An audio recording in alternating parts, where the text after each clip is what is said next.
everyone, and a very good morning to you. We got some more grassroots Halo coming off a thrilling HCS London weekend. Mikowski going alongside me is my duo, Eli the Ninja, for the ForgeHub 5K presented by LVT Halo. Eli, we got nothing but custom Forge maps all day.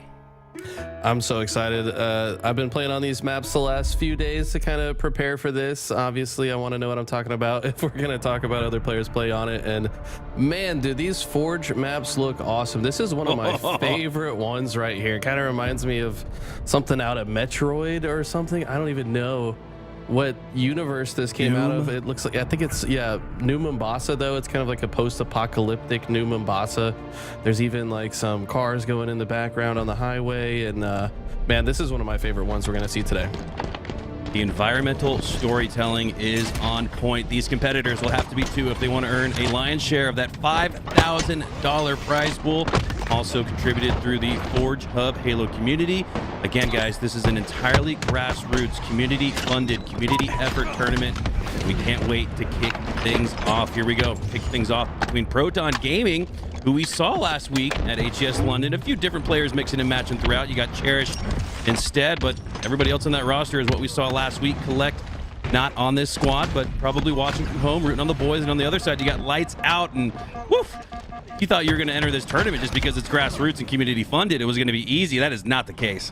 Right, yeah, there's definitely some heavy hitters in the tournament today. The full quadrant roster signed up. They are the 1 seed. I don't know if seeding was based on anything in particular. I mean, I don't think it necessarily has to be for a Forge tournament. For a lot of these teams, this might be the first time they've played on these maps. So while it is competitive, you know, as far as seeding goes, not super serious. This Lights Out roster, though, quite good. Bud often finds himself atop the leaderboards in the Snipes playlist. I believe he's also quite good in the SWAT playlist as well.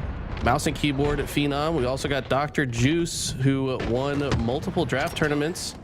Lethal and Pete's Twitchy, no slouches either. These guys are grinders. You can always find them running 8s in a variety of discords, and they're going to be no slouches to run into in this tournament, even for a team like Proton. Yeah, I mean, the scoreline reflects that. Just a 1-possession lead off the start for Proton Gaming. Hopping on board here with Cherish as he makes his way through plenty of power-ups, power weapons on the map. I think that's one of the differences you'll notice, Eli, in some of these custom Forge maps. There's a lot of the sandbox to choose from. There's a lot of different ways you can play this. It looks like for now, Cherished and Proton crew looking to take the main room here and set up for this OS. Exactly right. There are so many things to play for, and I don't think that's a bad thing. You know, Halo Infinite's got a ton of different items to be used that we don't always see in HCS competition. Cherish, though, going to put these rockets to work. And when I played on this map, by the way, it just feels like there's so many different ways to get around it, and I like that. This is different. It kind of gives me layout vibes of like maybe Prisoner mixed with Chill Out, or like if you put Prisoner and Chill Out together. I don't know. It feels kind of Halo 1-esque in the way that it flows, and how important that sandbox is as it was in Halo 1. A lot of sneaky routes to utilize. I don't even think we've seen the sewers yet. It'll be a fun one for the audience to take a glimpse at. So much of this map, again, the environmental storytelling is so deep. You've got that almost Ivory Tower-esque elevator lift that we saw Cherish go up earlier. He's looking at it now, his last shot at that side of the map. So plenty of interactive elements to work with on this map. And I think in addition to all the things we're gushing about as it relates to all these incredible Forge creations, I think that's absolutely one of them. And this is Downfall. This is the map created by War with help from Paimon. Want to give a huge thanks to all of the Forgers who came together to create some incredible environments for this tourney. This isn't the only map that duo made either, by the way, as Talik hits a nice headshot on Dr. Juice. So amazing how talented these pro players are. They can just find ways to work. Wow. Might be the first time he's ever been on this map. He's going to probably hit an overkill, but regardless, yeah, War and Paimon also created one of my other favorites we're going to see today called Archon. Can't wait for you guys to see that. I think it might be coming in game 2 or 3 in the series, but all these maps incredible. I mean, shout out to the Forge community at large. These guys are putting so many hours into these maps, man. I mean, just look at the level of detail, artwork, and consideration in every single corner of this map. I mean, there's a sewer system that's flooded with trash. Like the environmental storytelling on each of these maps is so deep and robust, and I just can't even imagine how many hours it takes these guys to make such beautiful maps. Yeah, if you have time during this melee fest to stop and smell the roses, or I guess in this case the sewage stench, you're gonna find some incredible little details. Like there's one where it looks like if your Spartan goes down on this map, you might get put into like some test tube facility to get your DNA spliced and fragmented out. I mean, there's so much cool things to it, so much cool stuff to explore on this map, and that's if you're not trying to just stay alive against the likes of Proton Gaming, one of the best teams in the world, flexing their muscles, showing us that here. Up 41-25. It was a really close game early, but like we usually see when you see semi-pros go up against pros, they just find that extra gear. Proton have found it here. Guys, I'm sure having a blast. I mean, what we got to talk about some of the skill gaps of a tournament like this. Call outs, you probably don't have, you know, fine-tuned call outs just yet. I imagine maybe by the end of the tournament, these guys are going to play these maps quite a bit today, so towards the end they might have some better call outs, but right now it's kind of like, hey, I'm with you, I'm behind you, he's in that corner around to the on my left. X. Yeah, on my X. You know, we're gonna see a bit more creative call outs, and I think that kind of style does favor a team like Proton, because that's kind of how they communicate already, right? Like it's very conversational. They're gonna be flowing around the map. I'm behind you, I'm with you, let's run at this guy. You know, it's a lot of stuff like that, which I think bodes well for a tournament like this. Yeah, we got some really exciting teams here today. You got GBX, fresh off of a LAN victory at LVT Orlando. This time with Diagram, Suppressed on the squad, joining up with Diagram instead of Bound, who was previously on that roster. Tusk and Renegade, they're back. The People's Champ, that's another exciting squad that we saw at LVT Orlando. Leaderness, Breaking Shot, Complexion, and now with Piggy as their fourth. You've got Eli, the entire Quadrant roster. They saw a $5,000 prize pool and said, why not? What accent is that? I don't know. Oh wait. Oh, you can't go there. Yeah, Druck's learning that there's a couple parts of the map that you are not allowed to go into without dying. So his DNA is going to get harvested by whatever beings live down here. I guess this is supposed to be under New Mombasa. Somebody said this is a homage to a Halo 1 map, but rest in peace, Druck, and rest in peace that sniper rifle. It came down with him. I think that was smart though from Druck. He looks at the lead. He's got about 10 or so on the opposition. Why not start to do a little expedition exploration as Druck can't go down there? Like the thought process anyways. But yeah, I'm all for these third person theater shots of these maps. What an unbelievable start we saw there with Downfall. Again, a huge thanks to War for creating that map with help from Paimon as we set our sights to the next map that they made. We're going back to back with War and Paimon as we head to Archon, CTF Game 2. This one is so good looking, man. I can't tell exactly where it's set. It kind of feels like you're atop a mountain in some kind of alien structure that was built. There's like a waterfall. It's extremely vertical, probably the most vertical map. Like this map that we just saw definitely has a lot of layers of verticality, but you'll see what I mean once we get onto Archon. Definitely more vertical than anything we see in the HCS or have ever seen in the HCS. But there's two snipers on it. There's a rocket. There is camo. Lots of different weapons to be used on Archon, and I think you guys are gonna like it. Hold up, Eli. I'm looking at the roster. I'm looking at the teams list, and we talked about a few. I think we got to talk about one more. Magnanimous, which almost sounds like it could be the name of a map that we're playing here today. That's Ryanoob, Rain, King Nick, and Huss. Could that be the new complexity roster that everybody's been surmising over the last week? Sparty, obviously, unfortunately, suspended for the rest of the year, so that left not only a hole in the complexity roster, but maybe they felt like, you know what, let's just blow the whole thing up. And now granted they retained half of that squad in Ryanoob and Huss, but saw that tweet from Descendant earlier in the week. He is no longer a part of complexity. Could we be seeing the official complexity roster before it's actually made official?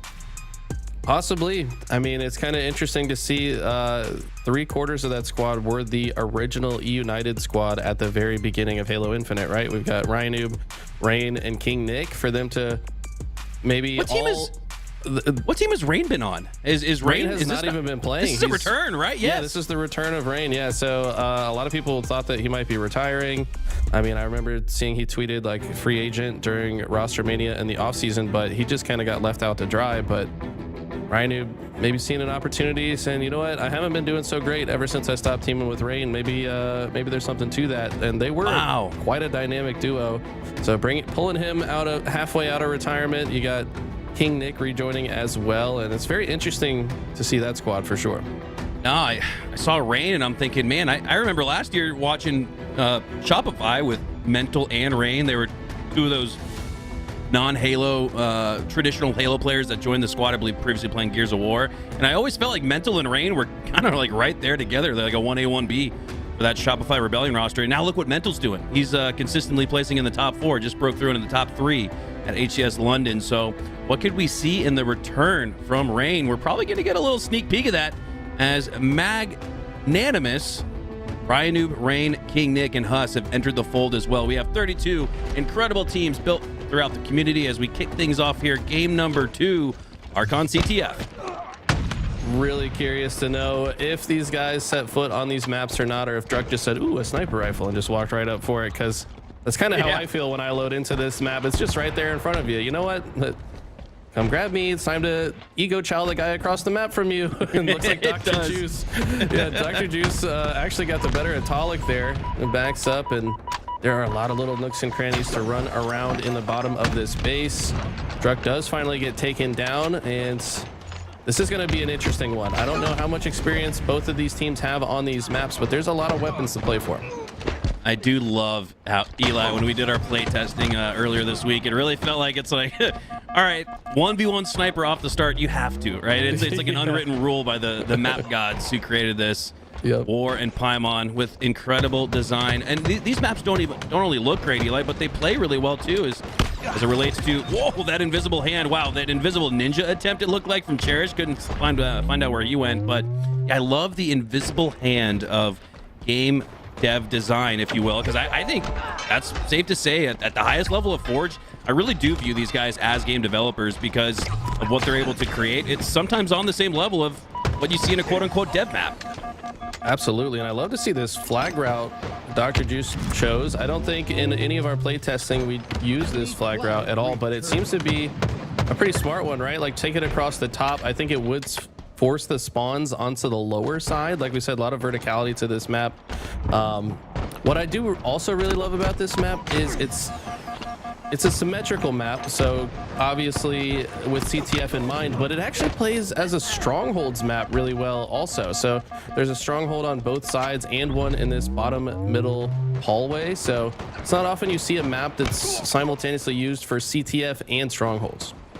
Yeah, I think common knowledge would have you say that, but then I almost think from a competitive viability standpoint, it kind of makes a little sense that a good, well-designed symmetrical map could work in strongholds as well. No team has an advantage off spawn either way, so I think it almost makes sense. I like the risk taking here, right? This is a completely custom tournament with custom maps developed by these members of the community. So yeah, why not get a little unorthodox with your design? It might work out well, and that's part of why we're hosting this tournament today. That's why ForgeHub wanted to get in the mix with this. The aim is to actually showcase quality Forge maps that have been designed to work with competitive Halo and with a view to encourage more community creations to be brought into HCS to keep the game fresh and fun for players. I know so much of the conversation in recent weeks has gone to, oh, really, more remakes? Well, we got none of those here today. They might be inspired by some of our favorite Halo maps of the past, but every single map you see here is custom created, and look at that little cheeky toss there.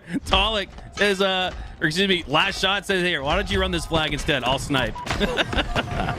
Yeah, that's definitely a bit of a troll. Teammate to teammate said, oh, you thought you were going to grab that sniper? Yoink. I'm pretty sure I've had people do that to me on Argyle off the rip. I'm like, yeah, I'm going for snipe, and then they just lift up, get the grapple, and then tee me with the grapple straight to the sniper. But I may have actually ridden your back to a sniper on Argyle. I apologize, Eli. I'm just gonna I think I beat you to it still though, so I mean oh, get good, noob, get faster. Oh, Cherish with little words of advice there as well. Lands the no scope. Are we going to see this flag get scored? A little cheeky start there between Talik and last shot does ultimately get put through as It's the last shot. Who scores? Look at that. So last shot. What a guy. I'd have some words for him if he was my teammate. Not only does he get the chance to snipe, but he gets the points for scoring too. I don't know. I'm gonna contest that if I'm part of Proton. The Cherish got the camo snipe combination. This seems real deadly on this map. If you get that high ground advantage, he's gonna push straight into the base though. Help his teammates win this fight, and he's the last player alive. What's he gonna do? Oh nope, he got spotted instantly. Thought maybe he could take it a sneaky route while the rest of the enemies are at the bottom. But yeah, I love the grapple on this map. We've talked about this before, right? Where we'd like to see maybe a map with more verticality that utilizes the grappler. It's a really fun piece of equipment, and having fights that are both above and below you. Maybe if you're at the low ground, you can use the grapple to manage from the low ground a bit more easily. It's a nice way to balance out a map using the sandbox and that verticality. Yeah, I agree. Like that's one of my top takeaways from playtesting it earlier in the week, as we see a potential triple. No, last shot, not able to land those last couple shots. But these maps play so well with equipment in mind. These maps play so well with grapple, even just across that mid entry point. You can't make that jump without use of equipment. And then even something like Repulsor. Not only, when I think of a vertical map, I think of 3 layers, 3 levels, right? First floor, second floor, third floor. I think this map has 5 levels to it. Right. So the grapple and the Repulsor are absolutely key here. And I love when maps are built with equipment in mind. For sure. Yeah, sandbox certainly was tweaked over time. You can tell that there's a lot of thought put into the location of every single item. A lot of thought put into all the jumps, all the different routing. I mean, each base has several different ways to get in and out. So lots of room for cheeky, sneaky plays. And Proton don't even need to be sneaky. They just kind of overpower their opponents to a swift 3-0 victory. By the way, guys, if you want to look up these maps, they're all available. You just go to popular maps, search for the name. This one's called Archon, and the one before this was Downfall. So love every one of these maps. We won't get a chance to see Anthracite just yet. That's that Yeehaw map. You can tell even just by the thumbnail, and that one's really cool. It reminds me of a particular map in Overwatch where it's very Western themed. So plenty more fun and exciting maps to check out here. But for now, it's Proton putting the lights out on Lights Out 2-0. Yeah, shout out once again to ForgeHub. This was, I guess, put together in tandem with Halo Hub. Put up $5,000 from the community for the community. And the more people that enter tournaments like this, the easier it becomes for these guys to bring sponsorship money into the Halo community. So if you guys see more tournaments like these pop up, make sure you sign up. I mean, it's a blast. You don't have to take it super serious. It's not like you're playing for HCS points, but there's still a lot of money on the line. So you take it as serious as you want to and get used to some of these fun new maps. Also, you know, maybe 343 pays attention and put some of these maps in the social playlist as well. So support the Forgers, support the community, and have fun in some of these tournaments. Yeah, you know my saying for these grassroots community tournaments: why queue into matchmaking when you can play for $5,000? I don't get why you would do anything other than compete in a tournament like this. And if you're not competing, watching is the next best thing to do, because like you said, Eli, the more eyes and awareness that we get around Halo, and specifically grassroots Halo, the more likely we are to bring in some, well, non-grassroots sponsors, right? The guys who've got the big bucks and are looking to spend money and support some of these different community grassroots initiatives. So if you can't compete here today or in the next one, just make sure you're in the chat watching and you're doing your part. So a huge thanks to everybody joining us here for a grassroots community tournament. You're tuned in to the ForgeHub 5K presented by Halo, LVT Halo. We're going to head to a quick break, re-rack, reset, get a look at the bracket, see who's up next. And when we return, more custom map mayhem.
Hello, everyone. Welcome back to the LVT Halo presented ForgeHub 5K.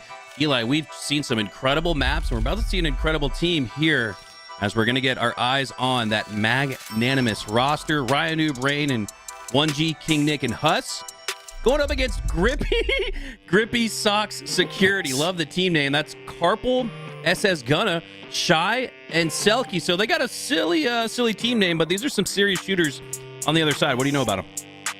Yeah, I mean, the Shy X, I think it's like X Shy XX. He was in my lobbies yesterday practicing these maps. I was running some community Forge games, and it's open lobby. Anybody can join, whatever. We've got a few lower ranked players, a few higher ranked players. And then this guy just shows up out of nowhere. He said, "Hey, can I join?" He joins, and then he just starts frying everyone. I said, "What rank are you, bro?" He said, "Oh yeah, Onyx 1900." I'm like, "Okay, let me balance these teams a little bit." Because he's an extremely good player. It looks like we're gonna have a little bit of a reset here. And which one was that showed up as the ringer?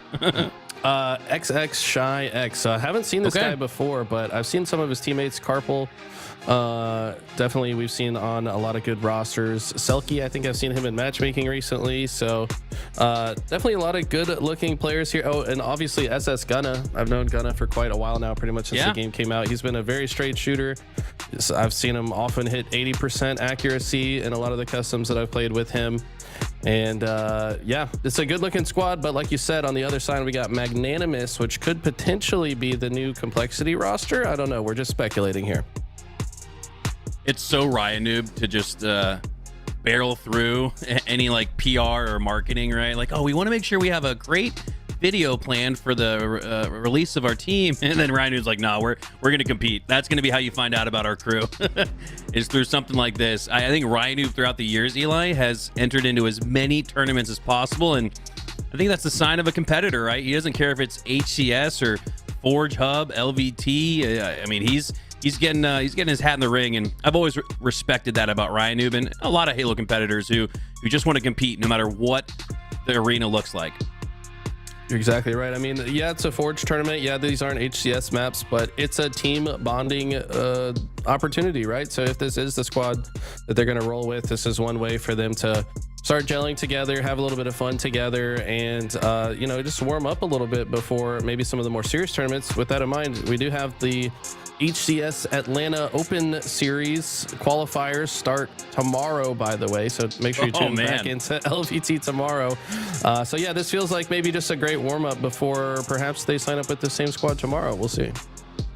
Yeah, May was jam-packed with events, whether HCS or grassroots, and man, June is a run it right back, it feels like, as we have a stacked calendar of events. I think every single weekend, every single Saturday, Sunday, Eli, I'm pretty sure you and I will be working a lot of these. So excited for the opportunities that we get to cast and present these incredible tournaments. So much fun to just be a part of it and be in the mix with the community.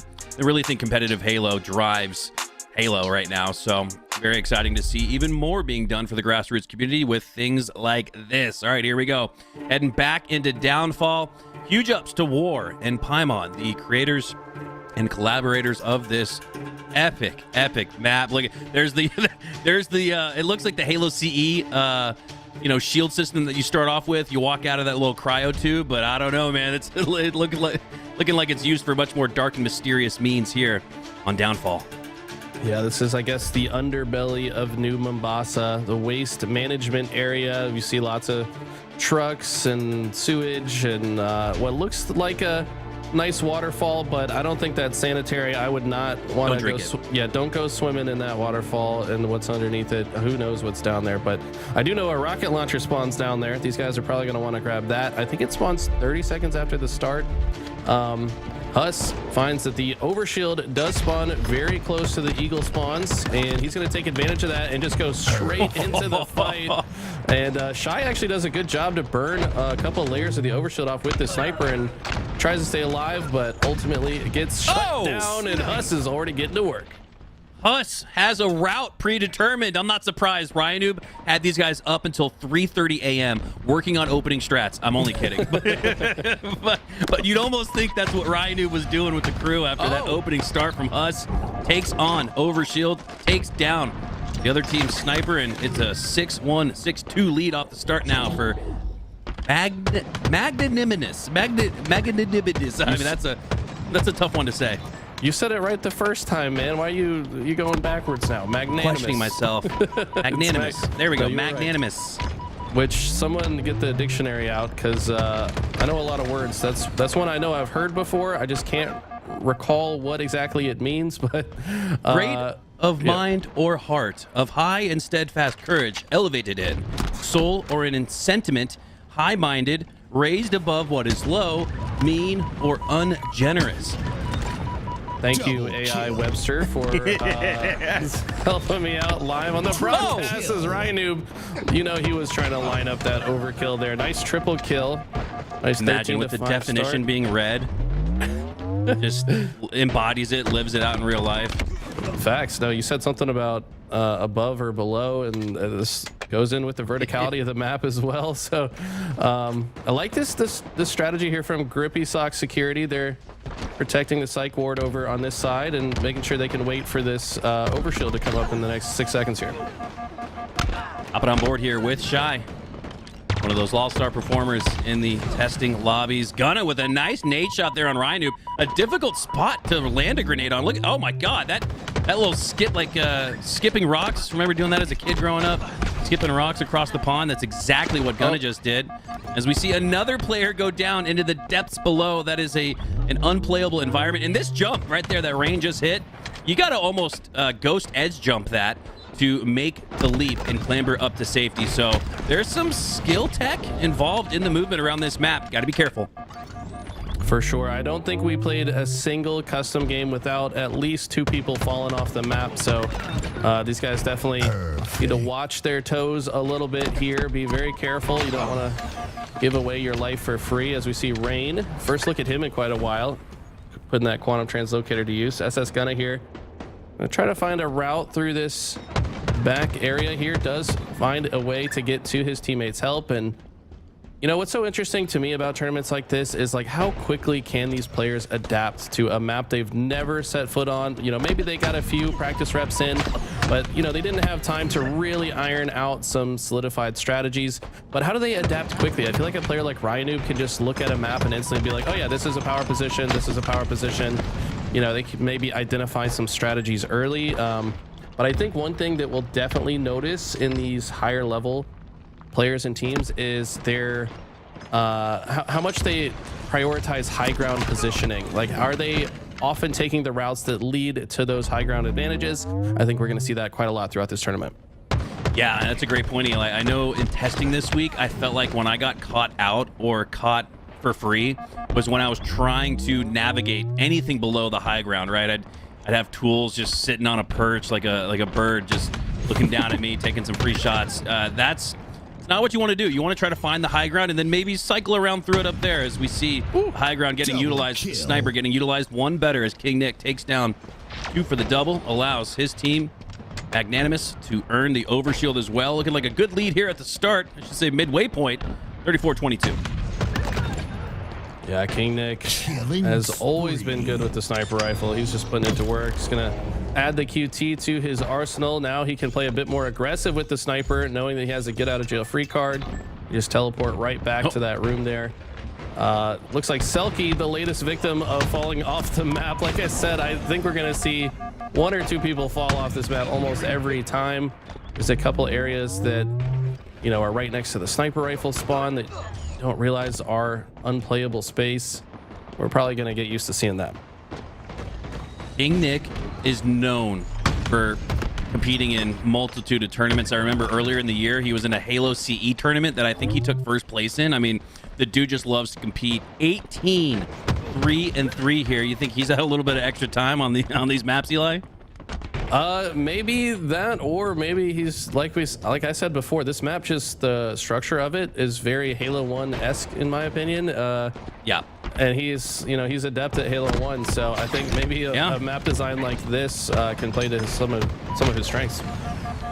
Hey, you're right. This does remind us of some of those Halo CE maps. Halo CE really seemed to prioritize things like verticality, which is crazy to think of, that you didn't have things like repulsor or grapple and they still made it work. I mean, Halo CE, those original Bungie Halos are just a marvel of the world, really, and still providing some inspiration here 20 years later. You'll love to see it now with things like the grapple hook and the repulsor. It's even more fun, you could argue. I guess in Halo CE you had things like the portals. I don't want to spoil anything, but as we get further along in the tournament, we'll see some maps that maybe utilize some of that portal technology. Oh, Eli. Exactly right. Yeah, back in Halo 1, we had a lot of portals. There is another map that we're going to see later today that's got a portal as well, and I'm excited for that. I mean, just seeing more maps utilize portals. I think they've always been a part of Halo. They should still be a part of Halo. We don't see it as often in this game, but we will see it today. Magnanimous with a 1-0 start in this series. All series up until I believe it was the winter semis, Louis said earlier, will be best of 3, so the action will be fast and continuous as we set our sights to game number 2, Archon CTF. We previously saw this game, and what we again took from it was the use of grapples. There's that jump between where you see the letters CTF on your screen, and that's the quick route. That's the quick access. You can almost score almost like an Aquarius paced or time flag run here on a map that's twice as big, it feels like. So there are ways to score quickly, but you gotta use the equipment. You gotta prioritize the sandbox here as we look to kick off game number 2. He saw that in the in-game chat. Selkie said, hey, King Nick, you got the spawns memorized? Like, brother, you seem a little bit too comfortable on this map, but no, I think he's just got really good Halo fundamentals, and that's what's going to really help you rise to the top in a tournament like this where nobody's got a ton of experience on these maps. So if your fundamentals are sound and you can quickly assess good parts of the map, control time and space, control power items, you're going to have a good time. And this map, I mean, if you're not controlling the high ground on this map, you're going to have a very bad time. The rockets do spawn at low ground, but right next to a lift that takes you all the way to the top of the map. But of course, it comes with a sound effect that gives your location away to the entire lobby. But we see here King Nick and I think that's Ryanoob together going to try to rush these rockets off the rip. Yeah, look at the strategy. Magnanimous not going for those snipes. Instead, they take down the snipe with the rockets. Great utilization of the sandbox. Ryanoob wants to make sure he depletes that resource, fires off a chance rocket. And look at this. Off the start, looks like Grippy Sock Security have a pretty good edge despite going down off the start, despite what looked like a better strategy from Magnanimous, grabbing that rockets.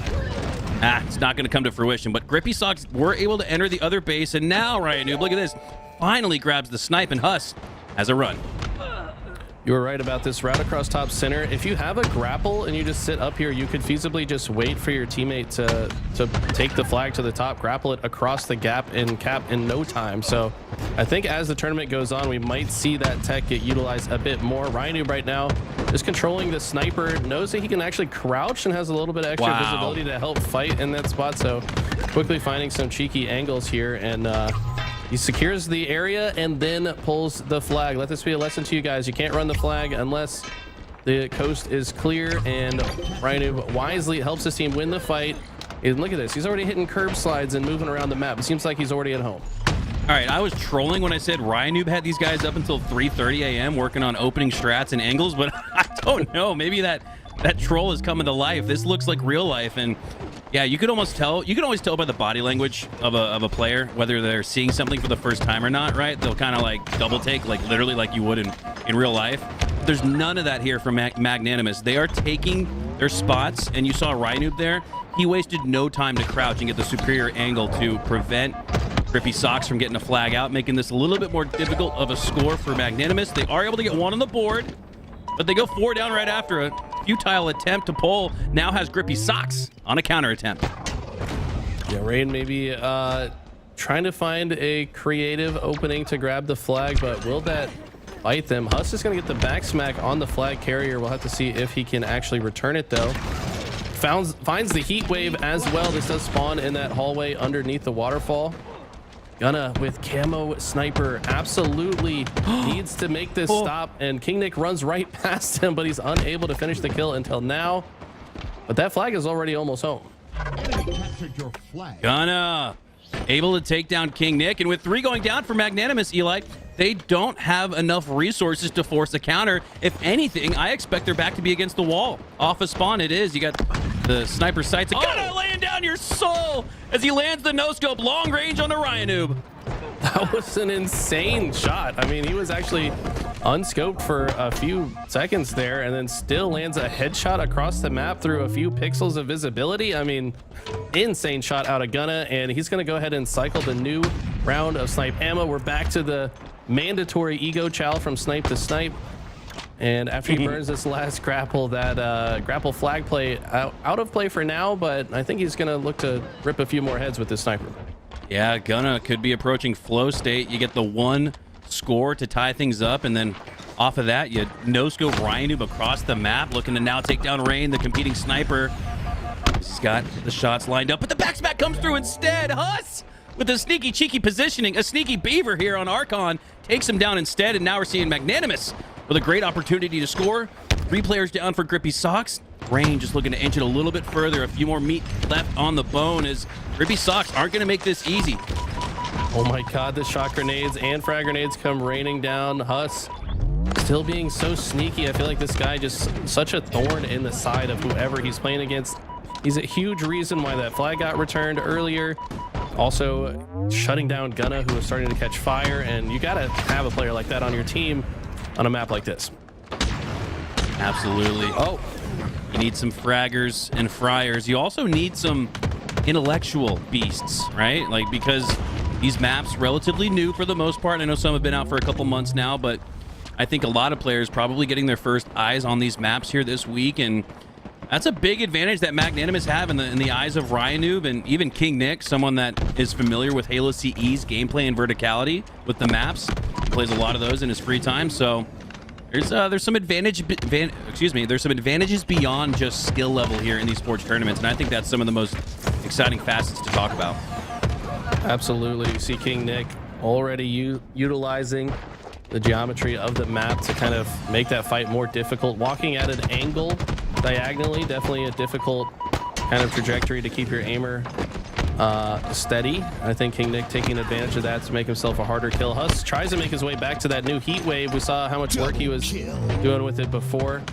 It does seem like they've played on these maps before, though, because I saw when Huss was out of snipe ammo, he immediately went to the rack to grab the shotgun, and it looked way too effortless and second nature in the moment. Right, that's what we were saying earlier. There's no hesitation in the eyes of Magnanimous. There's no glance left, look right. Is this over here? Is this over there? No, these guys, it's almost like they got Coach Ashes behind them. I wouldn't even be surprised if they did, because these guys want it so bad in every way. King Nick checking another one of those angles that you might not think to the naked eye, to the first experience, first or second time on this map. You might not see that as viability, but it is.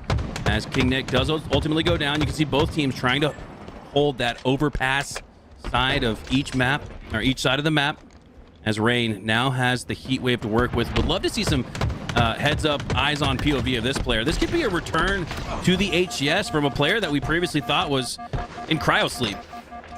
Yeah, I mean, he was seen. Halo Data Hive put TBA, I think is the name of the roster, if you look at it on Halo Data Hive right now, but they were scrimming. And by the way, this Shy character, who I did not know of before he showed up in my stream and started frying everyone in my custom games, when we played this map, he went like 32-10. Like, this guy, just an absolute menace with a sniper rifle, and he's continuing to do so. Barrel stuffing opponents and then meleeing their broken jaws. What an unbelievable run that was there from Shy. He does ultimately go down. And at the 5-minute mark, Eli, we have 2 flags out on each side. 1-1. This next score could potentially win the game, as Magnanimous are going to be able to put it through. 5 minutes left, up 1. Hopping back on board with Shy for just a moment, but we're actually going to go with Ryanoob instead, who's got the grapple sniper combination. Finds his way into the opposition's base. Gunna takes a snipe shot to the body and then one to the head. A little bit disrespectful, I think, when you could have got a body shot, you get the headshot anyways. But here we go. 2 snipers on board of Magnanimous. One of them does get taken down, but I think the damage has been done. This flag could be the end of the game. Rain does deplete that sniper resource, but Magnanimous looking to deplete game number 2 here. Misses the grapple tech, and yeah, you're gonna get a melee from the teammate for missing that one, especially from players that expect so much from each other at the highest level. As Magnanimous take it 3-1 in game 2 and sweep the series, but not for, again, some some bleeding being done, some right hooks being landed by the blue team in each of these two series, where they went up against some of the best in the HCS, Proton, in what looks like could be the new Complexity roster. Yeah, Grippy Sock Security, one of the best team names in the tournament for sure, and certainly one to look out for in that lower bracket. I mean, these guys definitely earned a little bit of confidence. Like, hey, we didn't get staked in the Slayer. We got a flag cap in the flag. You know, we're good at this. Maybe we can also learn from some of the strats that we saw. But look at this no scope, man. Like, there had to be maybe a pixel or two of visibility on Rynoob's head there as he peeked around the corner. So massive shots out of Gunna. Exactly what I expect out of him. But yeah, Huss was just so sneaky. He's so good at playing low ground. And we talk about how important it is to play high ground. But like, if I'm in a 1v1 against someone low ground, I think Huss is at the bottom of the list of who I want to be against. Yeah, I agree with that entirely. And it kind of makes sense on these maps that really target and prioritize verticality. There's another no-scope from Shy. He previously landed one just before this. But yeah, that makes perfect sense, right? If everybody's at the high ground, that kind of makes the process a little bit easier from a defensive standpoint. But if Huss is mulling around the sewers while everybody else is shooting from the top, I mean, that makes it very difficult. It's a little bit of what we saw there, as we will continue to see more custom Forge action. You're tuned into the ForgeHub 5K presented by LVT Halo. Don't go anywhere. We'll be right back with more.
Hello, everyone, and welcome back to the ForgeHub 5K presented by LVT Halo. Mikowski joined alongside me as my duo. We've been playing Halo together since '04 here in 2024, a 20-year run. And man, the maps we're seeing today are just as profound. Incredible work by the Forgers. Eli, what have been some of your initial takes as we have a few rounds under our belt? I mean, I'm just so impressed by the Forgers. Both the designs of the maps that we've seen so far are incredible. Downfall, an asymmetrical map that, you know, has a lot of Halo CE vibes to it, a la Prisoner, maybe chill out a little bit. Lots of sandbox to be played for, but this, we're seeing it in Slayer quite a bit, just based on the format of the tournament. But you can play Oddball, you can play King of the Hill, you can play Strongholds on this map. It's very versatile. I think even FFA would probably be pretty fun on this map. So love the design to it. I mean, the environmental storytelling, Ryan Noob almost jumps off the map. We've seen a lot of players fall off this map already. So who's going to be the latest victim to that? Right now, they're going to go up against Noel, Gringo, Stuffy, and EPGP. I think that's how you say that. But Eclipse Nova have their work cut out for them against this magnanimous squad. Yeah, Ryan Noob there gets a little bit more of a taste of this not only incredible aesthetic map design, but just from a gameplay perspective as well. There's some areas down in the lower sewers where if you do not execute on the ghost ledge jump, you will not make it to your clamber position. So a lot of difficulty in just moving around the map here, and a lot of difficulty in finding a single slay for Eclipse Nova, as Magnanimous have kept him off the board. 12-0. Definitely a rough start for the boys in blue. They do get on the board though. It's not gonna be it's not gonna be a team goose, but Huss in some very impressive shots early on here, and these guys gotta be that was an insane headshot from Huss. How do you even line that up, the difficulty of it, at like a almost like a X marks the spot access, right? The player crouching, sliding down into the right, Huss with his reticle down, swiping to the left. I mean, that was X marks the spot as Huss earns another headshot. And this is kind of exciting, Eli, from a roles perspective. Could we see Huss with more power weapons now that this complexity roster is potentially moving around? We don't know if it's official. We're only assuming here, but what an opportunity this would be for Huss, sticking with Ryan Noob and maybe getting more opportunities because of it. It's definitely something I thought about as well, because this is at 3/4 of that United roster from season 1. Huss, Rain, Ryan Noob, Rain, King Nick, and Ryan Noob, but Huss is like in the place of where Sparty used to be, and I don't really see Huss as the same type of player that Sparty is, but at the same time, I feel like he could be if given the opportunity, as King Nick hits another nice headshot. But I don't know. A lot of time has passed since then. All these players have kind of changed their play styles as time has gone on, and who knows, maybe this team could have a level of teamwork that United squad had as well. Well, we talked about Huss a year ago as maybe a support player, but more recently in tournaments, Eli, we've identified him as the glue guy. And what's the glue guy do? Whatever the team needs in a moment's notice. And I don't know, maybe this squad, if it were to be official, needs a main Slayer type, needs someone to hold and possess the power weapons. Huss is not only good with things like the sniper, but he's even better maybe at keeping the sniper away from the opposition. If he does get in a situation, I always see him wasting shots or even just dropping it off the map. So I think that's in addition to having a guy that has snipe in their hands. And not only do you want him to hit their shots, but you want him to make sure that the other team can't hit any as well. And I think Huss is a great example of that. 29-13 now as Magnanimous have continued on with their efficiency here in game number 1. Winners round 3. Eclipse Nova, though, got to give him credit. Everybody got off the goose board, right? Nobody's cheeks are clenched up right now at the 30 mark thinking, oh my God, am I going to goose? Not going to be a worry here. Eclipse Nova will have to worry about beating this Magnanimous roster, though, as they have looked really good so far in the tournament. To be honest, I mean, Eclipse, if you think about it, at one point this game was, what, 15-2, and ever since then, both teams have added about 15 more kills, so they've kind of gone even in recent parts of the game. The problem is they started off so slow, maybe trying to get the jitters out playing against top players. Sometimes it's the first time these guys have gone up against a pro player, and you know, it's a little bit nervy to run into. Plus, maybe Ryan just got those opening strats on lock, like we talked about, that they were working on until 3 in the morning, allegedly. So, oh wow, I don't know. Look at that jump up from King Nick. Yeah, speaking like of ledge, I mean, that was a jump and some movement that we have not seen yet on this map, and he climbed what looked like 2 or 3 levels of geometry there, and 2 or 3 quick clambers. So again, speaking to not only the skill level of Magnanimous, but the map knowledge they seemingly have. And hey, give them credit. Everybody's had the opportunity to play these maps for a couple months, especially in the last couple weeks where this tournament got announced. $5,000 on the line. Why not spend a little bit of time making sure you got all of your routes down? It looks like Magnanimous does. I have to agree with you. And somebody in chat said that Archon at least has been out for about a year. Not sure how long this map has been out, but we've seen these maps featured in other Forge competitions, tournaments. We saw that, I know that Anthracite map that is in game 3 for this series layout, I think it got first place in one of the ForgeHub competitions, so, or at least made the top 25 list. So many amazing maps that we're gonna see today. This is just the first one of many, and can't wait to see what else the Forge community has in store for us. Yeah, real quick, let's run down and give some love to the Forgers who have created these incredible maps. We have Archon and Downfall, which we've been seeing here throughout the first couple of rounds. These are both created by War with help from Paimon. Anthracite, that game 3 King of the Hill setup, would love to see it. That is created by Lahont with help from Bullet to the Head 9. We've also got a couple others. Sepulture, created by Squally DeBeans solo. I can't imagine soloing these maps. That is unbelievable work there. Great job by Squally DeBeans. Sepulture looks great, and I think you can see that little spoiler alert we put up in the intro. The portals are really fun to use on that map as well. And then you got Conflux, which is created by the Grim Dealer, solo endeavor as well, on what would be maps 4 and 5 later on in the tournament. So big ups to all of the Forgers, to all of the artists and creators that you see on this screen. We talk about Halo being like a passion project, a love letter. I can't think of anything more so than these Forgers who put their blood, sweat, and tears into these incredible map designs. I mean, just look at this thing, man. Like, look at the vegetation growing into the mountainside. We've got like the roots growing downwards into this temple. I guess this is like a Forerunner temple built into the side of a mountain on whatever planet or Halo ring this is on. I mean, it's just a beautifully designed map. Like, it feels like it belongs in the game, and certainly belongs in social matches at the very least, if you ask me. I mean, this should be a regular staple in the playlist, as should many of these other maps. Absolutely agree. You can see here off the start, MLG Stuffy utilizing the UI HUD. See if that sniper had been picked up. He was waiting for a 1v1 gunfight, never got it. Now has to worry about a shotgun pushing up in his face. That's Huss now with the T2 combo. Old gameplay, new maps, love to see it. Huss can utilize that sniper, but for now he's only got his teammates to see. Heatwave coming around the corner, so he knows there's opposition thereby, but look at him glancing to the left. He knows that a flanker's there. That's why he hasn't taken a step forward. Instead, he's gonna make sure he lines up that shot, clears the way, and now, after getting comms that this area has been cleared, Huss pushes on through and now has the back of the opposition to work with because of it. Masterful work here by Huss. I think that was actually early understanding of the spawn system, because the area that he was standing, there's multiple spawn points in that area, and it is a common spawn zone if someone's not blocking it. So I think Huss already thinking about how to block and manipulate spawns on a map that he certainly does not have that much experience on, but that just goes to show you the level that these pro players think at as he's doing absolutely maximum damage. I mean, look at the 3 body shots in a row. Like, talk about opening the map for your teammates. They don't even have to think about it. Huss, like he's in a World of Warcraft raid, just making sure to apply as much DPS as possible.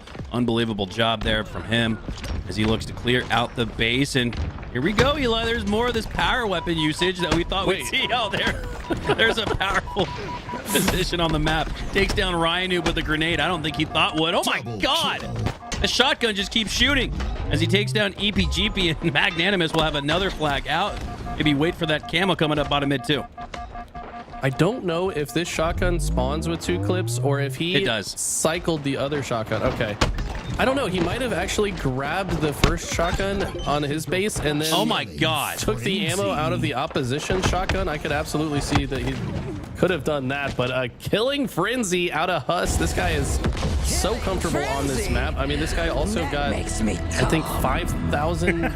Wait, what is going? 5,000 damage the last time we saw this. What did I just hear?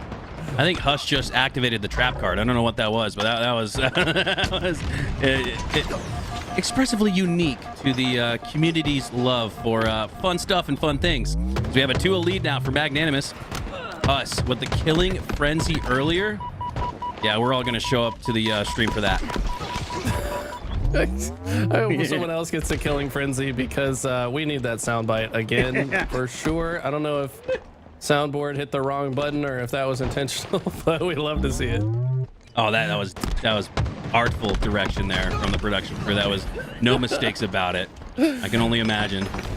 You know, these guys, the gamers are on point, but production always is too. We got to show them some love. You always see the players on screen, but production behind us, whether it's an HCS tournament or grassroots, they're making sure we have a lot of fun, a lot of content to consume and enjoy on our weekends. And man, this is my favorite way to spend a weekend, is with all of you guys in chat with some Halo on screen. 2-0 now, 8:30 on the clock is Magnanimous.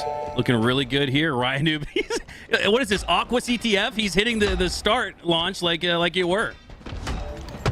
Seriously, I mean, these guys have already figured out, I mean, they've been on the map maybe 3 times now, and they've already figured out how to block spawns, optimal routing, optimal control of the sandbox. These guys are going to be tough by the time they make it toward the end of this tournament. So excited by Huss's gameplay there. We saw the killing frenzy, and I don't think he had a DMR on him until he had already reached the frenzy. That was all via the shotgun and the snipe. On his previous roster, we haven't really had a chance to see Huss pop off with the power weapons. He's more often than not supporting his teammates to grab and utilize things like the power weapons, but I don't know. It seems to be here the early strategy for this Magnanimous crew is to let Huss do his thing. 2,800 damage in a match that only lasted 420. That's fitting. Fitting indeed, as Rain only did 800 damage. I feel like he was just kind of vibing. Like, was he just walking around like admiring the scenery? Like, wow, there's a lot of detail in these walls, guys. Do you see this? You see this wall right here? Huss is like, shut up, I'm killing everything. Just running around like a madman. I know he cycled the shotgun ammo, by the way. Yeah, you see that? He just cycled the other round. Yeah. Wow. So, he's making life extremely difficult. Also killed. Nobody was safe. Here. Yeah, to try to make it a little bit safer. Oh. If he had 14 and he killed Riot Noob, can we still play the Running Riot soundboard, whatever we have planned for? Because man, that would have been it. Unbelievable gameplay here from Huss, and you can see here he started off flawlessly, and it's not like he's not supporting. He's got on par with everybody else in the assists. Wow, unbelievable gameplay there from Huss, and even better soundboard cue from production.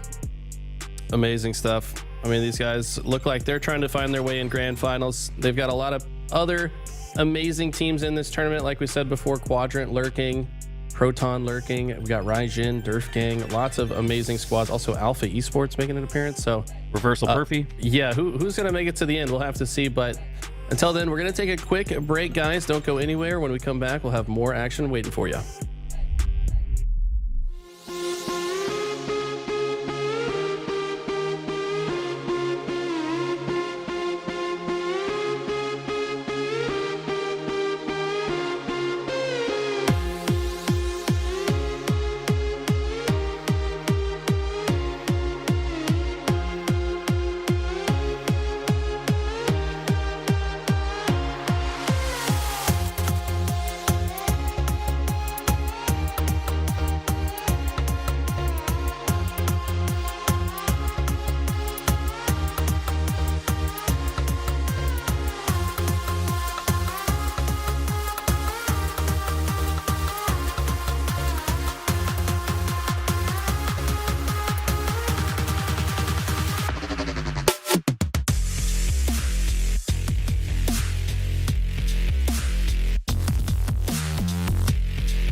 everyone, and welcome back to the ForgeHub 5K presented by LVT Halo. Plenty of grassroots action going on all day today, Saturday, to get you guys right and ready for tomorrow's HCS action. But first, we got a good one here, Eli. Quadrant versus People's Champ. You guys know who's on Quadrant. People's Champ, you guys probably know who's on that roster as well, since they are the People's Champ after all. You got Leaderness, Breaking Shot, Gunplexion, and Piggy. Eli, this might be the first Game 3 we see of the day.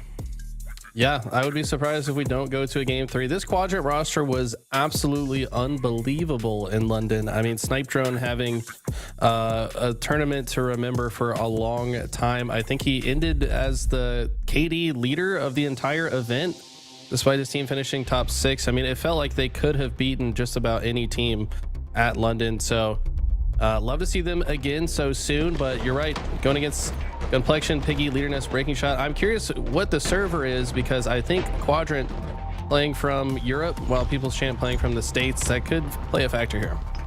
Yeah, we saw a little bit of this in the off-season global tournaments, but I'd say for what it was worth, the players might disagree, but I loved having the Europeans in the mix with North America's best, as that's exactly what we see here. Quadrant off the rip have a 4-2 start, and I think SLG just picked up the opposing team's sniper as well, so that could bode trouble for People's Champ. I think there is just the one sniper on this map, but one team spawns closer to it, which is People's Champ. So yeah, it kind of, he does steal an item that should have been in the possession of People's Champ, I would say, and he's already going to work with it. Clearly not phased by any connection issues just yet. This guy is definitely one of the best snipers in the world, an absolute madman. Doesn't matter what map, what time, what place, he's gonna pop off with it. So curious to see what Quadrant are able to do throughout the rest of the year. Here though, in this game 1, 11-3. Eli, we were expecting a much more highly contested opening start. We had a 4-2 match earlier, but only 2 kills since for People's Champ. Hopping on board here, SLG, as he looks to work his way into the inner part of the map. Has 2 players he could potentially finish off, and he does. SLG with a double kill, potential triple. No, Piggy is able to clean him up. He still manages to shoot Piggy 3 times before going down while one shot. So, I mean, man is absolutely on a mission here. Eventually, looks like Glory going to be able to shut him down. And this is going to be a battle of like who can adapt to the map better, who can find those routes to high ground, who can control the sandbox. So much sandbox to play for. What's really cool about this map is while there is a lot of sandbox, as you can see here, the QT spawning opposite the rocket launcher. So, and then overshield spawning above all of that. So you have to really decide, what are we going to go for? And is it possible for us to get more than one item at the same time? Looks like SLG is going to get the rockets and clean up the kill on that overshield player before they were able to proc it. So yes, now SLG has the overshield and the rockets, and it's been all sandbox control so far from Quadrant. Oh man, masterful work here from Quadrant. And Eli, you talked about some of the power weapons and power items on this map. They're not as easy to grab as you might think, just because you have eyes on things like the overshield, like we previously saw in the last couple frames or so. You can't just jump up to it and grab it from one of the 2 sides. However, SLG with another double. However, if you do have the grapple hook, you can work through those cracks to grab things like overshield. I believe even the sniper has a secret route access point to it if you're able to grab it with the grapple hook. So the movement tech, and not only that, but just the way you utilize the equipment. Here you can see the sniper. You can obviously sit on top of it and grab it that way, but you can also grab it from the backside with the use of the grapple. So plenty of secrets yet to be discovered on this map that I'm not sure if any of the players have picked up on quite yet. Good job by Gunplexion there to recognize exactly where Snipe Drone was hiding with that sniper and shut him down in a hurry. Now that he's got this in his hands, they could bring it back, as they are. They're going on a run. They're now only down by 6, and Gunplexion still has 6 shots to work with.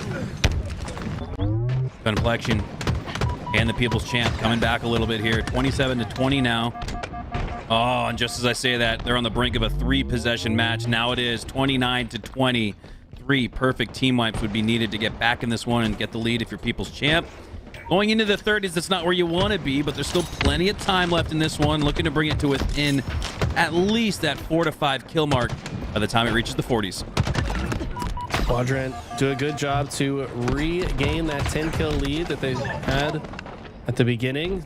couple kills trading out, but we know that all favors Quadrant as they already have the lead. Glory also going to grab this QT. I feel like this item can be very fun on the asymmetrical maps, but wow, huge shutdown from Leaderness. Just a very clean 3-shot beatdown before he could even activate the QT. And now it's Sika though that has the rockets. And I just love the look of this map. New Mombasa, sewer, overgrown vibes, almost prisoner-like from Halo CE. Kind of feel like a prisoner just running around this map. It's got a little dull and dreary aesthetic to it, but it's not just like the simple aesthetic of that we usually see in Forge maps, just gray everywhere. This map actually has a little color. It's got a little life, got a little personality, which I love to see. As we see Snipe Drone down at the bottom of the map, gets taken down by Breaking Shot. 41-28 now, and this is where People's Champ have got to make their move, got to make their mark on this lobby. Otherwise, Quadrant will take it. Definitely a little bit dreary vibe, but it fits the aesthetic, right? And kind of the environmental storytelling. And there's still so much detail built into every single room and even the outside area, the skybox, if you will. It just feels like you're really in New Mombasa in this kind of post-apocalyptic, I guess, waste management center down here. I just love even the detail in the walls and the floors. There's just so much to look at here. I could probably just run around this map for hours and continually find new things on it. Yeah, I know I was in our play session. I had to remind myself we were we're in the heat of battle. I gotta start shooting my gun because this map is just so much fun to look at. Another round of power weapons and power-ups coming up, but I don't think it's going to be enough for the People's Champ, sitting at 48-32. Just don't have enough to come back. Quadrant looking to put the finishing touches on this match, which they do.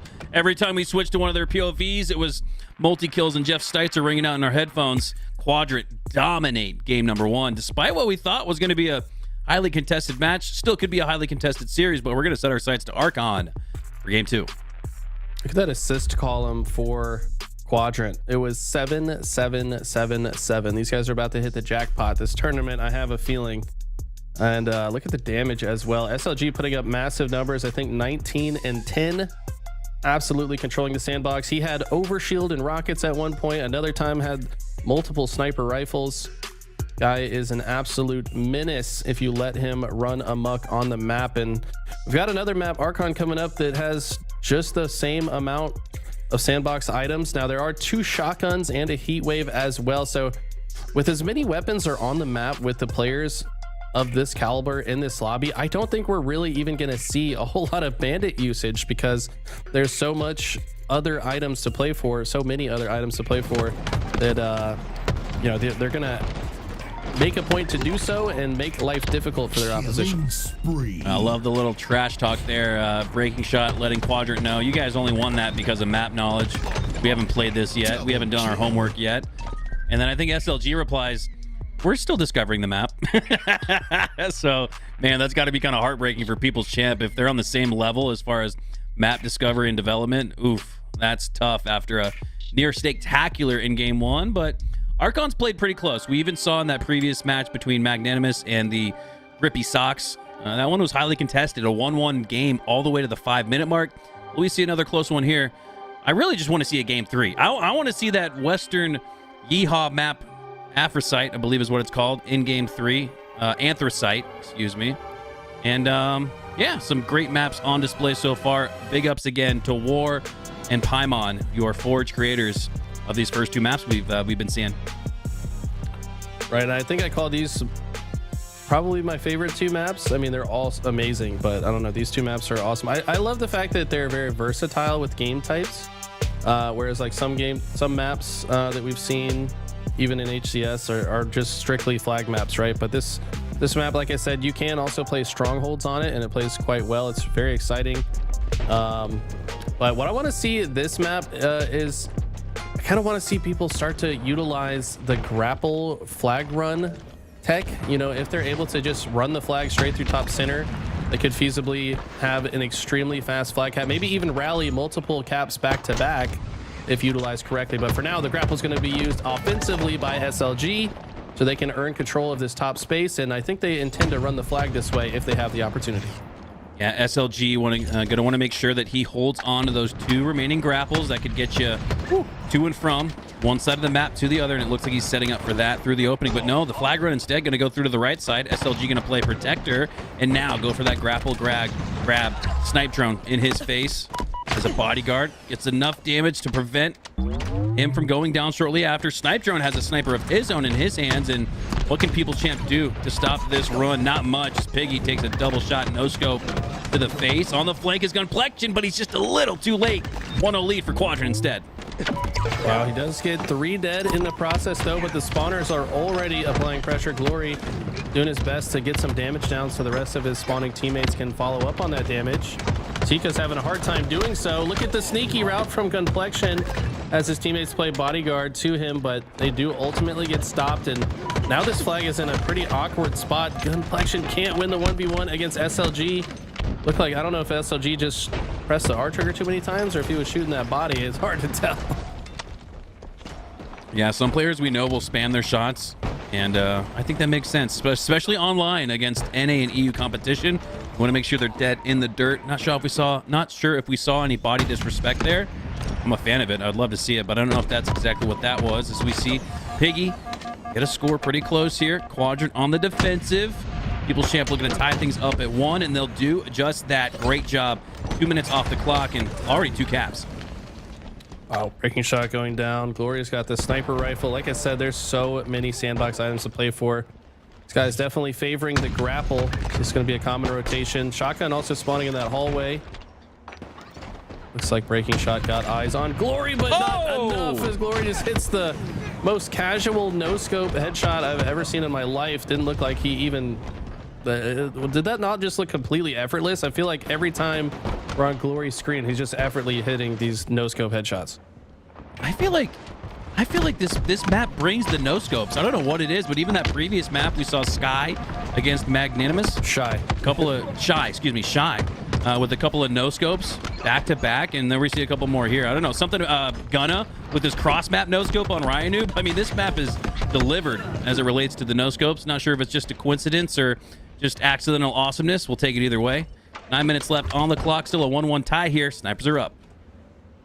It seems like snipers are spawning every 3 minutes. I think rockets might be on a 2-minute cycle.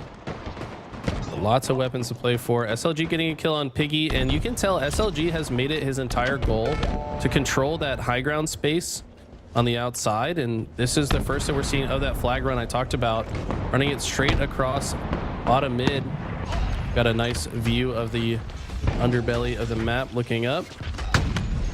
Snipe drone's going to clear his side, and this flag looks like it's going in.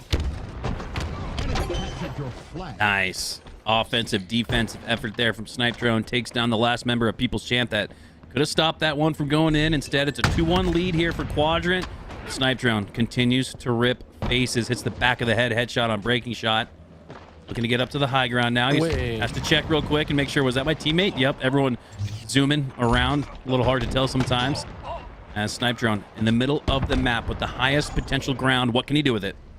I did not know that was a jump to go from the second or third level of the base to go to ultimate high ground. That's a very important jump to know for these guys. And I think Gunplexion just grappled the rocket to himself, or maybe just more charges of the grapple to himself. Looks like he's going to try to chase this player down. Awarded with the 360 medal. And now they've actually got a good look at a potential run here. 3 dead. But what route do they decide to take it? Both flags out. Glory playing sniper main and OBJ main right now, and it's going to be enough to get that flag to the Quadrant side of the map. We're going to have a standoff with each flag at about the same side on the map. Numbers dwindling here for Quadrant, though. They got to be careful and safe, but Sika goes down. Big win there for Piggy, but Snipe Drone saves it, pulls his flag to his base, and then makes sure that it stays alive. Unbelievable work here from Snipe Drone. Just doesn't look like People's Champ. We're about to reset things. He's got more perfect shots to deal with. Snipe Drone carrying on from what we saw at HCS London. Wow. Snipe Drone, one of those players that he's been dominating the EU scene forever, and it suddenly it feels like he's gotten even better lately. He's looking like one of the best players in the game. And look at this. but I don't. Wow, breaking shot with such a sneaky spot in the back of the base. Glory didn't check all of his corners. He's continued to look. There's like an extra extended part of the base back here. I didn't even know this was back here. Enemy flag. I think Glory did either. And because of it, we might just see a 2-2 tie. Piggy looking to put it in, or excuse me, breaking shot looking to put it in, and he does. 2-2, but Glory on the other side as a counter cap. People's Champ are privy to it. Shots going into the back of Glory as he looks to toss that flag across the 50-yard line, which he does, but he goes down shortly after. So too does Sika. SLG and Snipe Drone looking to combine here for a dueling score that would end this match 2-2 with less than 6 to go.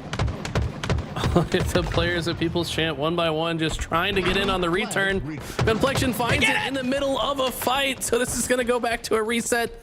We're in a essentially sudden death overtime already. Next flag cap's going to win. Here we go. This map is delivering on the action. SLG spots a teammate weak, gives him a little shroud screen coverage to keep him alive, and so far he's done just that. It's SLG who actually goes down, and Sika does go down shortly after. Glory goes down as well. People's Champ mounting in numbers, but only by 1, a +1 net outcome. All 4. Oh my God. They can just take down this last member. Will have gone down. Snipe Drone goes down, and you almost wonder if that extra second or two gave Quadrant the chance they needed to come off of spawn and make some work of it. But for now, People's Champ have the edge. Wow, Complexion, ego challenging SLG. He knows how good SLG is with the sniper, but that just shows the level of confidence of this man. Because I don't care who you are and how many snipes you've hit, I'm still going to ego chow you. I respect that.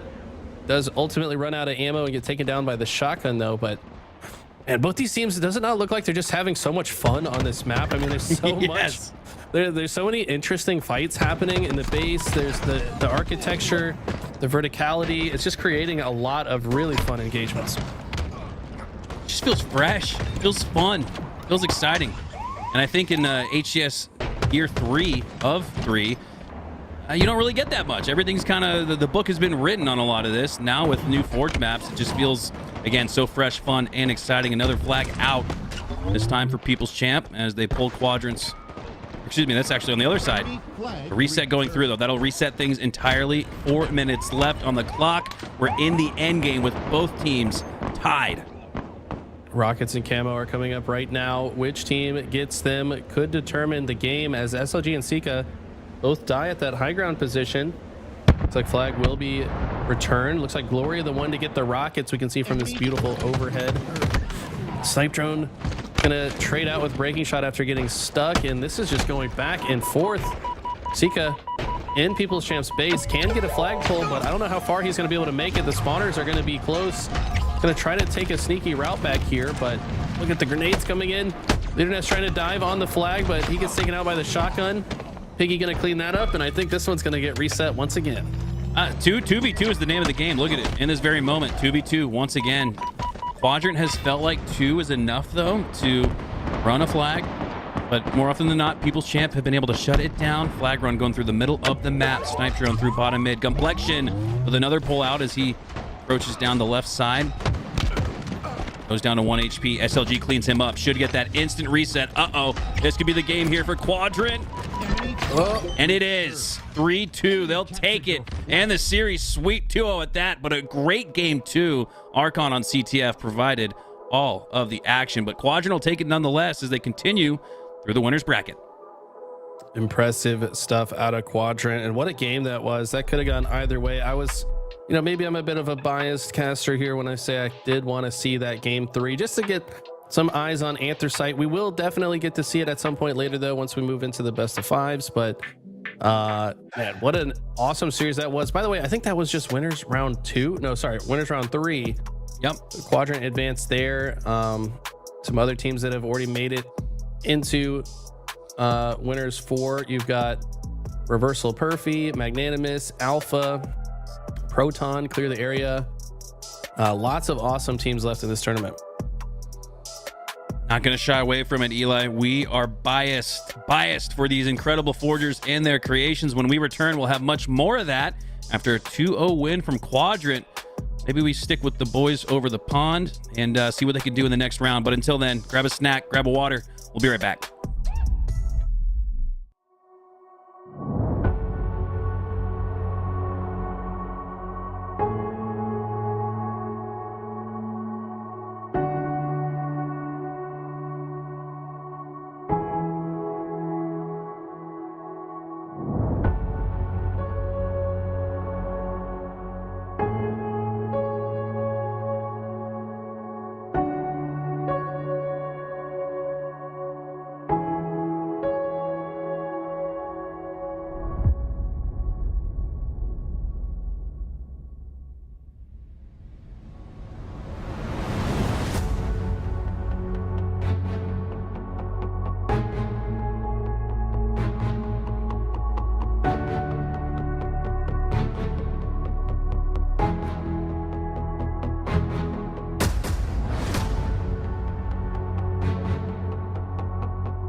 Yo, what's going on, gamers, and welcome back to the ForgeHub 5K presented by LVT Halo. A whole bunch of grassroots community action going on today, and our next match is gonna deliver. This, Eli, this will be the best of 3 game 3. We see Magnanimous taking on Reversal Perfy, and just take a quick glance top left, top right of your screen.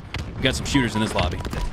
Absolutely. We've got Super CC. I'm excited to have this guy back in competition. We know he took a little bit of a break from 4v4, wanted to focus on FFA for a bit, but he is back and he has been making waves, at least in my ranked games. I love having him on my team in matchmaking to just get that Super CC carry, but can't wait to see what he does in this matchup here. Oh, well, he's already doing something. Double kill off the start after the angle lane. First snipe on Huss, takes down Rhino for the double, earns a triple via the assist. Doesn't matter how you get it, just get it done. As Reversal Perfy have a good start. Tied off the start, though, as that rocket goes somehow through the legs of Super CC. I think he may have even rocket jumped over it. But nonetheless, it's a 7-5 start now for Magnanimous. Good job, especially after what we saw there from Super CC off the start.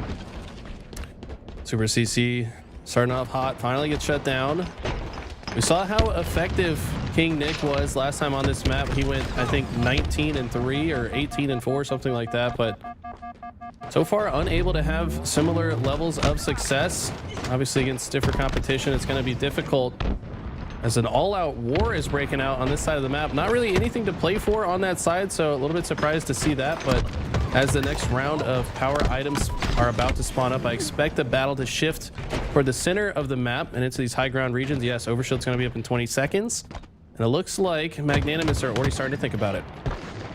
You'd get a little glimpse of the sewer system there, and I love the fights that take place there. Like Eli said, you're more often than not going to see teams prefer and play for the high ground, but when we do get down to the nitty-gritty, down in the sewer system, I love watching the 1v1s down there. So we hop on board here with Rain, down to 1 HP. We're going to make sure he stays alive. He's got coverage on both sides of his left and right, though. Just got to worry about Envor here on the other side of the corner. Slides out, takes the trade, and this early on, no harm, no foul. Yeah, definitely still a lot to be played for here. Super CC with the rocket, though, gets value out of it. Can also try to rotate around this outside area. Still getting the hang of some of these jumps. I like going down to this area, this like lower sewer system. It's a nice way to kind of route to other parts of the map, but to do so unseen. And Rain gets the kill on Super CC in portals out of dodge to not die to the rocket. So I think if he activated that portal a frame later, he might have died to that rocket. My God, that was perfect timing on the portal. Looked incredible. Just as the portal dissipation, blue and orange, kind of trickled across your screen, so too did the smoke from that explosion. Perfect timing there. Not the perfect positioning, but Rain wins it instead. The reversal, and that should be in all caps. Reversal, Perfy, often getting the medals of their team name, and that's why they have named themselves that. And we got a 20-20 game here. We're all tied up. Looks like Reversal Perfy kind of spawning in this low ground region. Rockets are down there, though, so they might be able to grab those here in a moment.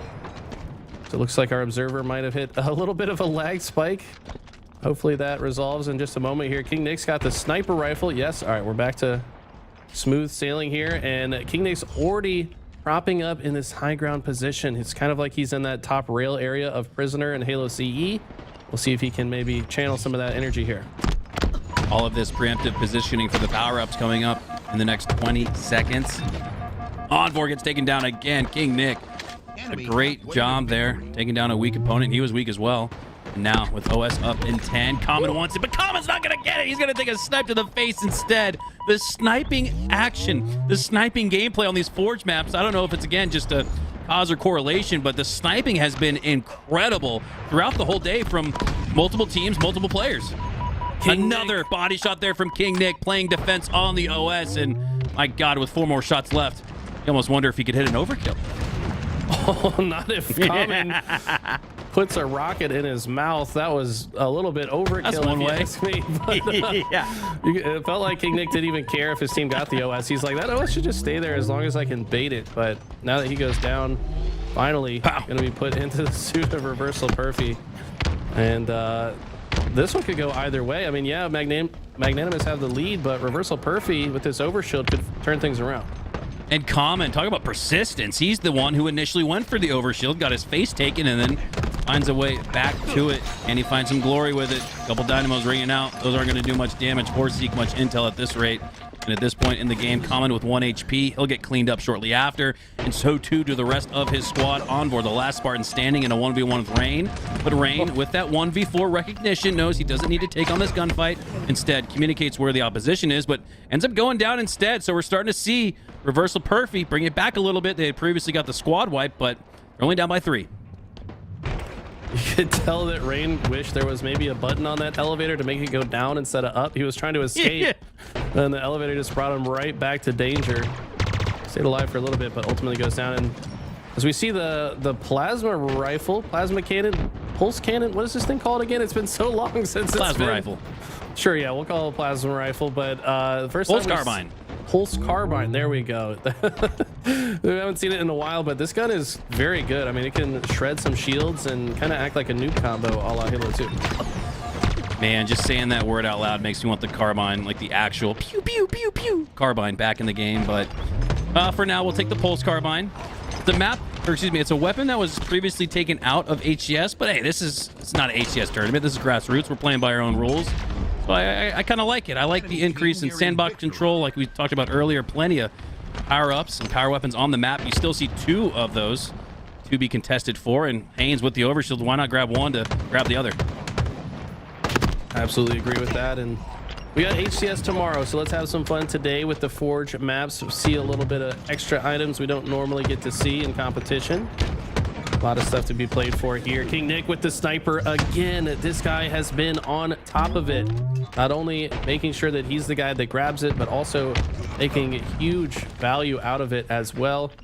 Kind of put the fear into Haynes as you saw him use the grapple to grab the OS. It's almost like he remembered last time they went for that overshield. It was bad news, but right now it's a 1-kill game. Reversal Perfy do take the lead. King Nick looking to tie it up, and Haynes with the sneaky route through the sewer system almost stays alive, but at least wastes King Nick's time to give some more time and space for his teammates.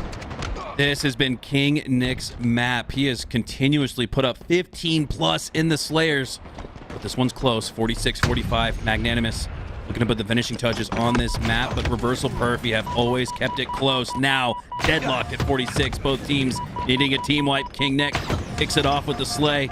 King Nick down to low HP, knows he has pressure coming on his location, and Super CC does in fact clean him up, but Magnanimous find a way to get 2 in the feed. 49-47. This could get really interesting in a hurry, but it's Huss with the clutch kill to close it out. I wasn't sure if one of these teams would decide to kind of hold up, because there's a few different rooms on this map that you could maybe just set up and watch all the entry points coming down to the wire in a Slayer, but Magnanimous said, no, we're going to bring the fight to you. We're going to close it down, applying maximum pressure. They're going to take game 1. Oh boy, there we go. Our first significantly close Slayer game 1. 50-47 is the final result, and game 2 CTF on Archon, Eli, has continuously delivered on close matches, so can't wait to see what that one looks like after a really close game number 1. But you can see Huss there, 4,700 damage. I saw Super CC with 5K. He started off hot, as you can see here with that double. Turns it into a triple via the assist, but it just wasn't enough. 3 kills was actually the difference in the end. Lots of good kills shown here. Super CC gets that reversal. Then gets taken down by Comet. I mean, this one really could have gone either way. Just 3 kills on a fresh map. These guys still trying to find their way around it, but like you said, Archon's been delivering all day. I cannot wait to see how I feel like even just from round to round, we're seeing the strategy evolve. Like we saw Huss started to block spawns in that last match that we saw him on, and just control the map. I mean, Huss has been, in my eyes, the best Archon player we've seen on broadcasts. He's been an absolute menace, just controlling high ground, low ground, shotgun, rockets, overshield. He seems very comfortable on this map already. Yeah, just imagining in my head what the start looks like on Archon. Do we see a Super CC versus Huss sniper duel right off the start? This map kind of leads you to it at the very beginning of the match. It almost forces a 1v1. Some players haven't taken it. Some players actually some teams, I should say, actually have went for the rockets instead of grabbing the snipe off the start. That was Magnanimous, actually. Their opening break strat in the previous round was to leave the sniper at its spawning point, which again is very close in proximity to where you spawn, and they focused and prioritized on the rockets instead. So strategy, something that's going to be fluid throughout the day. Strategy is going to be built really before our very eyes, as a lot of teams getting first-hand experience on these maps. And sure, they might have scrimmaged on it or ran through it with a theater third-person overview of it, but you can't replicate tournament speed. So even if you did come into this tournament with a little bit of insight on these maps, I think we're now really starting to get a feel for it after getting some gameplay, some tournament gameplay, no less. Right, yeah. Once these top players play against each other, that's when the meta actually starts to develop. And I kind of like that strategy to leave the sniper and or at least try it out, see how it goes, because the sniper's in a spot where it's going to be pretty difficult for the other team to steal yours anyways. It's all the way in your base unless they hit a quick route with the grapple. But I think if you just keep eyes on rockets and the grapple, which spawn close to the rockets, you can kind of prevent that and just get the sniper when you respawn. So it seems like Ryan already kind of thinking about how the map flow can go off the rip.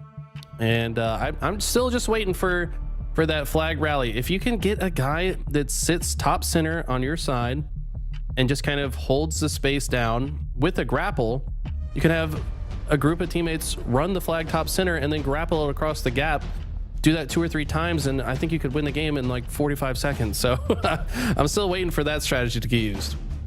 Yeah, this map about twice as big as Aquarius, but there are means to scoring just as fast. As we hop on board here with Huss off the start, gonna grab that shotgun, which helped him earn a killing frenzy the last time we saw him here on Archon. And it looks like Magnanimous are gonna go back to the well, in that their strategy is to earn the rockets off the start, which they do. And King Nick, well, one better, has the snipe as well. 3 go down for Reversal Perfy. Quick cap coming up ahead here, it looks like, for Magnanimous. If not for Super CC somehow finding a slay on Huss, and he's staying alive. He's going to allow his teammates to squad spawn in the back of the base. What looked like a pull for Magnanimous might not even be that. That back spawn area actually has a lot of playability, but not when Ryan gets a double with 1 rocket. It just feels like from the back of the base, though, you can kind of work your way around the outside. You can maybe take a low ground approach. Looks like Super CC spawned out because of how many members of Magnanimous are in the base. But these guys are getting more and more comfortable with this base fight. Looks like a grapple going to be used by Huss, and that's going to help him earn a trade despite being low shields. Looks like Super CC and Haynes, the last 2 players alive on the entire map, they're going to be able to return their flag. Now it's their turn to get in Magnanimous's base. So fitting that it's Super CC that resets that one. He was the last Spartan standing that got a slay, stayed alive in the back of the base, and allowed that squad spawn to occur, where Reversal Perfy were able to push off their back foot and earn the re. 2v2 gunfight for now, and after King Nick's slay, it's 3 down instead for Reversal Perfy. Haynes, the last player alive before the rest of the spawners come through, and Envor finds a slay. So Reversal Perfy are doing a good job keeping this Magnanimous squad at bay. They've gotten the first run of the game, but the defensive effort for Reversal Perfy looks really strong. Maybe Ryan Noob didn't go over the map before the tournament started, as he finds a way into the drink. I mean, he had the grapple charge, so I think his plan there was to jump off to throw his opponent off to like give himself an edge in the fight. Thought that he had a way back onto the map with the grapple, but maybe that kill zone a little closer than he expected, as he does ultimately die off the mountainside here. And Huss trying to slow down Envor, but he gets taken down. Ryan realizes you can't shoot through the floor on this map, tries to do so. So, you know, you gotta at least try it once, right, just to make sure. Hey, you never know. Maybe these rock stone structures are made of paper mache. I'm not sure what Ryan was exactly thinking there. Nonetheless, Reversal Perfy will put in their first score, and it was all defense for them in the first couple of minutes of the match, but they used that defensive prowess to turn 0 into 1, as I'd even surmise that the slaying advantage is in Magnanimous's favor. No, it's not actually. So it's a slight slaying edge for Reversal Perfy, and they have the objective efficiency to match 1-0. Envor with a rocket shotgun combination, not something you see very often. Can he get value out of it? Without a bandit, it's a little bit sketchy, right? Like, if you don't kill them with the rocket, how do you clean up the kill from afar? I guess the shotgun does have some decent range on it, but I have to imagine he's gonna, yeah, you could force choke him out from afar. That's one way to do it. I know that's Booba strategy, but as we see here, looks like Super CC trying to protect his own base. I think he just grabbed a new sniper recently, but there's so many corridors that you got to watch back here. Looks like he is able to move forward, and now he's going to pull the Magnanimous flag. Grapple being utilized here from Ryanu. And it looks like it's not going to be enough. 2-0 lead for Reversal Perfy. They're looking good here in a bounce back game 2. Game 1 was really close, and you have to start thinking if game 1 went the other way for a couple of slays, this could be a 2-0 building for Reversal Perfy, but we're not going to complain, Eli. We might get our first game 3 of the tournament. Would love to see that. Yeah, I cannot wait for you guys to see Anthracite. Beautifully designed map. Should be the game 3 unless Magnanimous make an epic comeback, which they're more than capable of doing. Still 8 minutes on the clock. You have to imagine if they can just get the next round of sandbox items, they should be able to convert that into a flag cap. King Nick's going to control this upper region of the map. We saw Quadrant really favoring this area. New rockets are up, but King Nick trying to rain down shots on the players going for it. Takes down one, but another member of Reversal Perfy was able to get out with those rockets. Now King Nick forced off of the high ground. He's trying to retreat. Oh, and look at Haynes. He's the last player alive. Wait. Oh, and he's not going to get the score, but his teammates should surely clean it up. They do. Unbelievable, that complexity. We're able to take down 3/4 of the roster, but not stop that score from going in as we switch gears here, hopping back on board with Quadrant as they look to secure another game 1 victory. Spectacular at that, but Cobra Crew got a little bit of something to say about it. That's Shyway, Aloof, Jelly, Gun Goddess, and Dilly Donut, but that will not be enough as Quadrant do in fact earn the stake. But man, Eli, that was not the close match that we thought it would be here on Archon CTF. Reversal Perfy, they dominated all the way through. Yeah, they clearly had maybe a better game plan, maybe just better control of the sandbox, and they really put Magnanimous in the blender. So that's impressive, right? Magnanimous looked very good on this map against everybody else they've played against so far. Reversal Perfy trying to change the storyline and be the ones that make it to that grand final, but right now they're going to be jumping onto a map that, you know, maybe neither team has even played yet. If they've 2-0'd everybody so far in the tournament, then this would be both of their first times on this map, at least in the tournament. Who knows if they've got some practice on it prior, but this is a fun one. It's kind of it reminds me of maybe a map from like Team Fortress 2 or, like you said, Overwatch. The building says mining company on it. I can't remember the name of the mining company right now. Red River Mining Company, something like that. But there's a lot of verticality to this one as well. There's several different building structures. All the hills for the most part are low ground though and pretty exposed. So I think every hill is going to be contested.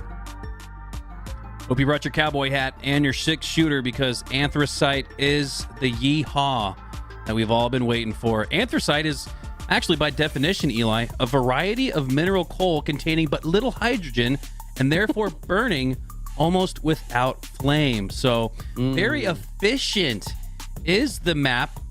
Not only design, but the utility here on Anthracite. And again, the environmental storytelling goes all the way down to the names that these guys choose. And there you go. Yeah, Red River Mining Company. Look at this, man. This is exciting. I got a smile on my face just looking at the incredible art design of this map. Anthracite created by Lahant with help from Bullet to the Head 9. We get our first glimpse of it here in the tourney.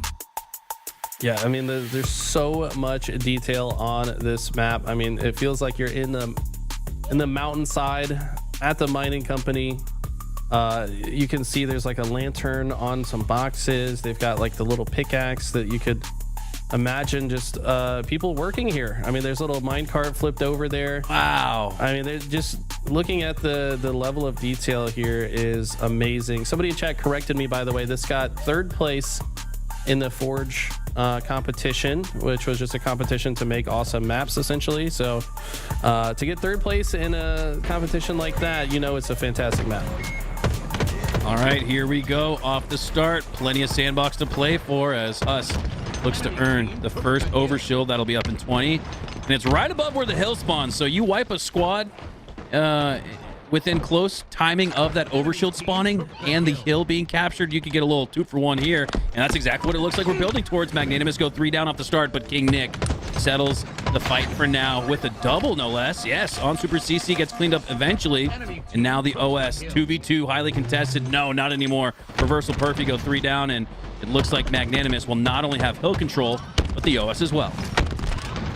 I'll be honest, man, in the play tests on this, you never really feel comfortable in the hill. I just always felt like there's so many different places to look around and be wary of, as you see Huss looking up to the skies, but he gets assassinated because he did not check all of the routes he could have been approached from, and that's why it always feels so dangerous in these hills. You're at ultimate low ground and never know where someone's going to come from next. Oh, look at that. You never know what you might find in the hill, too. Envor kind of slides over to the sniper and says, okay, I guess I'll take that. Lines up a couple of no-scopes, but Ryan Noob's slide is too quick, too wily, too sly, as he takes down Envor, and it would look like 2 more shots left in that snipe. King Nick with a spike grenade cross map. That's not going to connect. You can see the feeling out portion of this map being played. Magnanimous in the lead, just about doubling up and then some on Reversal Perfy for now.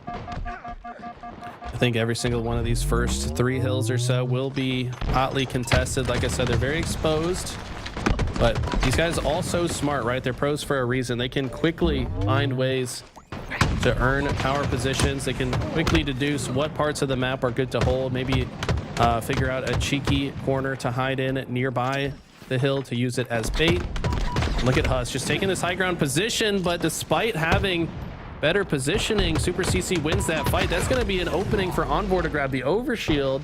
This overshield could make all the difference for this first hill. Who can find the most value out of the OS? Reversal Perfy are down, but now with overshield, have a chance to potentially roll.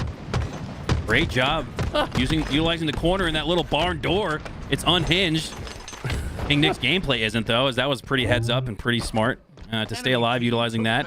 And all the while, Envor gets his entire overshield depleted. So a nice play there from King Nick, seeing that veteran style come out despite the map being brand new. Look at this. Envor kind of predicts that perhaps Magnanimous will try to rotate through the outside. He's correct, but problem is his opponent shows up with a heat wave, cuts him down in a hurry. Seeing some more items on this map that we haven't seen in HCS in recent memory. We got the drop wall back in action. Some shock grenades as well. And shock grenades, and I think this is the first time we'll see shock grenades in a King of the Hill game type, which, you know, might be their best use case, right? Like just throwing some shocks into the hill. They're bound to deal some damage. But right now, it's all about this snipe control from Super CC. He's got a full clip to work with. Yeah, and even if you don't get the slay, you could at least clear the hill for the time being after Magnanimous clear a 1-0 lead off the start. Super CC has that snipe. Saw what he did previously with it. Was able to take down a couple opponents. Teammate support here on the red structure as he gets a couple of chase grenades through. That's not going to connect on anybody, and here comes Ryan Noob around the corner. Weak, I assume. Yes, he is. Easy finish here for Super CC, and this should open up some hill time here for Reversal Perfy, but trades occur. The last player alive for Magnanimous able to trade out, and that's going to make it a little bit more difficult for Reversal Perfy to reach what I felt like could have been the 25% mark on hill number 2. Super CC tries to land the no-scope, but Huss's movement just a little bit too fast. Envor's going to be able to secure this overshield, though. Looks like a trade goes out between Haynes and Huss. Right now, not much hill time really gotten for either team, but now this looks like the best chance Reversal Perfy has had to start racking it up. It's overshields. He's still got quite a bit of overshield to work with. Hill 2 virtually tied, but Reversal Perfy starting to get a little bit of separation on board with another overshield. So you definitely give Reversal Perfy the check mark on that to-do list. They've been able to claim more overshields than Magnanimous, and they tie it up because of it. 2 down, though. Ooh. Haynes needs to win this one. Massive! Takes down 2 of his own on Magnanimous, and that would have been a 1v4, 1v3 at best for Reversal Perfy, but Haynes with the double kill swings the tide back to 2v2. Now swings it back in scoring favor for Reversal Perfy, as they need just 25% more on the board to tie things up.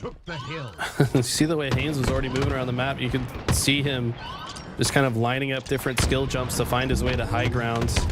Ultimately does get cut down, though, and Stalker rifle. Not sure where the Stalker spawns on this map. I think it's in one of the buildings here, maybe in the higher area, if I recall correctly. but that's going to be an important weapon to keep track of. Looks like Haynes going to find his trusty assault rifle once more. We saw what work he was doing with it previously, and he keeps making this cutoff. He's found the rotation. He knows that Magnanimous want to use this mining area to get to the hill, but he just keeps stopping him short, and that's massive for Reversal Perfect. Enemy about to score. Last player alive for Magnanimous. Putting some dangerous points on the board, but it looks like Reversal Perfect should be able to secure this. They just got to take one more out of the hill, but a great trade from Rhino. Clears the hill, clears Reversal Perfect from earning points, but they finally dive bomb onto it and secure that 1-1 tie with 2 to go. Haynes gets the overshield. King Nick tries to at least take away the overshield from him. Does a good job to do so with that melee using the thrust pack. And now Rain diving from the heavens with the sniper rifle. I found myself doing this on a map that you maybe aren't super comfortable on yet, and you're playing a game type like King of the Hill. It's very easy to just kind of try to run at the hill over and over again, but I think that a better strategy here is probably to try to maintain some high ground positioning so that when you do get into a fight, you have better odds to win it, and then you can get into that hill later. As we see, Reversal Perfect gets a lot of time off of those early deaths from Magnanimous. Some cross map shots there. 1-1, 90 seconds left, Eli. So score and time consideration, this could be the final score that we see depending on how long it takes. I feel like especially on a Forge, in a Forge tournament, you're not going to see as efficient grabs of the hill like you might normally in HCS. So I'm expecting a little bit more time to come off the clock. I think that's one of the reasons that we see just a minute and a half left, only 1 cap for each side. But 3 go down for Magnanimous. Oh no. Uh-oh, and that helps kind of reset things a little bit as Common falls off the map with a little bit of lead, a narrow lead on this third hill. I'd say 10 percentage points, but no more. Yeah, Haynes was the last player alive. By the way, Haynes 22 and 11, clearly feeling confident on this map. Maybe played a little bit of Team Fortress 2 or another game that has a map similar to this, but right now Huss gonna use the sniper in the hill. Maybe not super common strategy, but sometimes you're the best guy to get the hill time and you just happen to have the sniper, and we know how effective Huss can be at low ground anyways. He does get the body shot, but he gets taken down. 1-1, 101 on the clock. This one's coming down to the nitty gritty. Common looking to protect the hill. Oh, but it's Magnanimous with the overshield and Ryanoob with the double kill. This could be the finishing touch that they need on hill number 3 to take a lead going into the final minute, and they'll do just that. Haynes, the last player alive. I don't know where the next hill sets up at, but I imagine his thought process here is to rotate to next, try to get some shots out, try to deplete that overshield, but he's not able to, and Haynes is going to spawn out a little staggered now after a King Nick double kill. Triple kill. And they're going to have eyes on the next hill as well. And curious now, Eli, do you play for the points here or to just get to 0-0? I mean, this is the most protected hill in the entire rotation, so the problem with playing time here is if Reversal Perfect do get control, they could feasibly just get the entire hill in one go. So at the same time, though, Magnanimous beat them into the mining area, and that's off of a heads-up play. I don't know if you noticed, but they purposefully delayed the capture of that last hill, kind of employing some high-level HCS strategies. They waited till they had a few kills first and then capped the hill so they could have this early rotation, and that play might have just won them the game. Looks like it will. Desperation sprint through the middle of the map will not be enough for Reversal Perfy as Magnanimous take it 2-1 and take this series 2-1 as well. We finally got our best of 3 game 3, and boy did it deliver. Anthracite, a very good looking map, plays well as well. We got to see a triple kill from King Nick and a highly contested game number 3. About all you can ask for, Eli. All you could ask for in a series like this, in a tournament like this. We just want to see more and more Forge maps, guys. If you guys are Forge creators and want to get your maps in tournaments like this, definitely check out ForgeHub, check out Halo Hub. You know, get involved in these tournaments. We want to see more tournaments like this. LVT, I'm sure, would love to be a part of as many as possible. We see exclamation point Forge maps in chat for you guys to check out all the maps that we're playing today. And we're just getting started. There's still a lot more tournaments to be played. All right, take a quick look at our bracket. Things are starting to clear up a little bit. Clear to area. Gets through to the winner semis on the bottom side. Our top side already set. From two of our top performers so far, fitting Quadrant and Magnanimous. That's where we'll head to next in a best of 5, Eli. Here we go. We're hopefully going to look at all the great maps that we've seen throughout the day. But before we do that, let's head to a quick break, re-rack. When we return, Quadrant versus Magnanimous in your winner semis. Woo! Can't wait.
Hello, everyone, and welcome back to the ForgeHub 5K presented by LVT Halo. Mikowski joined alongside my duo, Eli the Ninja. And Eli, we got our best series coming up yet, Quadrant versus Magnanimous. And it's a best of 5 as well. Woo! Set the stage for us. I mean, this could be two Titans that we could very well see facing off for top 6 in an HCS tournament, but we're seeing them here competing on Forge maps that the community has largely not seen until today. But we've got some amazing maps here. We've gotten to know Downfall and Archon already. Anthracite in the mix as well, but this is a best of 5 with 2 very good teams, so we could absolutely see this go the distance and see a couple of new maps. I know we've got a Sepulture game 5 on Strongholds, and man, that would be exciting. Conflux, another map that I'd love to see. It reminds me of Wizard or Warlock from the Halo CE, Halo 2 era. Just a little bit widened out, a little bit bigger, but for now, we've got Downfall, game number 1, Slayer off the start, and Quadrant have a 2-0 lead. SLG's been putting the sniper to work. No surprise that he grabs it immediately off the rip here, finds an unsuspecting Huss, but Rhino there to cover his back, and that's what you like to see from a team like this that's kind of trying each other out a little bit. You know, this isn't an official roster, could be. Not sure if they've signed up for the HCS tournament with these 4 or tomorrow, but some clear signs. Right? Yeah, I mean, it feels like it. Some clear signs of early teamwork from these guys already. Yeah, Ryanoob is just so purposeful in everything he does in and out of the game, whether it's making a rotation or holding tight and baiting the other team in, or even out of game with the team changes and roster decisions he makes. Ryanoob is not only a player, but he's almost like a player coach, almost like a player GM. He really wears a lot of hats, and fittingly so as for someone who's been around since the Doritos Combine days of 2010. Ryanoob, now a wily veteran in his veteran era, but it's Magnanimous who need a little bit more to get back in this one. Quadrant, just as I say that, explode for a 3 down, only 1 down for them. And that net advantage is going to lead to 5, 7 to 13 now off the start. Quadrant are really flexing their muscles here. Sika hasn't died yet. Quadrant is absolutely insane right now, and I think it was either Sika or SLG in an interview said that he thinks this current iteration of Quadrant could be even better than the Quadrant that contained Legends, who's now won tournaments, and you can see why. Glory really coming into his own as a player and just leveling up with this squad. Snipe Drone hitting a new level of confidence and ability as well, and I'm just so excited to see this Quadrant roster throughout the entire year. They are putting on a clinic against the likes of Magnanimous, who are also a top team. So Quadrant taking SSG to game 5, actually had a 2-0 lead in the series and won the first round of Oddball. Somehow did end up losing that series, but it definitely shows their potential as Sika gets a triple kill and they've doubled up on the lead. Wow. Triple kill, double up on the lead for Quadrant. And man, what is it about these Forge maps, Eli? Did they input 15% more aim assist? Because man, the snipers have just been on fire in this tournament so far. And if anyone's been on fire as a squad, it is Quadrant as a whole. But just as I say that, us, the difficult gunfight there. Repulsor backs him against the wall, but he regains off of that little screen disorientation. Now taking on SLG, but the bait and switch from Snipe Drone. Oh my God, we're getting to see Quadrant in full form here. Sika started this game 11-0, finally taken down. So he got the killing frenzy.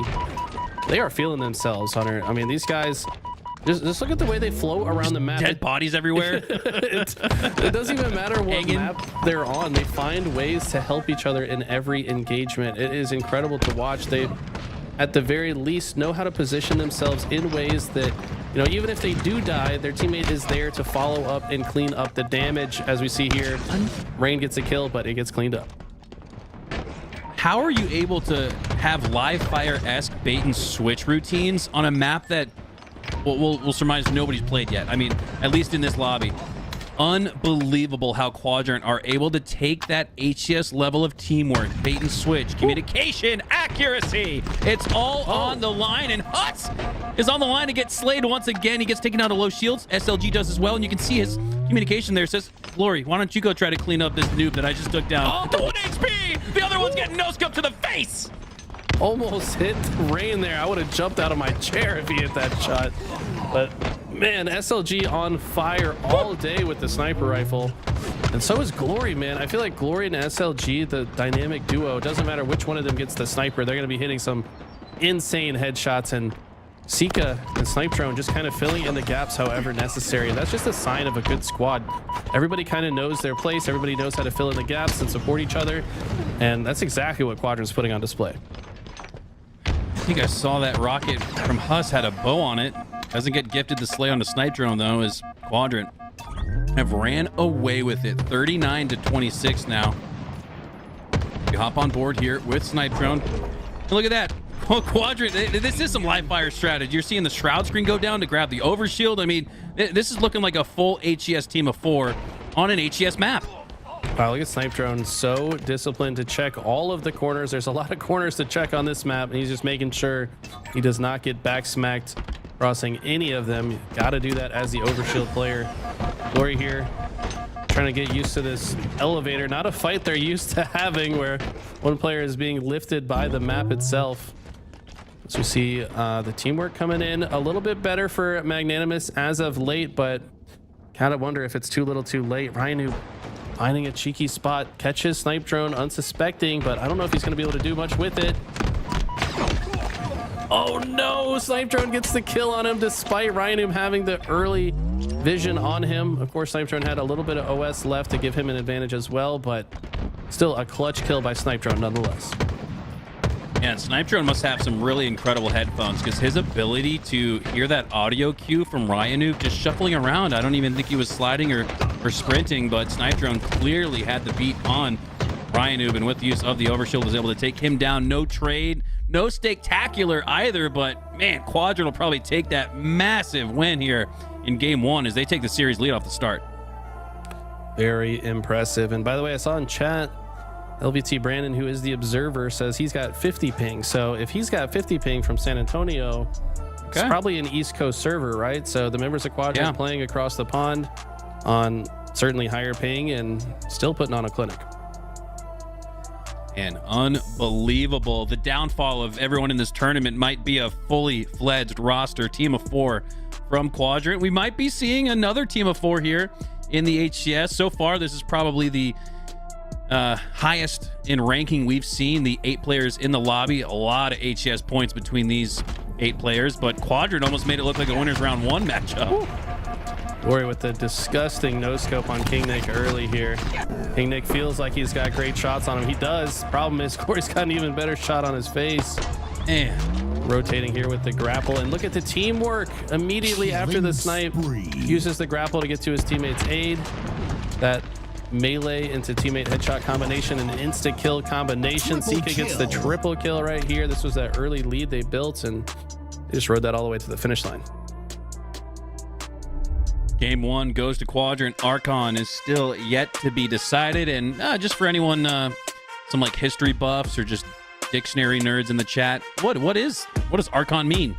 Well, it's Greek for an authoritative figure or ruler. So very interesting. You can almost see the Greek pillars and structures there, the olive branches, it looks like, all strewn throughout the map. Environmental storytelling on point. So too are these teams as we kick off game 2. CTF on Archon, and another incredible snipe to kick off game 2. What do you know? SLG, an absolute menace on the map with this weapon. But man, Archon, any StarCraft players in chat? Because Archon just reminds me of the Protoss unit, one of my favorite units in StarCraft. And this looks like it could be a Protoss structure in a way. So I don't know if there's some crossover there, but regardless, SLG is a problem, finally gets taken care of. And if Magnanimous want to win this game, I have a feeling they're going to have to keep that sniper out of SLG's hands.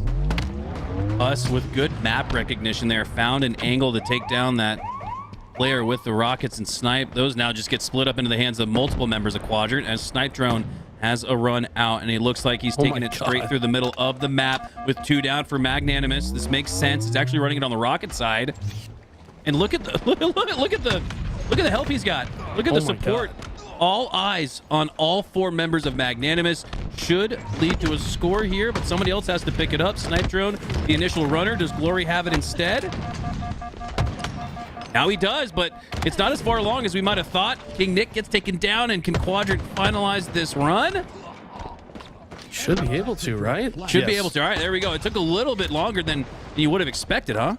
Yeah, definitely. I mean, I guess Magnanimous able to sneak into the base, make it a little bit more difficult, but Quadrant playing their process. They know they can be patient in a situation like that with massive upper hand. No need to rush the situation and risk that flag return as Glory gets the sniper into his hands. And it's really been a tale of the sniper efficiency so far from Quadrant. It seems like they've gotten a bit more value out of every time it's picked up, but Huss gets the trade headshot on Snipe Drone. That snipe's going to go down. A couple bullets left in it, but just crossed that 10-minute mark. That means the rockets are back up.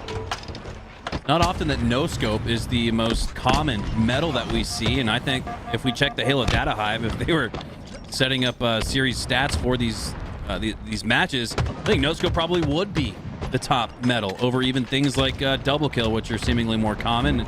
I think even more common than just the snipe metal. I think we've seen more no scopes than anything else. So snipers have been on point as Glory looking to defend his base here, takes down King Nick. With these slays, should be able to push out one last member to deal with. Boom, Ryan Noob goes down for the double kill. And now Magnanimous, after all four go down, are on the defensive foot. One thing that I love about Quadrant's playstyle in CTF, I mean, this is one of the best CTF teams on the planet, but whatever the team's goal is, they all do it together. If the goal is to play defense and clear their side, that's what they're going to do. If their goal is to start taking space on the map, they do it together as a unit. If they're going to pull the flag, they do it together and block spawns and attack the spawners. They're never really separated from one another, whereas I feel like some other teams maybe get off the same page. See, look at this. Snipe Drone basically playing bodyguard while Sika runs the flag, and Sika doesn't even have to think about it. He just keeps going.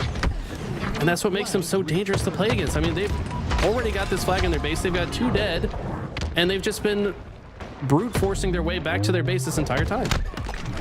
Yeah, the saying, "I'll be your eyes and ears," comes to mind when we watch Quadrant. They will go 4 down, though. A little goal line stand here for Magnanimous as they're able to reset that run, and this is huge. Looking at a 1-1 instead of a 2-0. This could be big, but SLG lands a big body shot no scope. Oh, cleaned up on the other side. It's Huss, who's been that main slayer, main power weapon wielder. You can see him now. He's got the T-squared combo once again, and it looks like Huss will allow Magnanimous to bounce back and tie things up at 1, where this was looking like a runaway freight train for Quadrant 2-0, but that is not the case. We're tied instead. Love to see it. Look at this. This is the Huss strat right here. He's just been cycling the shoddy ammo. So he picks up the sniper from his own base and then goes and picks up the ammo off the pad of the opposition. And he's just roaming with sniper shoddy, just being so effective on the map. Add a grapple to this man's kit, and he is going to be all over the map, dropping bodies like Spider-Man. He's finally going to be spotted out, but that's going to be 2 caps in a row for Magnanimous. They look to take the lead here in this game. Oh, Magnanimous with the double cap, and I think the only shots put on the flag runner were the 2 at the very end there.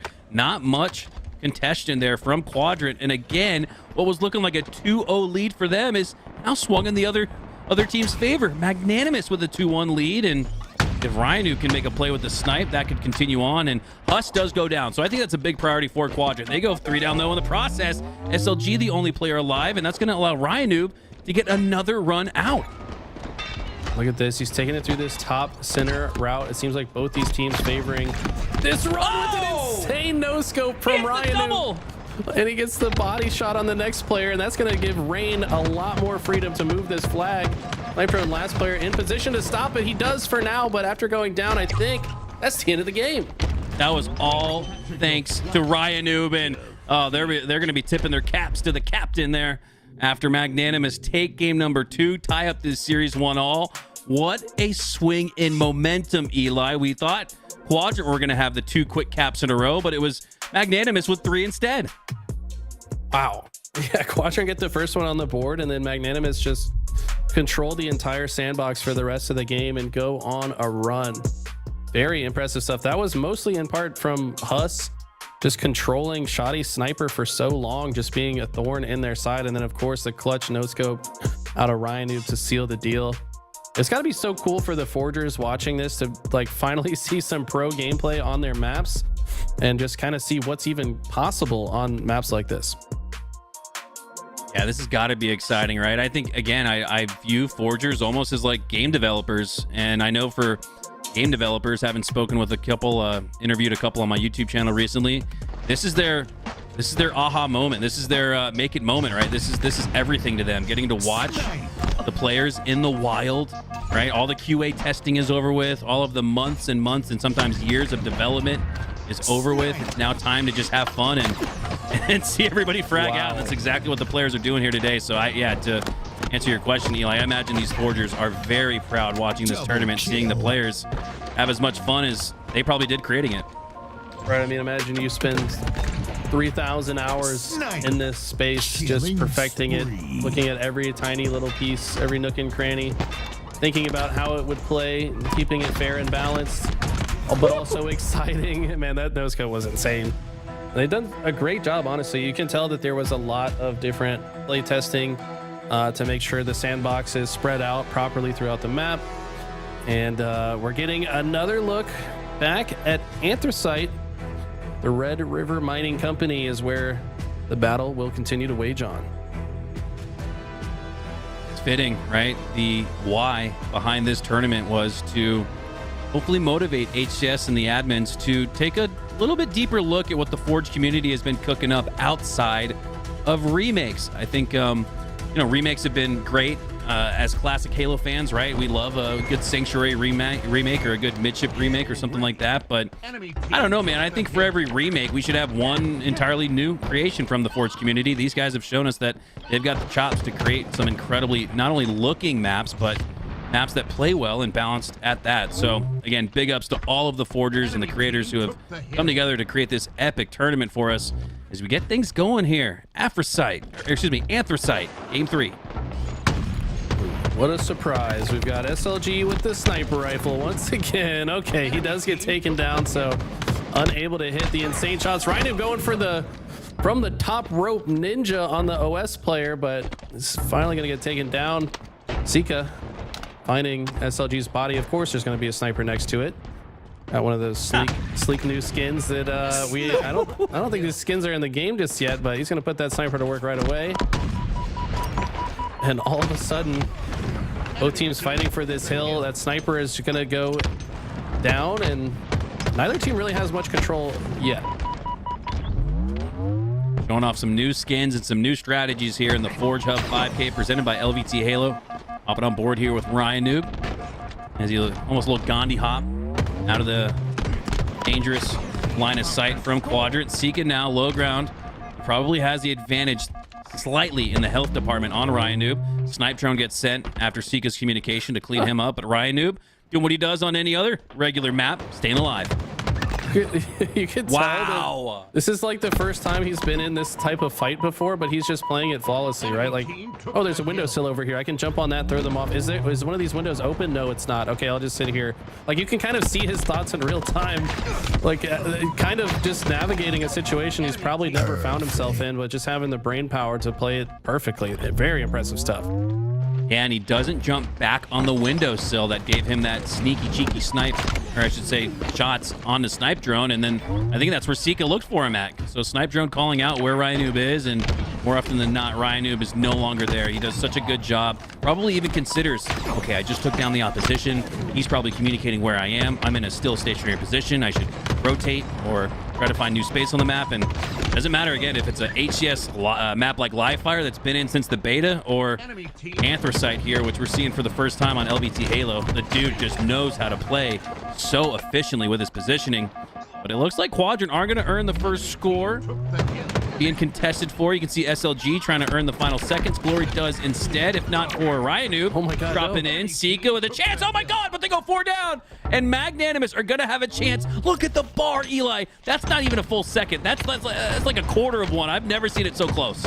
Yeah, I think it's exactly 1 second tick. That's all Snipe Drone needs. Oh, he's not in it for long enough, so it doesn't tick up.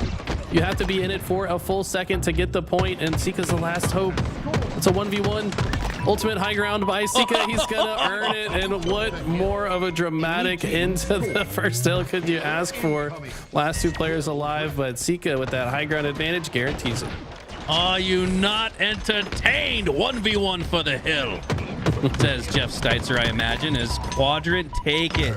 Huss versus Sika. What an unbelievable fight that was. Sika had the high ground and turned that into 1 on the board. Now trying to clean up Huss once again. He does just that. Sika's starting to roll a little bit here. He's the top performer in the lobby, sitting at 10, 3, and 5. That crucial cap. See, look like Sika trying to use the little door on the outside of there, just finding any cover and using it to its max advantage. So we see this hill, another one quite in the open, so should be very exciting. We see a repulsor coming out from Glory after Huss misses the assassination. This awkward fight that repulsor charges back. Oh my God. Glory somehow comes out on top of that situation, and SLG and Sika both get 2 kills as well, so Glory survives no shields, and his teammates kill the next 2 players that try to kill him. Man, and we know from talking with a lot of these HCS pros, their favorite opportunities in game are to finesse each other. And my God, if we didn't just see that 1v1 ring around the rosy with the repulsor, things continuing on from that first cap that we saw, came down to a 1v1 between Quadrant and Magnanimous. As it looks like Quadrant are going to rotate on to next and gain the lead at the halfway mark on this hill, but Magnanimous have possession for now, but they lose numbers advantage. Rain, the last player alive, off to the side a little bit here in the hallway, and he finds a way. Huss off spawn finds a way to take down Sika, and wow, Magnanimous looked like Quadrant were going to get a couple little bit more points, but instead it's Magnanimous who are starting to roll here, looking to tie things up. Looks like Quadrant spawned close though in this little coal mining facility, but the pressure able to be staved off by Magnanimous. Rain's gonna intelligently rotate out of the hill to try to play his life and be a better factor in the fight, but when he gets taken down, Quadrant definitely gonna feel comfortable to get in the hill. SLG and Sika, look at this. They're in the 2 best high ground positions to overlook this hill, and with the spawn points of Magnanimous, they're gonna have a hard time getting over here. SLG preventing entry and exit points on Huss with those grenades, but Huss finds a way in the hill nonetheless. But SLG pre-planned with the perfect 7 shots from the sidekick, looking like the main character there with that level of DPS. King Nick gets in a couple of more to the body, and then Ryan, that's very rare you see Ryan give up his back to the opposition, and that's back-to-back caps instead for Quadrant, up 2-0 with 2.5 left in regulation. 18-8 is Sika. He has been on fire. We saw him with the triple kill in game 1 as well. Just seems like no matter what, there's 1 member of Quadrant or 2 members of Quadrant popping off, and it could be any of the 4. They're like taking turns having standout performances, and that's a sign of a phenomenal team, right? Like every single person on the team capable of doing unimaginable things as Glory hits the curb slide perfect shots through the window. And how much skill does it take to pull off something like that?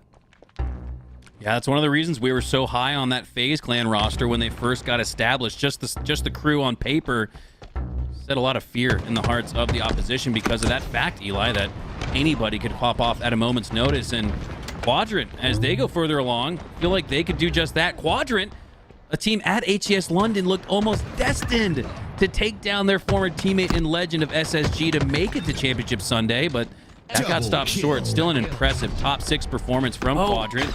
Little repulsor mind the gap from Ryan Noob. Yes, I've been waiting for one of those. Yeah, I'm surprised we haven't seen more of it. There's a lot of space to be knocked off the map, but this hill definitely going to create more of those moments as it is right on this cliffside here. Beautifully designed skybox, by the way. Shout out to the Forgers. I mean, these maps do such a good job of just immersing you in the environment, right? Like you actually feel like you're in this space, and a lot of that comes from feels alive. Yeah, a lot of that comes from the work outside of the map. A lot of people pay attention to what happens inside the map, but I think just as important is that skybox to really add that layer of immersion. Yeah, that's a great point, Eli. As Quadrant take a 3-0 lead, you kind of think like, oh wow, I never noticed that. Well, your mind did subconsciously. It appreciates it, I think, as gamers. We may not see or look at things directly, but what's on the periphery of our vision is always be appreciated and admired, as we get a chance to do that here with these Forge maps. Wow. Was that snipe drone coming flying off the top rope? Yeah, play the John Cena drop for that. That was unbelievable, as he stays alive and takes down his opposition. Yeah, this hill definitely the most protected of all the hills on this map, so would not be surprised if Quadrant run away with it for the 4-0 sweep, as they've got, you know, several entry points to watch. By the way, Ryan using that shock grenade to deplete the overshield, and then the perfect shots from the Stalker, as we see a nice overhead view of the map. See all the snow and ice on the roof of these buildings here. Rhino continuing to put the sandbox to work. I think these guys are probably happy to see, you know, maybe a few more items to use in a tournament like this. You know, get the drop wall back. It just allows for a little bit more creativity that they are not normally allotted in the other tournaments. I agree. I miss the drop wall. Not only just because it looks cool, but I think it's somewhat strategical. I also love when Jeff Steitzer says, boom block. So we could always use more of that.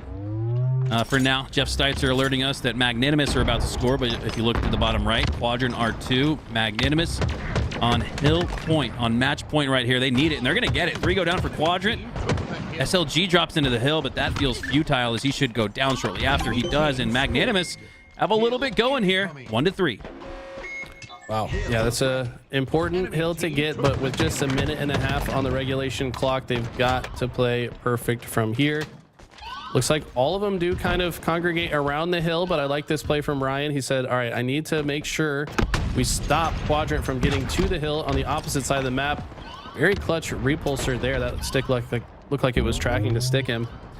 And they've got a good setup here where it looks like they should be able to keep Quadrant at bay and get a lot of hill time. Oh, Ryanu with the peek and pop around the corner, takes the face. And if Magnanimous can score here quickly, maybe even the soul of Quadrant, as Magnanimous look to start a comeback for the ages.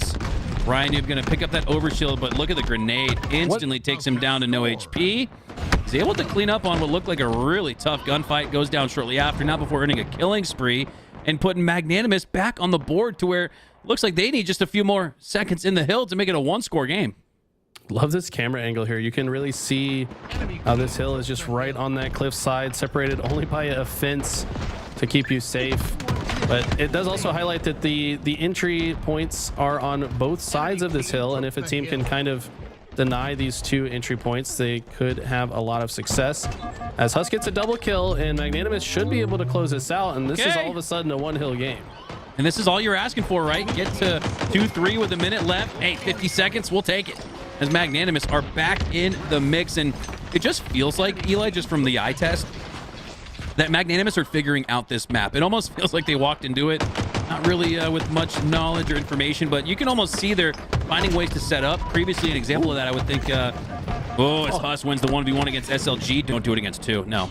But I think an example of that earlier was when Magnanimous had hill number 1 for them, made it 1-3, went for hill number 2, and they sent Ryanoob out with that sniper to prevent the pushes from Quadrant, and that was perfectly played by Ryanoob. So we're starting to see it looks like Magnanimous find their form as we head back to this initial hill point. 35 seconds left, though. Magnanimous are in it, and they're already at the 60% mark. This would be a comeback for the ages.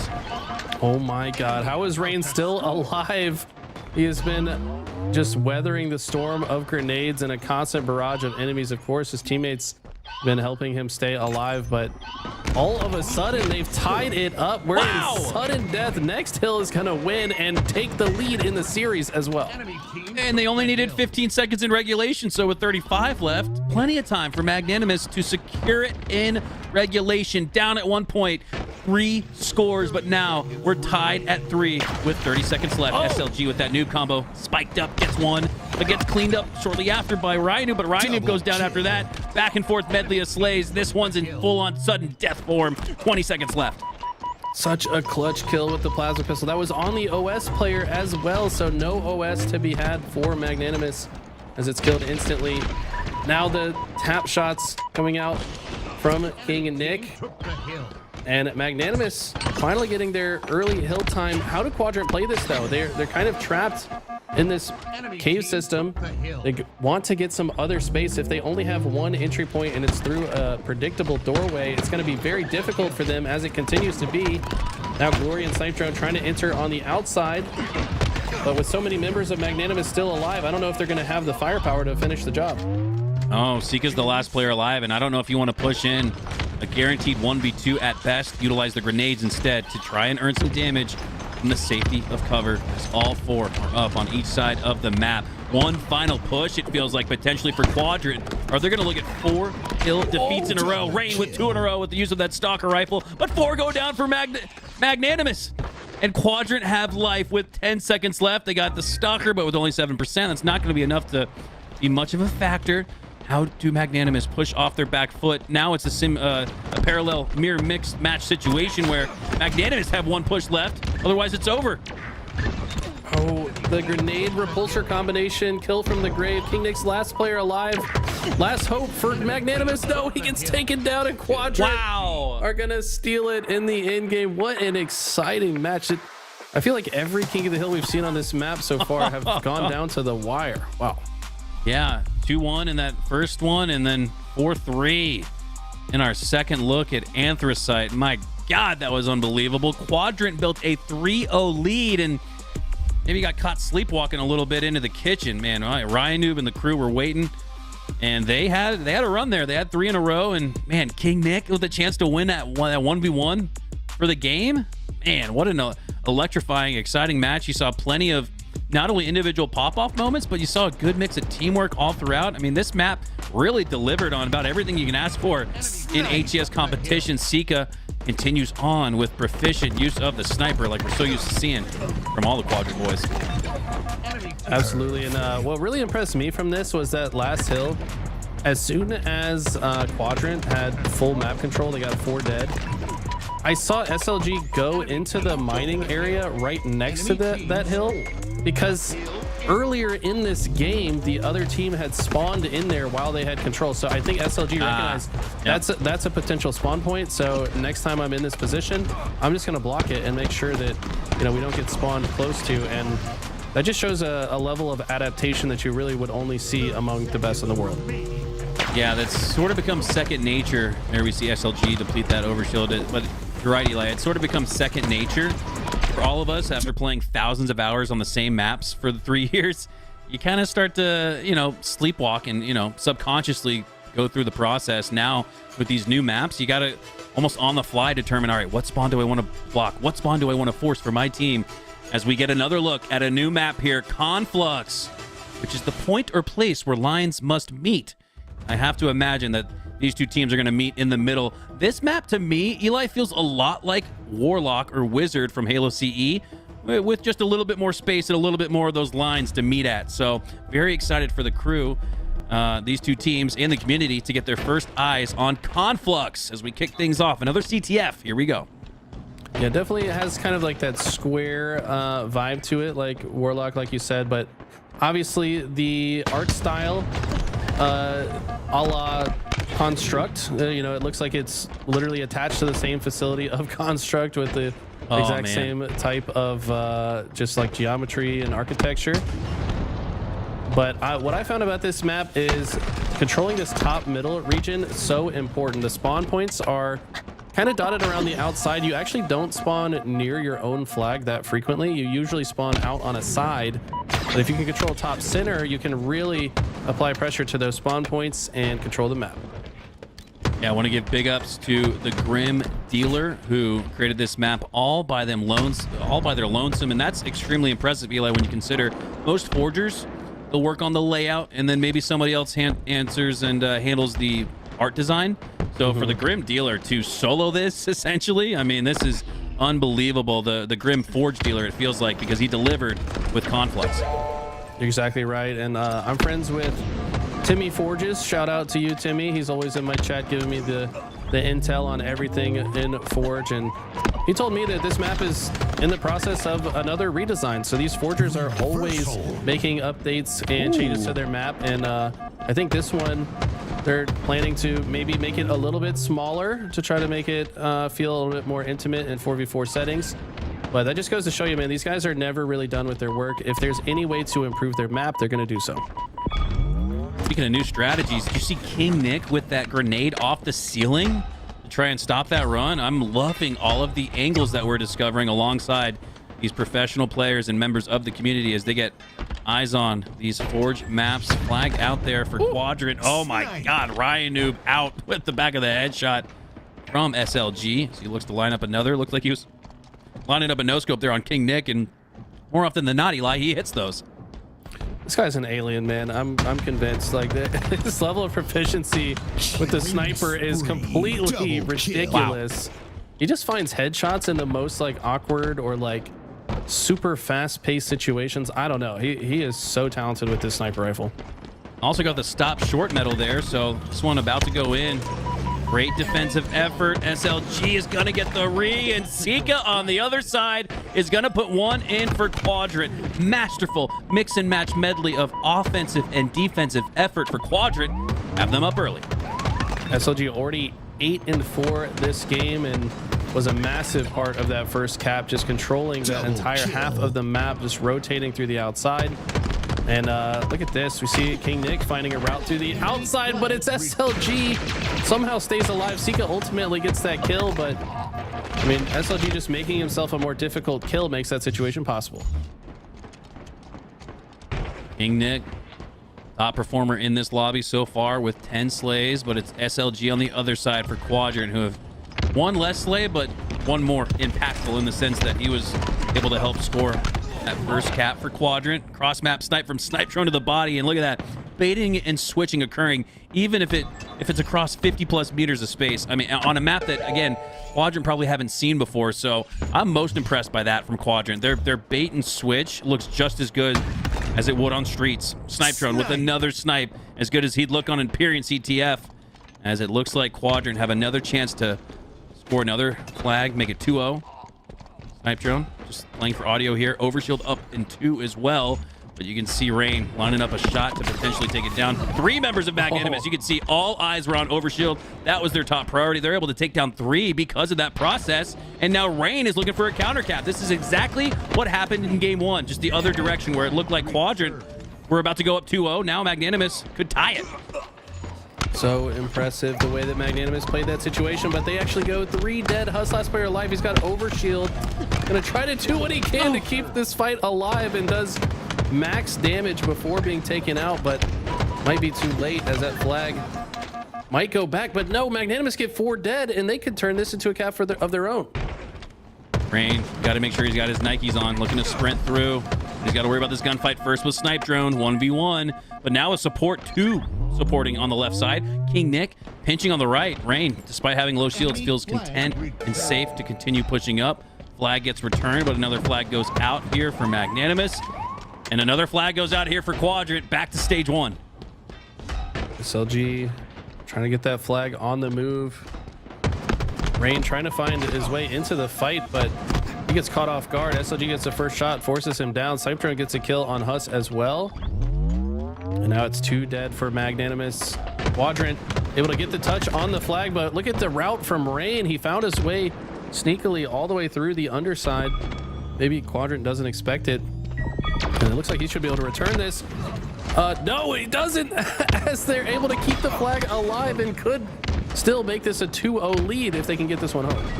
Oh my God, was that icy from Sika, but it all might be for naught as 3 go down for Quadrant. Now does Glory have a Sika type play in him? No, he's going to go down. And King Nick has to play 2 flags here. Does he go for the reset? Does he try to keep his flag alive? It looks like he's doing a little bit of both for now. And Quadrant's doing the same. But King Nick finds a double kill. But a good trade out there from Quadrant. Keeps it an even 2v2 instead of 1v3. Massive trade win condition there for Quadrant. Can they turn it into a score, or at the very least prevent Magnanimous from tying things up at 1? SLG now with the rockets working up the left side, and this should be like shooting fish in a barrel.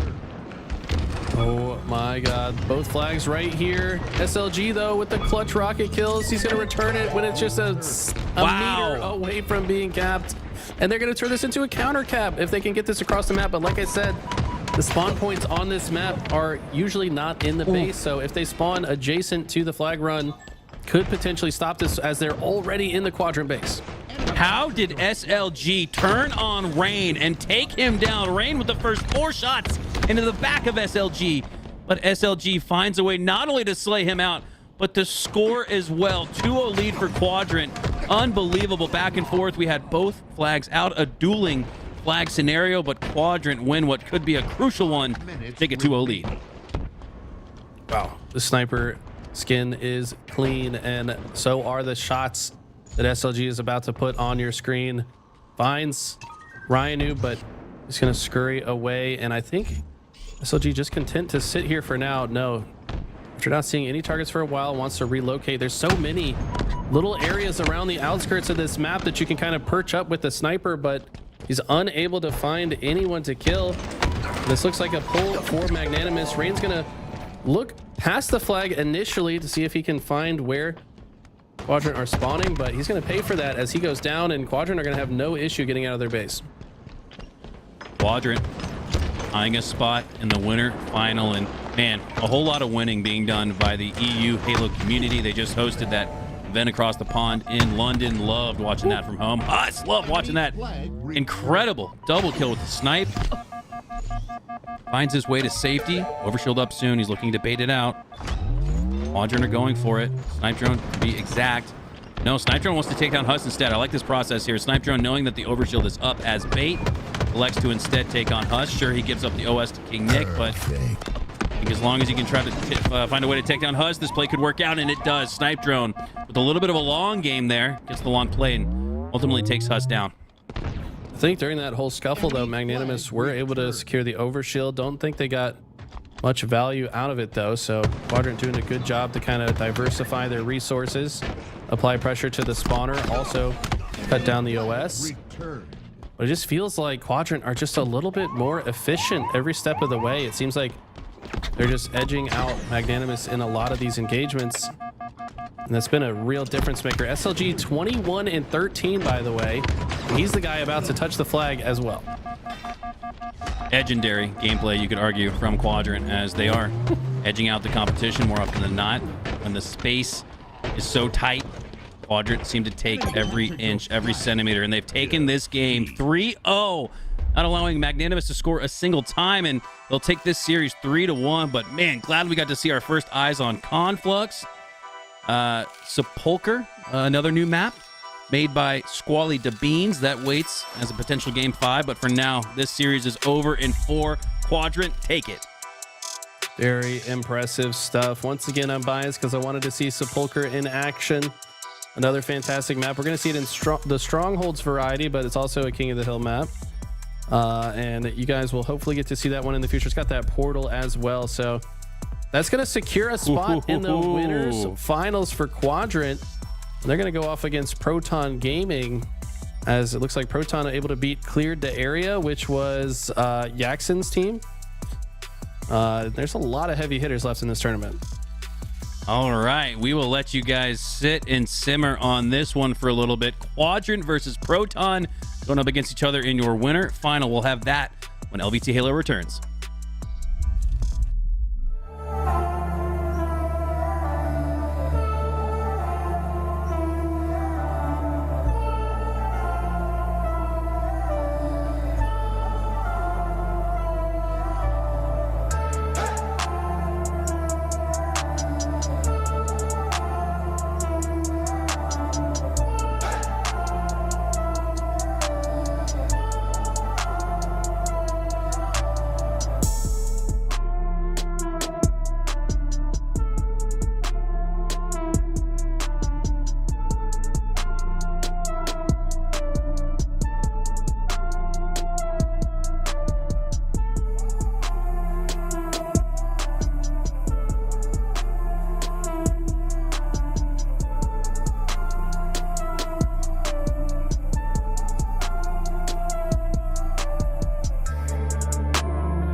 Just getting started. Let's get it started. Pave the way, roads uncharted. No problem, we ain't solving. 1, 2, 3. Let's get it. Let's get it. Let's get it started. Let's get it. Let's get it. Let's get it started. Come play with the big boys. Ain't no rest, we make noise. Love it when you see it so good that you can't avoid. Pedal to the metal, we going far. Going far. Foot on the gas, just getting started. Let's get it started. Pave the way, roads uncharted. Let's get it. Let's get it started.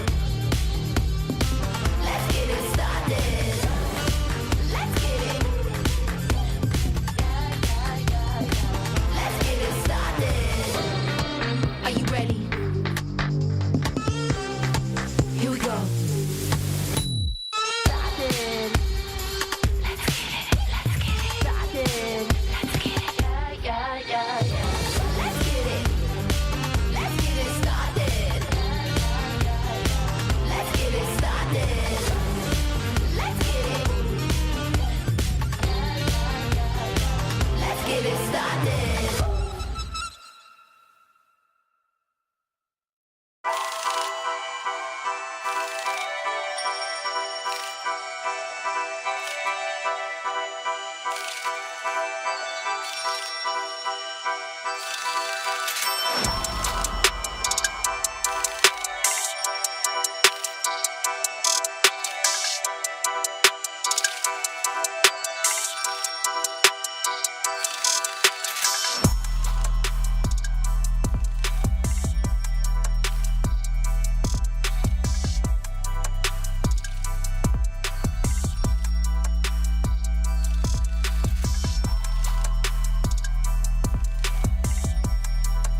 Double kill.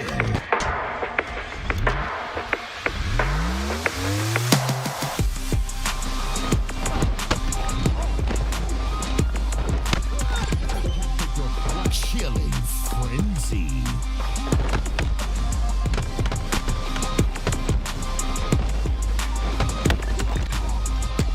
Killing spree.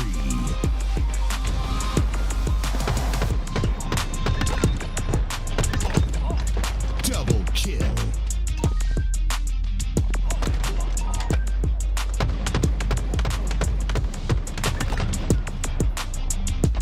Enemy flag returned.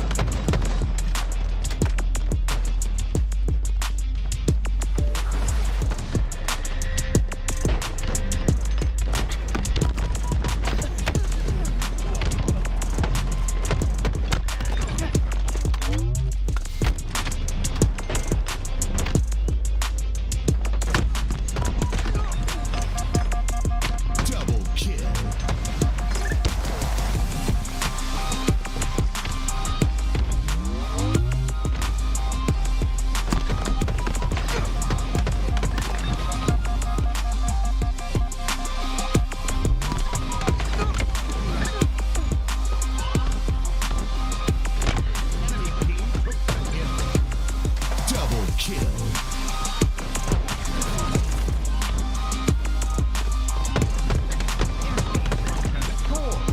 Double kill. Double kill.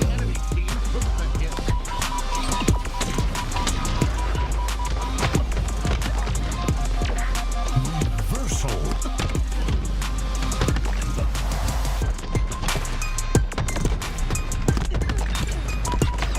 Double kill.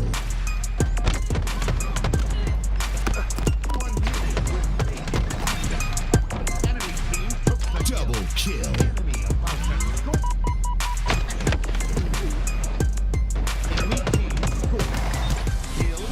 Triple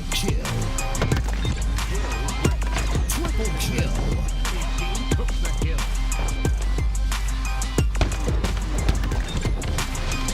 Double kill.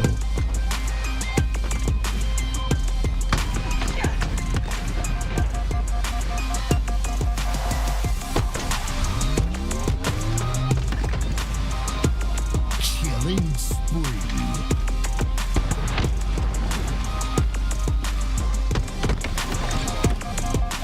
Triple kill.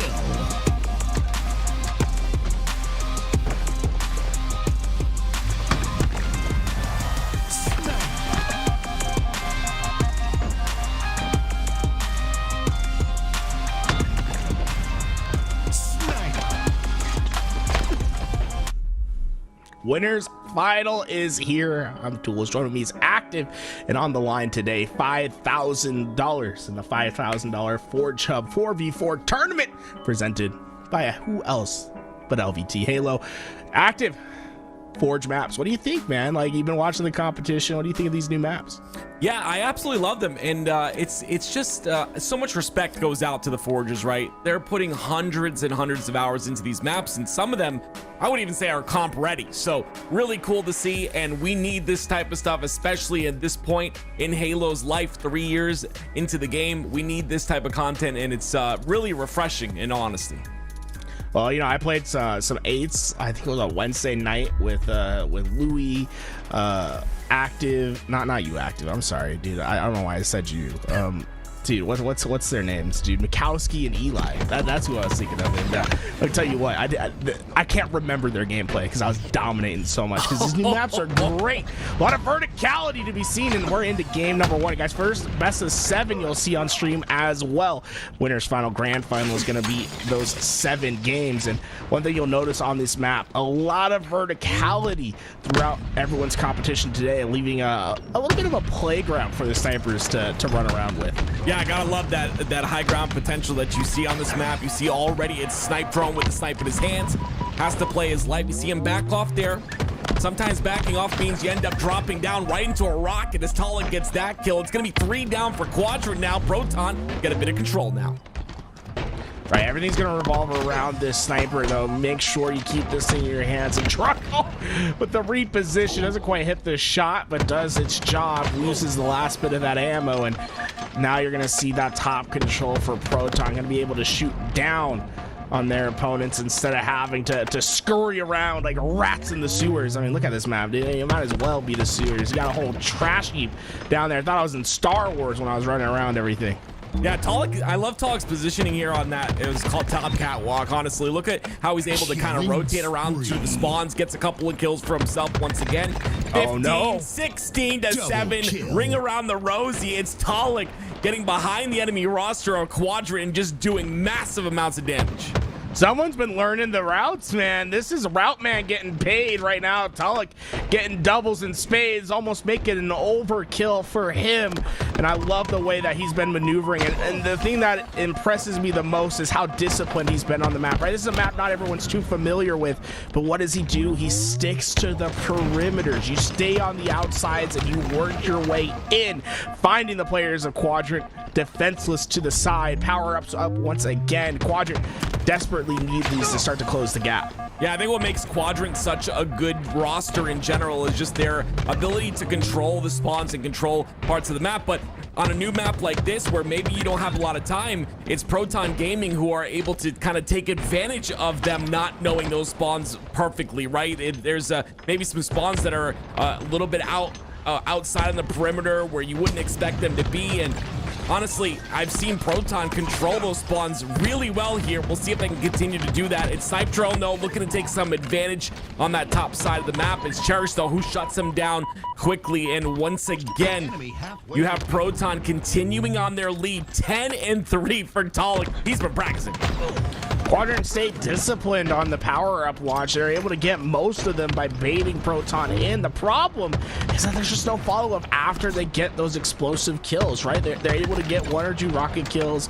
They have the overshield, but we see the score gap remain the same with Druck and Talik just running around as if this is a map they've been playing on for years, man. I've been really impressed with how these guys have a nose for the engagements. And look at that, Druck being sneaky, getting out of a situation where he can reposition with the snipe once again. Yeah, you can just see fundamentals at play here. And you know what I like to see is, you know, you can see when a professional is a professional, you know that, yeah, it has to do with that map knowledge and, you know, knowing where those spawns are. But in a game like Halo, it's a lot more to do with positioning on that map and utilizing those power weapons. And one thing I see is a lot of power on this map. You have rockets, you have sniper, you have OS. I mean, so much to control on different timers. Proton have done a great job of that, like you said, and because of that, it's a 9-kill lead being maintained by them. I think Proton went too early. They didn't have any kills. Lash out that sniper got greedy trying to go for the Tom Taylor combo, and well, you see that it results in rockets moving over to the hands of Quadra in this game. Not over yet, just down 6. And well, power weapons to work with. It's T-squared that lives within Snipe Drone, and he's waiting for his teammates. They're gonna overshield coming to fulfill on the backside. And oh, that's a tough one. You would like anyone else to die, but that man right there, it nullifies the overshield. It stops that push before it even begins. Yeah, devastating to lose both those power weapons and just couldn't choose a target, but the sniper ends up in the hands of Cherish now. Newer member, I mean, if they end up playing with him of this Proton Gaming roster, really interesting to see him play with these guys. And I love to see a lot of these you know, rosters kind of testing things or potentially testing things out, maybe just having a go at it regardless. 39-35 now. Druck ends up falling. It's 2 down for Proton. And it's, of course, Last Shot who's able to stay alive, wait for his teammates to come off a spawn. And because of that, he's going to maintain this high ground control, and his teammates will clean up the remaining kills on a Quadrant. It just seems like Quadrant keeps getting themselves right within striking distance, and then Proton finds that clean 2-3 down and move that lead up once again. I don't think Quadrant's going to be able to overcome the deficit this time around, as Proton, for them, this is just hunting grounds, especially with how big this map is and the routes that you can take. If you just play together, it's really going to be as simple as trading out these last few kills. That's exactly what they did, right? You just saw them there, wolf packing around, playing together, and continuously isolating every member of Quadrant. A 10-kill lead once again. 2 kills remain now. And there it is, Proton Gaming. And the only Slayer, by the way, in this series layout. Take it definitively. A great game by Proton, and honestly a statement being made in how fast they adapt to these new maps. We'll have to see if that's the downfall of Quadrant. Get it? Because Yep. I see what you did there. Okay. Yeah. Are you going to be here all day? Because I can't wait to hear more. All day. No, it's great to see these Forge creations. I went a little bit of a trash heap inside. I always think of it as Star Wars, right? But you got like the dumpster, the trash underneath, the high ground. I always think of that one scene in Star Wars where they're stuck in the dude, where they got the little pole. You know what I'm talking about? No idea. No, I'm sorry. Double kill. I'm sorry, man. You know, Maybe the chat knows. I thought you saw it in theaters, like when it came out. When did I say that? A New Hope. You don't remember that one? No, I thought you were there opening I day. wasn't even born, man. Goodness me. All right, we'll move the Archon. A capture the flag. This map, the most verticality of any map that you're going to see today. And honestly, you know, this is a great Halo map.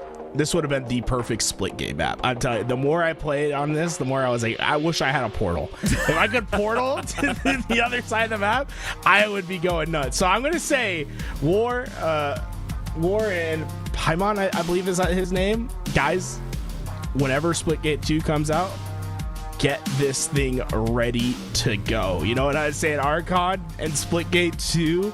This thing's going to go hard, but I can already see it in Halo Infinite because I was having a lot of fun with the flag routes in particular. A lot of different routes. I always like hitting the curve slide up the top snipe and then trying to take it over the middle.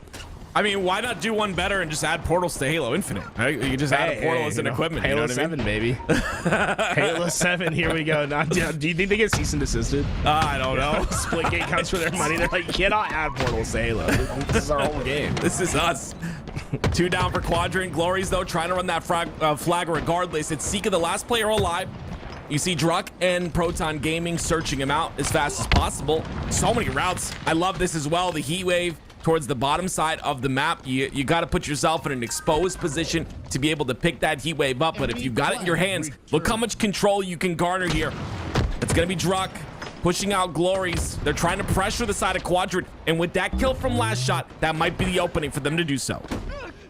And Seaway is going to make the job that much easier. And the big problem with this map, right, it's not necessarily getting those opening kills. It's deciding where you go next, right? You have about 5 or 6 different route trees that you can take with that flag, and determining which one you go is going to be the difference between it going home and not. I mean, look how easy this has been for SLG. That's because he chose the correct route where there's empty space, and now it's just about finding the last player in the base and getting this flag home. And oh my, SLG already learning some of the new jumps on the map. Druck goes down, and Quadrant, yeah, they must have lost control. They lost control of their base early on, but that's because they just all went forward. They pulled their own flag, and they're up 1-0. That was clean. And again, something else you see on this map is, once again, there's a lot of power involved, right? You get the sniper, the rockets, the bulldog, the grapple, so much to control, and it makes things a bit chaotic, but it also makes things very interesting. You see, of course, it's SLG. He's got the shotgun pushing on through. The bulldog does work, and that'll be cap number 2 potentially for Quadrant. SLG was bored on this map. He knows every route. He's going down. He's getting all the power weapons. Got the grapple. Used it to have a premium play early in this game. Proton Gaming, they're struggling to figure out what Quadrant's even doing. They're taking routes that they didn't know existed. Yeah, I mean, you put time in, you can find those routes, and it just you're right. It looks like Quadrant are so comfortable on this map. Once again, you see the sniper rocket combo.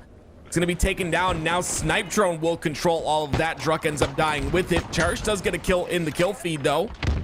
And you see automatically Talik goes towards the top of Quadrant's base. It's up to him right now to play this slow. Wait for his teammates to spawn up, then push on through. Very fundamental. Like we keep saying, it's fundamental Halo that's going to win you these games. Yes, you don't have a lot of hours on these maps, but fundamentals will carry you through most of the time.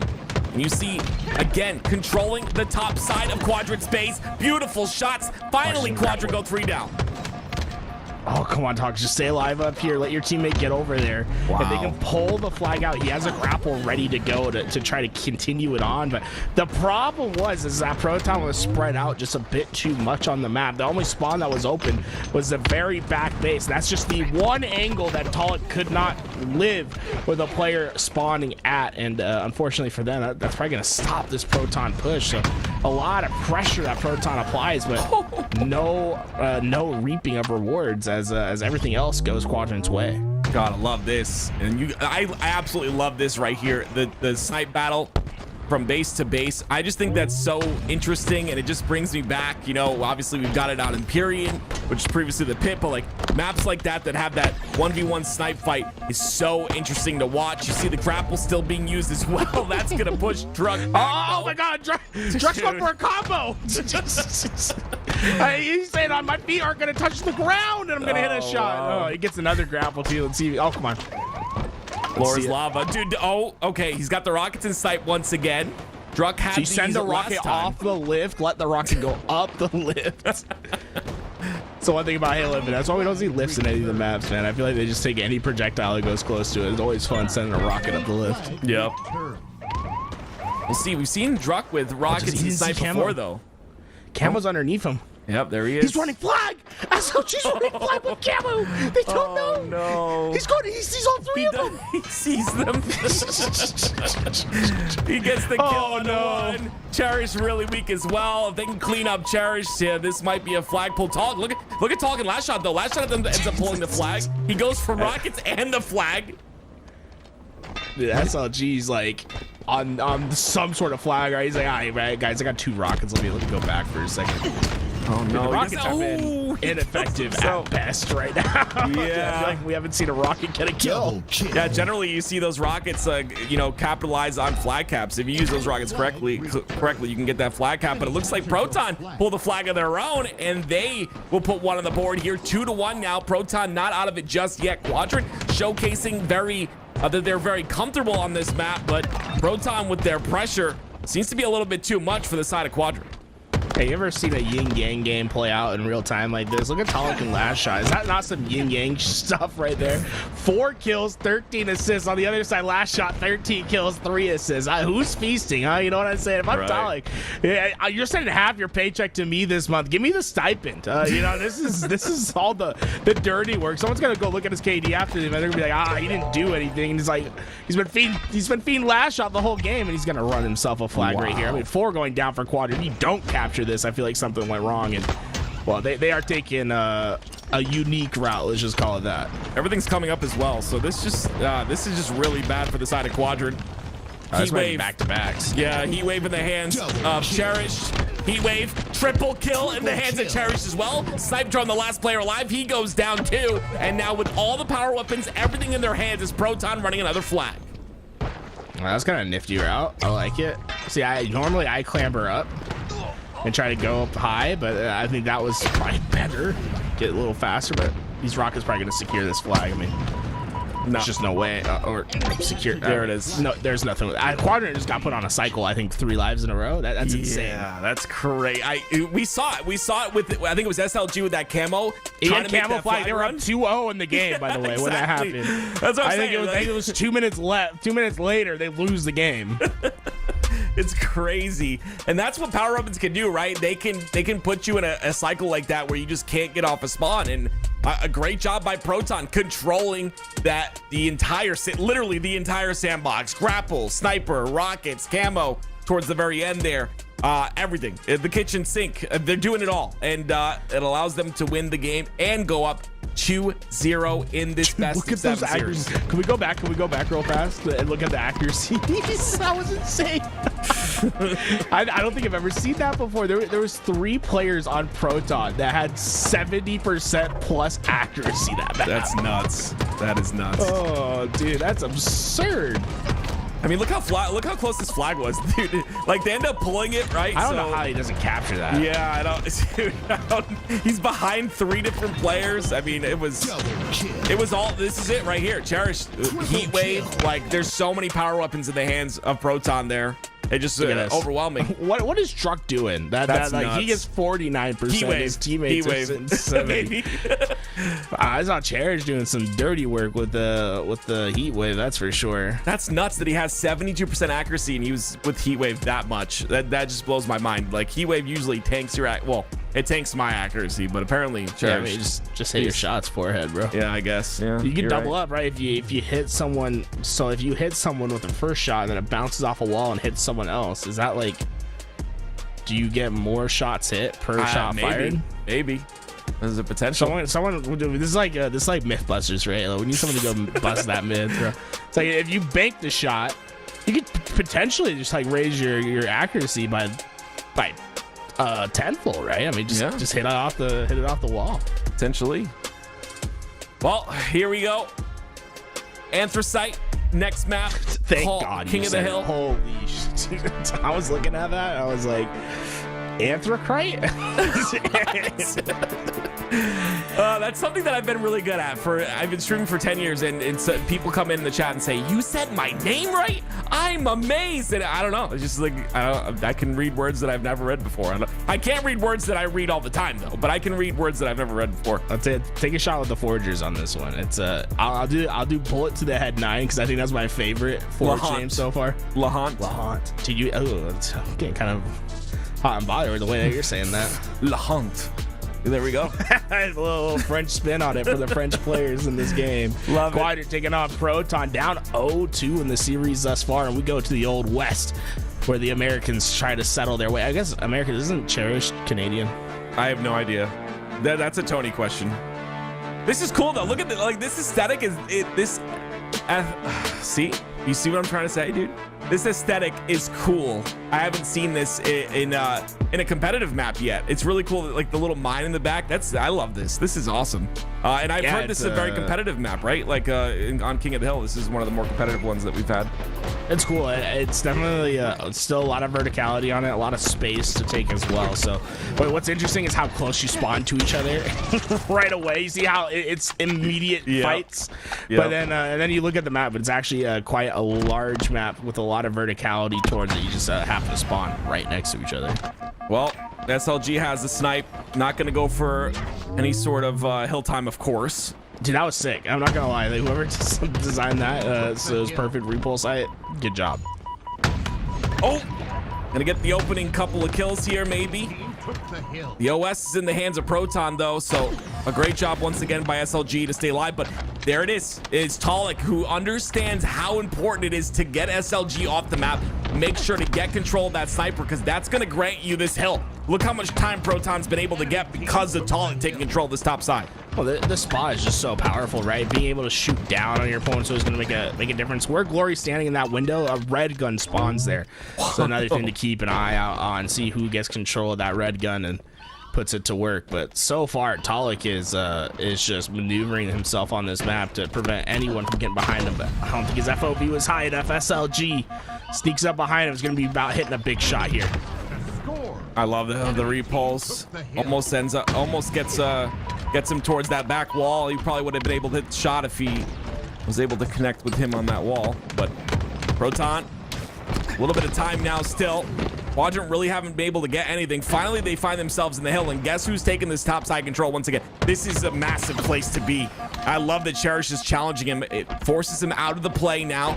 It'll be Proton who try to take advantage of that maybe with some damage. Cherish once again. Look at the double team there by Quadrant. Beautiful job. OS coming up on top of the hill right now. That's going to be pretty massive if one of these teams can get that overshield. Great job by SLG knowing that he had to get down, get dirty on the map and try to help his team closer to that mine side. It's great to have that high ground shooting down into the hill, but if you don't control mine side, it's pretty hard for your teammates to get down into that hill. And this could be a huge misstep for I was gonna say it could be a huge misstep for Quadrant, but you know, an overkill later and overshield will go their way, and this is looking like primo space. Now it's just sort of a race to the top between Sika and SLG to try to get that high ground once again. See who's able to get that high ground control. Here's that mine control you were talking about. Great shots though by the side of Sika. Cleans him up finally. It'll be Quadrant who get a bit more time. There's some shocks that you see on the map. Love to see those used again. It's a fight for this last little bit of hill time. 3 down for Quadrant Throw may allow Proton to get this first hill. And sometimes when I was playing these maps, you kind of get an idea of like what forgers think about, right? And one thing I really enjoyed on the map is you can tell that forgers just like electricity. Because the amount of times you get shock naded on a map here, it honestly makes me like I wasn't too mad about it because the shock nades aren't that good anymore. So it's just like more just like, oh, this is like actual use for the shock nades. It doesn't feel like too much. Obviously these maps are a little bit bigger, so there's a lot more space to clear, and those shock nades do a great job at it. Yeah, I give a lot of props to these forgers. Like, a lot of people think, you know, I don't know what people think, but the biggest thing about being a forger is you have to understand the game, right? If you understand the game, your map will be a competitive map. But not only that, you have to have some artistic ability. I don't have the artistic ability, so the fact that these guys are able to put hundreds and hundreds of hours to make these you know, masterpieces is just incredible to me. I like this aesthetic right here in the back. This mine area is it's just so cool. The little tunnel towards the OS. I absolutely love this. It's Talik who has that snipe going for the OS now. Gonna pick that up, and with Quadrant being too dead and just not getting any hill time here, Proton are in a great spot to take control and potentially get some time of their own. Yeah, honestly, if Talik didn't have that thrust, I almost think you could hold that overshield till you get to like right here and then try to pop it out. But that overshield gonna help him on this flag. I mean, on this hill run. But Snipe Drone's done a fantastic job at preventing Talik from making any sort of big movement towards that hill, and eventually they cleared out. That was fantastic work by Quadrant to remain resilient with that overshield looming overhead. A lot of damage comes in from last shot. Cherish is going to go down. Last shot's going to go down as well. So Quadrant in prime position here to get this hill. I love this pillar in the middle of this hill. That's such a cool thing. Like to be able to put that damage out and stay alive as well. You don't really have the walls too close as well, so getting naded is definitely possible, but you can play your life pretty well, as you see Snipe Drone doing. A lot of time for Quadrant. Proton have to come up with something, or this will be a tie game. Yeah, I think Proton might just be thinking of scrapping this thing. It's going to be too many resources to even try to contest. Throw a couple nades, maybe get lucky, and you can shoot down into that hill and try to buy Cherish some time. Dude, make it 3 going down for Quadrant. This is going to be the 4th. They all see the respawn screen. They've got control of the hillside. You know what Beebs always said, man. Never say never. This could be it for Proton. Pollock up top side of the map once again, and no one's really getting any sort of hill time. We did have 4 down at one point for Quadrant, but not comfortable enough as Proton. That kill might do it, though, onto Sika, but no. Still, once again, not feeling too comfortable. He's going to try and go in and contest because SLG pushing into that hill. That's going to be 4 down, though. And this will be another overshield for the side of Proton Gaming. This one popped a bit early. You see Quadrant getting in that hill, though, and their toes end up getting them that hill and tie it up. Well, I will say, you know, 1-1. You got about a minute 17 on the clock. Shout out to the MC. Next hill is probably going to win. It's going to be my bold prediction right here. And it almost felt like Proton understood that. Like, they were ready to play for next hill, and we're just trying to get power ups. But at the same time, they were like a man trying to commit to a relationship, right? They're too hot and cold. They weren't ready to commit into that hill. And I don't know if I'm a big fan of it, right? They kept moving their way towards it. Just give it up and play for next at some point. Because right now, I feel like they're on even footing. They've lost all that power up and, you know, map advantage that they earned. Now you got SLG running around with the heat wave. This feels like a prime hill for Quadrant to take.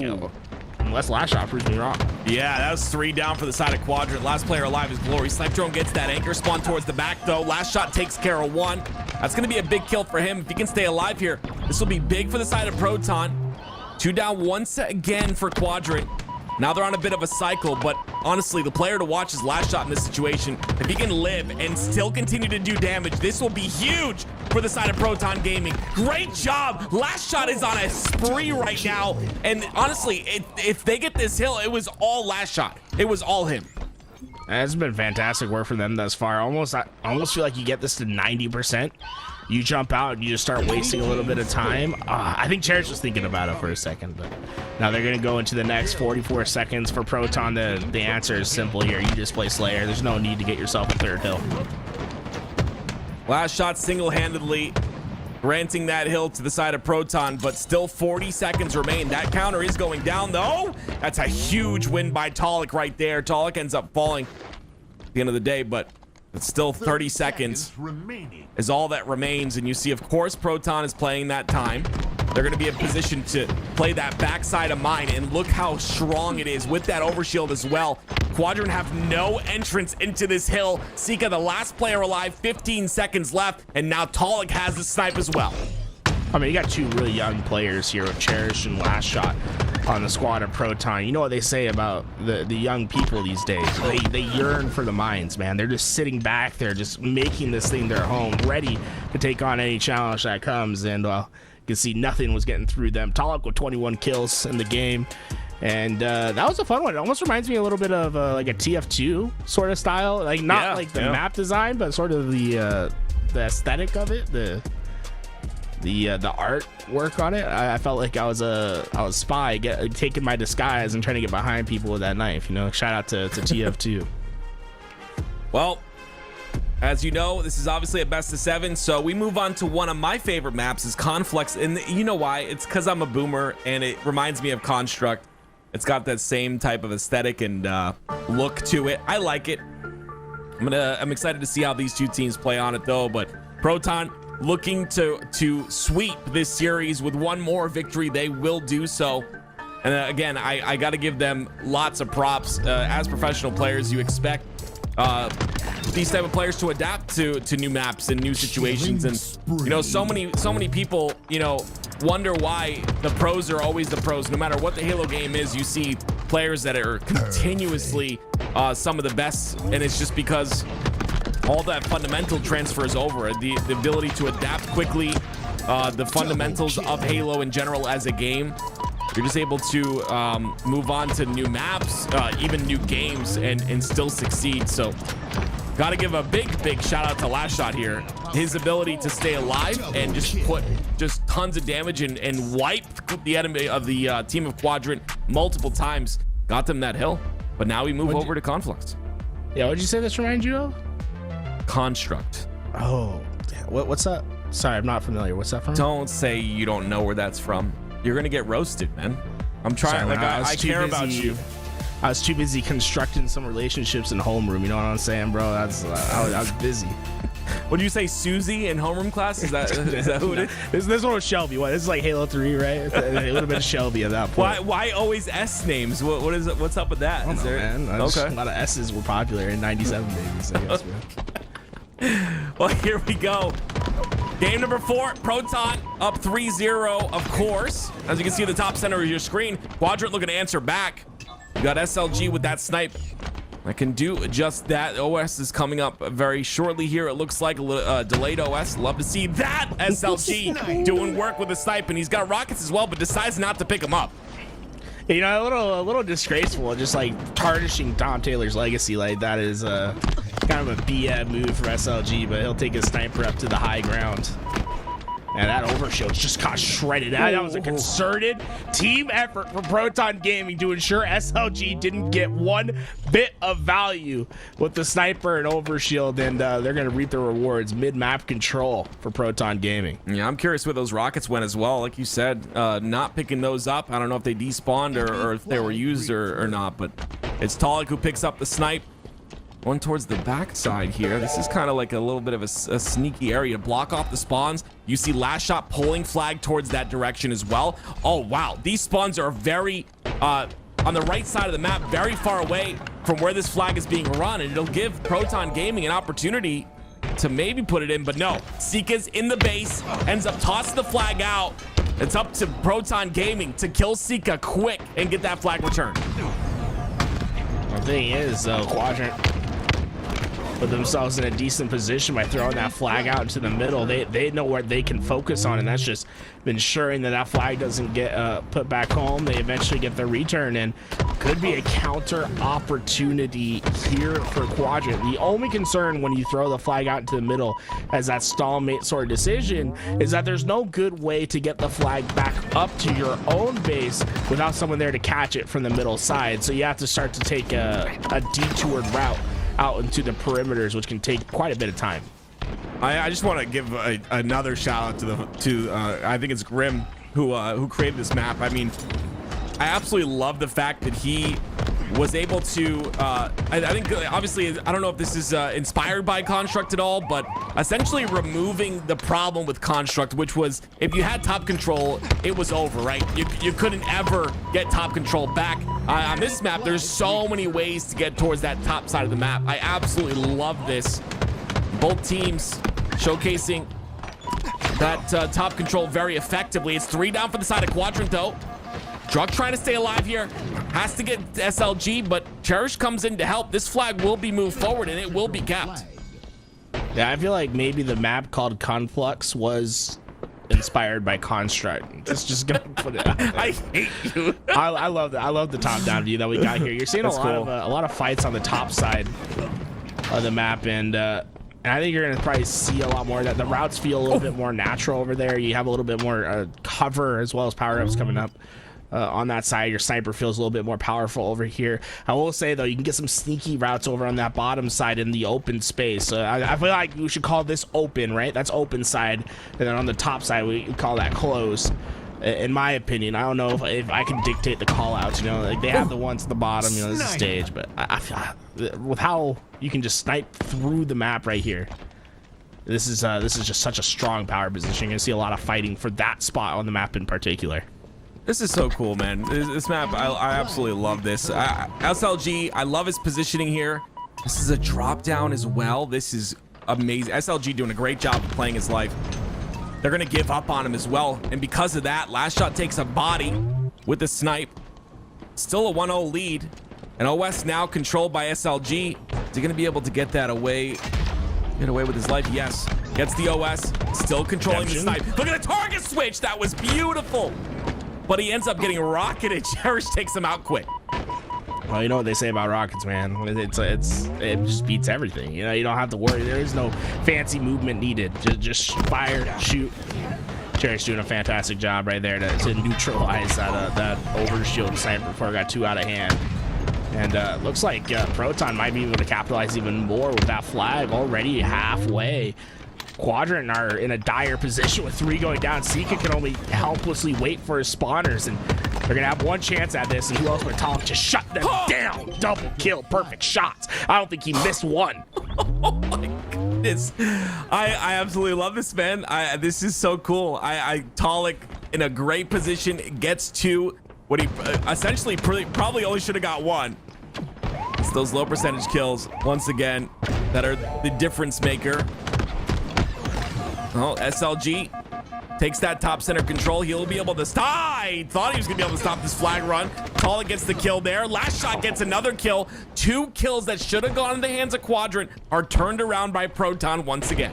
I think the ping nerfed and the nades have been the problem for Quadrant. I feel like every time we see them throw a nade, it doesn't do the damage it ought to, and it's definitely cost them a couple of these important fights, and I don't think there's anything to stop Cherish. She's flying this thing through. One last stand for Quadrant right here, and Druk just waiting behind enemy lines, making it to the 3v4 before they can even get there. Dude, he stuck himself, jumped up, and then killed the other player. All 7 players on the map go down for a second. The last one, his last shot, it all starts with that sticky martyrdom. Love to see the creativity and a couple final shots into the bodies of a disintegrated Spartan as we see the 4-0 sweep for Proton Gaming. That's absolutely insane. That stick was nuts. You might as well have been a little grunt on the map, you know what I'm saying? Just put it in your hand, just jump up and just ignite them both. That's what we should be able to add too. We should be able to add the ability to toss Spartans, stick them, and toss them into the enemy team.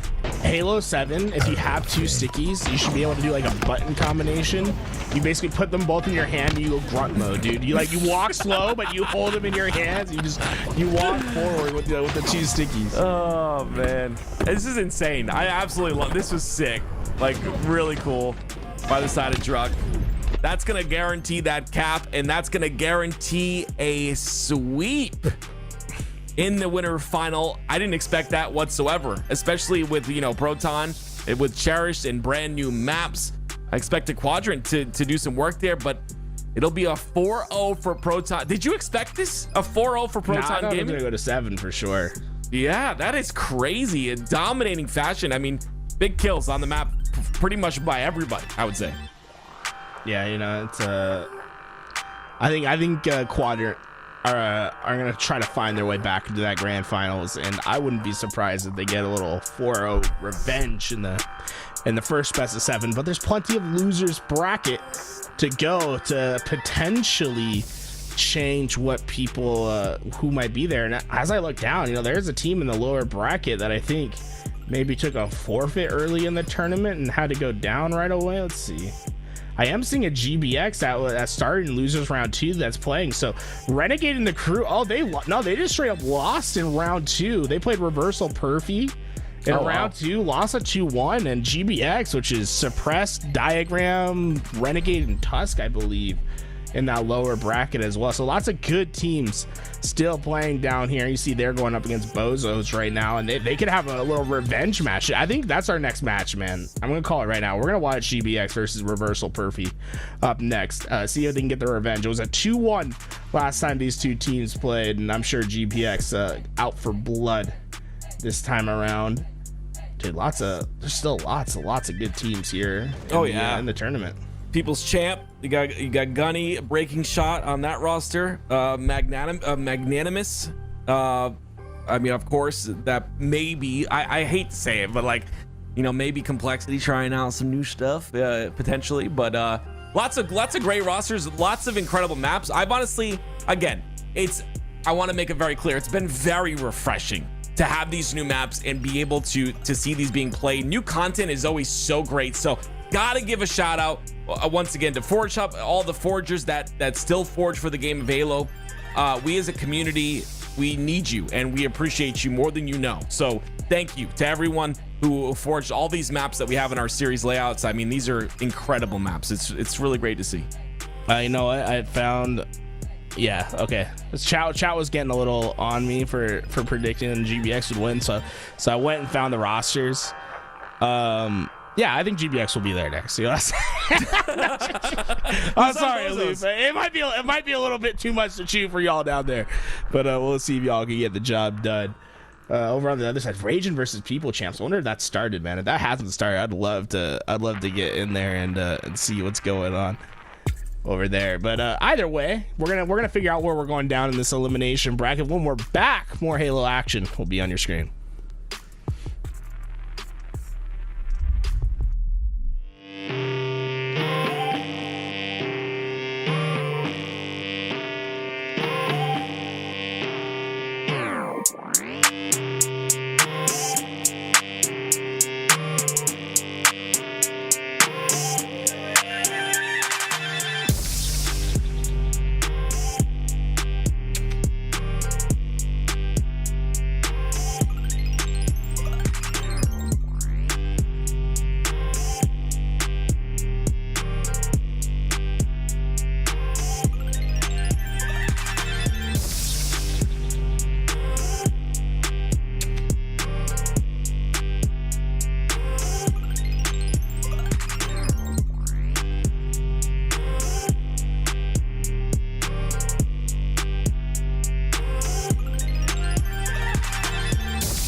Welcome back. We found a match in the elimination bracket and we're ready to get the action going. BG going up against the People's Champ. The People's Champ, obviously a fan favorite over there, Tim. I know that you love the players over here, and unfortunately, it looks like we're gonna potentially have a restart. I mean, they haven't restarted the game yet. There we go. They started to kill each other. Yeah, Dude, Leader Ness is missing, I think. He's missing, but I mean, Junar and them, they're like, hey, yo, I mean, 3v4. I think this is possible. You know what I'm saying? Who's going in? But we get Downfall, Archon, and Anthracite to watch here. It's a best of 3 this time. Confidently the first time, and then just... Yeah, I was stumbling a little bit on that second one. Yeah, I don't know why you were stumbling. You know, you just say it with your chest. You had it the first time. True. That is true.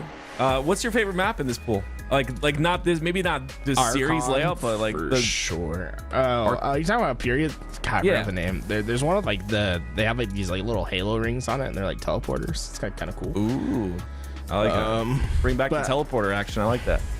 Archon is like, I think, the coolest to me because it has a lot of verticality, and then I think the flag routes are kind of fun on it. But here we go on the other side. We got GBX, Mr. Renegade, and the crew going up against Bozos. Ooh. And so far, look at Bozos off to a 3-0 start. We'll see if GBX can overcome such a massive deficit. GBX, the good old GBX. Renegade, Tusk, Suppressed. Let's see what they're able to do here. Looks like a Dilly Donut. I love the names. Dilly Donut on your screen. Switching over to Gun Goddess, aka CC with the rockets. Jumping up to the top rope. Suppressed takes her out, and that'll be Rockets in control of GBX now. They're playing first to 15. I don't know if that's right. Interesting. you know, if you're both these teams, I mean, let's assume it's not right. Do you just stick with it? You're like, yeah, whatever. Yeah, just give them, like, you know, Bozo's really close to getting this win. If they win this, just give it to them. Yeah. You know, deserves. You know, I might have spoke too soon on that close to win because, oh my, are they roaring back. GBX finding kill after kill, and now the Legion 2, and they figured it out. They got it. 8 to 10. Oh my God, action into action. We're back, baby. We're back. Leaderness in the crew going up against Faka, Devlin, Junar, and Prufio. It's kind of looking like my matchmaking lobbies. Leader Ness, a player who he's just, yeah, I mean, you say matchmaking, the guy grinds like crazy. You love to see that. Like we talked about before, skill always transfers over, so getting that fundamental Halo game down potentially for future stuff is a good idea. Get that grind in. Faka goes down. Leader Ness taking advantage. Another player goes down. That's 3 down for the side of BG. I think it's Faka, or do you think it's like Faka? Is it Faker? Faka? I don't know. Yeah, I'm just asking. I never talked to them, man. Yeah, it could be. I like, you know, because you're like from, remind me, correct me if I'm wrong, RI, right? The Rhode Island? Yeah, what is it? I like to put that Focus thing, you know, kind of like the Northeast accent. Yeah. What is it? Clawhog? Clawhog is not a real place, by the way, ladies and gentlemen. It's not, dude. You cannot be. This is like telling me that Santa's not real. This is like Clawhog, Rhode Island is not real. Everyone says when I say I'm from Rhode Island, everyone goes, "From Clawhog, Rhode Island?" I'm like, no, not from Clawhog, Rhode Island. Oh man, pretty sure Rhode Island is just the size of Providence. Is there anything else there? I mean, it's listen, man. small. Okay, listen. It's a great place to be. Okay, there's not a lot to do, but when do you need things to do when you have Halo? You know what I'm saying? The only thing I know about Rhode Island is that their mayor was like a mob boss for a while. The mayor of Providence. We're known for Family Guy and having a drug dealing mob boss in our government. That's great. That's great. Oh, Leaderness! Off the map we go. Look below! Oh no! There was no ground! Off the map! He sprinted! Do you think that's how he reacted? Oh no! That's what happened to me when I played this map the other night. There's just a random hole. It's just in the middle of nowhere. I'm like, why is that there? I spawn and I sprint forward and I die. Oh man, it's a large lead here for the side of People's Champ. Piggy with that rocket is going to make it 24-6. This Double kill. is rough. Like, what do? You're in a blender, you know. This is not, dude. You cannot be. This is like telling me that Santa's not real. This is How do you get out of this one? I don't know. I'm breaking shot using the QT. QT on this map would probably be it's probably really nuts. Did you get to use QT on this map? Dude, QT is really fun on this map. I am personally, oh my, the internet's come in, cleaning that up for breaking shot. I am personally of the mind that everyone uses the QT wrong. I think you should just be spamming it, dude. I agree with you. You're not the only one. Yeah. Yeah, I just think that it's like, it gives you, having that little bit of timing advantage is worth it. Just be zipping around places.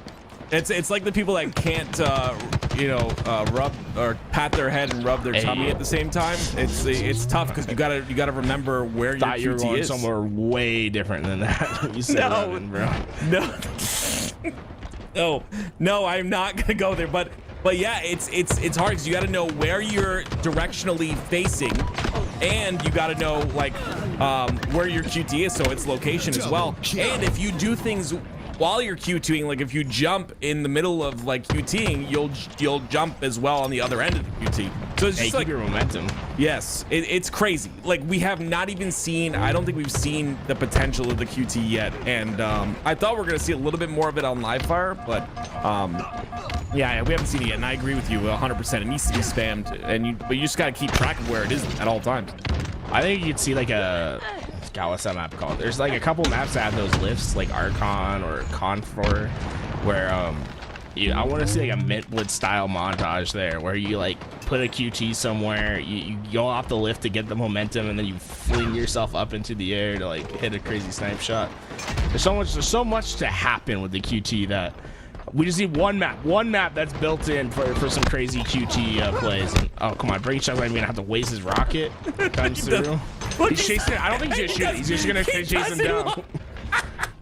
He doesn't want to waste the rocket, man. He's looking for at least a double. I guarantee you. He's just looking for it. Oh, he's gonna go for this one. Okay.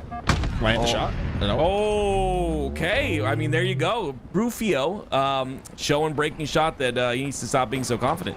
Is Gunplexion slowing down the pace of the game right now? Like, what is he doing? Is he looking for info, I guess? He always says gathering intel. That's what he calls that. How far does this go up, by the way? Oh, wow. no, he met him there. He said, come back, I got you. He had a repulse. Or was it a grapple? He had a grapple. He went up to the second floor. Gunplexion thought he got through. The doors closed on the elevator. He said how he hauled ass up the stairs. met him at the exit. He's ready for it, man. I love to see that. It's 39-21 though. BG 22 now on the board for them. Against a roster like this, 22 is not too shabby. Honestly, obviously you don't want to be down this much, but it's not too shabby at all. Especially when this is definitely one of those walls you're gonna have to face in the Elam bracket. But like my favorite Canadian said, and I'm sorry to PD, but it's never say never. Why would you disrespect PD like that, man? Well, he's not my, he's not your favorite Canadian? Like what? Nah. What do you mean? Wow. That's what I'm saying. Ouch. Well, PD, you're my favorite Canadian, and Spying Ryan. I have two favorites. JB every day, bro. I'm sorry, PD. I'm taking JB.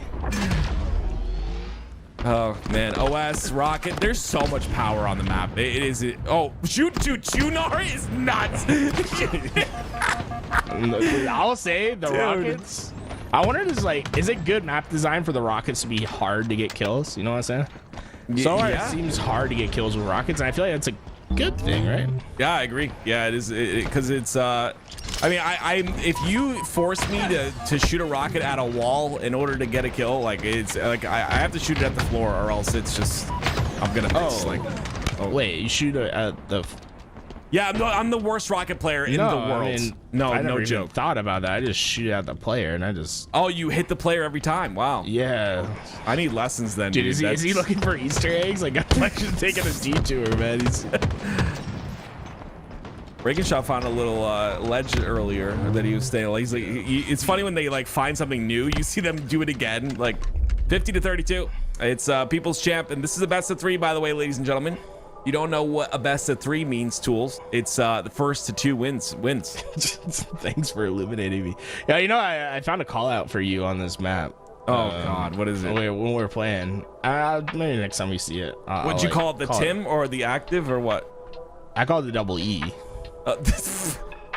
I said WWE over there.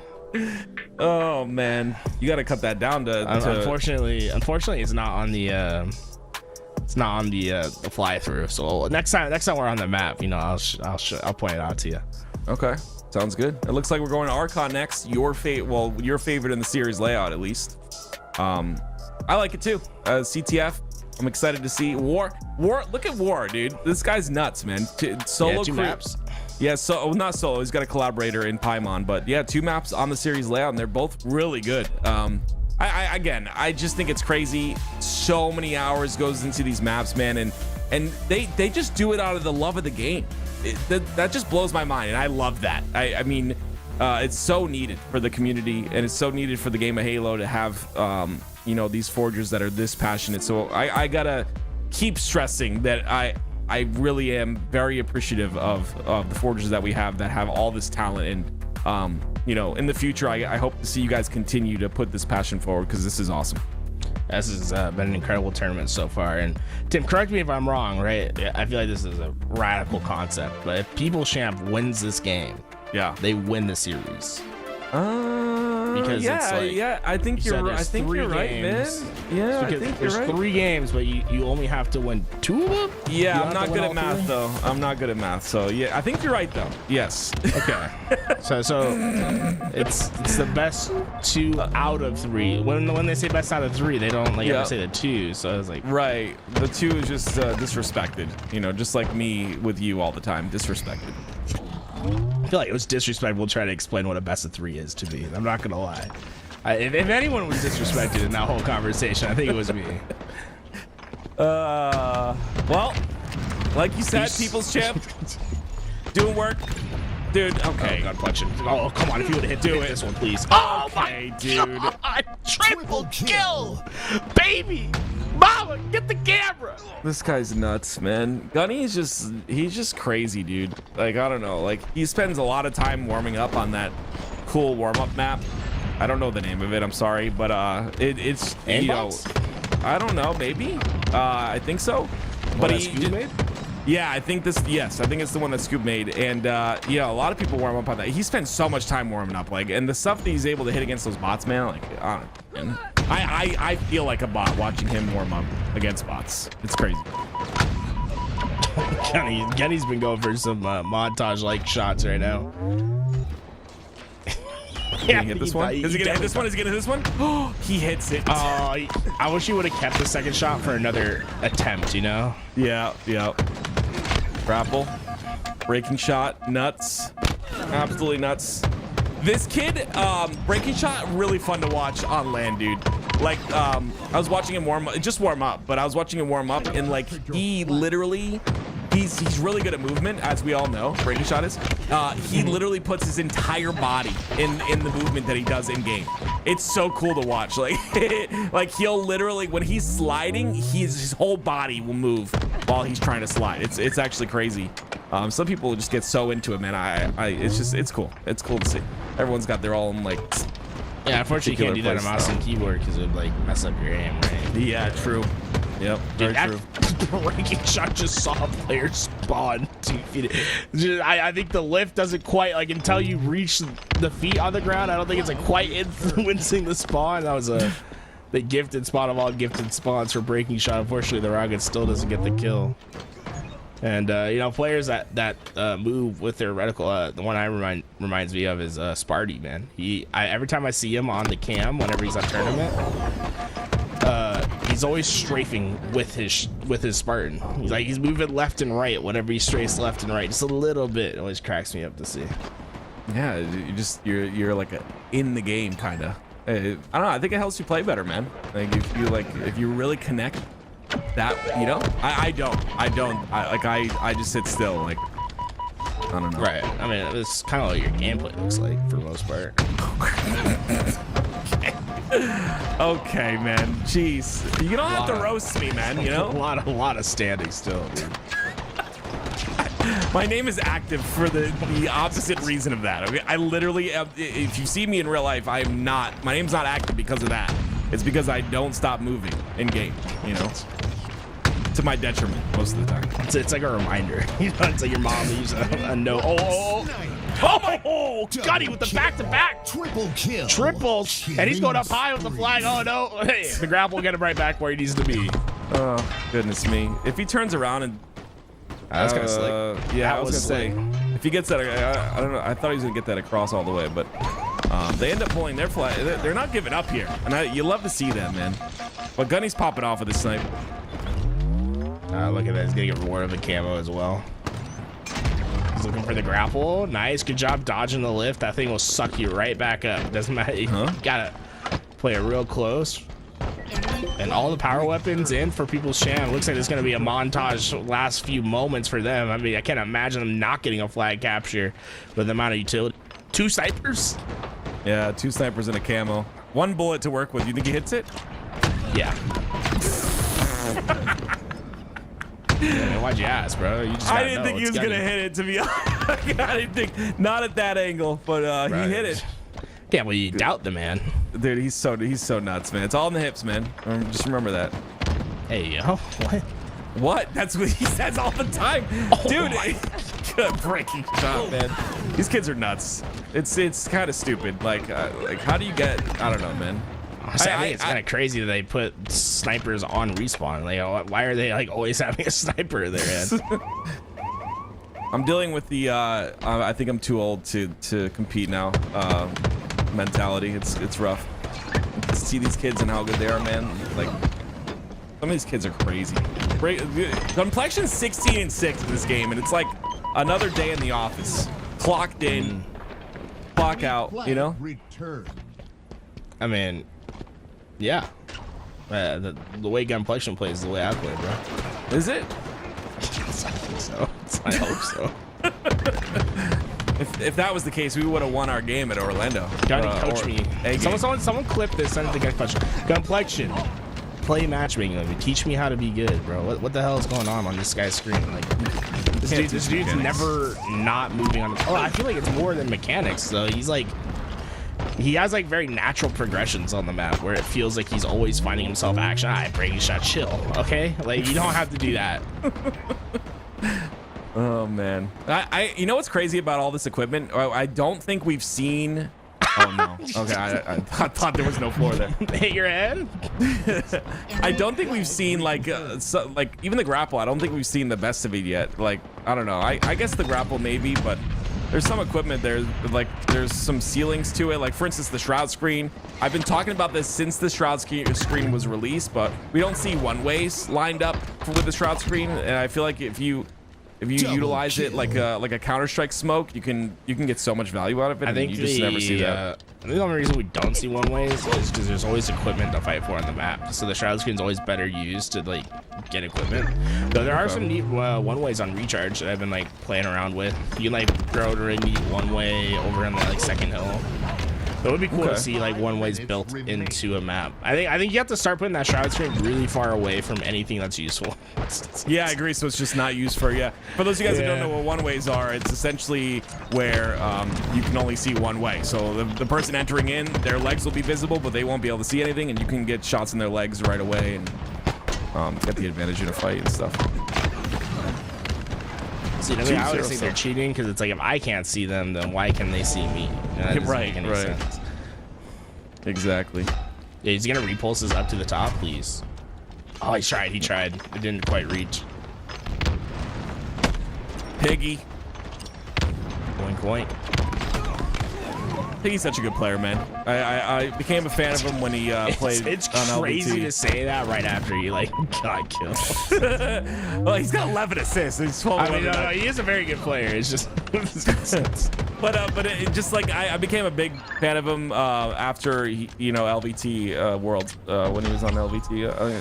Just showcase. Shout out OG member of the LVT Halo team and 3-0. People's Champ. Moving on. Gunny with 2 triple kills that game, 22 kills, only 3 assists though. Get the assists up, Gunny. Crazy triple kills though. Those were nuts. Those were insane. Like mouse what's gonna win games? Triple kills where teams go 4 down, or the assists on the cross map? The assists on the cross map, I think would.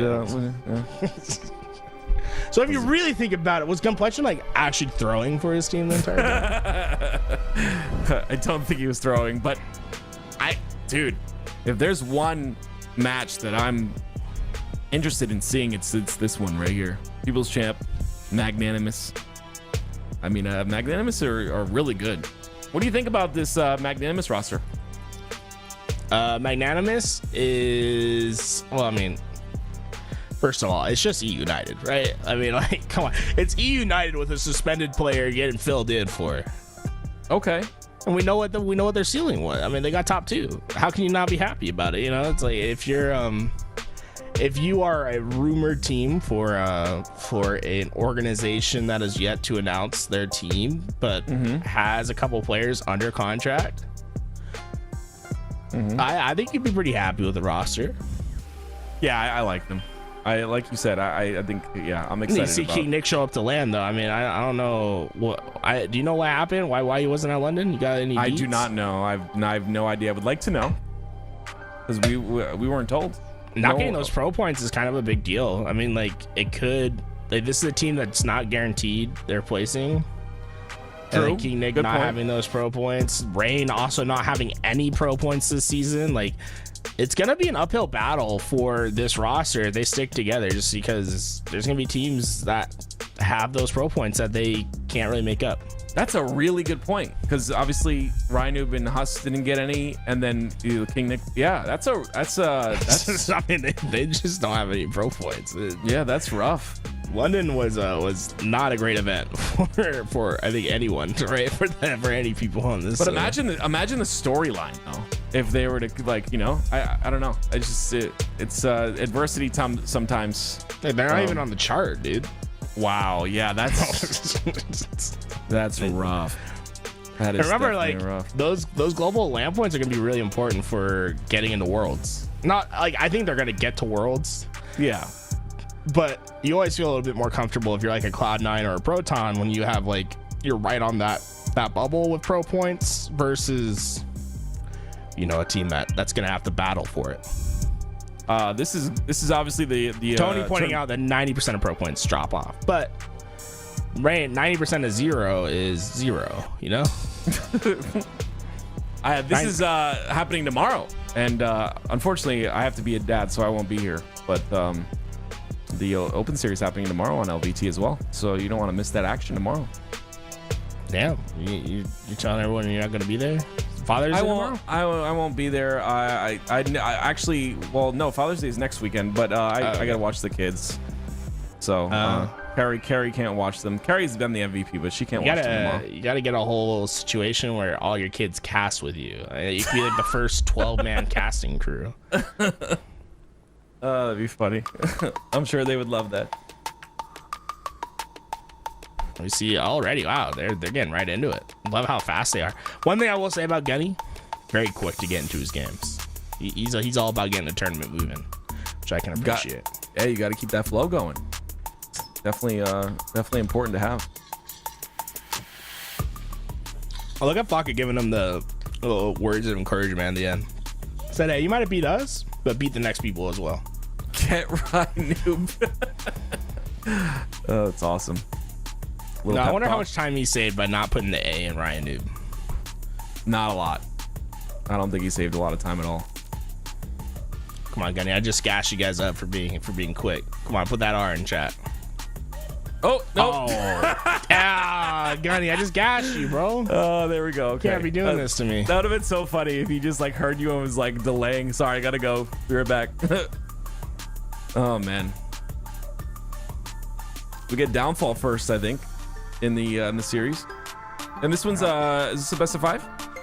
No, I think it's still best of 3s. Best of 3, okay. Correct. I'm praying on your downfall every day. Who's Downfall? Yours. Mine? Why? Yeah. Why you do that? All right, folks. We'll be going to a quick break. When we're back, more action on screen.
Welcome back, ladies and gentlemen. We've got People's Champ versus Magnanimous.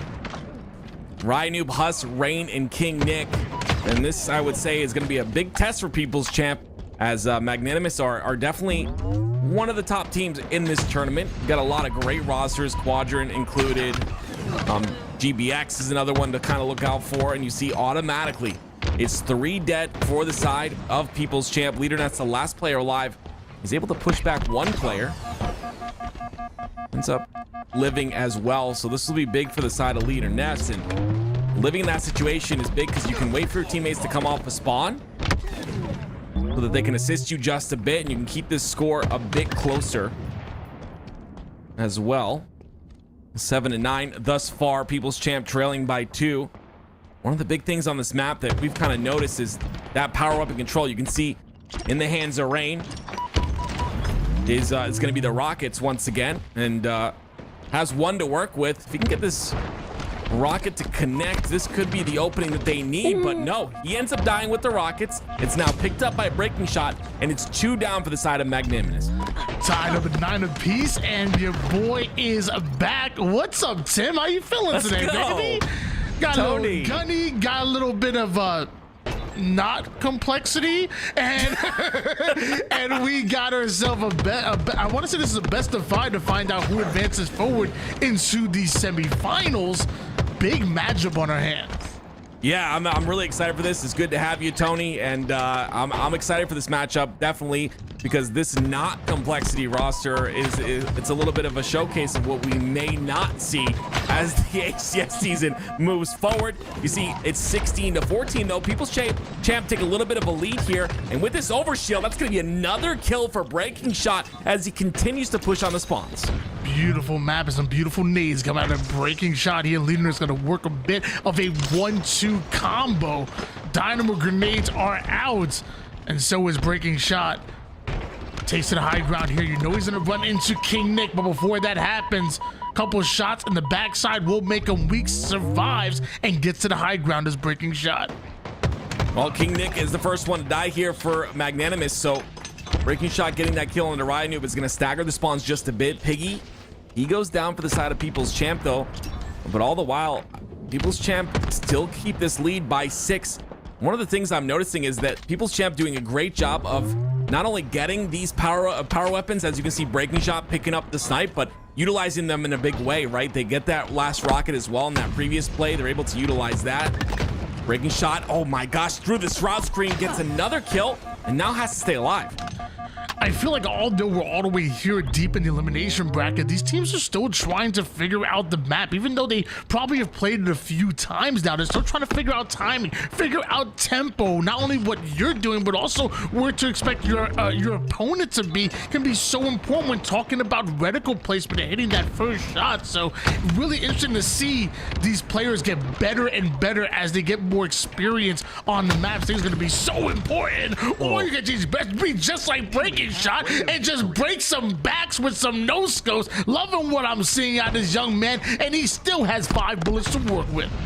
Yeah, he's controlling this side of the map really well, and with those rockets coming up here in about 3 seconds and that overshield, he's in a prime position to protect both.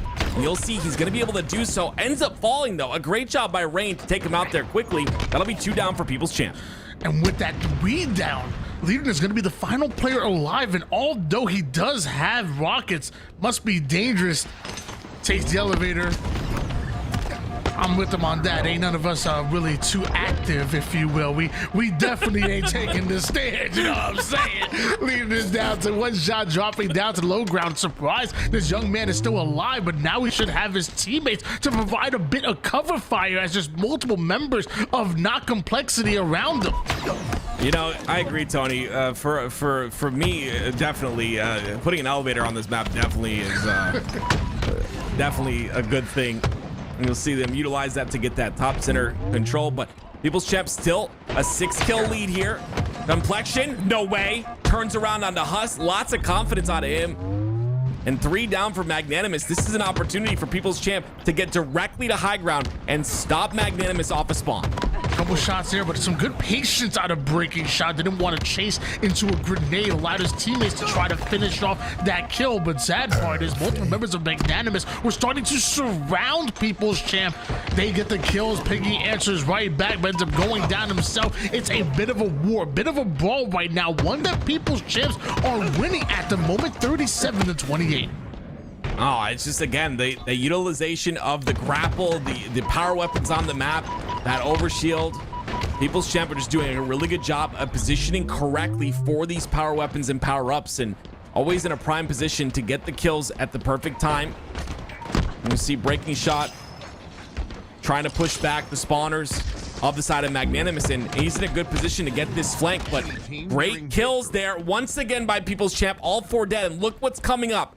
It's the overshield once again, it's the rockets, and it's the sniper all at the same time. Only 10 more kills needed here for People's Champ to come out with this game number 1. Meanwhile, on the other side of things, Magnanimous find himself over 10 kills behind, and with Gunplexion with the rockets, the double kill looks beautiful, and things are getting a bit out of hand. Magnanimous, I don't know if there's a snowball's chance in hell they come back in this game.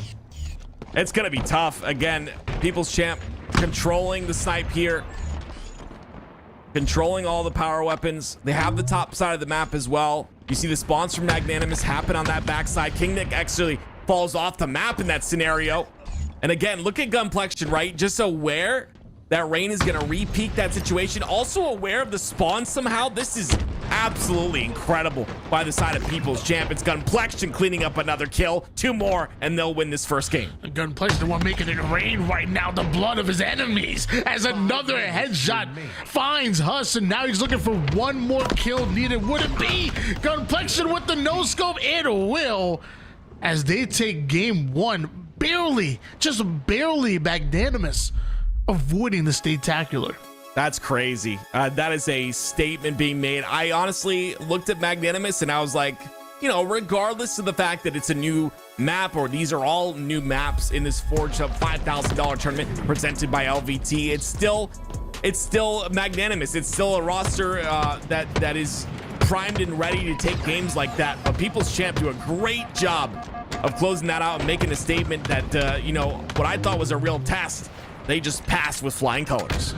Well, they're not the only ones primed and ready. We're primed and ready to get into another matchup. Got a little GBX on our screen, and I like this new iteration of this roster from Reversal Perfy. You got Common and Haynes, who obviously have been teaming for quite some time. I will say, no more Breaking Shot, but reuniting the duo of Envoy and Super CC Evades. Haven't seen these two team together in a little while now. Currently down by quite a bit, but still good to see them. And these new maps can kind of throw people off. 3 down for Reversal Perfy, GBX. One of the things I see on that roster is a lot of individual talent, Tony. And I think when you're dealing with a new map like this, or a new map pool in this tournament, having that individual skill is going to be massive for your team, regardless. That you're able to win those 1v1 engagements. You're able to utilize the power weapons, all the power that's on the map really well. That's gonna net you many wins here. As you can see, 44-26. It's 6 more kills for the side of GBX to close this one out. Yeah, I mean, when you talk about that individual skill, I look at Renegade, who, in my opinion, was the best player at London. Dude was playing absolutely out of control. Then you have twin brothers, part of the triplets, Suppressed and Diagram. Fun fact, Suppressed was actually born 3.5 minutes before Diagram, coming out in the #1 spot. Diagram right in #2. Then you have Tusk, who just rounds out this roster so well. These are 4 players that just don't lose pivotal battles, and like you said, you know, you're trying to, like, in year 3 of the HCS, it's really all about timing, counter timing. You know, everything is about what your opponent is doing and being ready for action. But on these new maps, honestly, individual skill may just carry you more, because nobody know what's going on. Even deep in the lower bracket, you're still like, what was there? There was there's a weapon here. What is? It's fun. Like, people, you're finding all new things, and like I said before, with tools, it's like when a player finds something, they'll double take, be like, oh wait, this is a cool little area to be, and you'll see them go back towards it. GBX close it out in phenomenal fashion. as we hop over to game number 2, People's Champ versus Magnanimous. And People's Champ already continuing on the domination that we saw in that game 1. They're up 1 cap. Hold on. Can I get some W production in the chat? That transition was so smooth. I didn't even know what Louis V. Time could have punched me in the face during that transition. I honestly wouldn't even know. That was so smooth what we just saw. I'm gonna need some W production in the chat. Meanwhile, we're gonna need some W's on the side of Magnanimous because they're down 0-1 in the series and also down 0-1 in this game right now. Yeah, look who's got the sniper primed and ready again, right? It's all about getting that power up in control. As we see time and time again, year in, year out, nothing's changed from the year 2001, Halo 1 to now. It's always been the same. It's always been control those power weapons, get that positioning, and you saw it was Magnanimous who had both, but People's Champ, they're 3 down. I understand where you're going with that, but I do want to say that there's been a lot of changes from Halo 1 to where we are right now. No. I mean, do you remember season 1 of Halo Infinite? Like, it wasn't just controlling the sandbox. It was dude, that sandbox was the size of Texas, bro. There's been multiple changes in Halo Infinite's life cycle, let alone since Halo Combat evolved. It's all the same. It's all the same. All the same. We're still 3-shotting with a freaking pistol. People spawning inside of each other. I don't know. 1-0 lead in favor of People's Champ at the moment. Piggy about to roast Huss with this bulldog. Ends up getting the assist, not quite the kill. Former teammates now enemies here on the virtual battlefield. Gunplexion starting yet another flag here for the People's Champ. Yeah, great job by People's Champ. They were 3 down for a moment there, and they recollect and end up pulling a flag, but I don't think anyone's really in position. Only one really in position is going to be Piggy. He ends up getting 1 kill and trades out. So that'll be Bulldog with, I believe, 1 bullet left in the hands of Huss. Gunplexion still going for this flagpole. A little bit of scrappy play coming out of People's Champ here. A little bit different than what we saw in that Slayer, where they were very sturdy in their setups and making sure to capitalize on the kills that they got. When I look at this Magnanimous roster, you know, I'm not exactly surprised that they're struggling on these new maps. Like, I looked at this roster and I felt like it was like, you know, they're definitely trying to have 4 players that obviously have great communication, great awareness, great teamwork, and coming into year 3 of Halo Infinite, by the way, 2-0 lead in favor of People's Champ after that big cap. I feel like maps that they just don't know do not favor Magnanimous whatsoever, but it's still, I feel like, a good learning experience. Definitely some stuff that they're going to learn and grow from, and just getting that experience together, because Split 2 is coming fast, and so is Ryan to be as a pull. Yeah, we'll see if Random's able to get this one through. It's going to be 3 down for the side of Magnanimous. Very quick was People's Champ to capitalize on that route and make sure to get this return. They'll be in a great spot to get that return, and it's now also a great position to get a flagpole once again. This will be the 3rd flagpole if they're able to get this through. Huss is going to get deleted. And Rain 2, Piggy, oh my word. Big 3 down in favor of Magnanimous. Still down 0-2 right now with plenty of time on the board. Leading us the final player alive, and King and Nick comes in quick. Works a little 1-2 combo. Piggy off a spawn is going to play this very slow, right? Wait for a potential player to cross his path. I believe maybe he was thinking the spawns were going to come on the right side. Just wanted to get that quick pick. He does catch Huss, though, and that's what you get for slowing down the game like that. You're able to get, I mean, what was that, like 6 or 7 shots of damage? Gets his shields back, and now one of them gets cleaned up. It's going to be Rain.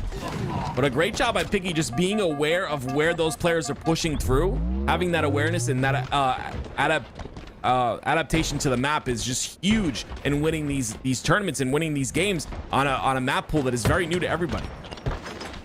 King Nick has been one of the many players who have leveled up big time from the BR to the bandit rifle switch. I don't know, something has just clicked with this man, and he's been frying with that bandit. There's another 3 down here for People's Champ, and another run now coming in from King Nick, running it towards his teammate, but stopping him right in his tracks. Just as short is Gunplexion and crew. Leaderness winning another battle. That time is going to be on Rain. Rhino cleans up 1, but he's down to 1 shot himself, and I believe that return's already come in. Another 3 down, but a reset for Magnanimous. Yeah, People's Champ have to be a little bit careful here. Yes, it's Magnanimous picking up the pace of the game. They're getting a bit scrappy, and this is where you have to really be careful. Almost dies his Husk, but he's gonna have rockets and camo still to work with.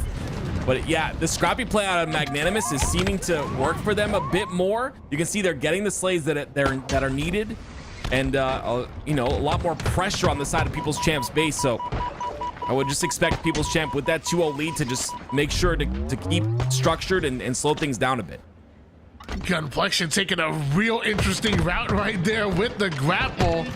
Reminds me a bit of that Catalyst gameplay going around the map. I ain't mad at that whatsoever, but Gunplexion might be mad at King Nick with that sniper. Luckily, People's Champ are able to shut that down. Rain with a couple of denial grenades going down, doing everything he can to try to stay alive. The moment 2 or 3 down or hit the black screen for Magnanimous, it could be yet another pull coming from People's Champ.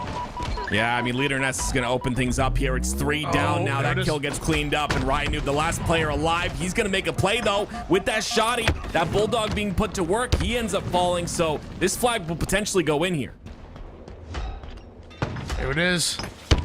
Gunplexion making sure that no overextenders are coming out, and not a snowball. Whoa, not a snowball's chance, but Leaderness doesn't take it off of the pedestal. Luckily, it does end up still going. It got a little scary there when trying to go onto the pedestal, get killed, and it kind of rolls off. Got a bit scary, but it's still People's Champ. And that was a 3-0. Wow. I mean, just beautiful. People's Champ.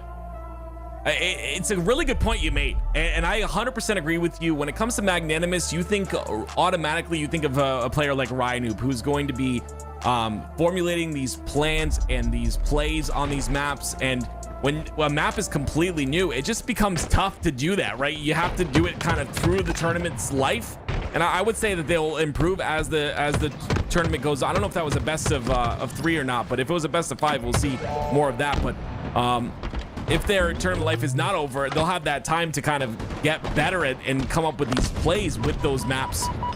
And you'll see Super CC as we transition over. It's GBX versus Reversal Perfy. GBX up 1-0. So that series is it's gonna be a little confusing here. That series is a best of 5 because it's already in round 7. Okay. Here with GBX versus Reversal Perfy, we're still in round 6. So whoever wins this makes it to round 7 and makes it to the best of 5. So if GBX win this next game, that's it. They're knocking Reversal Perfy out, and they're moving on to play Clear the Area. Love that name, by the way. That is cool. We'll see if GBX can close out the series. You see Renegade on your screen. Like you said, one of the best performers in London, or the best performer in London. Honestly, one of the best individual skill players in the game. And that's going to translate to any map you bring to his table. Suppresto, on the other hand, that damage dealer, he ends up putting some damage in, stays alive. But this 2-1 lead, Reversal Perfy have to wake up a bit here. They don't want to go out this early. If they allow one more cap to happen, that will be the case. It's funny you did mention that. You know, lots of... Oh, he had the grapple. That could have been a really good play. Suppressed. Kind of aware right there, and that's kind of things you're going to see in year 3 of Halo Infinite. He saw that grapple on his wrist and kind of chased him down to make sure he goes down into the black screen instead of looking away. But yeah, I mean, dude, lots of times I lean towards players that kind of do it all, a little bit objective, a little bit assist, and kills, like a snake bite, for example. But Renegade by far did so much damage, so many kills, was so dominant on the map that I had to lean towards. I feel like it was like you couldn't deny his impact on almost every single game when it came to the stats. In my opinion, if somebody disagree, he was the best player in London. I mean, from what I watched, I would 100% agree as well. And you got to have that type of player who is able to. There's just so many fights that a player like Renegade is able to win. Like, you know, I call them the low percentage fights. The fights that, you know, there's a very low percentage that you're going to win those, or that a normal player would win those 1v1s or those pivotal fights. Oh my gosh, the patience out of Renegade almost gets that snipe. But yeah, I mean, the low percentage fights are what make Renegade so good. The fights that he's not supposed to win, that he just consistently wins. And again, that translates to these new maps. And if you're able to continue to slay out, you'll kind of bring your team to victory here. You can see Envor trying to answer that back though. A 2-1 lead here for GBX still. Like, you over here talking about low percentage fights that you know that you gotta win to be some of the best in the game. I can't even win fights. I get the first 3 shots on the opponent. Okay, so don't you be coming here with that BS. Meanwhile, ain't no BS we're seeing right now. Reversal Perfy with a direct flag route. I love that out of Envor and Reversal Perfy, really understanding and dissecting the map. Just perfectly played and execution off of the 4 down. You know, a match you thought was over. It's Reversal Perfy to tie it up here, and Envor starting to pop off with his snipe as well. This is exactly what Reversal Perfy needed. And this Shroud Screen, like we spoke of earlier, could be utilized to get some of these power weapons, or, you know, potentially the camo that just came up as well. You can really use the Shroud Screen to get control of these important parts of the map. And Envor, if he's going to keep sniping like that, we could go to a game 3. Forget an Envor. Let me get an encore after that one, because another no-scope will lead to a 4 down, and there it is. Multiple members of GBX will come up on the map, but Reversal Perfy are still in their base. They have infiltrated. They're now collapsing as Envor gets himself a killing spree, and there should be another run started for Reversal Perfy. Yeah, you see Renegade already pushing through the map, right? He's going to be that first point of contact, and he has to hit this shot. It is going to hit the body. He has a heat wave to work with as well, but he's put himself towards the bottom of the map. Super CC drops down for him. The reason he put himself low is because he's got that grapple. And again, Renegade is the player that stops that flag run from happening, and he's still alive, Tony. That he is one shot and thriving at the moment. Down to one shot absolute, but now has high ground and is confident with this sniper. Nades go down, but there's going to be 2 members, now 1, after Envor the first one at the black screen.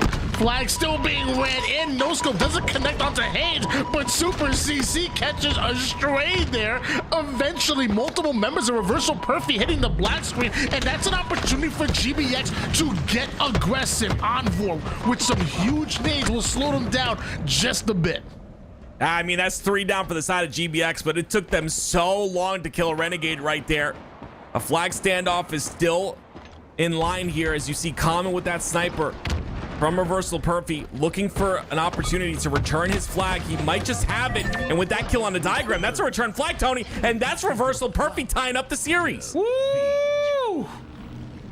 Big clutch up coming out of Reversal Perfy right there. They had to reversal the favorites in GBX in order to force that game number 3. We've seen Reversal Perfy already pull off a big upset earlier in the bracket. I want to say it was actually, who was it? Was it actually against GBX? It was against GBX. They 2-1 beat GBX in order to knock them into elimination bracket. So why can't they do it again?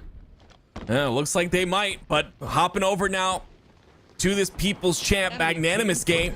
People's Champ had that 1-0 lead, but Magnanimous have just now tied it up. People's Champ have the opportunity, like we talked about before, to close out this series right here with this 3-0. But Magnanimous putting up a bit of a fight, and the longer they can stay in this series, I think the better they will be as this goes on.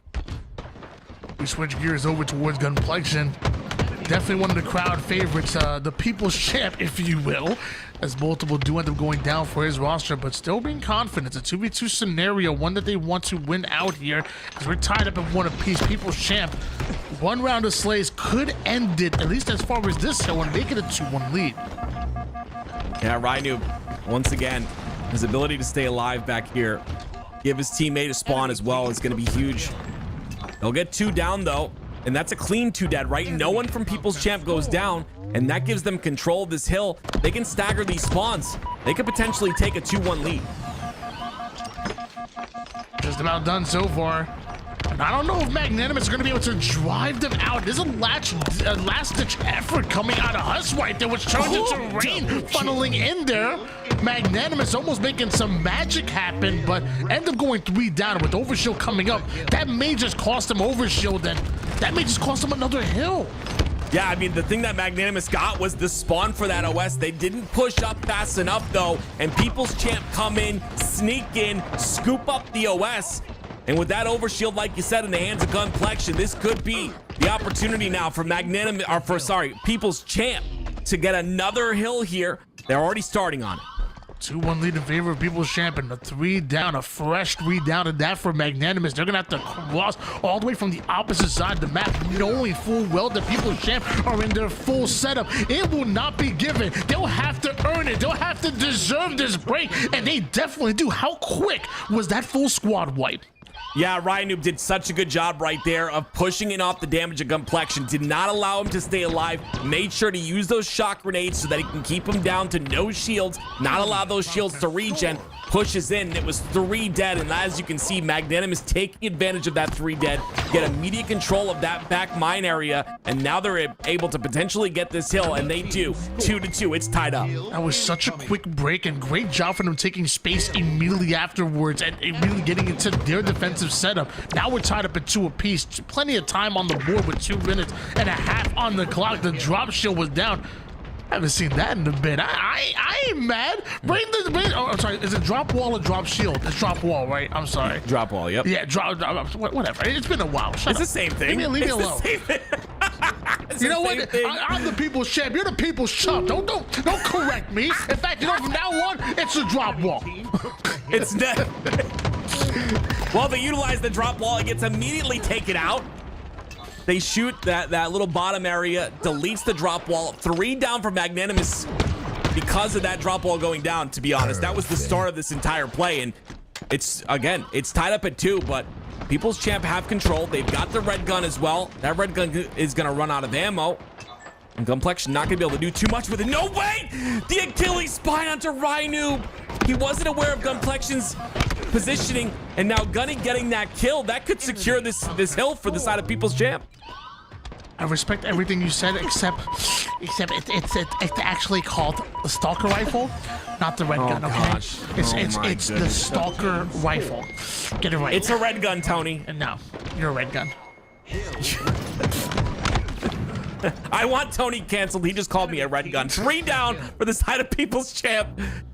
They get the 3rd hill. 2 minutes left. Magnanimous. They have control of this next hill, though.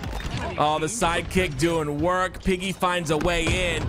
He's going to get pushed by multiple players, though, so he'll go down. But look how much damage is done. 3 down for Magnanimous once again.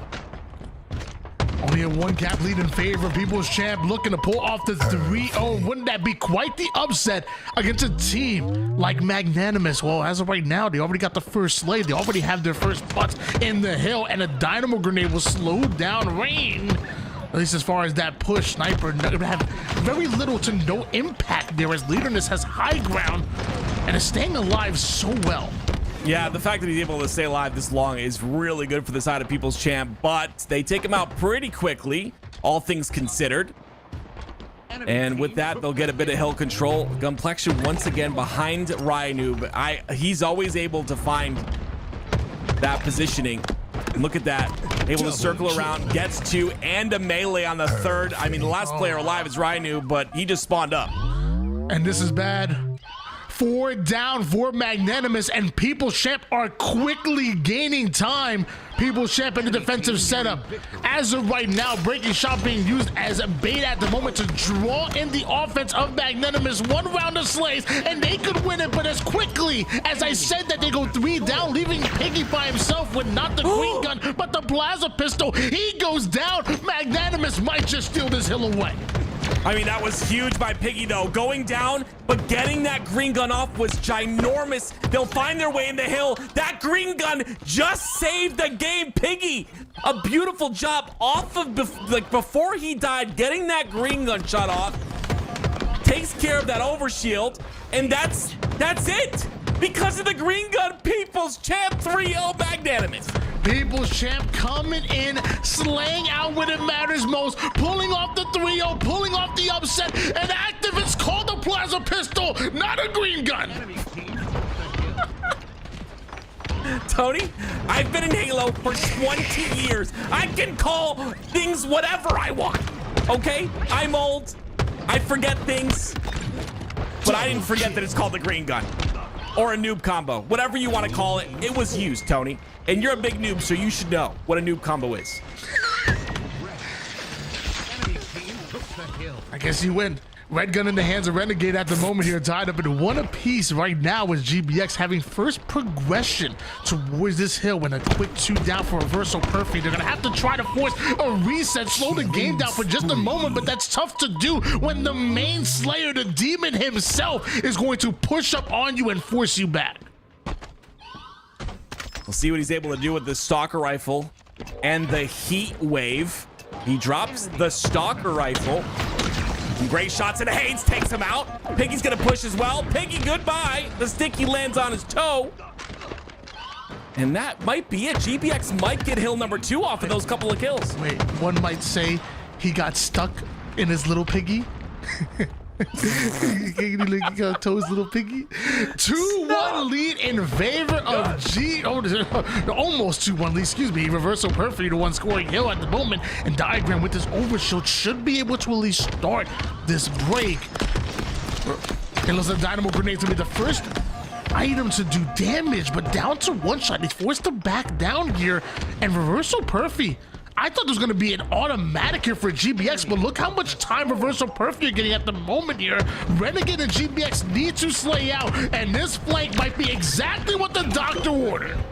Enemy team score. The doctor didn't order that, Tony. He ordered an apple a day. Goodness, do I have to keep correcting you today? Like, what is going on with you, man? 2-1 in favor of GBX, and it's Renegade with the snipe. Making it look easy right now.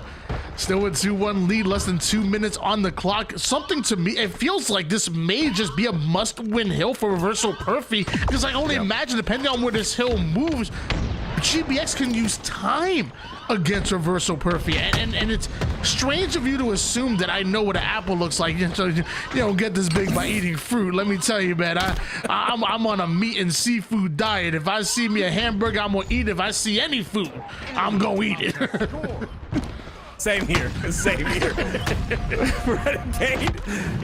Renegade gonna utilize those last couple of shots in the snipe, and was suppressed almost. Loses that fight versus Envor, but he ends up cleaning it up at the end. Envor falls, and again, Reversal Perfect, they take a little bit to get that hill, but every single time it's GBX who've been able to close out the hill, right? And again, time is not on Reversal Perfect's side right now. 1 minute and 42 seconds and counting remain. I will say one good thing that works for them is that there's been very little neutral time taken off the board so far. So even if GBX end up winning this, they did it so quick that I feel like Reversal Perfect still have at least enough time to maybe pull off back-to-back. That's until Renegade comes in and just does Renegade type of things, just doing MVP type of things right there. A huge double out of him, using every last bit of overshield, but getting max value out of that. 3-1 GBX. And now you'll see the side of GBX play time, and it's really interesting, right? Every time we talk about something that should happen in the game, and you know something that should be the case, whenever you see Renegade on the screen, it's like, yeah, just throw that away. Like, you never expect what this guy can do, and even on a brand new map like this at 15-10, obviously, or 15-11 now. I'm sorry, Renegade, for of course cursing your gameplay, but it's just crazy to see how that individual skill continuously transfers from map to map. And again, it's just insane. Suppressed too. You have both these guys on the same roster. You're gonna have a lot of trouble if you're Reversal Perfect. They've gotten this hill kind of far, but yeah. So boy, Suppressed, letting them know. Yeah, it really is an incredible combination of GBX being extremely talented, especially Renegade, and us just being extremely bad at our jobs, that we just consistently get things wrong like that. But 3-1 lead in favor of GBX at a minute on the clock, and this is kind of exactly what we were worried about. Now with the minute, they're not going going to step foot within that hill, they're going to just drain that neutral time as multiple go down. If Suppress keeps hitting shots like he did before, messing around with that bull, it's going to be tough for Reversal Perfect to put back-to-back hills in less than a minute. You've dealt with the Renegade, you've dealt with Suppress, but now Tusk has the snipe in his hand, and you can see 50 seconds left. Tusk will just play this time. Common trying to go for that OS, but Tusk is like, nope, no OS for you, sonny boy. He takes him out, and now Envor in the hill. Oh, that window nade is actually really nice. It'll be Reversal Perfy that get a hill, and it only took them about 45 seconds to do so. There's 45 seconds left. You definitely want to be within a minute per hill is usually kind of the comfort zone, but 44 seconds at this level of gameplay with how small this map is, definitely doable here for Reversal Perfy, but it starts with getting the slays. It starts with taking down both Suppress and Tusk, but now more importantly, Renegade with the height advantage and the heat wave as well. Woo! Haynes stays alive, Super CC with the bait and switch, but that don't stop the twin brothers from pushing up. Yeah, Super CC did a great job there to help Haynes. Haynes was having, there was just a nasty slide out right there by Renegade. Saw the plasma coming, made sure to slide out to get that extra couple of shots in. And now it's 8 seconds left, and you can see when you have top control like this, what do you do? If you're the side of Reversal Perfy, Suppress just raining down fire. Envor steps in though. Nope, not gonna be enough. That's it right there. GBX will win the series 2-1. So well played by Suppressed and GBX right there. You know, even though Suppressed ended up going down, just keeping that height advantage is so important from zoning out a player outside the hill. You keep that height advantage, you put down damage, and eventually there's only a few seconds left. So by the time Suppressed goes down, the damage felt like it had already been done. Tusk just drops down, gets himself an easy kill, in those final seconds end up going down, and that's GBX advancing forward, getting their revenge on Reversal Perfy, which I believe was the team to knock him down elimination bracket to begin with. As you can see, the bracket here, it's now GBX versus Clear the Area, Tony. Clear the Area.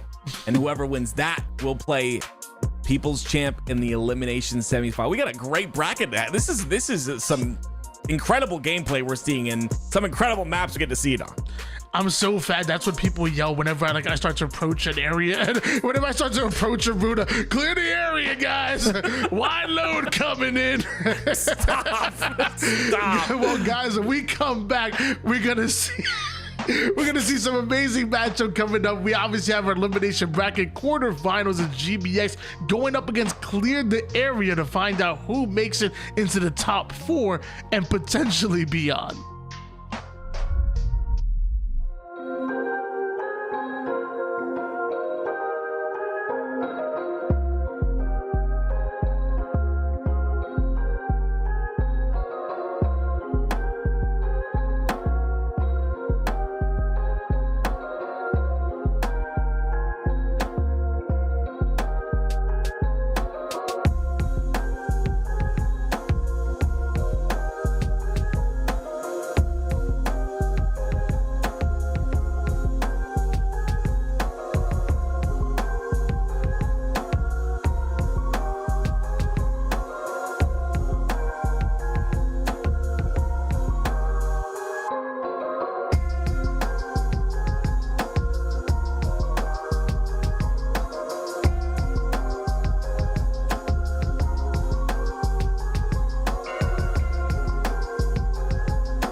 Ladies and gentlemen, welcome back to our ForgeHub 5K tournament. I'm Why Not Be Reckless, aka Why Not Be Caster. I got my man Tools with me, and we've had plenty of talent come in to make this tournament possible. That includes War, and I want to say Paimon, coming in to make this beautiful map Downfall, which plays even better. I'm loving this tournament so far. Garrett, you've been here a lot longer than I have. I know you're loving it as well. And game number 1 between GBX and Clear the Area, I mean, we're gonna love that too. Yeah, you gotta make sure you can clear all your corners. You know what I'm saying? Stay true to your name on this map. I will say, back to Downfall. Love me some Downfall, especially the double E part of the map. Make sure you get yourself using that cut through to get yourself into the right spot, and a lot of verticality on the maps here today. I don't think there's 4 out of the 5 in this best of 5 rotation have a lot of verticality to them. And I ain't mad at that. Like, I feel like, you know, I mean, how many times have we seen maps that were so important when it comes to being vertical? Like, I think of, you know, like the constructs, the countdowns, and even more recent, like Halo 5 had tons of vertical combat to it. So, you know what? I ain't mad. It just adds a little bit of layers to the competition. See what I did there? See what? Layers. Layers. He said verticality, layers. Oh, like you like how you layer up that like paper money. You know what I'm saying? Like we making stacks out here, bro. Because $5,000 are on the line, Tony. Ooh, clear the area. Gonna be making some layers of cash if you come out with the first place finish today. And well, GBX, a little bit of a slow start to today's tournament, right? So much talent on this team, but knocked out of the winners bracket in just round number 2, but got their revenge in that loser's side. Yeah, crazy to see a team knock out a team like GBX that early. Like, when do you expect to? How do you expect to see a team like GBX in elimination bracket round 2 or round 3? That's actually crazy, but it's really been how this tournament has been. Like, if you're not used to these maps, you may have found yourself a bit behind. But now going into all the way into this elimination bracket quarterfinals, you're one way away from making it to top 4, the semifinals. You kind of gain that experience through War. You know, you gain that experience through the actual tournament itself. Yeah, it's as the games go on, right? Especially on new maps, you sort of figure things out. And I think that's why Proton was so effective in that winner's side. It felt like they just understood the map a little bit better than everyone else, and well, it led to them getting out 4-0 over Quadrant. Though this guy, I feel like you kind of have an innate advantage if you come in from the elimination side of the bracket, Tony, because you're just going to get much more repetitions on these maps than other players will have the opportunity to, especially Proton. I mean, look, they only played a handful of series. Really have been, and just want to give a shout out to, you know, there's so many hands in the cookie jar that kind of made this happen. Obviously, you guys with LVT always putting on amazing production, bringing on the likes of like me and Active to be able to do what we love best, but also like from Halo Hub, the Forges, Damascus Esports as well as up in here. Like, as a content creator, I know how hard content creation can be, especially with how passionate you are about it. There's gonna be some days where you don't want to, you know, get up and do what you got to do, but you have to. Like, that's what you do when you're passionate about it. Even when you least want to, you're gonna go in and put out that content. And think about the content that Forgers do. Not only are they, you know, obviously sharing something with their own community, but when it comes to tournaments like this and even getting into your maps in the matchmaking, think of how many people you touch with your content. It's crazy. So shout out to the Forgers out there, and also shout out to GBX and Clear the Area, who are about to put on an absolute show for us here in your elimination bracket quarterfinals. So I gotta, you know, I was talking to Warholic about this. I need to talk to Warholic is a better way to say it. About the double E call out. You know what I'm saying, Tony? I want you to keep an eye out, see if you can find the double E call out. You'll see it when I'm telling you, man, you'll know it when you see it. But double kills early on for suppressing. Watch for a lot of perimeter play, especially on bigger maps like this, a lot of corners. It's super important for teams to stay disciplined and don't try to do too much, and that's exactly what Suppress has been able to do. 5 kills come from it, but notice how he's always on the edge of the map, looking through and trying to play towards teammates helps. What? Why you disrespected that man calling him double E?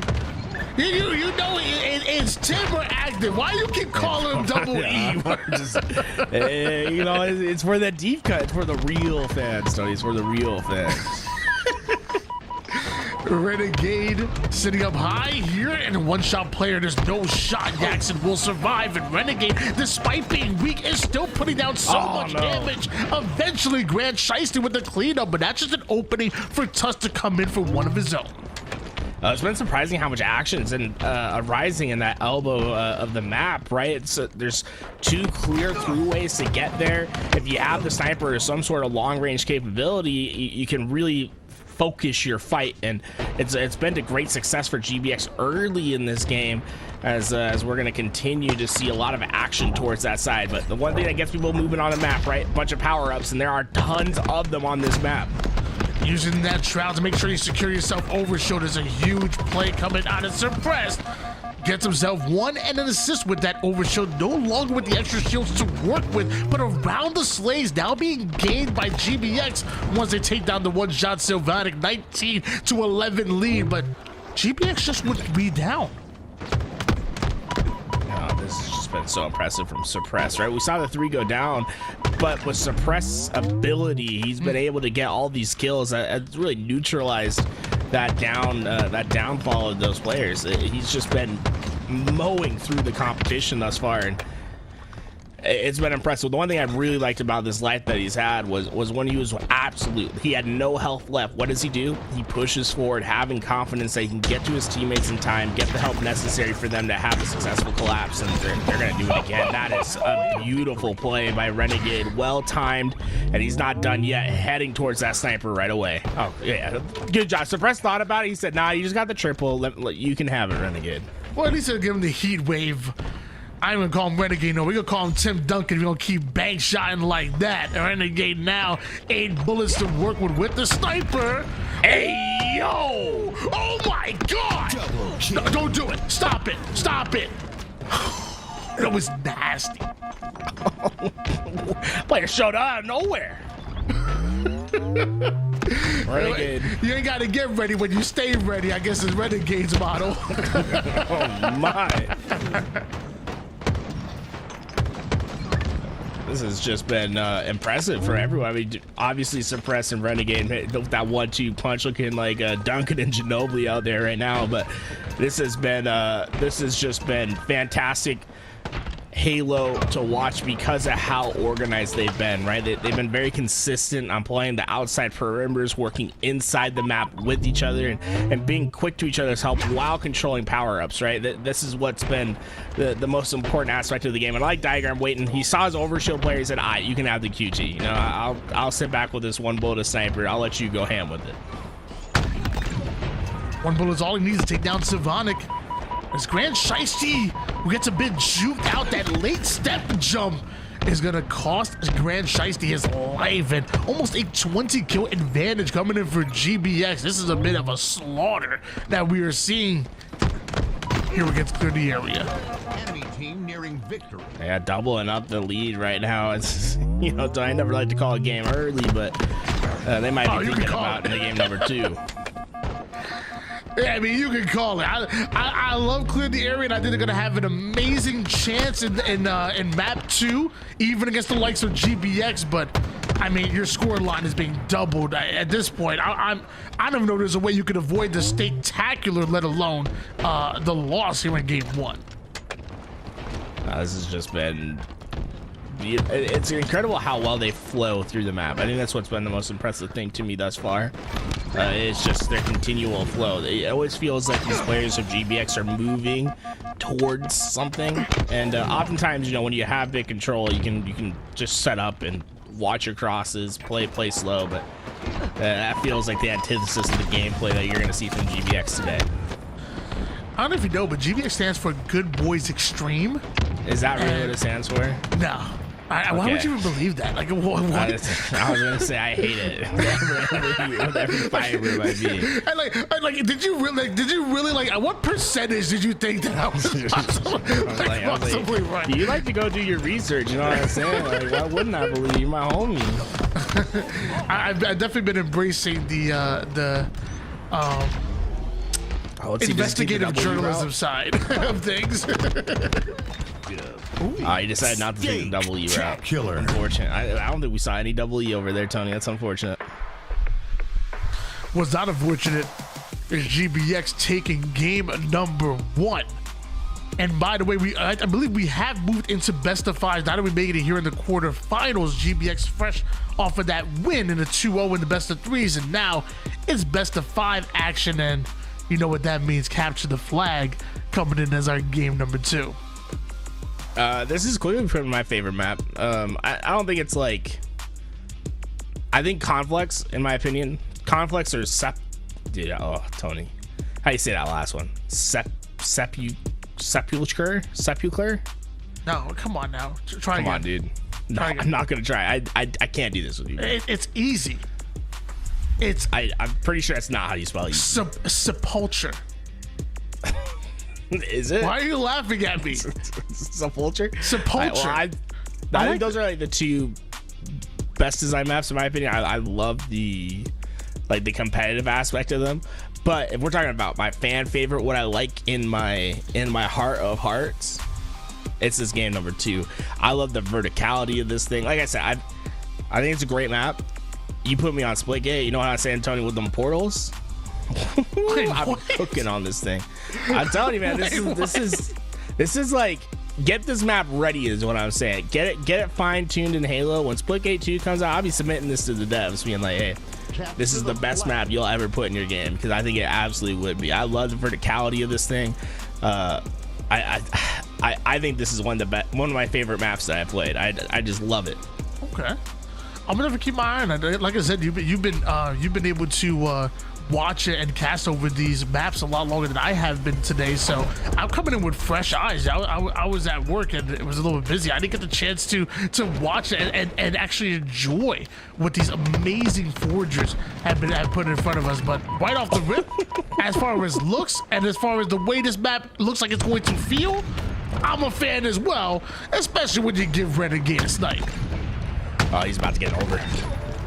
Oh, come on. Where is he? That's unfair. That's so where you at, Hayden?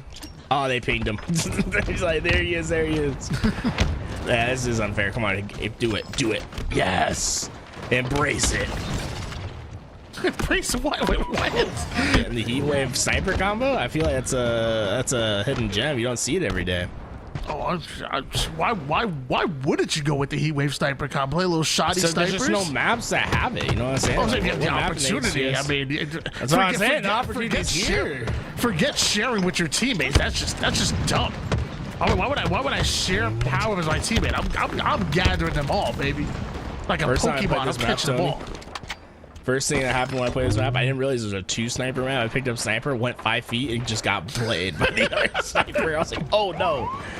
There's a lot of nice angles you can take with these power weapons and quick plays by diagram. Oh, don't do it. Like Asylvanic was like, I'm not having any part of that. He just ran back for the flag. I'm about to say, we already saw one incredible triple. Why not see another? Meanwhile, Grand Shiesty with the jump and the clamber, making it through. And even though it looked like GBX were winning some of those Slays engagement, it's clear the area that keep their eyes on the prize. And that's a 1-0 lead in favor of the boys in blue. You get all the kills you want on this map. If you don't run that flag home, it's not going to matter. I mean, the Slays have been there for GBX, especially for Diagram Renegade. No objective work. Grand Shiesty, though, man. We talked about him a little bit at the start. He's just been having a fantastic game since 7 kills so far in this thing, as Suppress gets a double. So you're telling me that in Capture the Flag, I can get as many kills as I want, but it doesn't matter unless my team captures the needed flags necessary in order to win the game? Yeah, it's crazy. It's a crazy concept that you have to do the objective to win. That might be a scary concept for some teams out there. You know, I was playing matchmaking, had a Strongholds game. We got outslayed by 19 kills. Still won it. Actually, it wasn't matchmaking. It was 8s against Eli Mikowski on one of these maps. You gotta do the objective, brother. Yo, why you did not have to include that in there. You wanted to include that information. I just gotta let it be known. 2 on the map for clear the area. This has been fantastic from them. They've been so efficient on their flag runs. It seems like they have these routes down pat. Down to one shot, Tusk goes. Gets his shields back and should be able to get right back into the action diagram, kind of clearing the way, clearing an avenue with that Bulldog off the screen, and Tusk immediately takes height. You talked about the verticality on a lot of these maps. You're starting to see it a bit there. Long range shots connect, read down, go clear the area. Could be 4, and if it is, that will be a cap for GBX, but Grand Shiesty off the spawn will stop it, at least for now. It's incredible that GBX, once again, they get all those slays, they get in that base, but they can't get any distance with that flag. It's been tough looks for them. They're gonna have to try to reapproach one more time.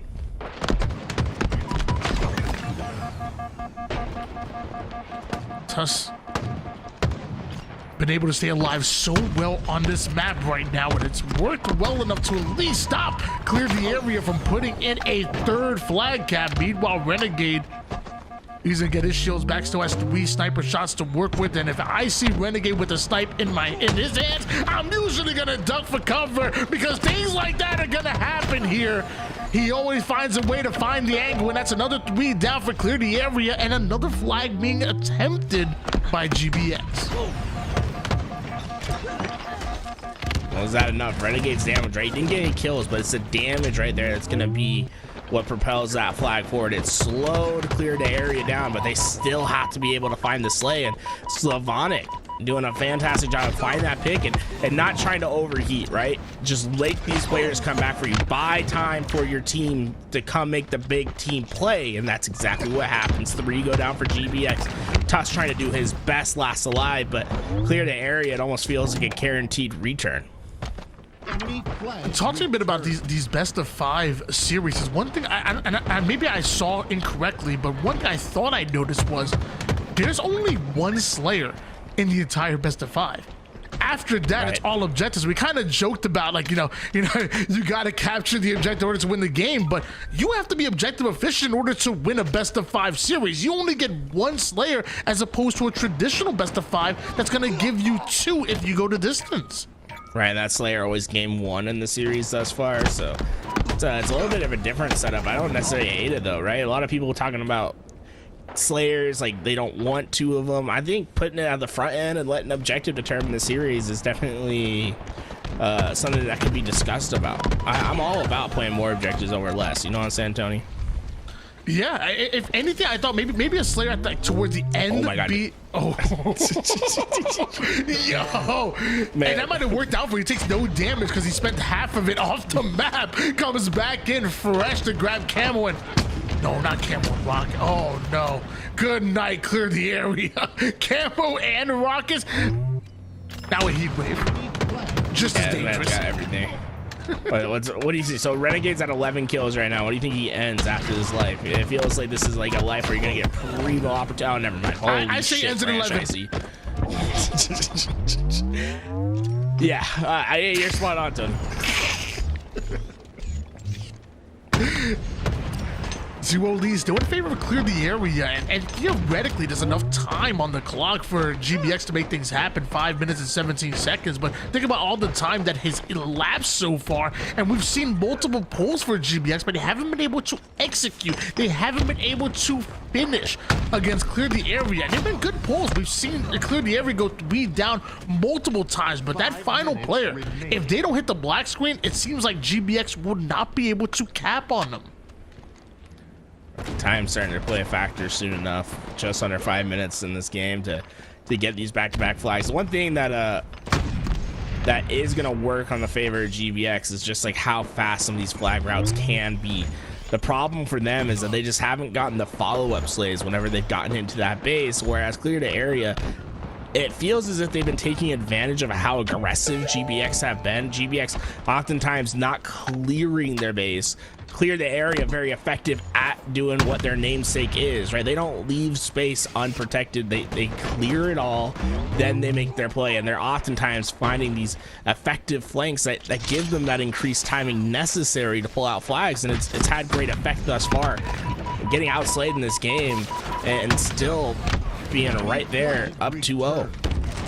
Yeah, it seems like if you're GBX, you guys got to do a better job of clearing the area and clearing out the entire base of the opposition before you're able to pull and cap a flag, and that includes the follow-through slays that are necessary. Or you can go 3 down and put your game in the hands of Renegade, because although he has camo and rockets, he has to be a one-man army to stop clear the area from pulling the 3rd flag of GBX. Right, second time's a charm, right? It's the same situation. There's no way he dies this time. Oh, he's down to 1 shot. Nobody there to clean him up. Another 3 down, he's left by himself, so he's gonna go a bit of a sneaky route with this grapple, and there's no way he... Oh, check the corners. It don't matter, bro. It don't matter. They're on both sides. There's no exits. I've been there actually, like on Catalyst, where like you try to grab around the map and they're watching both sides. Like, how many players on another team? They weren't ready to get away with anything. He almost got a kill on his way back, but not quite enough. And the problem is that flag's out, but they really haven't gotten it too far. And the spawners have cleared the area, making it chaotic with 3 going down. This could be the first one on board. Renegade, it feels like Renegade always got something in his hands, bro. What in the world is this power-up control from him? He's got power weapon after power weapon, camo after camo. His team's gonna come back. It's gonna be for big shots like that. First one down. Clear the area. You better start getting icy. You got 2 minutes to hold these boys off. You already know Renegade always up to something. He always cooking up something. As of right now, we let... What's up? You see that from Renegade? You saw how he's looking down, looking everywhere. That is Renegade learning his lesson about what this team's been doing. You know what I'm saying? He is checking every corner. You could say he's clearing the area. No more letting this blue squad get behind him. Are you happy you got that in your system? You happy? Are you done? They're showing up. Let me know if you're done. I'm done, dog. All right. Nah, I'm gonna lie. I made the same. Another sniper. I made the same punt earlier, so I made the same punt. I can't be mad at you. 4 down, go clear the area though, and I definitely ain't mad at that because GBX at the moment have the opportunity to get the follow-through slays like you kind of talked about before and close out another cap to tie things up. Suppressed with a huge shot onto Jackson, but won't be enough for GBX to push forward. Maybe the grapple, not much of a slingshot there. A little lackluster. Poor execution. Great thought, poor execution, that's for sure. Now the thing is, you go out the window, you grapple slingshot. If you had one more, right? You grapple slingshot through the hallway. That'd be kind of hype. Dude, how did they just stop looking for him? You gotta clear the area, boys. I feel like he's Renegade, like he don't be pulling flags. Like this is probably the first time he's ever even pulled a flag before. Halo players don't defuse, you know what I'm saying? Like, it's the same concept. Like Renegade's a slayer, bro. If he has the flag, you're in trouble. Bro, poor Rami. Getting called out like that. There we go. We're back up. Hey, they couldn't hold on. 30 seconds left. Next flag will win. Took him so long to figure out they were playing objective, but now it's GBX, but in back-to-back caps to tie things up, and with 25 seconds on the clock, and maybe a possibility of sudden death, we are on equal footing at the moment. But Tusk wanted to give his team an advantage, ends up running into a perfectly placed nade. Well, I guess we'll call it that. Looked a little bit lucky there, but... Oh, sneaky beaver. He goes for it. Perfect. You get the slays? You know, you gotta at least try to touch it. You know what I'm saying? Like, go. I don't know. I feel like out. I feel like if you don't have the slays, sometimes forcing a sudden death gives your enemy the opportunity to counter cap. I feel like if you don't have like a clear route, a clear round of slays, I think sometimes maybe forcing that sudden death could be, you know, What do I know? Oh my gosh. I know that Renegade's a god with a snipe. That's one thing I do know. See, I wish he would have delayed a little bit, got that grapple, then went for the sniper. Oh, okay, he's got double ammo. This is not good, is what we call this in the industry. What do we call it? Not good. Oh, Renegade with a sniper. You're looking at that. You're like, yeah, I feel bad. I mean, his nade's been doing all the damage. Shoot the gun. As we've said time and time again, in this industry, things are not good if you're a fan of Clear the Area, because although they were able to take down Renegade, that flag is still on the move. And that's GBX coming in with 3 caps in a row, having to use all of regulation and a bit of overtime, but eventually, Good Boys Extreme, they're taking 2-0 lead on Clear the Area. Good Boys playing xylophones.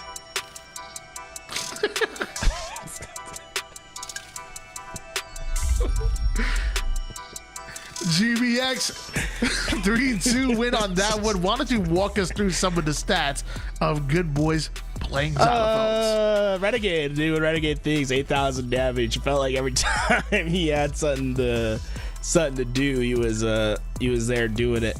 Honestly, it was the Renegade show, and I felt like all that back half of the game was all started by Renegade getting the sniper, starting to create plays for his team, especially in that overtime, right off the start, peeling off. I believe the accident from the other side opened up the opportunities for his team to move out. This was brilliant. If you would have gotten the kill there, hit the smack to get back on the ledge. Tony, oh, God, Double kill.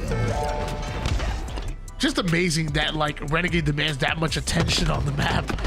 Like even when he's off of the map, you still have to dedicate 2 players into blocking 2 different angles to make sure you get the kill. And then even then, sometimes that's not enough to get the kill, as Renegade still almost took down at least one, if not both of them there. And that counter snipe was nasty off the rip. Dude, they challenged it like 3 times. He won it like every time, by the way. I mean, I don't know. If I've been told, if at first you don't succeed, try again. So that's just me. I ain't backing down. Here we go, back to the old west and back to the main menu.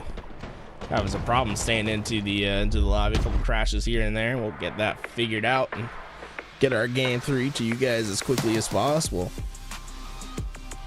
Out of all the maps you've seen, Tony, thus far, you know, which one's been your favorite? This, and I'm gonna go Anthracite because I've seen it more so far, and I've just like from the little bit of time that I was able to watch the tournament, I've been on this map, and I just feel like it has a really cool vibe about it. It's very different from a traditional Halo Infinite competitive map. I feel like for a King of the Hill map, it's pretty small, but I don't know, it seems fun to watch. It seems fun to play. I don't know if it's the most competitive, but as far as this map coming up next, give me some more of it. I'm gonna go. It reminds me of Athropex, you know, one of the homies, but Anthracite, and I apologize if I pronounced it wrong. Anthracite or Anthracite? Anthracite. Why are you laughing? Am I just that dumb? Because it's just not. No, that's not what it is. It's definitely Anthracite. Anthracite. Okay. Hey, look, I ain't never been good with words. Let me tell you. My favorite Forge I ain't graduate college, okay? Why are you saying it like Drake, bro? What do you mean? I ain't graduate college. I'll say my favorite Forger's name, Bullet to the Head 9. That's such a sick name. Yo, that is dope, actually. Bullet to the Head. I don't know about the 9 part, but Bullet to the Head is actually a dope name. I ain't mad at that. The Grim Dealer actually goes hard, though. The Grim Dealer is like badass. It's like kind of like final boss status. I mean, War, nice, simple, to the point. Yeah.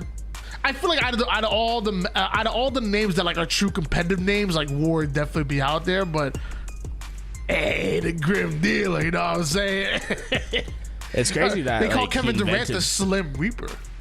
Ooh, yeah, that's true. It hasn't been that for a while though, right? I mean, is that disrespectful? A little bit. I ain't gonna lie. A little bit. I mean, they got knocked out in the first round. Don't nobody care about Phoenix though at all. Like Phoenix as a whole, like don't nobody care about that at all. My brother lives in Phoenix. Phoenix sucks, bro. There is not a single good thing outside of your brother. Bro, you're acting like Phoenix is like Cleveland. Dude, and I feel like how dare you? How dare you? Cleveland is for lovers. Phoenix, trash. All of Arizona's trash. God, what's the guy from? It's not Hank Hill. I don't know what his son's name is. It's like God didn't make Phoenix. People weren't meant to exist in Phoenix. You know, it's too hot. It's too hot. Enemy team took the hill. King of the Hill back up. This is the power position on the map from all the gameplay that I've seen. This spot so nasty, especially that sniper. You just shoot down upon people, and with that first hill being at the very bottom, it just prime position for people to shoot down on you. And I feel like we're starting to see strategies and counter strategies develop because, like you said, it's a power position and one that's important for this hill. So, what does the opposition do? Make sure you get the opposition sniper player off of there. So we're starting to see the meta develop, which then comes to a counter meta for both of these teams and suppressed. Let me tell you, the counter meta to the Bandit is the assault rifle. I'm telling you, best gun in the game. Yeah, keep picking it up. Watch. How do you even deal with that? Look at all those heads. Okay, never mind. Dude, we didn't put that thing in the hand of a master. Of Halo weapons right there. Cleveland of Halo weapons? Amazing. Enemy team took the hill. It's I'd say it's like a Boston or like a New York, you know, like a founding city, you know, like because you know we started all with about the Cleveland, AR man. pistol. All about Cleveland, man. The sniper, we're all about that's the Arizona. That's the Phoenix. So bad, bro. They say the assault rifle is like a port city on one of the Great Lakes in the United States of America. That's like what we're looking for. That's what I'm looking for, baby. All day, baby. So it's a working man's gun, you know. Blue collar. You know what I'm saying? Red gun. Not red gun. This is schmoozy, bro. This is like New York financial district. 3 shots, boom. Devastating weapon to use. Wow, someone peek. Renegade's like trying desperately to find someone. They're standing in the hill. He's like, how is no one challenging? Renegade bringing out the Atlanta of Halo guns at the moment here. Ooh, okay, Stalker is out. And some excellent shots on the Hative don't end up leading to a kill, but an assist just as good as they're about to close out their first hill. I like this reposition. He's going to be able to find the spawns right away. Yeah, I mean, that player had no chance. And with 3 going down, that's a guaranteed first hill. And Renegade trying to take his rightful claim back upon the throne. Slavonic, the only thing that stands in his way. And, well, it looks like help comes through with suppressed, getting the long range heat wave shot down. That was an important position you had to get Slavonic out of. That was the Albuquerque of this map. Like if you allow Savannah to just sit there and build a home, it's gonna be troublesome for you to try to put go up 2-0 here in this game. So make sure you clear them out. Make sure you clear that area, if you will. Now you're forcing Renegade away from a power position onto the hill, but doesn't mean much. I mean, about 25% done. Clear the area. They need to do something about Renegade and GBX's objective efficiency, which seemingly have come out of nowhere. Yeah, this has been impressive from GBX to be able to get so much time on that hill, right? That hill, very exposed to so many angles. It's basically like the Gary, Indiana of the map. Like, no one wants to be there. You don't want to step foot there and make your time there, but so far GBX doing a fantastic job at finding space, preventing cleared area from having any clean sightlines. And I'll say Grant Shiesty, he's been the impressive thing about cleared areas so far, man. This guy's had so many great kills. Yo, Grant Shiesty just shitted right there, bro. This definitely is like the Phoenix. After what Grant Shiesty just did. Oh my gosh. That was nasty. I ain't even gonna lie, but still down 0-1. Oh, from the top rope. Let's cycle away some power weapons. Now, what do we call the mines? You know, is that like a Winnemucca? Wichita. Think they have mines in Wichita? I don't know. I've never been. Can we please start casting Halo? All right, no more cities. If you say a city, you're fired. We're now going to do our jobs and cast some Halo on some amazing maps that was brought to us by the Forge community. Shout out to them. We love you. And we hate Phoenix. After this tournament, I better see every single, those callouts in the bottom left corner. They better all be major metropolitan areas within the states. You know what I'm saying? Before you move on the map, I want to be people calling out Detroit on their way up to top Phoenix. But here we go. Power positions and not much anyone else can do. Whoa! He's blinking left and right, but back in.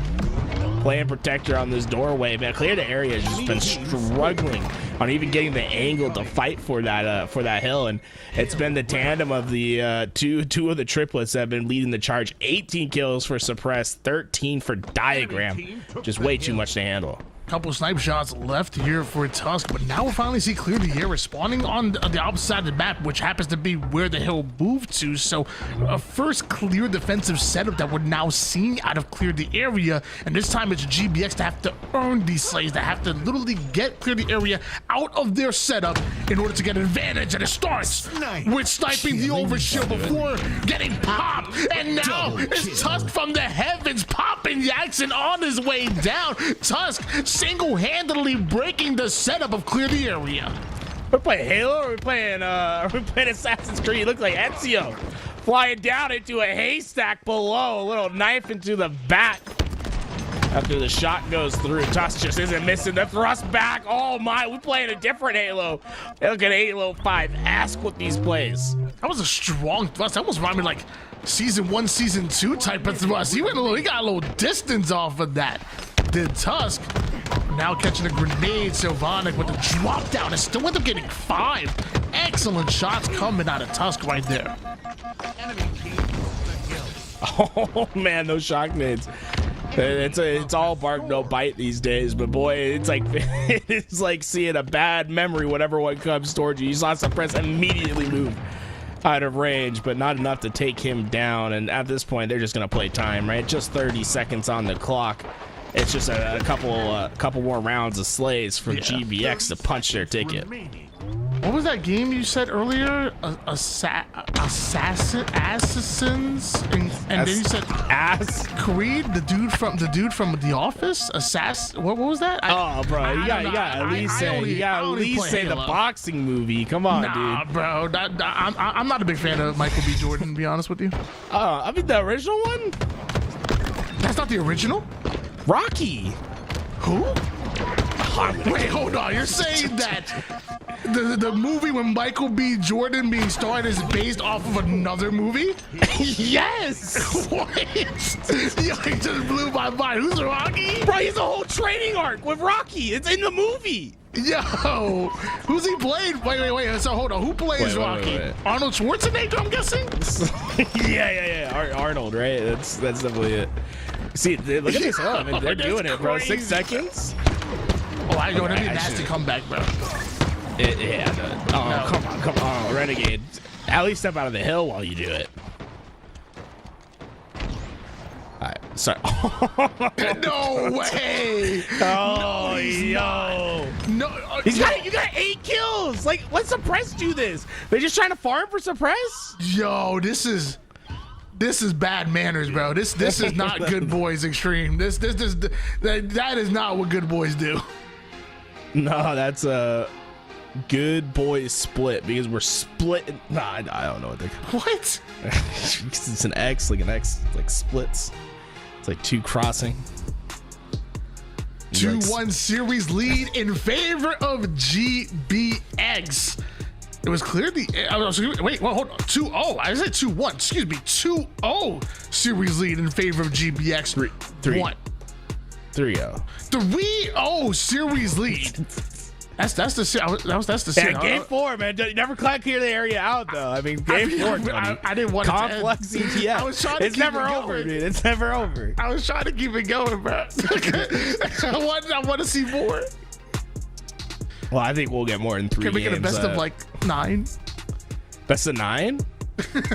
Yeah, you can't be giving these guys ideas, sorry. Is there even 9 Halo maps? We should add a few, you know? Yeah, I'll say there's a lot of great play Forge Aquarius. maps, especially if you go visit ForgeHub.com. Go check it out, guys. They have all those cool Forge maps up. Go check out you got like little tags that you can search by to see what's popping. And I'll say shout out to all the forgers that come out through Twitch chat and like promote their maps and stuff. I always see like Timmy Forges giving the details of what's going on in the Forge community, and I just think it's a cool community. I always like to see the crossover between competitive and Forge. Yeah, I mean, some of the greatest maps that we have seen here in Halo's history have been brought back by the most. Hey, don't come at Amplified. I'm a fan of Amplified. That's what I'm saying. It's one of the greatest maps. Oh, I thought you were being sarcastic. I was about to say, but some of the greatest. I was going to say some of the greatest maps that we've seen, you know, in Halo's history have been brought back because of amazing forgers. And then some of the greatest maps that we've seen, like that are some of my favorites, like an Amplified, like an Onslaught, for example, back in Halo 3, have been just straight off the dope and have just been amazing forge maps. I feel like a lot of competitive has been brought to light because of the amazing forge community. So definitely on board with that. Well, Tony, I don't know if you had the chance, but Origin, the remake of the beloved Coliseum from Halo 5, boy, let me tell you what, I might be going pro. No, you will not. That map, oh, bro, if it was best of 5's only Origin, bro, I might be getting the call up. Renegade might be remembering some of those routes I was be putting on in H5. Frosty might be remembering some of those out guns from across the map. You know what I'm saying, bro? That Origin play is real nice. Shout out to the Forger that got that job done. Well, there's a really nice Halo 2 remake that's out there. I've got to play. I think I got to play 2v2s on it, but when I watch Eli the Ninja stream, I see him playing free for alls on. I think I even saw him playing free for alls yesterday on it, in fact, and it looks good. But I feel like remakes are good. I want to see. I want remakes in, but I want to shed some light on some of the originals, like we're seeing right here. Like there's original work that we've been seeing out the Forge community, and it's beautiful. It plays well. It's different, but it adds so much value, so much to Halo Infinite. So definitely want to show some love to the likes of Ward, the likes of LaHunt, I want to say. Excuse me, I apologize for saying it wrong. And then the collaborators like Paimon and Bullet to the Head, and of course not the Slim Reaper, the Grim Dealer, and Squally the Beans. The first half did not match the second half. Let me tell you what on the last one, but no, there's some fantastic Forge maps in the tournament today, and honestly, it's been a pleasure to. I got to play them earlier in the week, and now I've been watching them all day, and it's been cool to see teams get better at it as time has gone on. So shout out to all the Forgers that have been putting in all this hard work. And you know, big thing right now is like getting all these polished out, building yourself out that little portfolio. You know what I'm saying? You know, next Halo comes along, you're like, hey, I made all these good maps. Maybe we get some Forge creations early on into the next Halo's life cycle. That's what I would love, is for there just to be like as many maps as possible through the power of Forge. And all I'm saying, if there is going to be a Forge map that does hit competitive, especially original one, hey yo, can y'all Forgers just like let me in on it first? Don't show nobody. I ain't that good at Halo. I need a little bit of an advantage. You know what I'm saying? Like let me get little reps on it for like 3 months. Years. And I'm so sorry. I thought you were talking about realistic preparation. I'm saying like let me get a little bit of first licks on it, and then you let everybody on it. I need some help. You also need some blueprints, you know what I'm saying? Like make some hidden routes, some button combinations that let you go through the walls. Head it over his way, because that's what he's gonna need. He basically needs some built-in walls if he's gonna be able to compete Wait, with the rest of these. wait, hold on.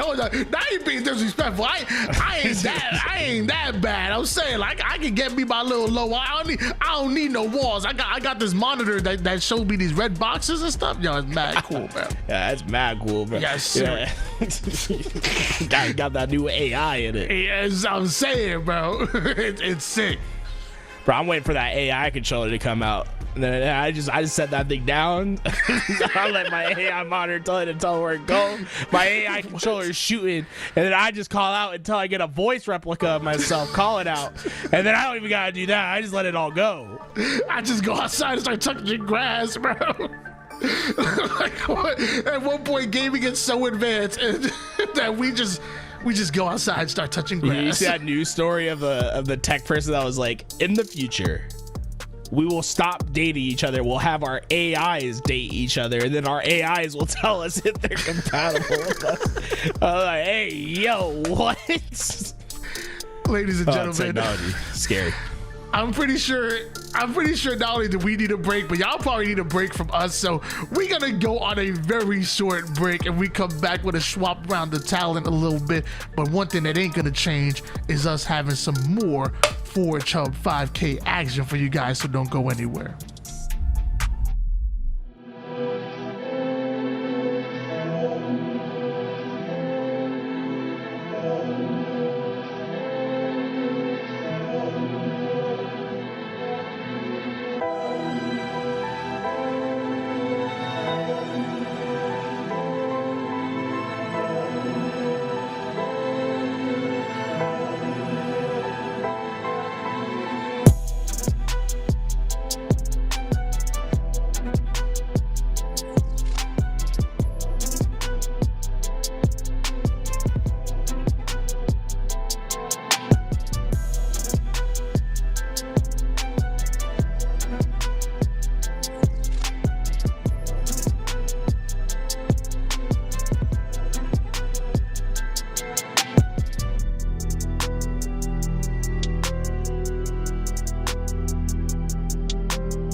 Welcome back, ladies and gentlemen, to the $5,000 ForgeHub tournament presented by LVT. My name is Active, and alongside me, I've got Tools. What are you doing? Counting to 5,000, baby. That's a lot of money. That is a lot, Stacking up isn't papers. it? Let's go. Yeah, I'll be doing anything to make it to make a little stack here. You know, I'll be praying on anyone's downfall. Well, you're not going to have the opportunity to do that because these two teams have made it through, and it's GBX and People's Champ in the elimination bracket. I mean, GBX really solid, but People's Champ, I mean, they're showcasing some big talent. I think this could be a good one. I think this goes the entire 5. Yeah. Yeah. They've been playing really well. I mean, obviously, seems like they've been able to take down some stiff competition, right? Magnanimous taking them down 3-0, which is, you know, a rumored HCS partner team roster. So lots to be excited for in this series, and I love it. I'd love to see a game 5. I want to go to that map that we can play some strongholds on. Well, we're gonna hop on board with Leader Ness, and you know, it's a little bit of I guess you could say a throwback to the LVT Orlando tournament, where you know, part of these teams face off against each other, but now we end up on some brand new maps where everything has changed now. These teams have had a good amount of time as they've gone through that elimination bracket to be able to work on and understand these maps a little bit better every single series.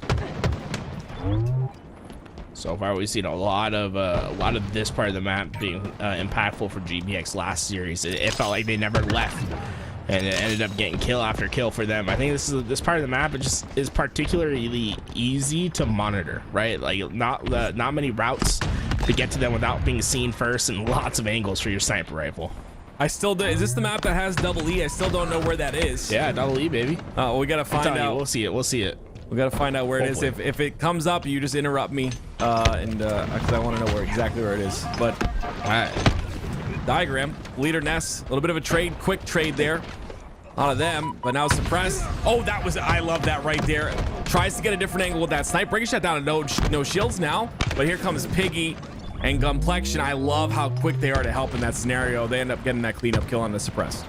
Yeah, it's important to send 3, right? You got to make sure you get control of the power position of the map, and that has been clearly where a lot of the power has been distributed with those with the sniper rifle and just having those high angles. And right now, this has been just about as solid as you can get. Renegade lets him fall down in front of him. Gunplexion didn't know what hit him, and all of the power weapons once again in the hands of GBX.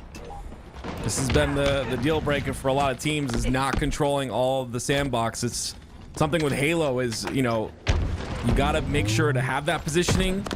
You got to make sure to also have these sandbox items on timing and make sure to use them like Renegade just did, right? 2 rockets, 2 kills. That's an even trade. That's what he likes to see.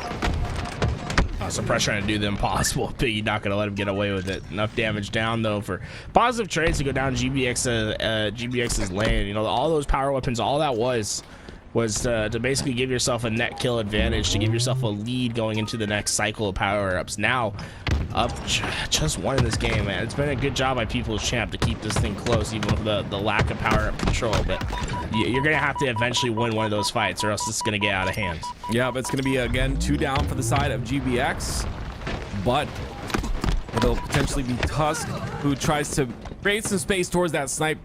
Snipe was picked up by, I believe, Leader Ness. So finally, People's Champ have a little bit of something to work with here. Suppress pressuring. Again, People's Champ there for that bait and switch. It's Leader Ness with a snipe in his hands.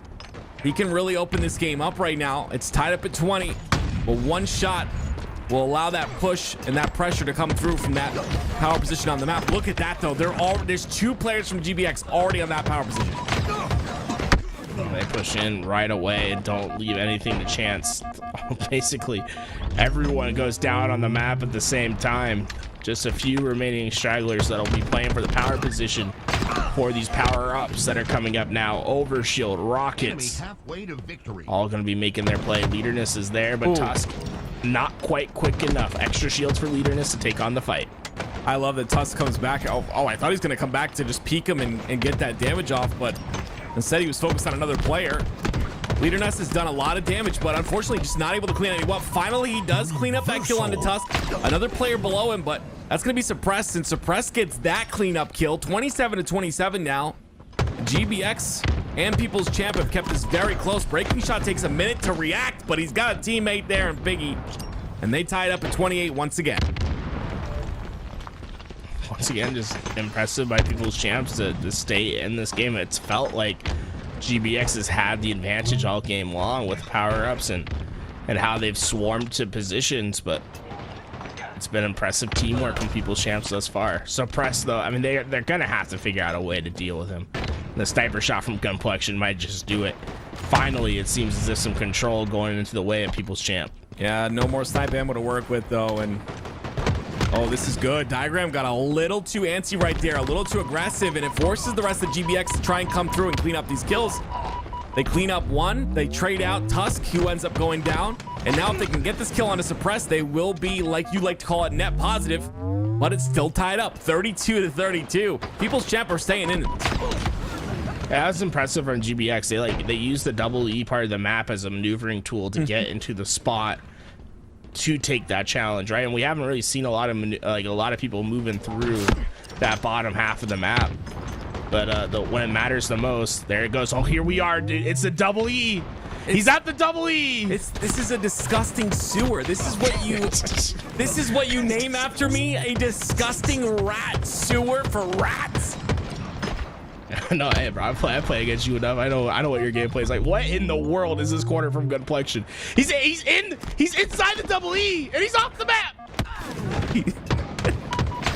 Well, there you have it. Okay, well, I was excited to know what it was, but now I don't give a crap. I didn't know I was a rat to you. Certainly enough crabs going through that section of the map. You know what I'm saying? Oh, I hate you so much. Actually, no, I don't. I love you to death, but we're gonna have to find a place for you now. I gotta find a place on some map for you, and I'm gonna work on that as this cast goes on. Well, I just called it out the first thing I thought, but now that you said sewer, like that kind of makes more sense. Like I feel like we could rename it, but sometimes you just go like the first reaction that you get when you see an area. Okay. Yeah, so Leader Ness with the snipe in his hands. GBX up by a couple of kills here. And we're seeing Suppressed, who's if I had an award to give as the best adapting professional player in the game, Suppressed is that guy. I don't have any stats for him, but he has gone massively positive pretty much every game I've watched on this GBX roster. So obviously very comfortable on these new maps. Yeah, he's been fantastic all tournament for this team, and love to see him making waves in the ACS, right? A top 3 finish at London. Renegade, though, obviously taking that first place prize with FaZe. You can see why some of these snipe shots he hits are just disgusting. Gunplexion made one shot. Will be able to get alive, but not before. Look, you just have to know that you're gonna go down if you push Renegade. Yeah, and again, it's Tusk who gets a cleanup kill on a breaking shot. So if Leader Ness goes down here, this will be pretty much GBX's game to take. 47-44 now. Suppressed trying to play his life. Great job by People's Champ, though. They bring it within 1 now, 47-46. It's Renegade. Breaking shot. This is a tough challenge to take, but he's not slowing down whatsoever. Yeah, Diagram's got the OS, though. They have to melt this while staying alive. That QT is going to help. Rockets. This has been great so far for People's Champ. I mean, you're going to lose a player going for an overshield, but that's to be expected. No lives left. Yep. It looks like this is all but over. Piggy's the last one to fall. And it's a 50-47. We call that a tool in where I'm from, where one team had the opportunity, but they choked. And that'll be it. It'll be a GBX winning that first game. We call it like a wrench, screwdriver, a hammer. I tried so hard, man. Okay, I got nothing, dude. Listen. There was one thing I've always been bad at. It is talking trash. I cannot. No matter how hard I try, I can't. I'm too nice. Like I can't do it.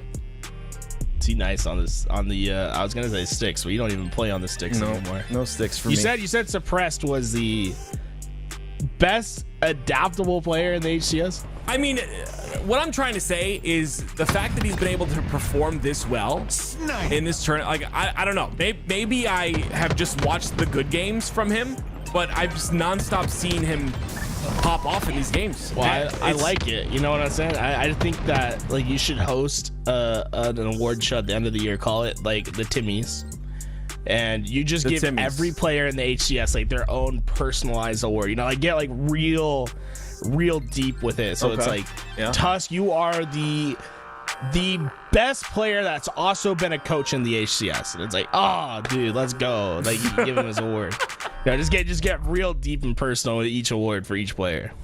You know what? You're always really good on the content ideas. That one, I'm gonna give you that one too. That's not a bad idea. I won't do it, but it's you know, not a bad idea. We hop into game 2.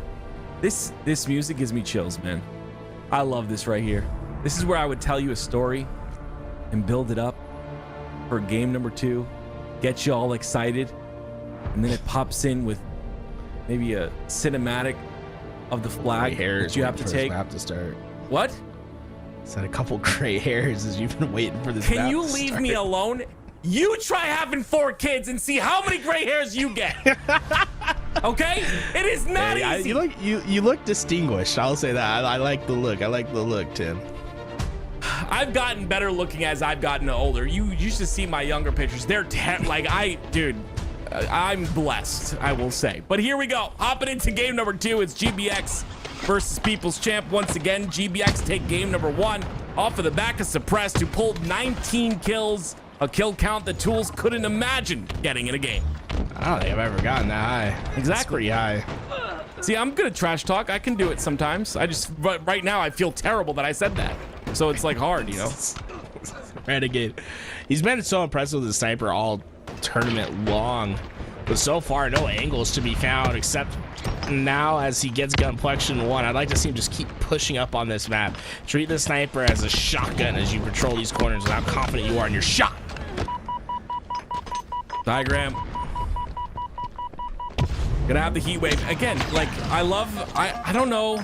Streets used to be one of those maps, right, where we had like so much power on the map. I like maps with a lot of power on it.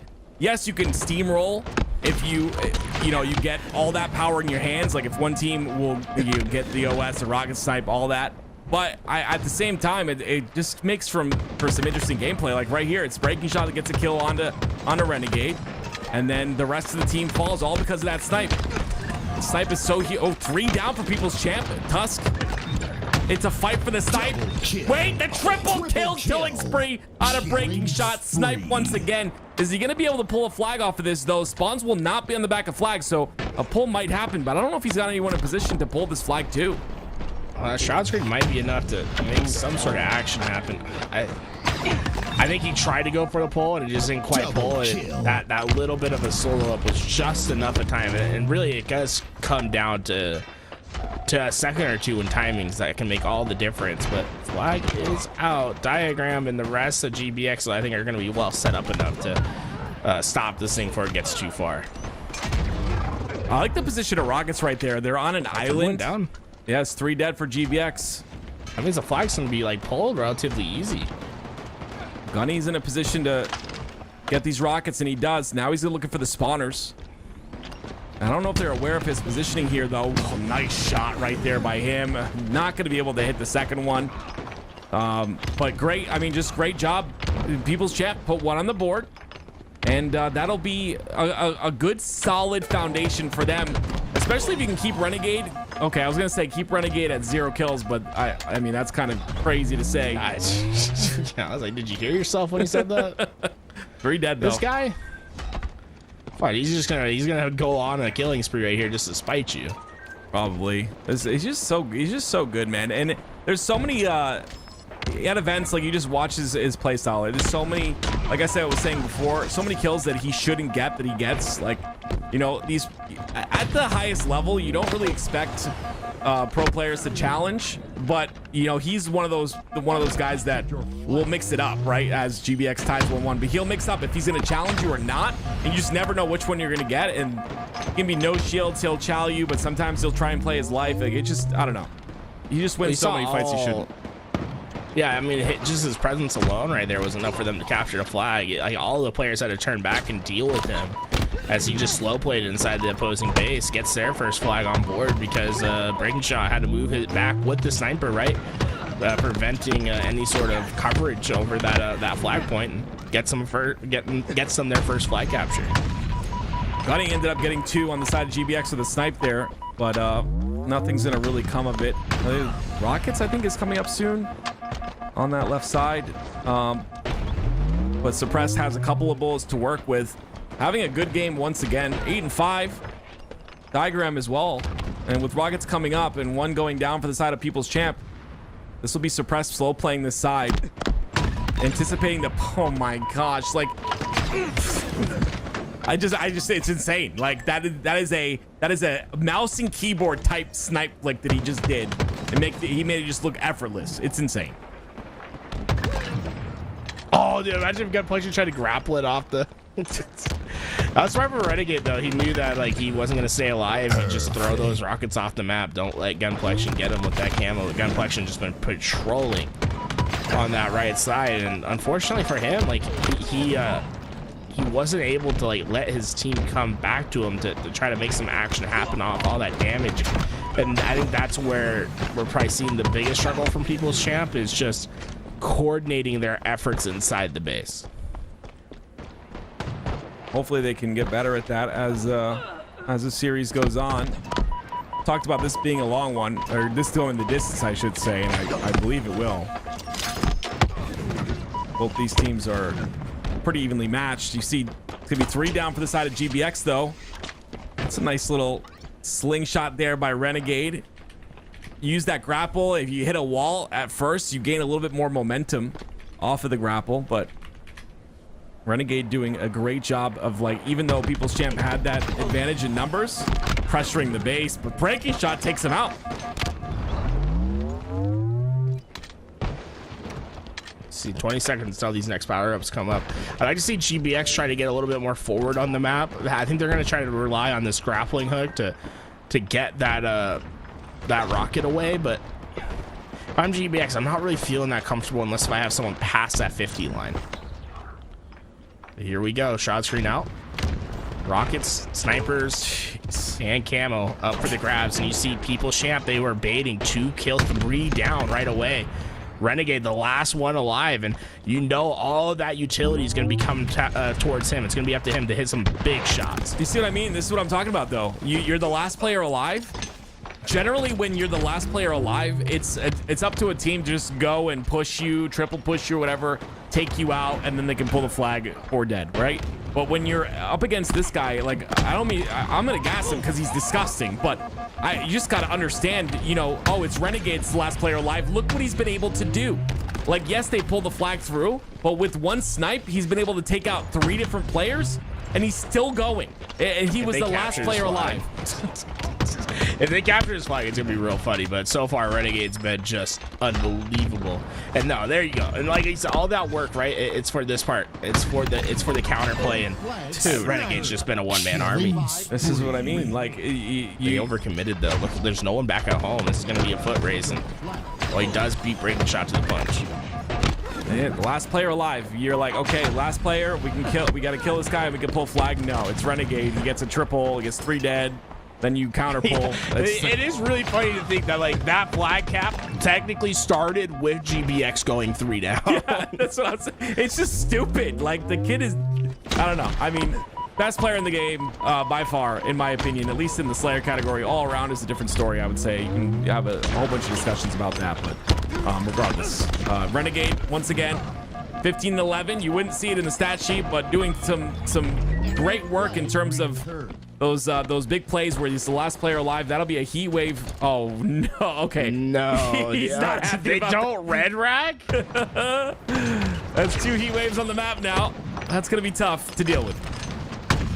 Yeah, they took care of one easy enough, but he's like, I swore I just get. There's no way. Does he have a grapple? How do you get another heat wave? Is like what he's saying to himself right there.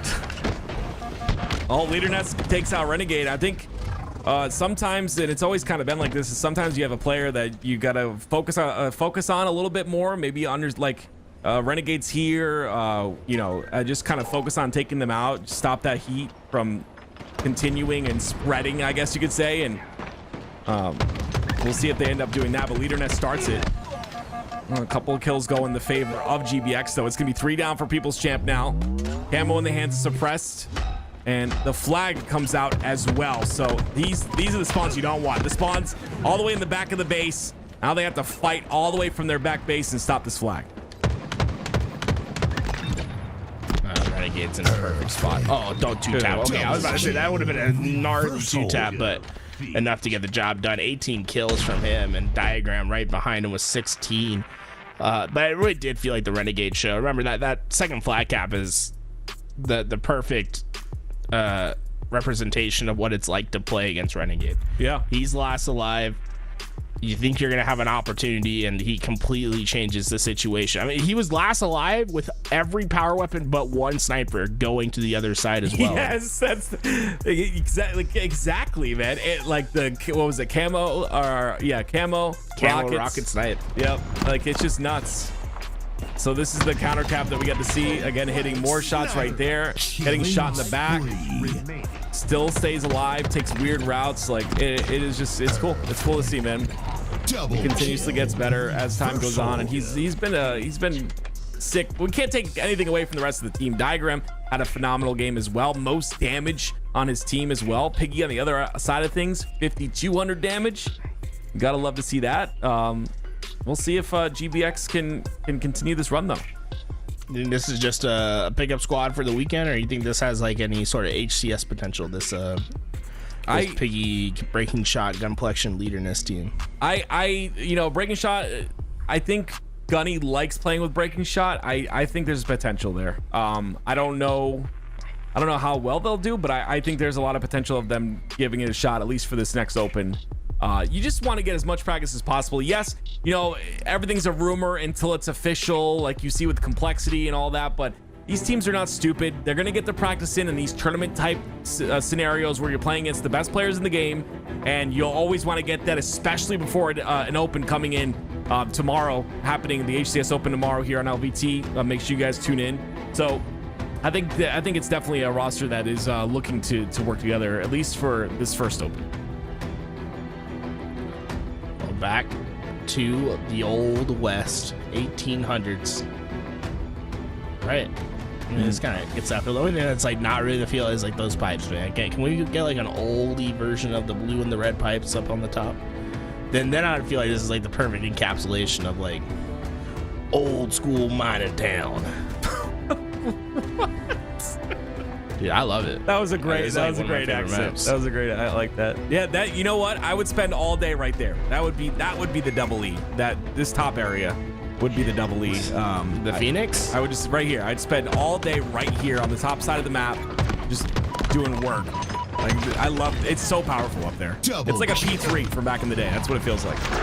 Yeah, that's why the one thing I've been really enjoying about all these Forge maps has been the verticality.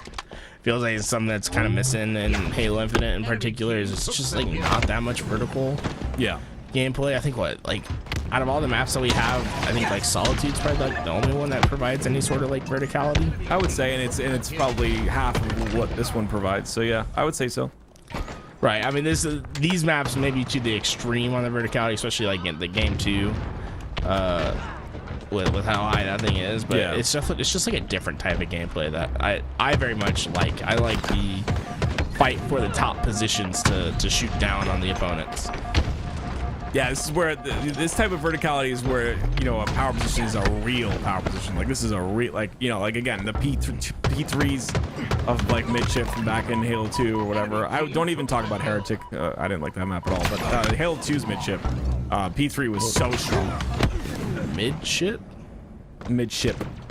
Ship. Never heard of it. No? I'll take you to school later. Take me to school, baby.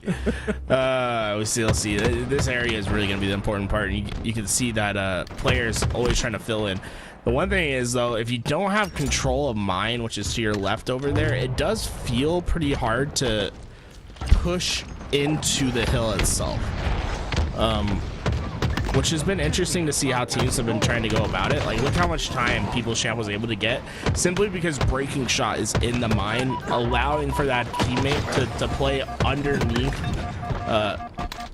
because he doesn't have to worry about any pressure coming in from the backside, and he can keep his angle isolated from that high side to his right.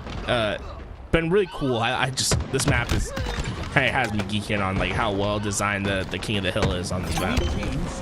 Well, with that, GBX take hill number 1, and with 3 down from People's Champ, it'll be a quick rotation to that new hill. Quick rotation for control, and Renegade continuing on that by getting another kill onto Piggy. That'll be some staggered spawns to go down now. This is where things get a little bit interesting and where things kind of get out of hand for the side of People's Champ. They're not able to come off a spawn cleanly here, and GBX are just continuously pushing through. This is gonna be bad. Renegade has the power weapon and now the power position as he repositions. Oh, okay, great job by People's Champ. It took 3 different players getting damage on him, but they got the job done. They took down the red gun out of the power position. As Sniper's coming up, it's gonna be a big fight for Snipe. Nice shots by Piggy. Great job kind of readjusting his reticle right there. He was a bit off on the right-hand side. Flicks a little bit to the left. You know, I give a lot of crap to controller just because it's just me, right? But it actually takes a lot of skill to kind of have that finesse, I guess you could say, when you're kind of off of a fight like that, where your reticle's off of a target, and then you kind of slowly, but also very quickly. I'd never know. Very quickly get on Reticle's target. It's just tough. It's definitely tough to get those little flicks in, but some of these players make it look very simple.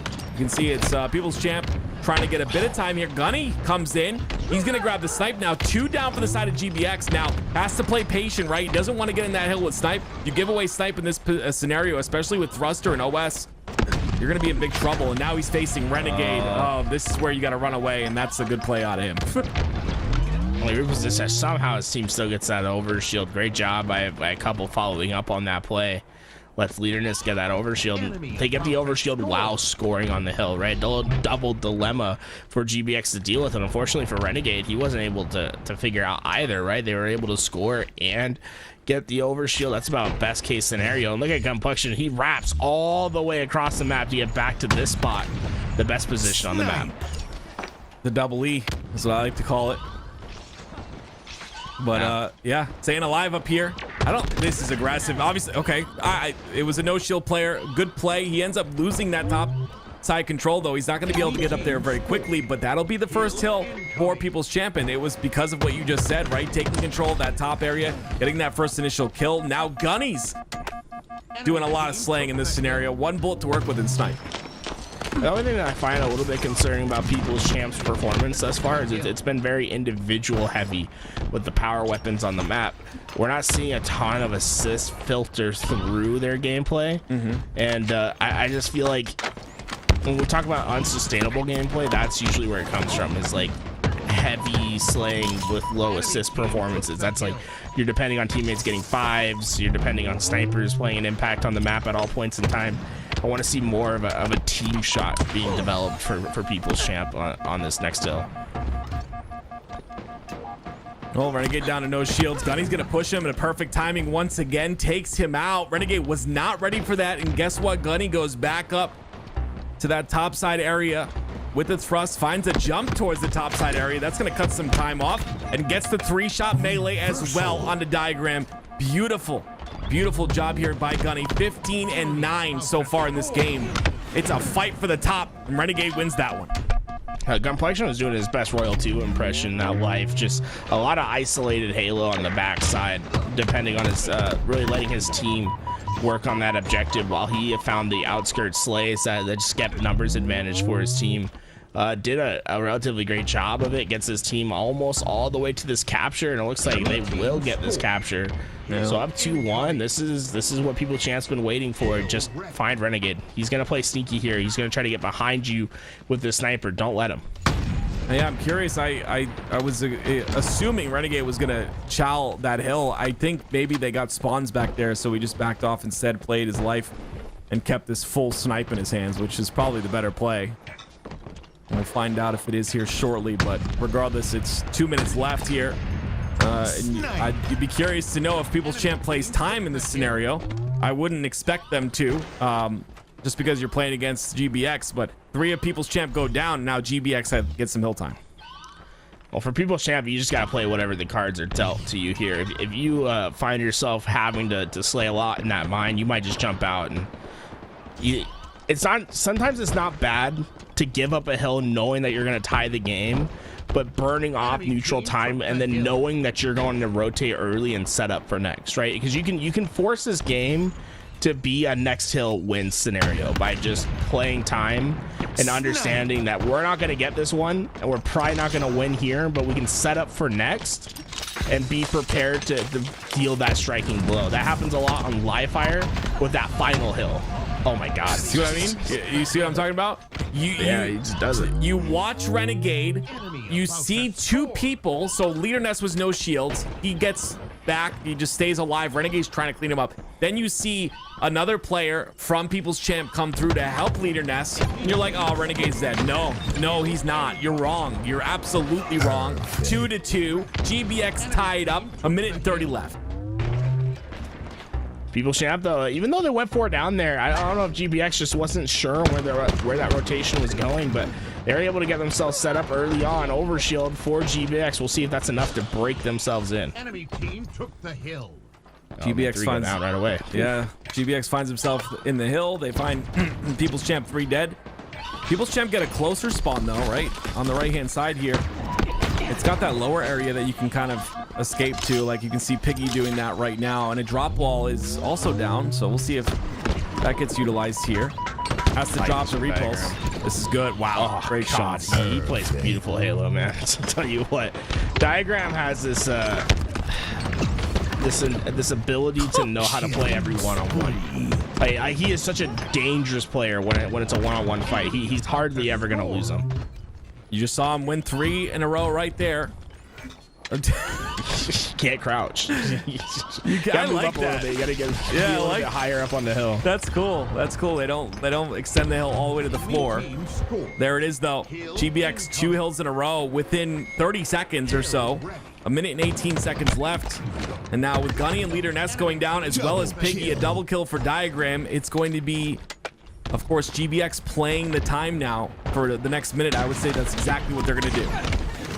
Ooh, big thrust to stay alive for a bit longer there, but you can't go trade for trade. You got to find these kills and have them be unanswered so you get some control on the map. And man, it feels like every time we move back to Renegade, he's got the snipe. It's just scary.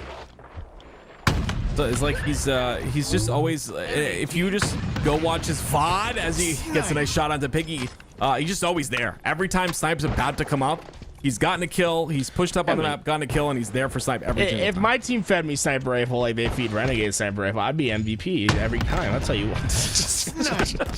He doesn't miss. That's the problem between me and him, right? You just don't mess with it. It was so funny at London. We saw like Snakebite get a triple kill, picks up Sniper, throws it over to Renegade, and it's like, you know, he just got a triple. Like, you could get the reward, and then you see Renegade just immediately get a triple with the Sniper. It's like, I get it. It's like Snakebite's like, I've done my job. It's your turn. 3-2 though, 19 seconds left. Not a lot of hope here for the side of People's Champ, and this will be series over for them as 3 go down. Piggy, the last player alive, he falls as well, and all Tusk is doing at this point is just looking for the spawns as 4 seconds count down to 0. It's going to be GBX who move on to play Quadrant. I think the big difference at the end of the day is the assists. You know, obviously a heavy outslay performance from GBX, but People's Champ was staying right there with them for the first couple of hills. But I think that that isolated Halo was just catching up to them. There wasn't enough of a team shot being developed, and I think that was because of some of the disruptive plays that Diagram was making in particular. That guy was just forward on the map at all times. When we take a look at his stat sheet at the end of this game, It's not going to be the kills that really impressed me, but rather the assists and the deaths that impressed me. That guy was just getting in engagement on the map, and really that's what you count on. That's like sort of the triplet special, is like what I like to call it. Is players that love to get in engagements on the map, play fast, make the other team's game plan disrupted, and have to improvise. Well, now they'll go to fight Quadrant, and if I'm not mistaken, we have some news with Quadrant. Do we not, Pulse? Yeah, a little substitution coming in. So, Okay. you know, they're over in Europe. Yeah, time zones, all that jazz, but they're gonna have a player step out. A player to come in is gonna be Legend. Now, I know what you guys are gonna say, they're one of the best players in the game coming in. Like, how dare they? They did go and talked to every team captain in the tournament still alive and said, "Are you okay with this?" And it was unanimous. Everyone was okay with it. So I think if all the team captains are okay with it, you know, I love that. good for them. So Quadrant will be playing with Legend. We'll see, that's going to be the difference maker this time around. They lost 4-0 in the winners final. They'll have redemption opportunities in the elimination finals against GBX. Well, excited to see how this turns out. Quadrant, like you said, very, very different than what we saw previous. When we come back from our break, we're going to have Quadrant versus GBX. Quadrant now with Legend. We'll see you in a minute.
right, ladies and gentlemen, we are back and we are right in the action. We had to swap out a little bit of players, and now we have that OG Ascend roster, as Tools was pointing out backstage, and also going up against GBX. What a matchup we're about to see.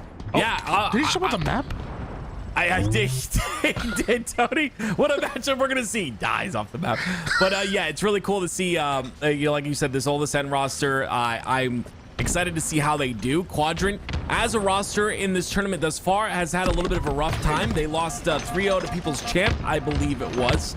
Actually, I'm sorry. They lost 4-0 to Proton Gaming. I apologize. So we'll see if Legend being on the roster now in place of Glory, if there's a potential that this team ends up flipping the script on us a little bit. Sniper just got 3 kills after falling to his death. You know what I just realized? Like, we've seen Gooses before. We've never seen a neg 1. Like, that could be history by itself. Like, tournament play, ending a score line with -1. But nah, he ain't about it. He already got 5 kills to bring him up to 4, even after mistakes were made. 5 assists to go along with it.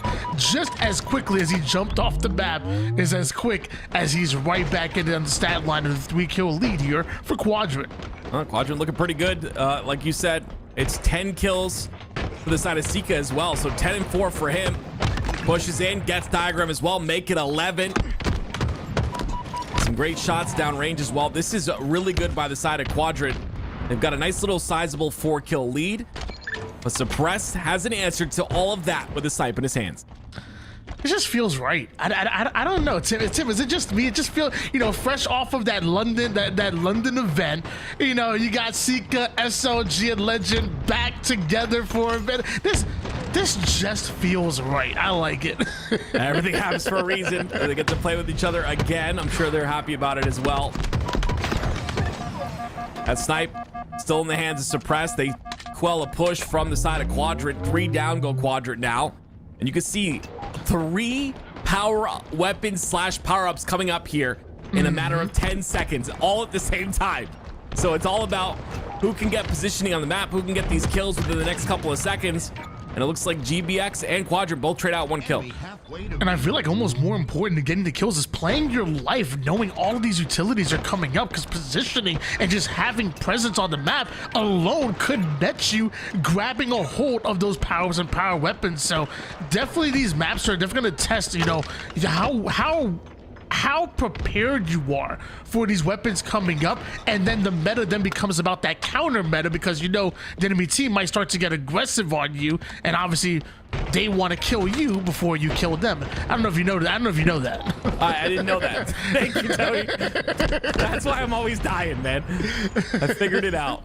27L from both sides here. You see one of the power weapons dropped for a teammate there from Suppress. Suppress doesn't want to be a hog. He gives one up, but he's able to get another kill, make that 2 kills with the snipe. 4 bullets to work with. Snipe drone drops on top of him. Can't take out Snipe drone. Snipe drone's gonna get a double right there and bring it within 1. Close matchup so far, 31-30 at the moment. Quadrant still holding on to the lead, but Renegade right now holding on to at least a 1-shot sniper as he tries to get to a bit of high ground. Legend gonna drop all the way down. Renegade with the chase, and ends up with both players splitting the difference and trading their life. Yeah, that's a good trade right there. You keep it even, you keep the score at 32. Mind the gap from Suppressed, but quickly trades end up coming out. Both teams able to trade out kills over and over again here. There hasn't been a moment where there's a clean slate of kills for either side, so definitely good for both teams to be able to keep this game within distance. And you see right there, it's 20 seconds for 3 different power-ups and power weapons to come up again. Sniper down to 1 shot, absolutely doing a great job of playing his life. That's until Renegade comes in and brings the heat wave. And that's going to be devastating for Quadrant. They wanted to stay alive. They wanted to make sure they grab a hold of these power-ups. They're going to need it. When Renegade is getting close quarters combat like that, going to get himself a quantum translocator, but he wants more. Again, I love the play by Renegade right there. Not only does he completely change the pace of the game, but he's able to just slow down in that tunnel side, wait for an opportunity to get a clean kill. Clean kills are the name of the game right here, especially if you're GBX. You just took the lead. Again, the kills keep getting traded out. It's Renegade with 15 kills, only 7 deaths now. And now he's got a repulsor to work with as well. 3 shots left in the heat wave. We'll see what he's able to do with it. Fully loaded at the moment and locked in. Meanwhile, off screen, you see Suppressed and Diagram working together, grinding forward. That's 2 down for Quadrant. I already start to hear the marching band going, started to play right now, trying to hype up Quadrant. I still have PTSD from that. That was awesome. I love that. That was so cool. I'm a big fan of Counter-Strike, and Counter-Strike are some of the hypest events in esports, in my opinion. And they have a trumpet player that comes in, and it's really cool. So it was so fun to see that, see it, in London, and. I don't know. I think we should fly that trumpet player out to every single event because it's hype. 45-45. This is where things get a bit intense. And with that, Suppress finds himself a bit of a get out of jail free card with this grapple. If things get a bit too dicey, he can retreat right towards his teammates. Love the BR action. And right now, this is where it matters most. 1 kill advantage. You don't want to give an inch, and no Quadrant will take a mile. And Suppressed in the danger zone. Can't quite get away. And that's Quadrant tying things up at 17 apiece. Yeah, big kill by Quadrant right there. Not to let him get away with that. But to look at Renegade. He gets 1 kill. I think it's Snipetrone who ends up getting away. Really weak at Snipetrone being called out there. Suppressed ends up cleaning that one up. 49-48. This is it. On board now with Renegade.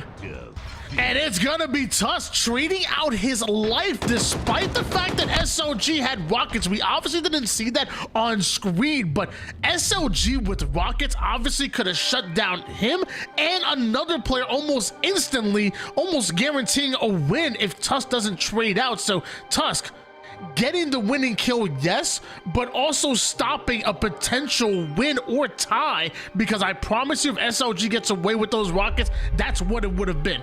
Literally a win or a tie for Quadrant, but Tusk clutching it up.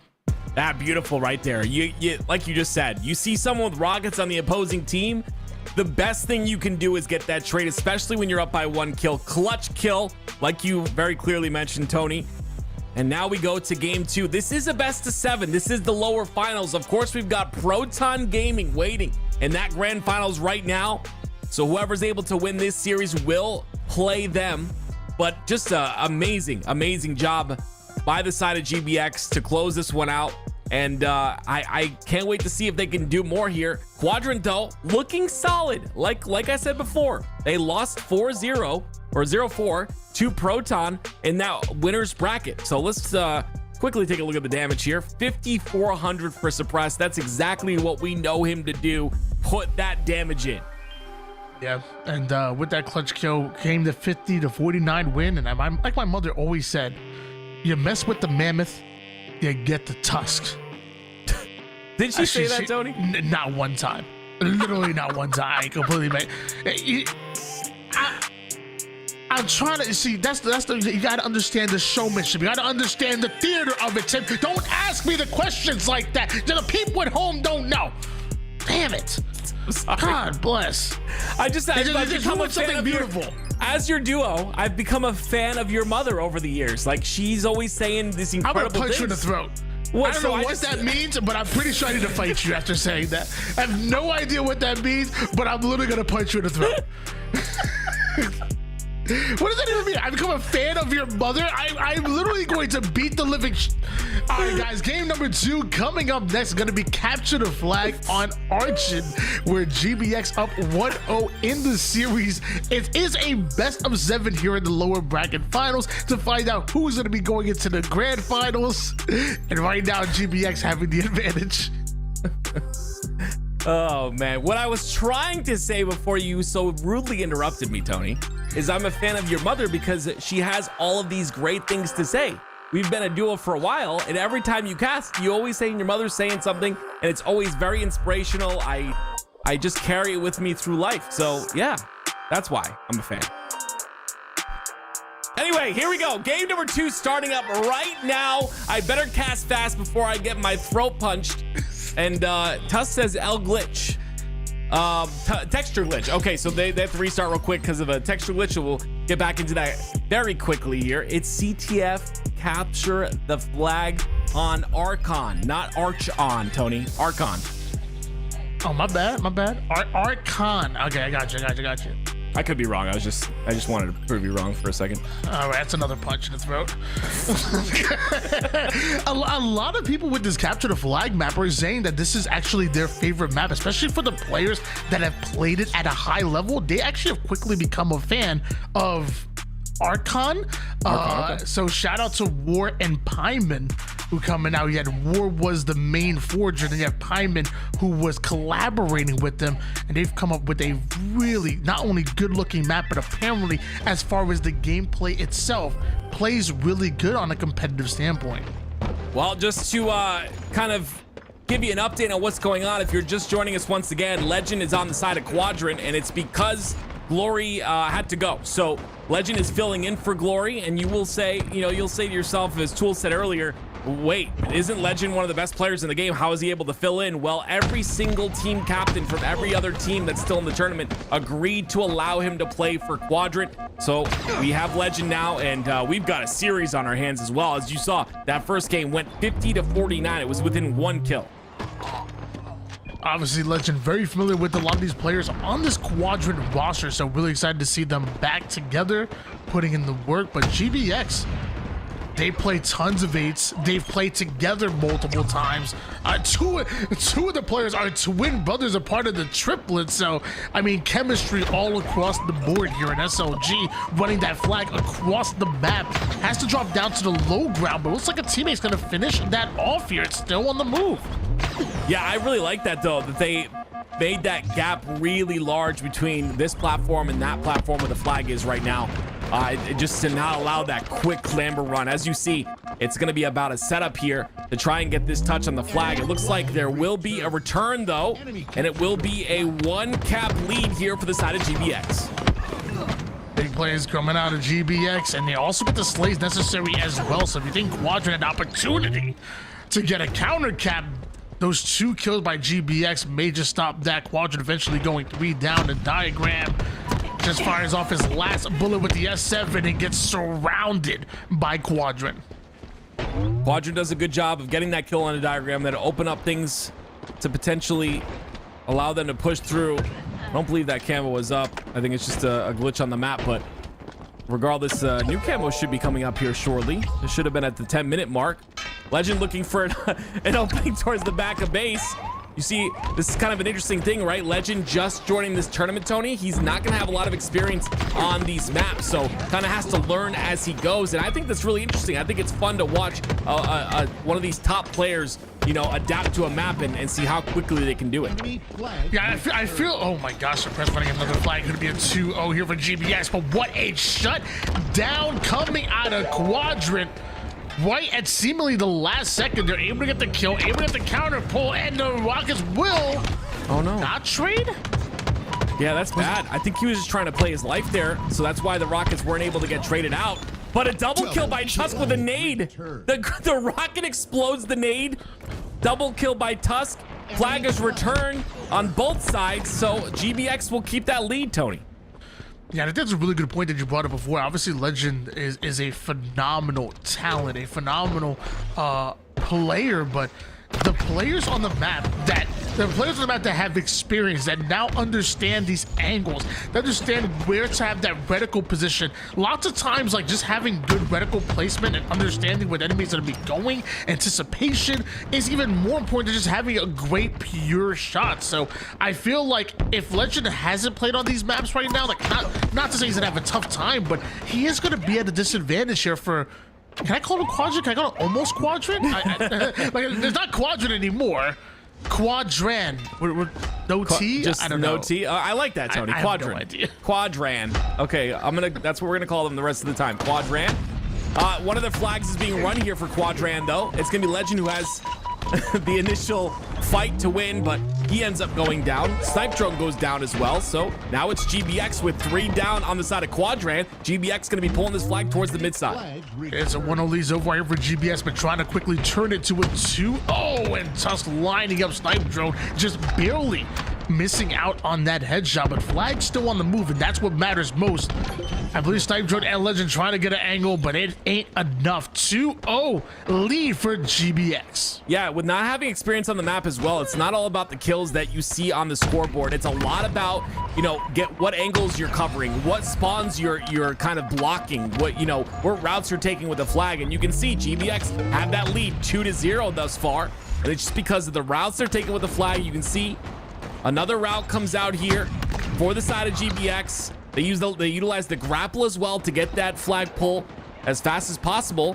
And I think there is one player contesting. It's going to be Sika. Sika somehow gets away. I will say GBS looked like they had a perfect setup to try to get those back-to-back caps in, and things were looking so good. Eventually, it's Quadrant that stopped the flag, or I guess I should say slow it down. It was not stopped, eventually moves forward, and that's kind of what we talked about. Just understanding the meta from these maps is almost as important as having phenomenal individual skill. Yeah. That flag run was purely just great positioning, and if you haven't played the maps like myself, you're just not gonna know it. Yeah, 100%. And I think that's going to affect things as time goes on, and that's probably why the team said yes out of respect as well. It just, at this point, because this is a best of 7, it's about going as long as possible, right? You have to survive as long as you possibly can against this GBX roster.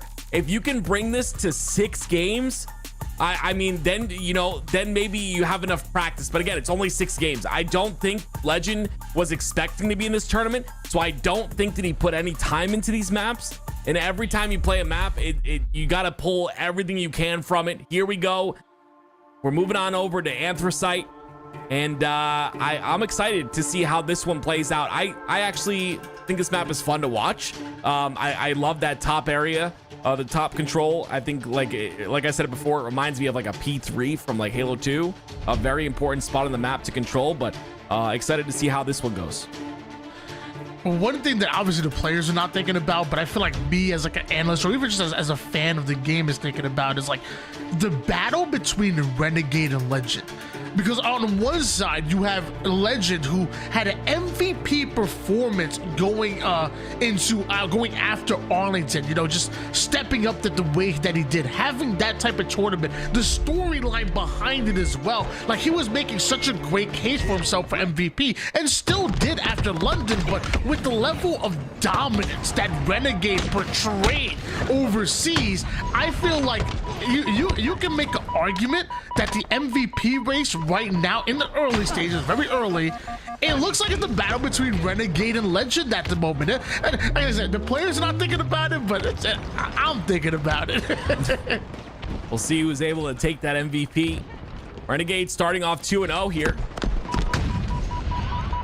A 2-0 lead for GBX as well, if you're just joining us. This is a best of 7 though, so it's obviously the first of 4. We'll see if GBX are able to continue on this dominance. It looks like Renegade has no other option on his mind other than to continue on this dominance. 3 go down immediately. It's Renegade trying to block the spawns. The thruster, my goodness gracious, Renegade. You know, you and Complacent always talk about it's all in the hips, it's all in the hips. Well, let me tell you, that sniper bullet is in the hip of the opponent right there. That was a beautiful hip shot into the bandit for the finish, and the dynamo grenades getting a decent amount of value there. Backing down, working the environment. Renegade, what are you doing? I wanna know the same thing. Like, has he been practicing these maps? Like, what was that? He was working that pole like he got a night job, brother. Oh my gosh. Get your $1 bills ready. My goodness gracious, man. I don't know. That just is nuts to me. It's just, no, I'm sorry. The kid's just nuts. He's insane. But anyway, GBX, a 1-hill lead already. 5-1 for Renegade thus far. And we're on board with Tusk, who's using your favorite weapon, Tony. And as you can see, he dies with it because it's not a good weapon. The assault rifle's garbage. You're garbage. That's not nice. 1-0 lead still in favor of GBX, and Quadrant with the drop shield goes down over toward the low ground, trying to get as much time as possible. Drop shield should help, but the back smack from Snipe Drone onto Suppress, promise you it will not. Sorry, I'm still recovering from being called garbage. But 3 down for Quadrant. Last player alive. Gonna be getting some time in the hill. And now again, it's Tusk who immediately goes to that top side control. It's all of GBX in the hill as well. SLG trying to find any sort of opening. And honestly, if there was one player to focus on, it would have been Diagram in that situation for me, but they don't end up getting the kill onto him. There it is. It looks like Quads are going to be able to close. I thought they got the kill. No, it's GBX the window. I could have swore I saw a kill at the bottom half of the map, and I thought Quads were going to steal it away. Instead, a 3 down and a trapped Legend, which is going to force the spawns back there. Tusk, if he would have kept looking at that angle, he might have been able to get himself a couple of snipes. He wants to make sure he passes that snipe over to a player like Renegade, who you know is going to absolutely go crazy with it. Multiple go down. That's actually 3 for Quadrant, and GBX might just steal a second in a row. Yeah, and you see, like, Renegade doesn't go for that hill. He knows he has his team to do that work for him. He keeps that top center control, and he gets the kills necessary off the spawn, and he continues to do that. Legend takes a shot to the face as well. 2-0 lead for GBX, but I don't think that's all we're gonna see this match. I don't know how he's alive right now. That grenade doesn't kill him. And Sika almost gets his head taken clean off of his body as Renegade gets his shields back, lives to fight another engagement. Legend is the black screen, and so do 3 members of Quadrant, and Renegade thrives off of it by grabbing a hold of Overshield. Overshield, Sniper, right back to the height advantage. Is this what they call it? What is it called? A flow city? No. What is it? Water state? What is it? I have no idea, Tony. He's in flow state, baby. I wasn't gonna let you make me say it. You had to say it yourself. But as you can see, yeah, I mean, it's just insane. I don't know how much practice he has on this map or these maps. You know what's the stupid part, Tony? You know what's so stupid is that if we ask him, how much practice do you have on these maps? Guess what his answer is gonna be? I just, I barely played them. I just kind of got on and started frying. And that's what we'd hear. I don't think he sounds like that, but you know what I mean? Like, it's ridiculous. No. Let me tell you, that was a spot on. Spot on. Oh my God. Oh, that was beautiful. Oh my gosh. That gave me goosebumps. Honestly, you doing that, I thought Renegade was in. I thought we were in Astro listening. Honestly, I thought we were gonna listen in. That was crazy. Wow. Thank you, Tony. Thank you. I will go get some voice acting applications in after this. But 3-0 is GBX's lead. Quadrant struggling just a bit. You see, they're outslaying them pretty heavily here. You see, it's 3 players at double digits. Tusk almost double digits on the side of GBX. On the other end of things, Sika's got 8 kills. Everyone else has 6. Again, maybe a lack of knowledge of the map. You don't have the angles. You're not feeling comfortable. Maybe that's the case. Regardless, though, still have a chance in this game. There's still 3 minutes left. Quadrant 3 down. Gonna have to come off a spawn very quickly to help Sika. We see a 3-0 lead here for GBX, and it could be just that in the series as well if something doesn't change here for Quadrant, and allowing Renegade to grab a hold of yet another overshield is going to be another obstacle that you have to get through, as he almost takes down all 4 members of Quadrant seemingly by himself right there, eventually to take down Renegade. But clearly the damage has been done, and you have 2.5 minutes or less than that in order to cap 3 in a row against a very prepared GBX, and a Diagram was about to drop a triple. Yeah, Diagram having a great game as well. Talking a lot about Renegade. He's 17-10 thus far. Speaking of Renegade, though, somehow, like a horseshoe in the butt, finds a sniper on the ground and is able to now utilize this to potentially close out the game. You never heard that saying, Tony? He's got a horseshoe. Tony? 3-0 lead still in favor of GBX. Now it's GBX that decide to hop in this hill. Thought they were playing time for a bit here. As Renegade hits another body shot with this sniper. The man just simply is not missing with this S7 sniper, and Quadrant so close they can practically taste it. But now it's a GBX with their full-on setup. Tusk with the double kill, shutting down the push. Another 3 down for Quadrant. The SLG was able to take down Tusk, but it's not enough because here comes Renegade, and that's it. GBX just absolutely stole this hill away. Not yet. Legend's there for the fight. Legend contests against 2 players. The rest of... Wait a minute, Quadrant's come... Never mind. Yep, it's... You were right, Tony. 3-0 for GBX. And that's crazy. Just insane slay capability out of GBX. I think one of the biggest things was that top control. I love that spot. I'm going to call it the double E. If the Forge creators listening, please name that the double E on the top of the map. Actually, no, just name it active. Yeah, I think that's what won them the game, I think. Tusk is saying GG's. He's incorrect. This is a best of 7. So that might come back to bite him. Like though, he's quick to go in there and get them GGs out there. But any way we can get less than 100. So, dude, I will tell you, man. Like, as somebody who obviously, like, I don't compete, obviously, and for good reason, let me tell you, it'd be pretty embarrassing. But, like, as somebody who just, like, you know, I do content creation, I stream a little bit, you know, I'm more on the entertainment side, though. Like, I'm not trying to be a pro. Even for someone like myself, it is so frustrating to play on, like, you know, 100 ping, 120, even like a 70 ping is so tough. So I kind of feel for these guys. That kill was nasty, by the way. If you saw the whole, like, him staying alive, it was just ridiculous, the whole process of that.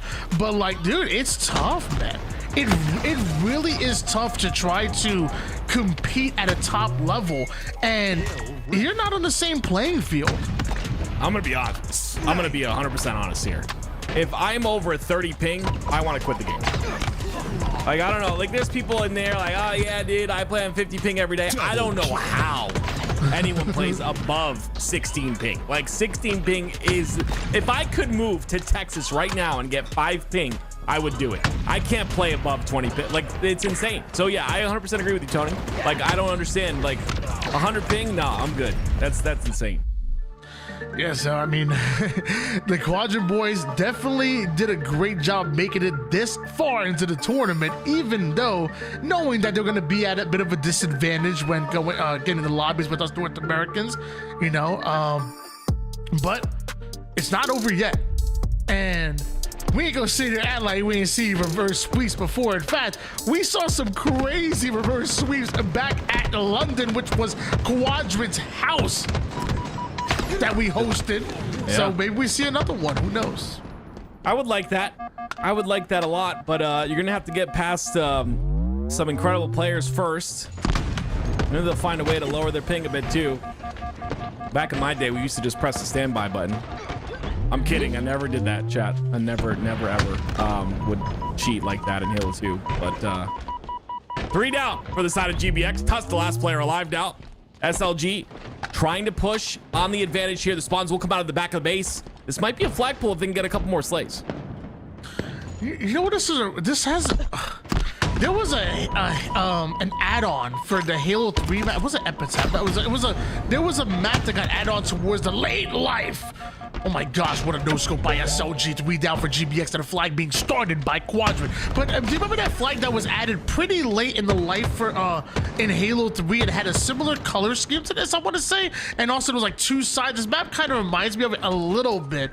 I'm so bad I can't remember the name of it. I'm gonna be kicking myself, damn it. I don't... You said added late? I don't know. I'll figure it. Someone in chat will tell me. Someone said Citadel? Yeah! Citadel! Kind of giving me a little Citadel vibes. That's what it was. Okay. Well, I don't remember if I played a lot of Citadel because I don't think it was in the competitive... Oh, yeah. I only played rank. My name is Active and I was pro for 3 weeks. Shut up. Oh my gosh, bro. Tony, I hate you so much. Oh man. 3 down for the side of Quadrant. Goodness me. GBX gonna return the flag. It's now even. The standoff here. OS is up as well, so next couple of kills are gonna be important. GBX, they're gonna get a couple of them. Tusk gonna repulse up with that heat wave, and we've seen a few flag pulls so far, but none of them were able to actually close it out. Getting this flag across the map and secure it's gonna require multiple rounds of slays, which right now looks like GBX ready to do. It's a 2v2 scenario. This next slay gonna be so important, and it's Sika taking down the overshield Renegade. Huge kill coming out of him, and it could be another return coming in from almost Quadrant. Quadrant look good right now, to be honest with you. They're looking like they're on the same page. Like they flipped the switch here. It's probably really late for them as well, right? I would imagine. It's 8 o'clock here, so probably like 3 in the morning for them or something. 4 in the I don't know how late it is over there. I can't do the time difference, but that's also kind of a crazy thing, because you have to play that late. But a flag is going through, and it's going to be Suppressed, who's ready for that flag pull. They got to kill Suppressed here. If they can, they might be able to put this flag in. SLG with the snipe. Quickscope not going to connect, but more importantly, he is able to stay alive and now collecting a new angle with his teammate wrapping across to make sure to take down Renegade. At this point, I feel like almost Quadrant are calling him out by name, saying, if you see Renegade, we need to pounce on him. My favorite thing is when you say what your time is, and someone else will go, no, that's not true. It's 7. There's time zones. Oh, I love it. But 3 dead, go Quadrant. This could be a return here for the side of Tusk. This is a good return if he can stay alive, because that overshield is coming. Or sorry, those rockets are coming up here shortly. A beautiful flank on the side of Quadrant as well.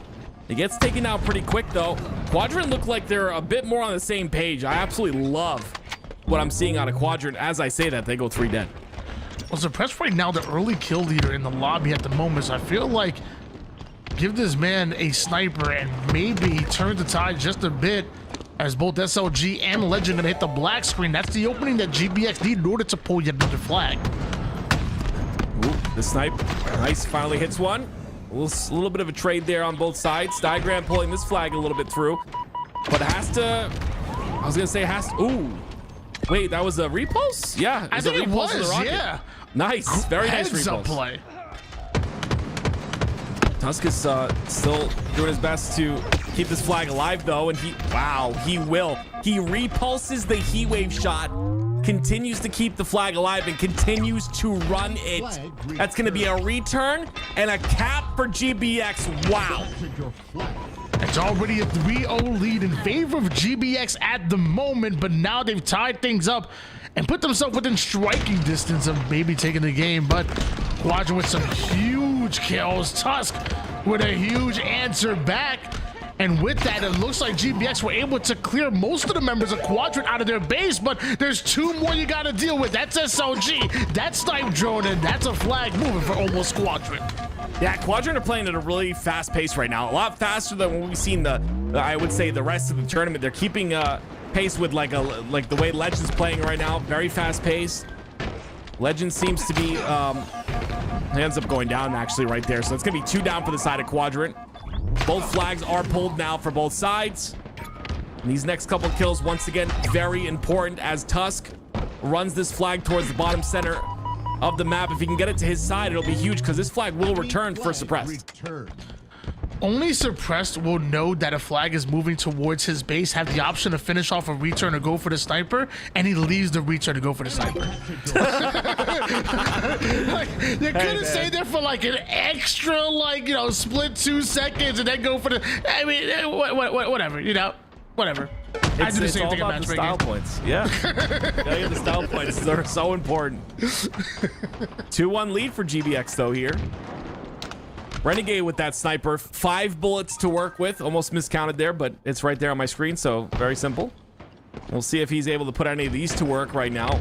I like that he's moving towards Tusk and the pressure coming out from Quadrant. Ooh, that's a miss that is going to come back to bite him.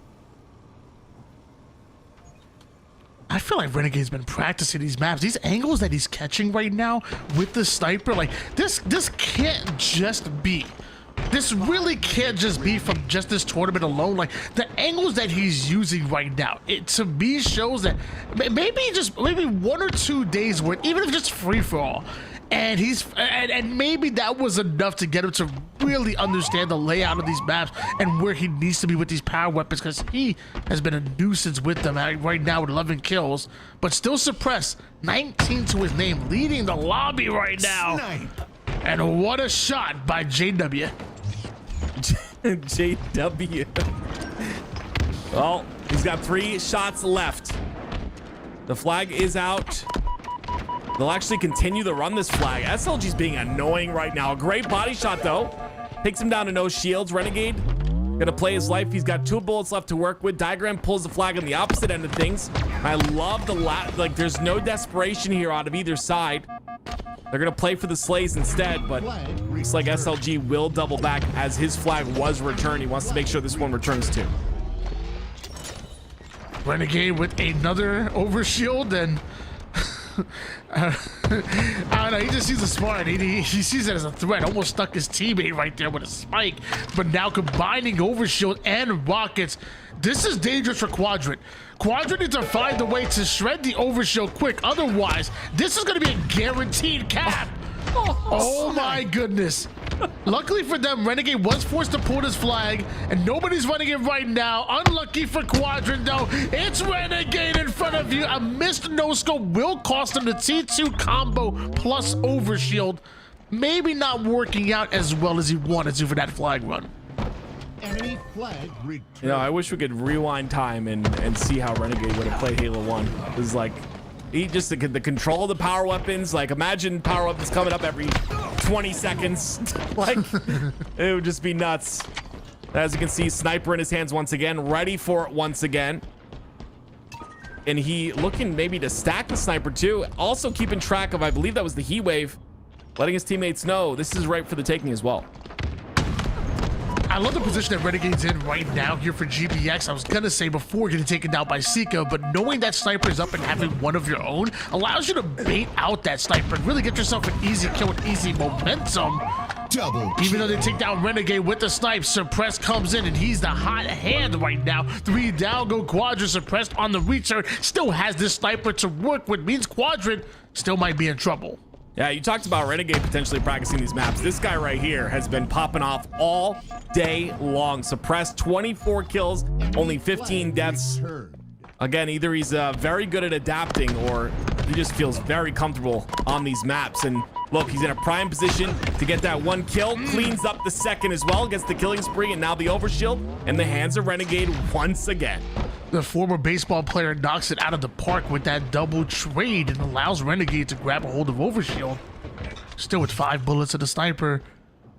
Multiple members of GBX now starting to move into position. They're not happy with that round of slays. They know a second round is necessary, but when you have Diagram with the rockets, Renegade with overshield and snipe, you have every bit of resource. You have everything going in your favor, and it leads to multiple kills. It leads to Renegade pulling the flag, and apparently that was just bait to draw in the defenses. That was Sika. My goodness. He's gonna go all the way through with this too. I like the drop here. Go for the slays. Gets snipe drone down to 1 shot. That's cleaned up. Trusts his teammates to clean it up. That's 3 dead for the side of Quadrant. And this should be cap number 3. And it is GBX 4-0 sweep against Quadrant. They will move on to play Proton Gaming in the grand finals. Quadrant defeated many teams back in London, but the one thing Quadrant can't defeat is 170 ping. Nah, honestly, great for them to make it here all the way to the lower bracket finals. It was amazing seeing Quadrant sign up for a tournament like this. I'm sure not only did they enjoy themselves, but also us as fans, we wanted to see them play on these much different maps. So fantastic for them to come in, have some fun. I'm sure they're gonna net themselves a bit of money as well, making it out in obviously a 3rd place. But it's gonna be GBX. It's gonna be Proton Gaming. And these are the 2 in the grand finals. And Woo! I'm getting excited just talking about it. Yeah, I mean, Proton look really good with Church on the roster. It's Talik, Truck, Church, and Last Shot. They look to be gelling really well. Maybe put a lot of work into these maps as well. I'm not sure. And I feel like a doofus because sometimes you're going to say something like that. Oh, look, these guys are playing so well. They must have practiced these maps so much. And then they come and they're like, nah, we've only played during the tournament. We have no idea. We've never played these maps before in our lives. They just make it look so easy, Tony, and it pisses me off. Well, Tim, I assure you, you definitely are a doofus, but not because of that. Not because you made that assumption, but because you used the word doofus. Ladies and gentlemen, we're going to be coming back with more of your ForgeHub 4v4 tournament, $5,000 on the line, presented by LVT Halo. A short intermission break. When we come back, it's time for your grand finals. Don't go anywhere.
grand finals is here. Tony, $5,000 on the line in this ForgeHub tournament presented by LVT Halo, and we got 2 teams. What can you tell me about these guys? I mean, they're decent in Halo. Pretty good. Yeah, you know, just a little good, you know. Yeah, like you know. Proton. Probably probably Onyx level players at least.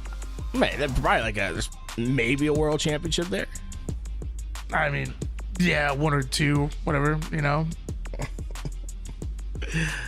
Well, we got GBX coming in from the elimination side, led by Renegade, 2 of the triplets, and Suppressed and Diagram, plus Tusk, that glue player that we saw over at Orlando when they won the LVT 4v4 LAN, going up against Proton Gaming with a fresh new Cherish on the roster, filling in for Collect, as we don't know where Collect's at, so potentially the new 4th of Proton Gaming.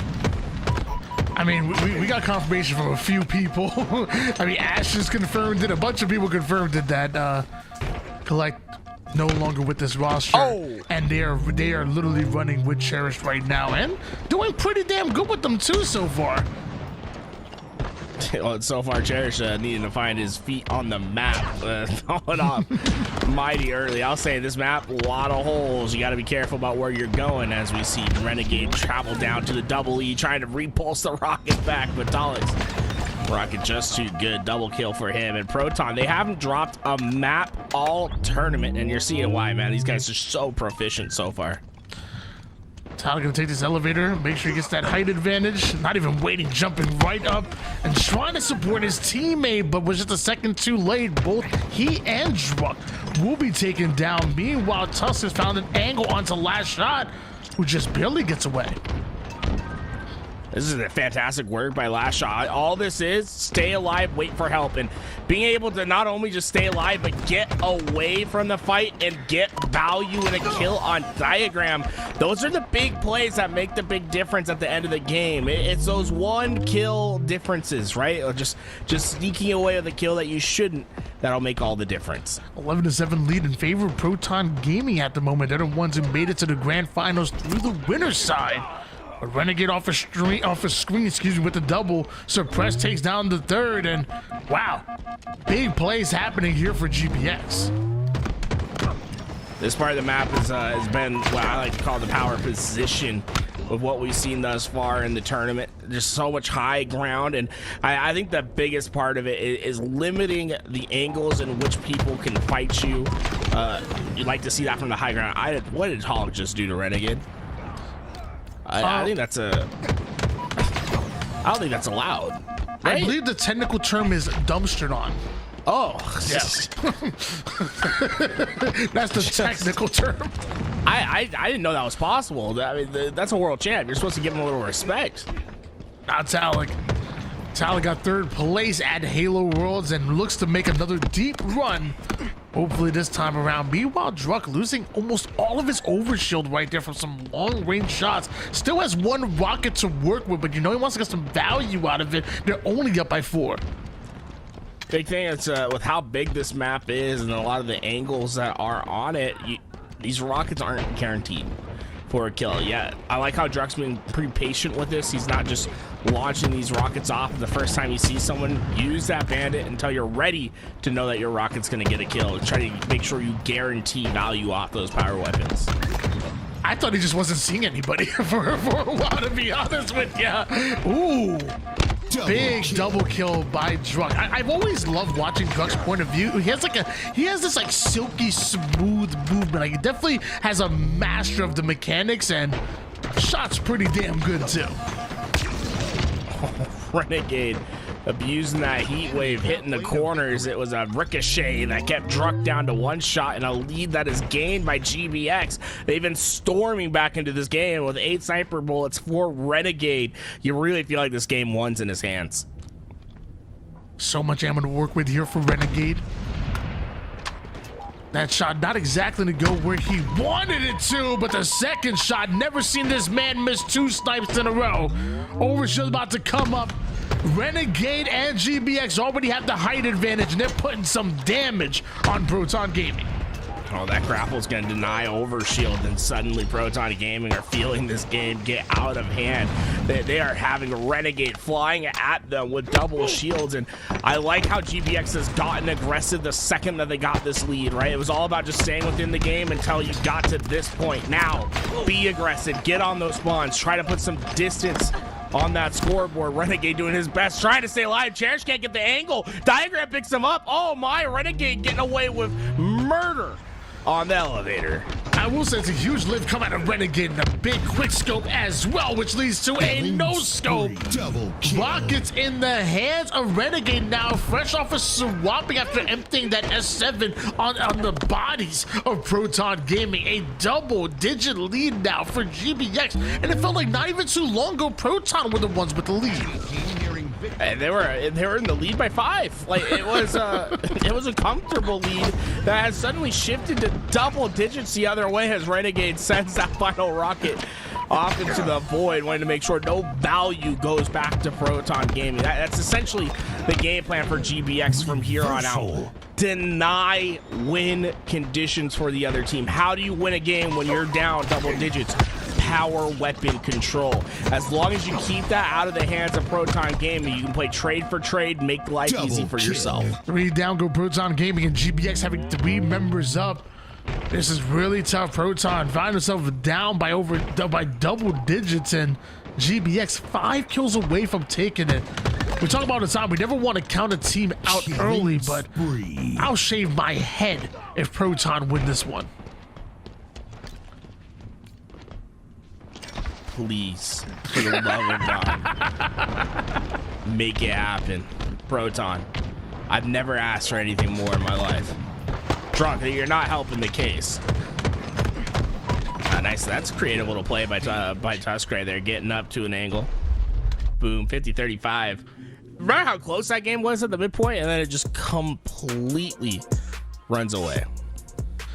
That's what good teams do at the 50 kill. Oh, excuse me, at the 30 kill mark. Like, as the game gets, longer and longer, the better teams just pull ahead, and especially so in Slayer. And GBX coming out with a big game number 1. Mind you, it was GBX that were upset early in round 2 of the winners bracket, but best of 3s can be a little bit fishy. Now we're in a best of 7 situation. This is where GBX are going to thrive. Tony, you're a man of the people, right? Sure. People are demanding that you'd shave the head anyway. They just said, hey. Actually, Sue said Tools head shave, please. Now, last time I checked, I think we look so similar, No. He said Tools. I was not on camera, so don't get confused. He said Tools shave head. I mean, we sound so alike, It's just like how do they know which one's me and which one's you? I feel like you're a man of the people.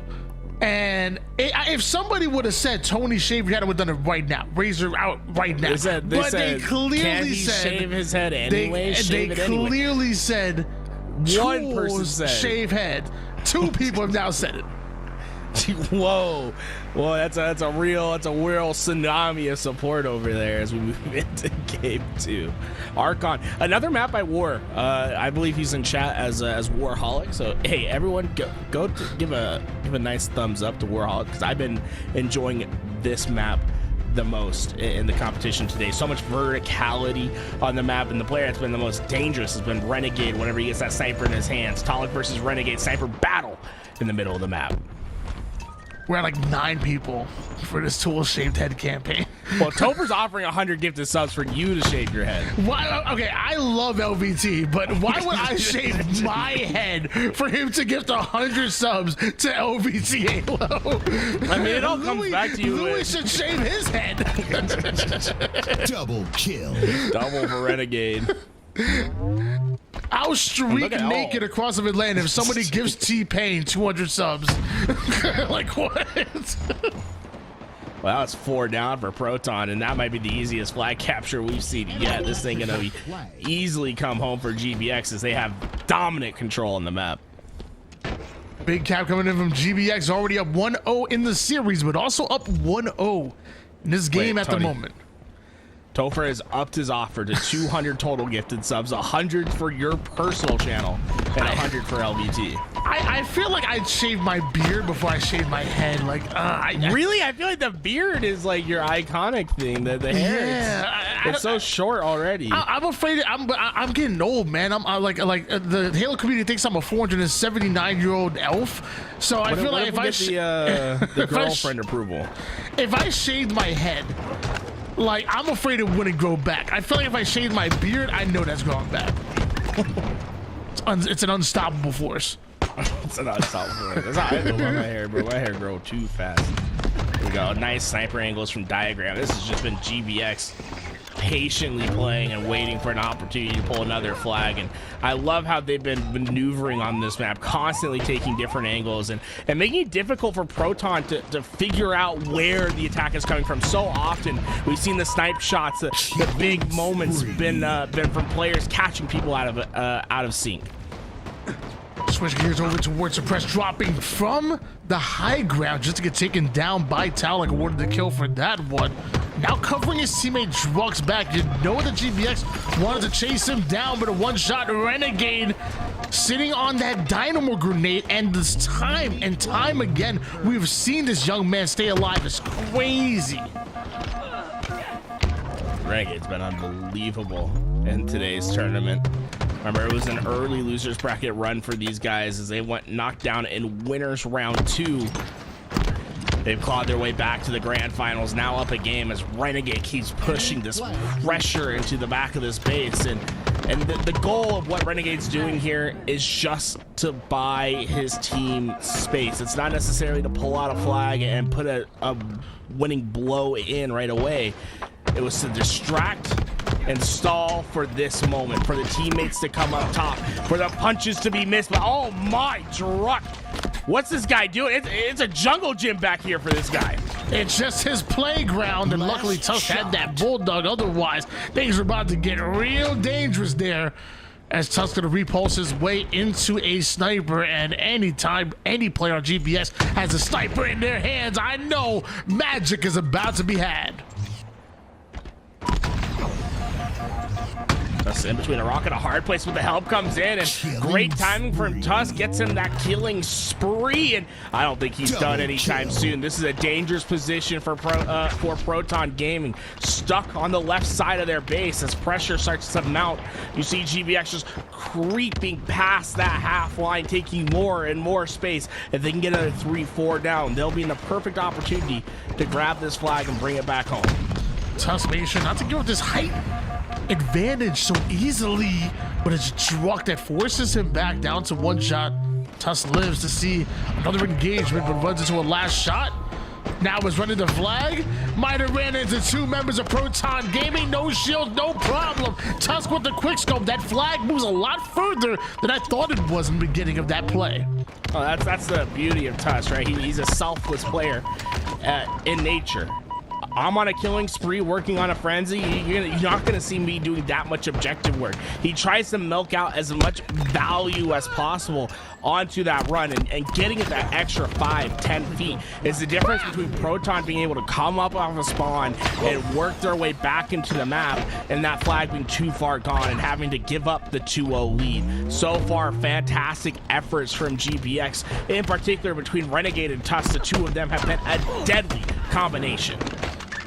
So is Renegade with the repulse. So many ways to mine the gap here on this map as Renegade sends that player flying, and Tusk brings the heat wave out once again. Last shot, gonna feel the pain there. A 2-0 lead by GBX, and this was the team that coming out of the lower bracket, but right now GBX looking like the heavy favorites with the way they're playing. Swung into this back base, Tusk. Again, remember, it's not necessarily about winning the game right here. No. Well, it's about running off the map. Hey, yo, War, just a couple more inches underneath. You know, lower that kill barrier just a little bit more from here. We'll be good. Yeah, I feel like he definitely should have, stayed alive at least there and had a chance to grapple back and maybe use that heat wave, but it happens. So does Renegade Not to taking me. down another one. Not to you. Oh, I've never missed a grapple. I apologize. Well, I mean, did he miss the grapple, or are we counting it as a miss? Missed timing, you know. Missed This time you had to opportunity. To see Dust has anything been, ever. he's got a lot of sniper this game, and honestly been a fan of him just because he doesn't stay in one spot too long until he gets to the power position, right? So he's always looking for that pick, and then once the 2-3 go down, expect him to get real high with it and start just patrolling the spawn. Not high anymore as he drops down to the low ground. Retreats right back to where his teammates are pushing from. Love this play by him. And now he can work with the teamwork with Cherish, but last shot comes out of nowhere and then gets a bullet planted in the brain. Suppress from the low ground, right? Getting that unique angle. And he's gonna stack up snipers. What is this? 12 bullets of snipe. Remaining. Come on, Suppress. Show the world what you're capable of. 12 bullets in a sniper is actually crazy. Like, that sniper is not leaving the map. It's gonna be on here forever. Drops down for anybody to grab. Tusk not exactly having the shields to work with to go at last shot, and now last shot quickly in the base. An early flag run, but they're gonna want the slays along with it, and they're gonna get it. 3 out of 4 members going down for GBX. Tusk, the only player. Long range shots looking good, but it can't stop last shot. This is great from GBX. Realize that this flag is done for.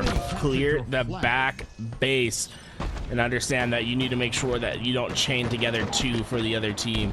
I will say, Tony, that I think that sniper probably despawned off the map. No one was able to really get there in time with all the action happening on the map, and feels like a shame letting a 10 bullet sniper like that hit the respawn. I don't think so. Somewhere out there, there's a sniper on the ground waiting for somebody to pick it up. Love this gamble play by Renegade. Again, has done so good this tournament in playing his life. Except dead. I guess hanging out with the camouflage. Oh, this is good. I like this from Talo. Get that grapple. Now you can swing. You have options, right? You have a dynamic play here. You can help your teammates come up on the right side, or you can try to swing behind the enemies. Do they hear the grapple? Big heat wave kill coming out of Renegade. Turns it into 2 back-to-back kills. Means that Proton Gaming gonna be running yet another flag, and it looks like Proton Gaming have identified where the spawners are coming from. Talik grapples himself right into it in the action. Renegade turning and putting some good shots in the turn and burn Talik there. Flag is still moving, but suppressed, ready for it. That flag isn't captured just yet for Proton Gaming. Hey, so I would have liked to see Proton play a little bit faster to get into those perimeters. I felt like they gave GBX too far of a spawn, and although they still get that flag back home, GBX is well set up for a counter of their own. This is going to be a hard position for Proton to get back to. Last shot, I think their only remaining hope as he grapples into action. Oh my, I think he just got a massive kill on the flag, and I like this, right? You know you're not going to get that return. Go to the back. Try to find a way to stall out for a longer period of time. Got to win this fight. Not able to do it though. Proton Gaming gave him a lot of resources to cap that flag. It was a counter cap opportunity by GBX. Last shot almost making a play to stop it, but it ain't enough. GBX punching in their 3rd and final flag cap of this game. 2-0 lead for GBX. Yeah, Halo has a lot of unintended consequences to it when you're playing the game.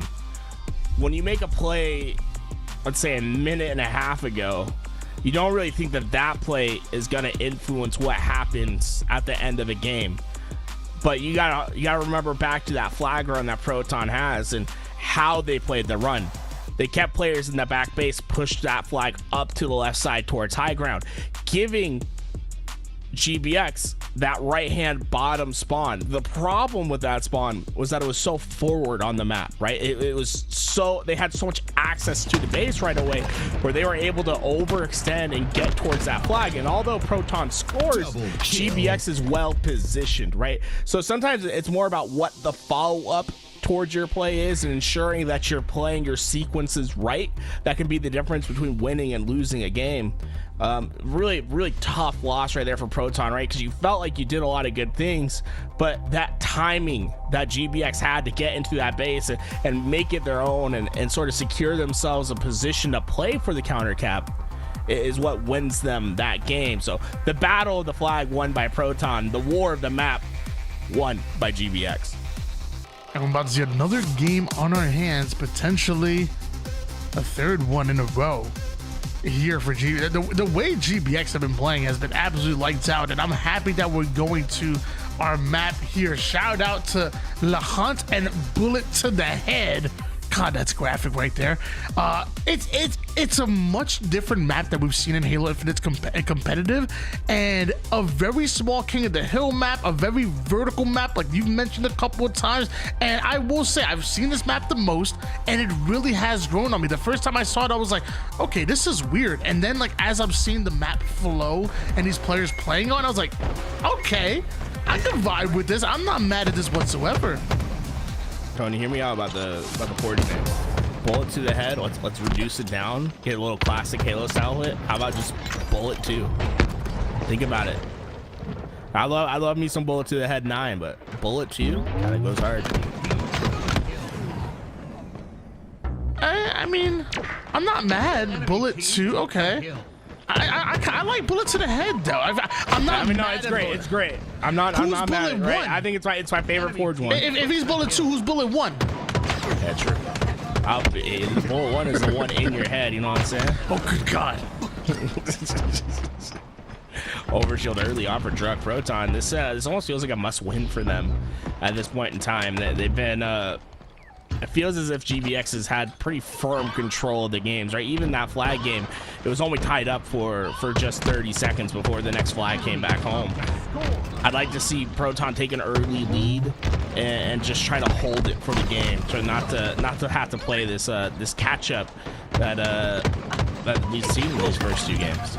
I feel like Proton Gaming want to turn this series around. They need not only a start off like a good start in the first cap toward the hill, but a dominant one like we honestly just saw. That was 100% hill for Proton Gaming. GBX never stepped foot as far as progression within that hill. That's the kind of bounce back they're going to need here for Proton Gaming. They need to shock GBX and let them know that they're still here. Proton going 3 down in this situation, not going to be helping their case. You can see how GBX now sets themselves in the hill, pushes down that drop shield. Now I like this push out from Renegade, right? The only angle where you can spawn and have immediate access towards that hill is where Renegade stands today. So if you put that straight line through the middle of the map between flag, between hill and that player over at that perimeter, plus a player towards mine, and give yourself sort of a triangle look on the left side of the map, I think it makes it really difficult to contest. So I love the thought process by Renegade, just too many players from Proton to overcome. Tyler with some good shots, but not quite the kill, and both Renegade and Diagram are going to live within that situation. Tusk was able to take down Cherished off the screen, and the final player last shot takes down Renegade, but now his positioning is known. How does he stay alive here? Oh. Took the hill. Right now, it's a real fight for the high ground, and you're not necessarily worried about getting into that hill at the moment. It's more about finding those opening slays and getting yourself into that hill. But that's what I'm talking about, right? This is why Renegade pushed out towards that overshield side. Where Talik spawns, you have that angle where you can fight into the hill right away. So you have more decisions to make. You want them more spawning where last shot just spawned, where they have to fight through the map to get back into that hill. And so far, I mean, hey, Proton Gaming, they got there. It's 90% of the way done. I don't think it's gonna be much longer. GBX able to get their first hill on the board, and Proton being sent 3 down as the next hill rotates. Could be a dire position to fight from, and oh my, Renegade's nasty when he gets going. GBX able to recover, able to answer back, and like you said, some crispy shots coming out of Renegade. Truck trying to be that forward player of the crew, maybe playing a bit too forward, runs into 2 members of GBX, and that eventually leads to a 3 down for Proton Gaming, and Talik almost gets put down there.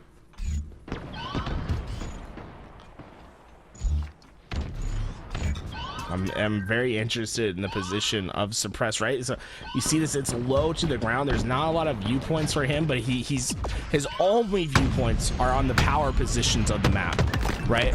So although you usually like to have your sniper up high, your sniper's still doing his job by limiting the positions in which players can shoot down. So I don't hate this position from Suppress, right? You don't have that many great angles, but you denied Proton from ever being able to stand up tall and shoot down into that hill, even though you're playing that low ground. 2-1 lead here for GBX. Proton Gaming do get first progression towards this hill, but they're also the first two to end up going down. And once again, the last player alive, this time it's going to be Cherish, trying to do everything he can and ends up being sent right back to the black screen with the rest of his team. Now we're starting to see a funnel now coming in from Proton Gaming. Last shot with a big kill. GBX now half the members down and Renegade forced to back down. And somehow Proton Gaming, they win over that engagement.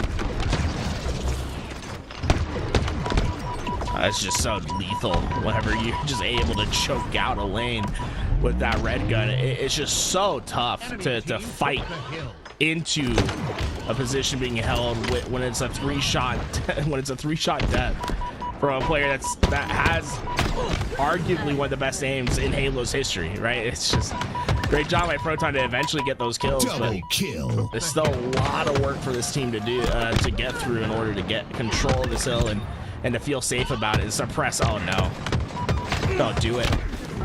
Whew, just barely by last shot, but enough damage done for 3 players of Proton to go down.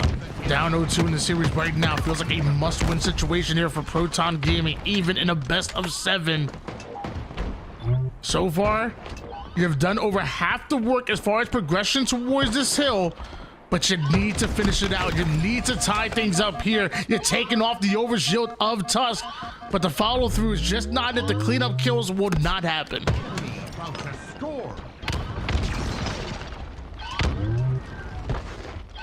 I got Tusk is just gonna play these pillars, right? Just stay close to them and isolate whatever angles to come. Don't let Proton get close to you, and Proton having to give up early on this hill. But oftentimes when you go up 2 hills in King of the Hill, it feels as if it's the death blow. It's so hard to come back because now GBX just have so many options on how to play this, right? They can either play for that 4th hill and win the game, or they play Slayer, try to play out of that hill and work the clock off for that neutral time to dissipate, where they don't really have the chance to come back. So far, Proton done a great job at getting in this hill and not letting any of that neutral time pop off, but GBX still in a powerful position to dictate how this game's going to be played. GBX did start that engagement down 3 members, but they come off a spawn, make their presence known, push Proton out, and now some good time being accumulated here from GBX. Proton Gaming, though, feel like they're only maybe about a round and a half worth of slays away from stealing this and putting their 2nd hill on the board, and barely any time was taken off of the neutral clock. I love Renegade's play here. Just wait for your help to come in, squeeze between those 2 players, and use this noob combo to give yourself that inherent advantage going into a gunfight. And this is where GBX are going to win their game. Look at those spawns from Proton. They have to travel far to get towards this hill, and Renegade already set up perfectly in this top position to fight anyone that comes his way. This feels like it could be the final run now, coming in from Proton Gaming, and they immediately go 3 down, leaving Cherish by himself. And there's only so much you can do by yourself, even with the overshield. I'm not sure it's going to be enough, but you start off by chasing down Suppress. Down to 1 shot he goes. Find yourself in a 1v2 as your overshield will get shredded. You're taken down, but the rest of Proton Gaming spawn up. They push forward, 3 down, making a squad-wide Proton. They take their 2nd hill. Cherish came in, not 1 kill goes his way, but he held off the time and was able to get enough damage for Proton to squeeze away with a hill. Now, 1 minute and 40 seconds of neutral time. That's plenty to work with, knowing just 1 capture ties it up. Suddenly, GBX have to be telling themselves, man, was it worth it to play for that hill? Should we have just played Slayer and burned off more of this clock? It was almost over. Until it wasn't. And now, like you kind of alluded to, plenty of time, about a minute and a half for Proton Gaming to make sure they secure their kills before even having to commit towards this hill. Their pressure is off of them, at least momentarily. But now the GBX have all 4 members up. You know the push is inevitably coming. And Cherish shutting down Tuss. Diagram trying to replace him. The cleanup crew is in. Last shot with that height advantage. Diagram still going for the challenge. Won't win that one.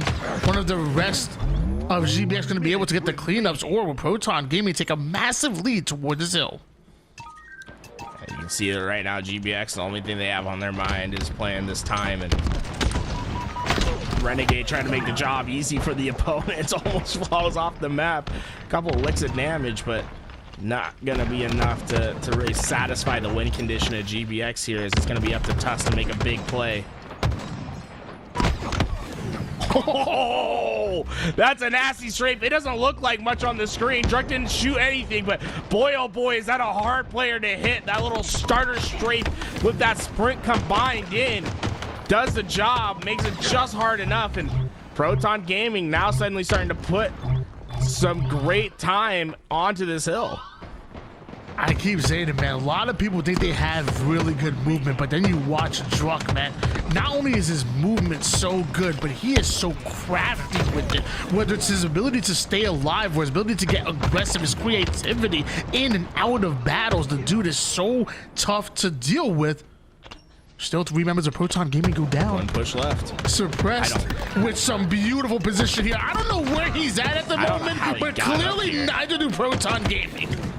Nah, I mean, I think Talik needs to be much more disciplined in that situation. You're last alive for your team.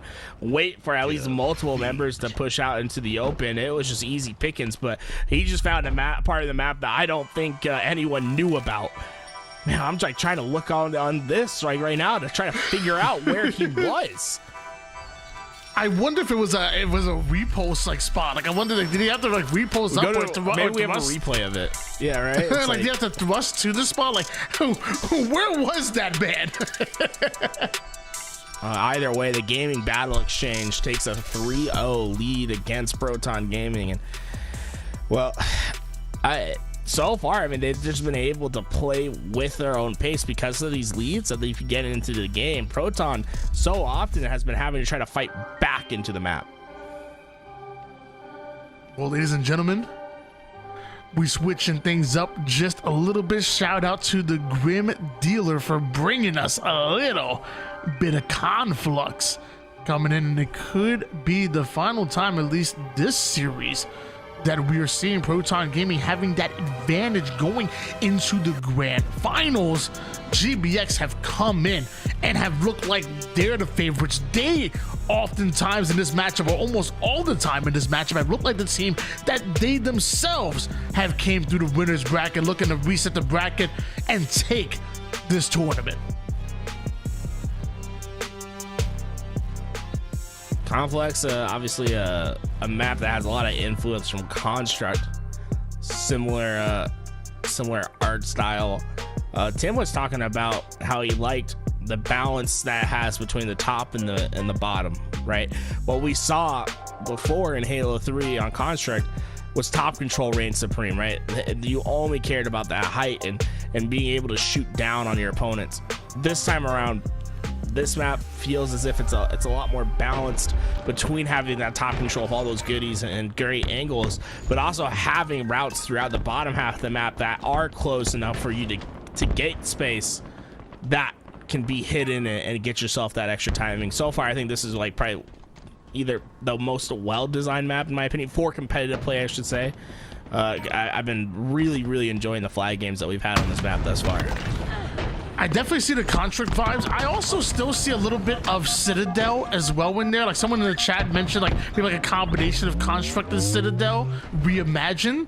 But yeah, it's beautiful and it's designed extremely well for competitive. I think that's such a great take. I'm like trying to remember what Citadel looked like. I'm just. It was one of like the late add-ons for Halo 3. Not like even see, I never got that. You know, I was just a base game guy. I never even had Xbox Live during Halo 3. So if it wasn't on the base game, like I don't think Narrows was on the base game, was it? Yeah. No, Narrows was one. You're There's one- such a there's one Halo that's like- 5 kid. Like, God, at least try to hide it, bro. God bless. I played a lot of Sandtrap in Halo 3. Let me tell you what, 300% speed, BR's out. That was our play style, but so far GBX they're picking up right where they left off, man. It's just been dominant play from them thus far. Whoa. Dude, every time anybody on GBX has the sniper, it is magic, but especially Renegade.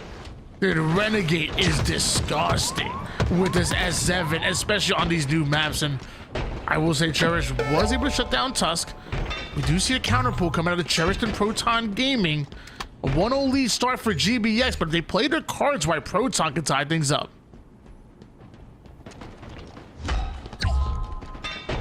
I'm surprised that there's no pressure being applied on this flag run from Cherish. He's having a lot of freedom on this run. He will get it back towards his base. There's a lot of pressure on the other side, obviously, as flags are being run both sides, but Cherish is going to get just about home, and the only person really here to stop is Diagram. Luckily, he has the rockets to work with.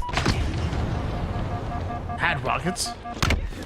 That was going to be wasted, and Cherish is going to waste him. Half the members of GBX hit the black screen, and that's Cherish waiting for the return to come in, but although it does, he's forced out. Tries to make a last-ditch effort to punch that one in, but suppressed with a clutch double kill. Shuts that one down, and that's going to be devastating for Proton Gaming. Just panic setting in for the players over on Proton. Be calm. It's a 2-on-1, right? Just play your position. Be confident that you're going to get that return, and it's just not the play that's game winning, right? It felt desperate. It's kind of like I don't want to say attitude, but the feeling that each game has had for Proton thus far, where it's always that catch-up mode. You're just trying to make it even. You're desperately trying to work whatever you can to even up the game, and it just hasn't been happening for them. Now another flag being ran here. Cherished and Proton want to tie things up, but it feels like this should have been a 2-1 lead in favor of Proton. Do you feel like that first flag cap should have went in, and now GBX see a counter cap opportunity with Last Shot being the only player alive? They are running this flag forward, and Last Shot's gonna have to pull something out of his you-know-where. Tusk shuts it down. Flag still moving here for GBX. Cherish gets on the map, but it's not gonna matter. 2-1 for GBX. This has happened every time that we've seen flag in this series, right? It's Proton, they get their flag back. GBX are not necessarily concerned about that flag being captured, because to them, they're working on the counter cap, and they're able to do that because of the early leads that they've gotten in these games. All 3 games thus far have started with GBX finding that lead and then having Proton having to work back into the game. And so far, Proton hasn't been able to find that success in that comeback play, and this could be it. 3 go down. Talk's the only one alive. I don't see him anywhere on the map. I don't think there's anyone really to contest. He's going to be the first player in, but can he win the foot race? He won't. 3-1 in favor of GBX leads to a 4-0 score line in the grand finals. If there's any way to come out of the lower bracket, make it into a grand finals and steal the momentum, literally suck the air right out of the room, it's the 4-0 sweep them in a best of 7. Like that is not just a win, that is a punch in the gut right there. I'll say that was a fantastic play. I really feel like GBX getting that boost from coming into the elimination bracket. They played these maps just a lot more than any of the other teams. Remember, they dropped down early, so for them, this tournament's been long, having to go through a ton of elimination rounds. Just to give you an idea, right? These guys dropping in winners round number 2, so they play that match, they get placed into losers round 2, and now this is losers round. They went through 9 rounds of losers to get back to grand finals, right? So they've had to play at least 9 series, whereas Proton, we're talking about 5 series for them to get where they are today. So just GBX having, I think, those more repetitions on the map, helping them find these angles. I think it's been a big benefit from them coming down into the elimination bracket. when you said 9 rounds of losers, like I'm thinking in my head, I'm thinking, are you calling the players that they played against He's losers? like Ollie, he's a boxer, just standing there. Losers bracket, and I'm like, what? Well, I mean, it's the same thing, right? It's just a bunch of losers fighting each other down there. I think we're gonna go to a break. We're gonna bring Active back in. But Tony, any last words you want to say? I mean, this is you the part in the broadcast for now. Yeah, no, I want to say thank you guys so much for having me. Love what we're doing here. I mean, ForgeHub, you guys absolutely killed it. Everybody with the map set and collaborators, absolutely incredible. You guys in the chat have been amazing. Thank you, Tools, for being an amazing co-commentator. Tim, same to you as well. Thank you for being a good sport. And thank you guys mostly in the chat for having me. I'll be in the chat making some noise. Peace out. All right, thank you, Tony, for all of the great work today. We're gonna get Active connected, and we're gonna be getting into this next best of 7 in our grand finals. Proton came in from the winner's side. GBX though sweeps them in the first best of 7 to take away that winner's advantage. Now moving back to the beginning of the series, Downfall Slayer going to be our first map. Last time we saw Proton come off to a pretty good start. They were able to get that 5-kill lead, but as soon as that second wave of power weapons came up, it was complete control of GBX, where they got that sniper into Renegade's hands and started to really run away with this game. And that's a strategy, right? Just set it off the map, but send 2 players off the map. Why not, right? That's the way to start it off. And wow, I honestly, I didn't expect GBX to have their way with the side of Proton Gaming. But at this point, GBX just needs to go in, like, there needs to be a roster with the GBX name in HCS events. I know you got to take out Renegade from FaZe, but this GBX roster, they dominated at Orlando, the LBT Orlando event. Now they're dominating here. All these side events, GBX has been king. Yeah, I mean, the Grizzled Boy Exterminators have just been incredible. What? Thus far. I don't know, man. They haven't told us what it stands for. I'm trying to work with what they're giving me, man. Good Boys Extreme sounds fun to me. I'm good with that one. We'll have to find out what it means at some point, because like this has been way too long. We've been just guessing. So, and honestly, Tools, he's been coming up with some crazy thoughts. We just gotta get the real official name, but regardless, they're looking good already in this reset. 8-4 is the lead for GBX, continuing on that dominating run, and it's not stopping anytime soon. Cherish has to turn around. Diagram with a beautiful double once again. It's just great timing from Diagram, finding players with their back turned towards them, and that's really been the recipe of success thus far for GBX. A lot of these kills that they're getting is Proton not looking their way, and then when they do get engagements, they're not trying to fight them to the death most of the time. They're just trying to get damage in and to keep them locked in a position on the map in which they can find that right flank. Well, as you can see, Tusk, he doesn't need a flank. He takes on the opponent's head on, ends up falling there at the end of the day, but does enough damage to get 2 down for the side of Proton. 15-10 the lead so far. Spanker, aka the Rockets, aka domination in the hands of Renegade once again. QG'd his way back into the double E. Unfortunately, those Rockets not going to be able to do much for him. Honestly, it feels like we haven't seen Rockets on any of these maps play too much of an impact, and I think that comes from just the sort of unique angles and verticality that we've seen on the map. So often there's not those clean walls to guarantee your kills like we've seen on maps so far in the HCS rotation. Oh, we'll see if Rockets can make an impact as this Grand Finals reset goes on. It's Tusk once again, 6-2 to start this game. Start game 1 off of the Grand Finals reset, and he's going to pick up a sniper as well. Anticipating the push from Proton though, as he pings 2 players. 2 players are pinged on the push. He goes for the 2 by himself, ends up falling, and that'll now be a snipe in the hands of Proton to bring them back to this game.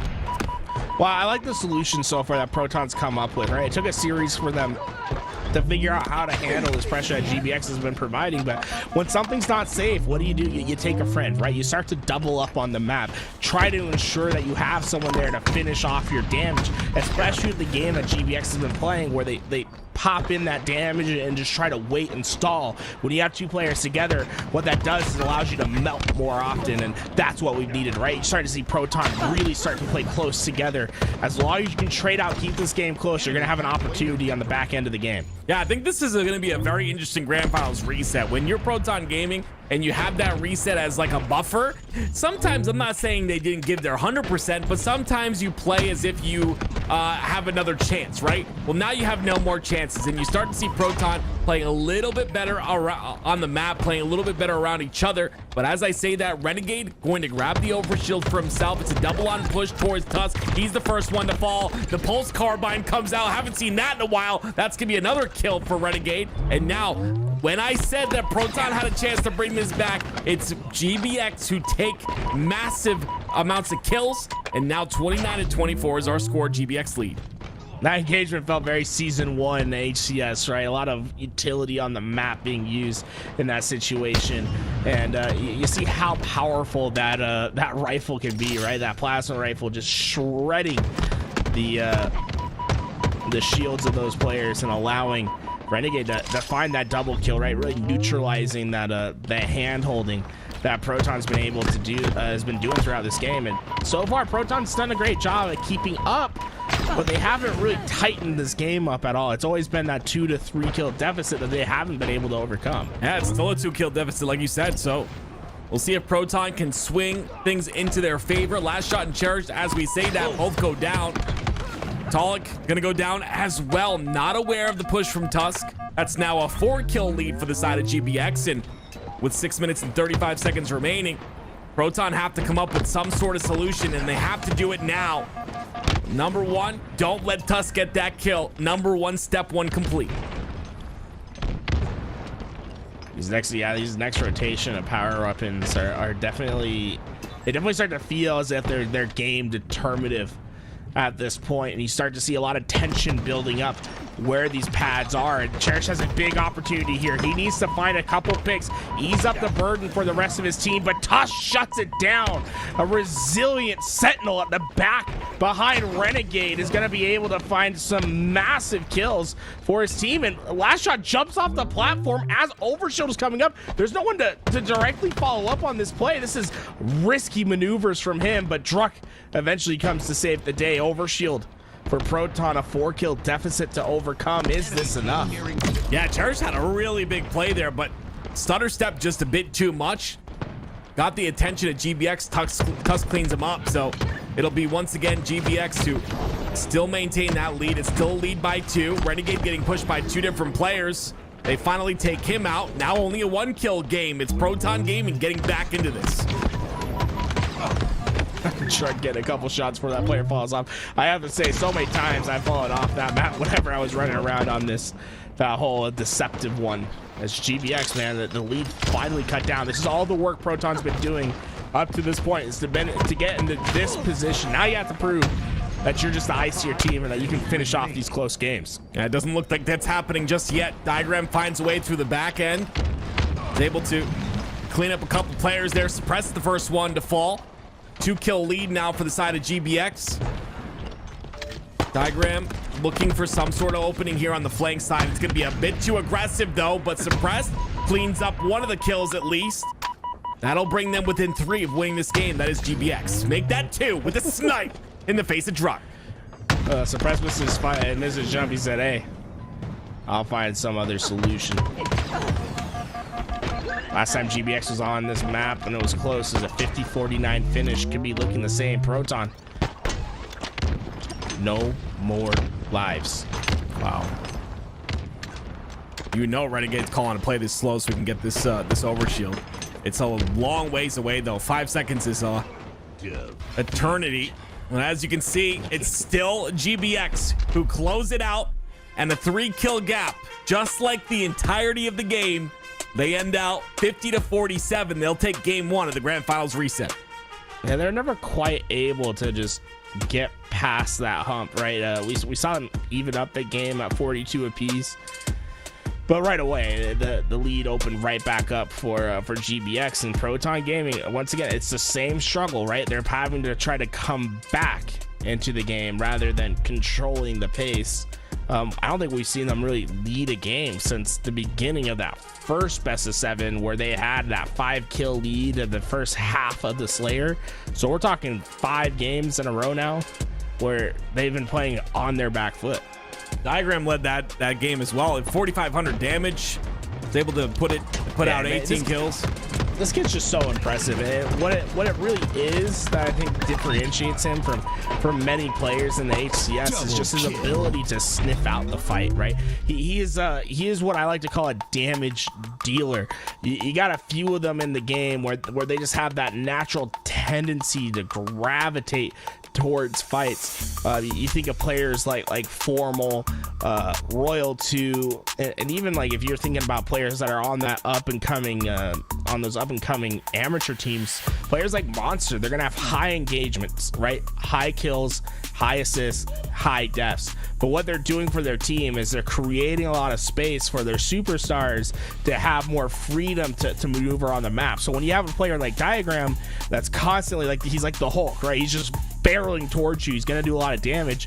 It opens up the opportunity for like an Iron Man, Renegade per se, right? To float around in his suit and just pop in shots with that sniper rifle. It just makes life so much easier for those high damage dealing players. We'll see if Diagram can continue on that dominance here in game number 2. GBX haven't dropped a beat, coming all the way through the elimination bracket. We talked about teams that come through the elimination bracket are going to have more reps, which means they're going to understand the maps better. We'll see if that helps GBX here. Renegade's just been an absolute menace with the sniper today. It's going to be him and Talik that share the responsibilities for their team to hit the big snipe shots. And while you can see just meters away from each other, it's going to come down to the big snipe shot. He hits one, trying to clean up on the Talik. That's going to be a big kill. Last shot with a great bit of a trade there, though. The heat wave's going to be down, and yeah, he's got a lot of ammo to work with in this snipe. We'll see if he can put it to work, though. You know Renegade's going to be hunting. Last shot down to get that snipe out of his hands. I just don't think Proton's that familiar with their flag route. Struck gets caught before you can get too far away, and all that position that Proton Gaming had goes for naught if you don't have that flag get past the halfway mark. It's just an instant return for GBX, and you still got 9 bullets of sniper that you're giving over to the other side. The sniper a little bit cursed as it keeps switching hands, but you feel as if this was a big missed opportunity for Proton. Yeah, throw that sniper off the map. That thing is cursed because it switched hands like 5 times in a row. I think Cherish is the last one to pick it up, but Diagram trying to create some space here. Cherish decides not to use that snipe. Diagram's down to no shields now. I like the reroute here with the grapple. Gonna get towards the top center in front of the flag. Maybe go for some sort of a run here after a kill or two, but not able to clean that kill up on a Diagram. That would have been a massive kill if he was able to get that cleanup. Finally does. Another player goes down as well. That's going to be 2 down for GBX. An opportunity for Proton to finally get some control and maybe pull a flag out. Question is, what do you prioritize for Proton? To me, I think you can be a little bit patient with this flag. Don't try to take too much space and more work towards these rockets, the camouflage that are coming up, and have Cherish watch over those players. Instead, they commit early to those fights. GBX having an opportunity to fight out of their base. Struck, though, great equalizer with these rockets, was able to get that cross map rocket and in the base for a potential run. Oh, no. Yeah, feel for Druck there. Just a tough spot to hit a rocket there. Yeah, you talked about it many times. It's the verticality of the map and just the way the map is laid out. That rocket could have been the cap right there, essentially, right? He gets that flag out, not able to hit the rocket shot. Now you turn around and got Renegade with a double, 4 bullets to work with in the snipe as well. As GBX aggress on the side of Proton Gaming. Charge the first one to spawn on that side. Renegade's gonna miss that shot, but Druck evens things out again, getting a kill on the feed. I thought Renegade was off the map, but he stays alive. Yeah, Bulldog and snipe. This ledge is so deceptive. It makes you feel like you're gonna fall off. But this Forge tournament, has really made me realize that none of the maps in the current HCS rotation make you have to have skill with the rockets. Is that the right word to put it? Like, Yeah. the kills with the rockets have just been so dead simple thus far in the Infinite, where it's just shoot at the ground, shoot at this wall, and clear angles. But once we have to see people have to work with that geometry and try to hit the right angle on these fights, we're seeing a lot more rocket misses. Yeah, I think it has a little bit to do with the fact that just the not being ready for this map, or not being as experienced on these maps where you don't know those certain angles or routes where players take those routes often. So I think that has a little bit of something to do with it as well. But I definitely love to see that rockets are a little bit more difficult. Like you said earlier, and I 100% agree with you, we haven't seen a ton of value out of rockets thus far, and the tournament's almost over. We're in the grand finals reset. Man, Tusk got a cheeky angle there, but just wasn't able to commit to that trigger pull.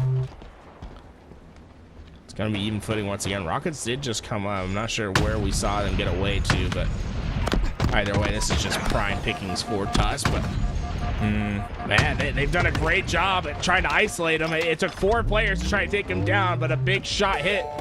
Cherish going down. This is an opportunity for GBX. Look at this flag route. There's no one near from Proton.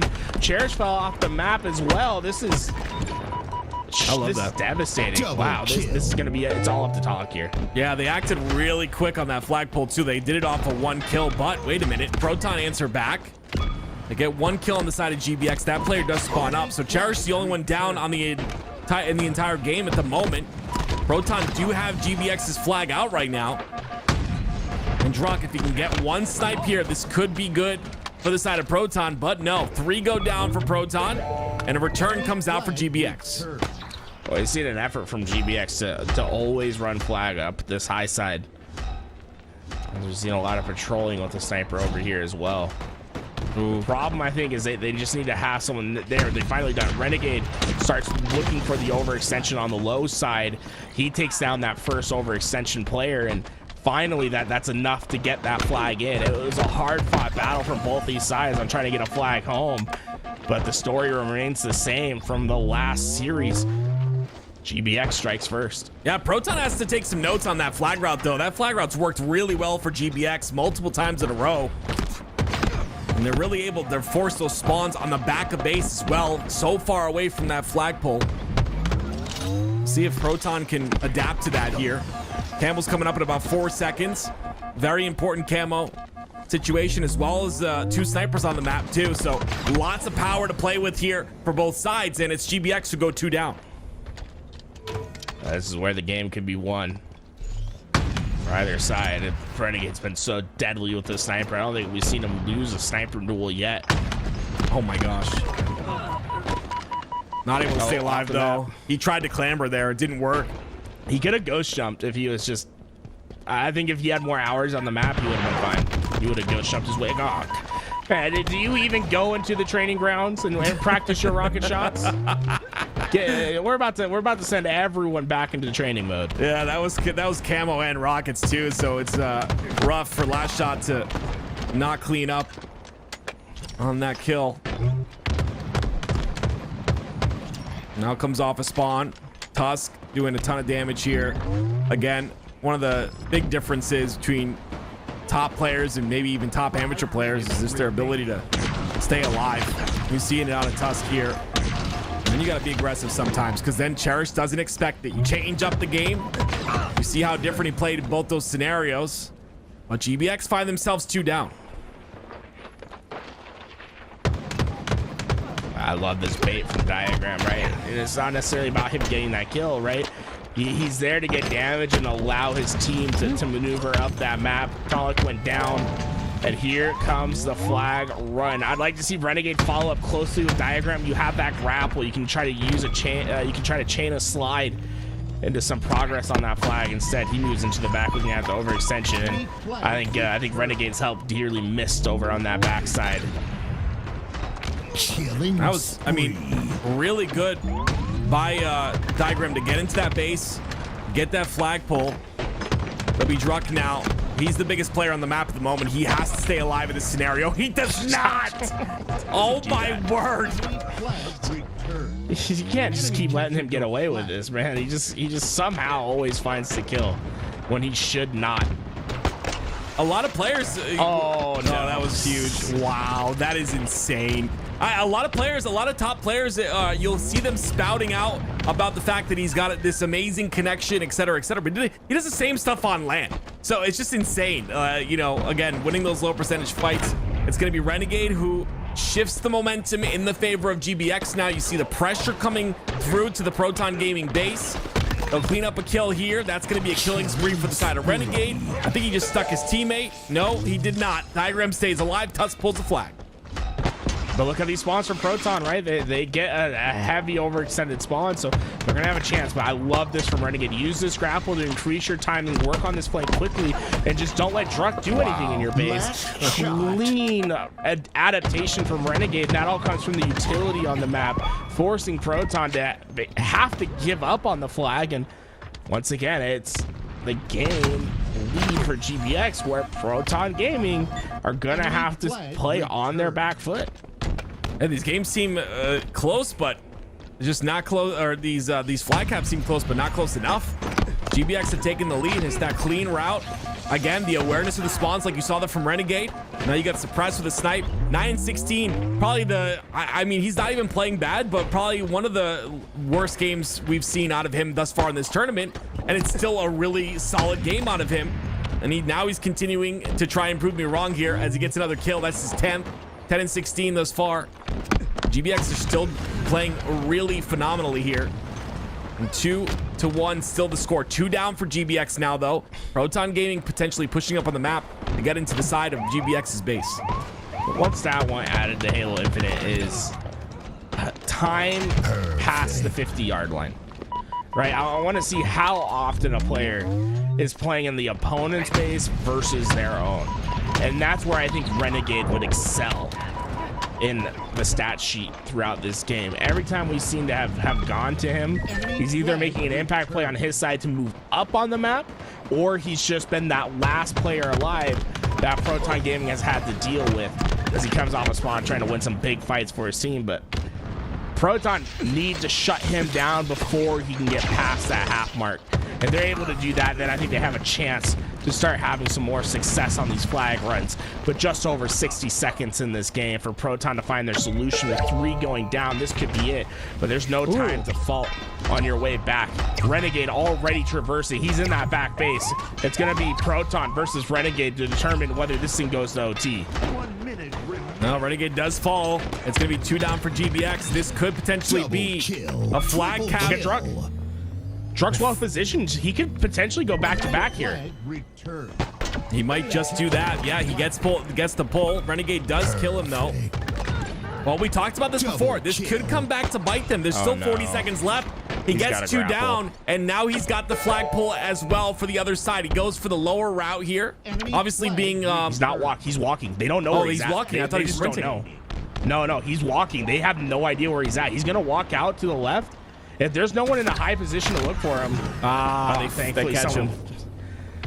Man, if they would have, because remember, every other flag run thus far from GBX was on that high side. So Renegade's plan there was to go on the low side somewhere he's never been before and to try to catch them off guard, but not gonna be successful this time. And well, this could be a big flag run. The grapple, it might just be enough. Last shot. He misses it. He has one more grapple though. He can just grapple that flag to himself. True. He doesn't though. He didn't grapple it. It's still there. He's dead. No, he died. He's dead. Rockets took him down. That's a return. That's rockets in the hands of Diagram. That's overtime. Wow. I mean, I'm still impressed with the fact that I think Proton overextended trying to get that flag pull. That player instantly died going for that 3rd flag, but the fact that they were able to tie it up is impressive. They were getting the slays the entire second half of this game. Now we're in overtime, but they were winning the Slays battle. If they can continue winning that Slays battle here in overtime, they could win this game. It's just 1 cap. Well, I like what GBX is doing this time. They're putting pressure on Talik right away, not letting him get comfortable with that sniper. You know what the start was before. Renegade's over on the backside with their own sniper, and Talik hasn't been able to find any sort of angle to help his team. And here we go, Renegade in the back base again. Give him dual snipes and a grapple to work with. This is where games are won and lost. Yeah, you just gave him everything he wants at this point in time. He's got a repulse now. He's got a flank, and he's got a kill on the charge. Great job focusing on him, though, to take him out. Druck gets a kill on the diagram as well. It's 2v2 situation on the map. Suppress falls, though, so now Tuss, the last player alive. I don't think there will be any flag pull just yet. Just a little bit of pressure here out of Tusk will force these players back, but he's got to be careful. If he dies here, it'll be staggered spawns for the side of GBX. He needs to be careful. I think Last Shot has a repulse here. You don't want to be getting too intimate down here on the bottom. Okay. Well, interesting maneuver with the grapple to try to cheese out of that fight, but nothing to come of it. How did Renegade get back to sniping? Yeah, like I said, I think it's dopamine to him, like him having that sniper in his hands. He's just feeding was it not on the bottom half of the map? Like, yeah, I'm trying to figure out how he got away with it, because there's 2 players of Proton over by that sniper, and somehow he's ended up with the weapon in his hands at the top half of the map. He's got to hit some shots though. This is what all of GBX needs. He's 28-17, having a phenomenal game. They just need. Oh, there it is. There's the shot on the last shot. Cherish is down to no shields as well. Oh, wait a minute, Talik. Oh, that would have been absolutely disgusting. The repulse not going to connect with the shot. It's going to be Camo that comes up as well here shortly. Renegade's got a teammate to work with. I like the reroute here, maybe going for this this Camo and rocket combo. But again, oh my goodness, great. They are focusing on him. Like you said, focus on killing Renegade, but he's staying alive somehow. It's insane. It's just Renegade is the old school player's dream, right? Whenever you talk to any of these old heads about Halo, one of the first pieces of advice they always give is play your life, not the kill. And Renegade has been under pressure for about a minute on end, and he just repositions, gets a different angle. It's hard to kill, and when he needs to hit the big shot, right, that's when his big play prowess comes out and he wins the big gunfight. He's been incredible for his team. 31 kills to just 18 deaths. Can't ask for any more, but Proton flag out. This could be it. Surprised. I like the idea. He gets the trade there at least. It's gonna be 2 down for the side of Proton Gaming. That will slow this pull just a bit. The repulse tries to repulse the flag over towards the other side. It still gets pulled though. Tusk has the snipe now. It's up to him at this point in time. He has to stay alive. He's got spawners behind him. It's a very important flag right now. You see GBX playing a bit slower. Proton's gonna go for this touch. They do get it. Tusk does not hit the shot that's necessary. He gets the kill on the truck, but this flag will go in. Proton Gaming put their first score on the board in this grand finals, and what a time to do it during the reset. I think that Tusk needed to commit more up onto the map. That's a lot of trust to hit a tricky snipe shot from a good angle, right? You have a great angle to look down on that thing, but I think that's a lot of faith on hitting a snipe shot. And there was no line, there was no follow-up on the play, right? It was very much dependent on him hitting the shot, right? And that's going to be their opportunity to get back into the game. I would have maybe tried to take that space, try to stall out for time. You're pretty confident on hitting a shot and landing a beatdown and then letting the team move forward. But either way, what's exciting to me, Proton obviously win their game, but this also means that we're going to be able to see what's the map called. we are definitely seeing the map that I haven't seen all broadcast long. Okay, making me happy. Very cool. We got a series on our hands here, and this is kind of what happens sometimes. Is like I said, you never want to say that a team is not trying, and that's not what I mean when I talk about this with Proton. It's just the fact that you have that cushion, you have that comfortability to say, okay, if we lose this series, we still have another chance.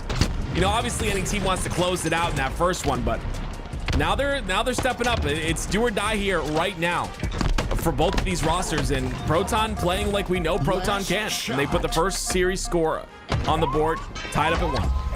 It was more for them to stay resilient. There's a lot of moments in that game where it could have felt deflating for them, especially being down the entire game, right? The only time they had a lead was at the final second when they put that flag in to win the game.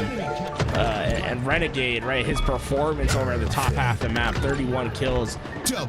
There's often times where he was getting 2-3 down or staying alive that just a little bit longer, where the game felt like demoralizing, especially right here, right? This whole sequence of them trying to hunt down Renegade. If I'm on the other team, I would have been like, all right, man, let's just let's just go next. I can't deal with this right now. I would have liked, see, this is where I think Tusk should get a little bit more aggressive, play out. It's a tough ask, but either way, we move on to the next game. 1-1 tied up piece, and GBX trying to respond strong. I'd love to see Proton come out and take a lead, right? This is one thing we've been waiting for them to do in one of these games, is to take an early lead, go up 2 hills in this game, and I'll believe in their ability to win this best of 7. Well, it starts off with 3 down for Proton Gaming, then 3 down again, but this time with Suppressed having the overshield in his hands. We swap over to Last Shot, who's got the snipe though. Looking for some sort of opening here. No one on that top side where you generally see people or players play. Now Last Shot's not going to get a lot of value out of that snipe, and guess who's got it in their hands now? It's Renegade. All 4 down for Proton Gaming. Renegade with a snipe. Enemy about to score. Renegade, this is a tough route for him, right? Because he's not going to be able to have any direct access right away. You're only shutting down one potential push, and in order to get a better angle, you have to move quite far on the map. So it's just like an awkward position for Renegade, and you can see his team falls around it. I think they really missed his presence on the map during that push. I was assuming maybe that he was playing to get spawns, but I don't think the spawns are coming out on this side. Maybe they're not as heavy on this side of the map. I mean, this part of the map's still important to control. Don't get me wrong. Like, it's important to be in that mind, just because you're denying an angle in which they can look down on the hill. Yeah. But definitely felt like he was wanted during that gunfight. But because he stayed alive and because they had so much time on that hill, right? Eventually the delay works and the team just gets back into the hill and wins the first hill. Once again, GBX up early in the game. Proton Gaming answered back a little bit though. They get about 10% of the next hill. That's more like 15, but Renegade taking that top side control once again. A couple players in front of him. That's the OS. A good. I like how. Ooh, is he gonna bait the overshield into the combo player? Yeah. Looks like Druck's not falling for it. Yep. Oh, he tries to repulse the. I haven't seen that too often in 3 years of Halo Infinite. Doesn't happen there again. The repulse to the green gun. It's just so fast. Such a fast projectile. But regardless, that overshield is null and void now. It'll be 1 dead for each side. GBX and Proton 3v3 now. Reminds me of the trailer when Halo Infinite was being announced. Yeah. And it's like, it's funny now when you think about that trailer, because it's like, okay, there's a player jumping into the B hole on live fire that has a noob combo repulse bag. It's just like such a wild idea. What's going on? Always fun to think back about those battle trailers, but Cherish getting the power position with the sniper. Okay, Cherish is. Oh man, Renegade's just too good at finding value of his life. He doesn't go down without getting that equalizing trade. Every single time the trade happens, at least. 6-3 to start this game off. Diagram 6-3 as well. Suppressed having a solid game. Oh, some good shots by Tusk. Trades out there. That's going to be 3 down for the side of Proton. They have the knowledge of Cherish as well, so you would assume a push will happen, and you can see it happens right there. Take out Cherish. Now there's a staggered spawn here. Cherish is on that spawn timer. His 3 teammates now have to fight for their life as GBX continues to get hill time. And Proton, this is going to be a tough blow for them, especially if this player goes down. Last Shot going down there gives no teeth to this push, and with 3 players going down, they have no access to the overshield right away. This could be a wombo combo situation. They have to hold on with an overshield pushing them. Diagram. Oh, he plays that phenomenally right there. You talk about how he's able to isolate those 1v1s and win most of them. That's another situation where he has OS. No more OS to work with, though. Still able to do a lot of damage. Talik stuck inside that right side pit. The Diagram's going to just get the hill time and secure hill number 2 for GBX. Having a 2-hill lead just allows you to play so much more dynamic on the map. Right now, you have the option of playing Slayer, delaying your pushes on these hills, just having a little bit more freedom, not having to feel that desperation of trying to cut down this lead, but also ensuring that there's as much neutral time on the clock as possible. Really dominant position from GBX here. Wouldn't surprise me if they don't really play around this hill too much, if they're more just focused on the slays and power positions on the map and just keeping that slaying pace that they've had all game. Proton Gaming have a really solid wall though on that hill. They're already halfway through completing it. Diagram just trying to find some way to put a bit of damage on the board. Suppress gets the kill, but he gets traded out as Diagram is trying to get the kill onto Talik. Renegade's there to clean that one up with that stalker rifle, but he goes down as well. And that's going to be cherished on the top center of the map, the most important power position on the map that will potentially secure Proton their first hill. This was absolutely vital for Proton to get this hill without much contention. When we moved over, it was about 2 minutes 40 seconds in change, right? Now we're moving to the next hill, 2 minutes 34 seconds on the neutral time. That's vital for Proton to ensure that you have plenty of time to work with as you're trying to come back into this game. Last shot in the hill, trying to get some of that early time like we saw the last hill for Proton. And Diagram with the overshield again. That's the second overshield in a row here, maybe third overshield in a row for the side of GBX. 3 down for Proton as well, so this is an opportunity now for them to get in the hill and get some time. They just got to take care of last shot first, and last shot somehow wins that fight. Getting this red gun away, I'd like to see some high ground with it. Tusk moving up. This is the second time we've seen this sort of trap. Talik's gonna fall for it for the second time as well. Our Renegade was up there the first time with that sniper. Talik pushed him, and it was the big kill that went his way. This time Tusk baits it, and well, that's been effective at finding that big pick and allowing the rest of the team to have a little bit more freedom as you alleviate pressure. And Renegade with the sniper, man, it's been a recipe for disaster every time we've seen it for the other team. Yeah, what do you do? I mean, again, staying alive, able to do enough body damage for one of his teammates to potentially clean that up. No one's going to clean up that kill, though. That player will get his shields back, but he's able to stay alive, which is the most important thing. Talik has to reload. Gonna chow. Reposition. Oh, wow. Ooh, that thrust was spicy for Talik, but well, that was just 2 players playing at peak performance right there. Renegade played that perfectly. Talik just played it a little bit better, and it's the utility that made the difference. God, he wrapped that corner. That might be some of the fastest reaction time I've seen from a player to immediately thrust to make that first shot miss. That's a bit of a tilter for the side of Renegade. That's going to be the second cap for Proton Gaming. Ladies and gentlemen, we have a series on our hands. Proton Gaming showcasing a lot of life here in this Grand Finals reset. A 4-0 for the first Grand Finals. We reset now as GBX is coming from the lower bracket. It looks like Proton, with the second chance at life, finds a way to put some damage on the board. But as I say that, I talked a bit too long. 3 down for Proton. Another OS for GBX.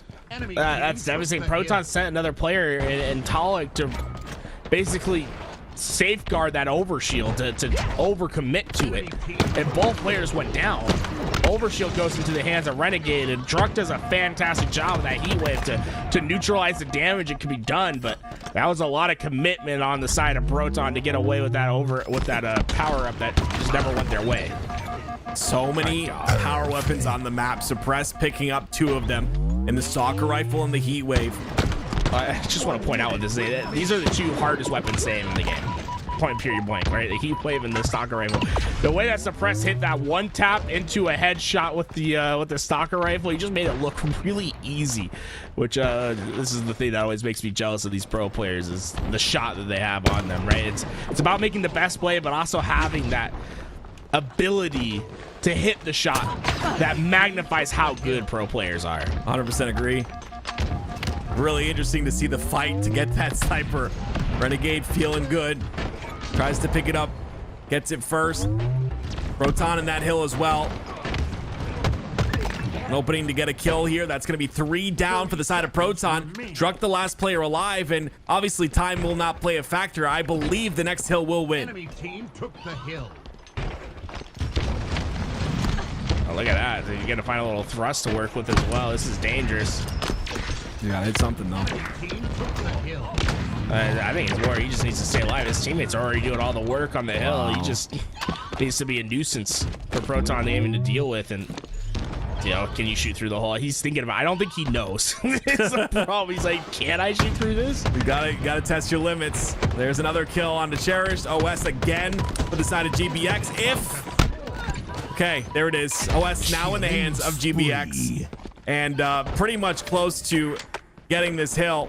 There's still 17 seconds left, so that's a big fight for Diagram. Like, Diagram wins that fight. If he loses that fight, you at least buy that enough time for Proton Gaming to get there to contest. Instead, they're just gonna have to give it up and play with 15 seconds in neutral time.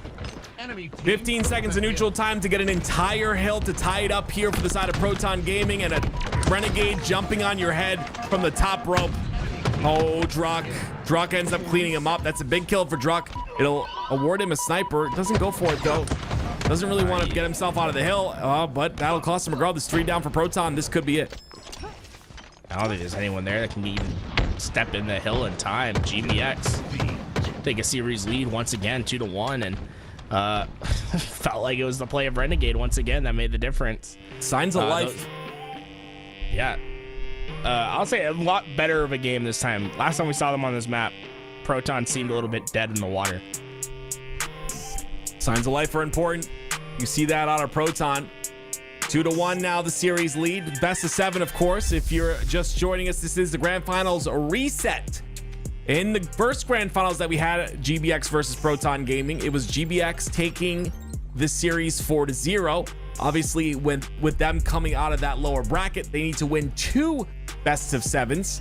And this is the second one here. It looks like Proton, obviously, with that score on the board, looking a little bit better than they were in that last series. 6,400 damage for last shot. That's insane. That's absolutely nuts. Dude, it's this battle has been an interesting one because it feels like Proton's just been there at moments, but it feels like the cleaner game has always been played by GBX, and I think having that lead certainly helps. Move back onto one of my favorite maps, Complex, and this is gonna be a map where Proton, I think, have to strike first. You just, it has to be so tiring to constantly be playing from the back foot. And Warholic with the 10 gifted subs. Thank you, Warholic. I believe Warholic, you are the forger, right? Warholic of the first 2 maps in rotation of Downfall and man, I don't want to say the other map name, but supporting our community with Forge maps and supporting our community with gifted subs. A true MVP, if you ask me. Let me get some W-Orolics in the, okay, I'm sorry. W's in the chat, okay? Here we go.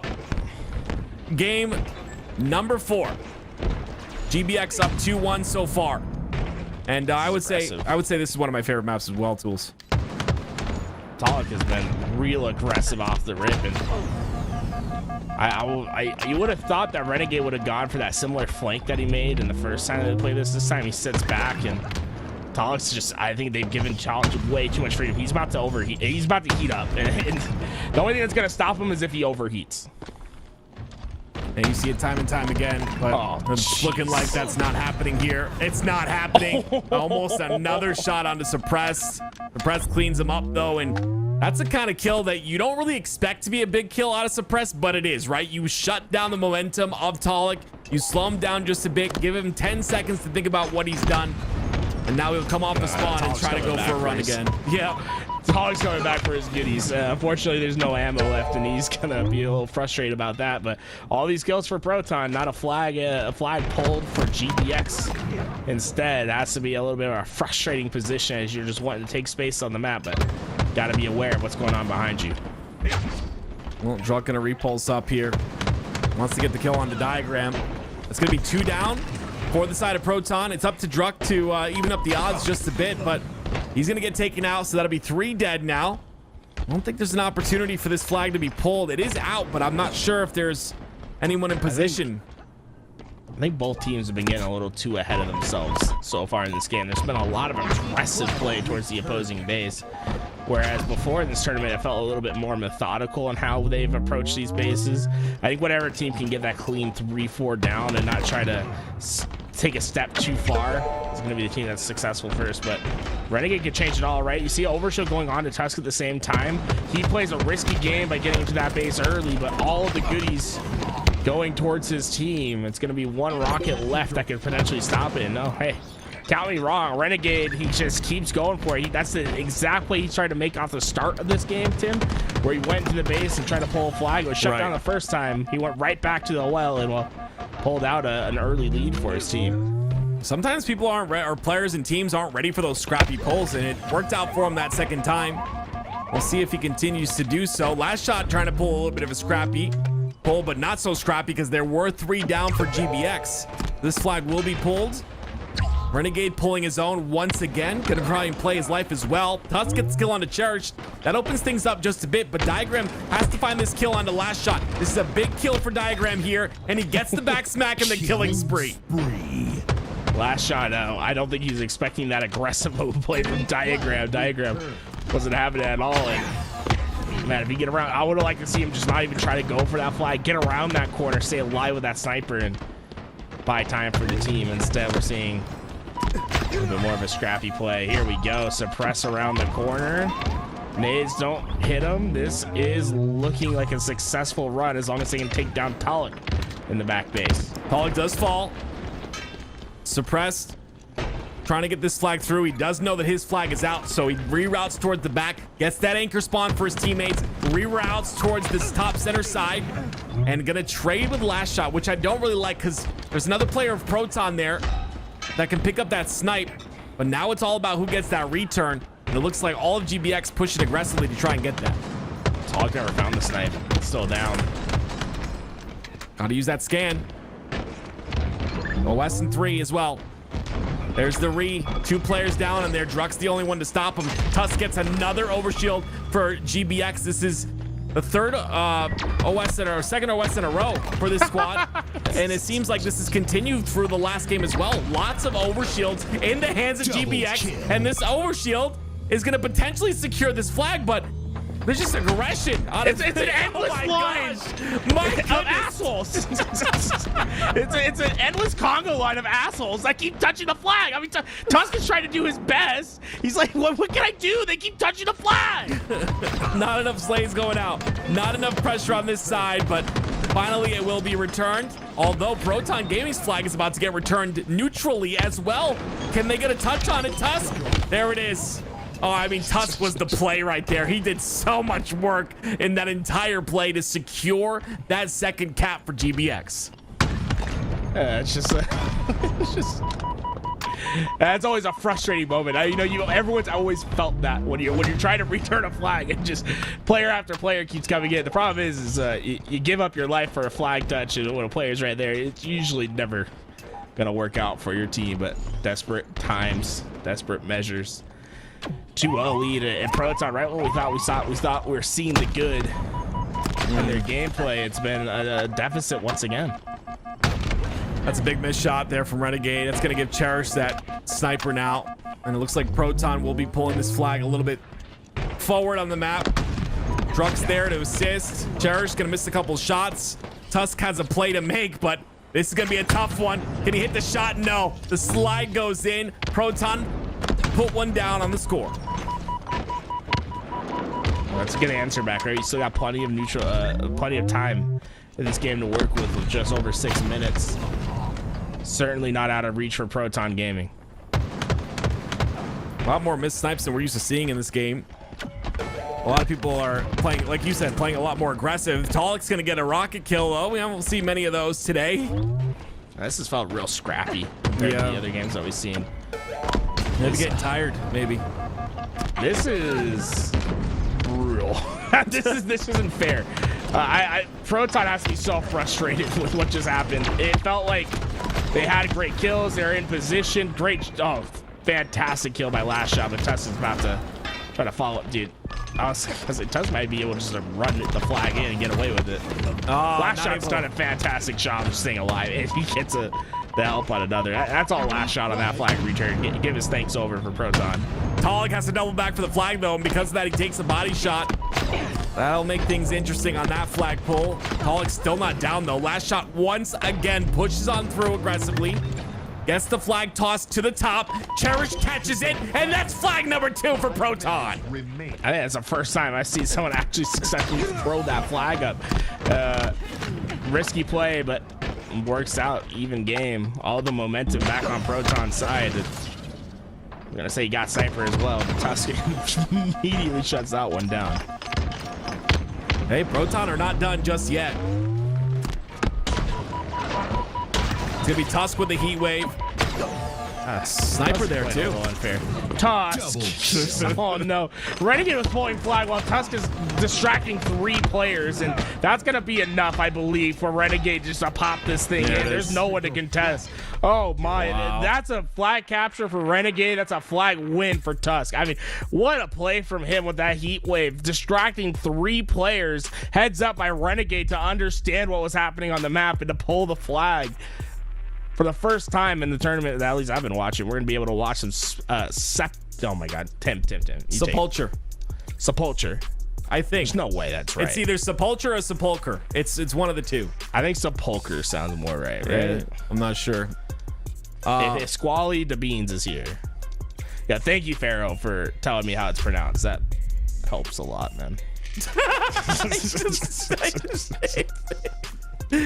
Oh, goodness me.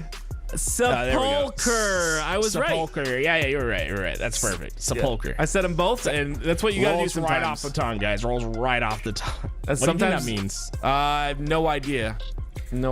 But sometimes you gotta like have multiple answers. That way you're not wrong. You know what I mean?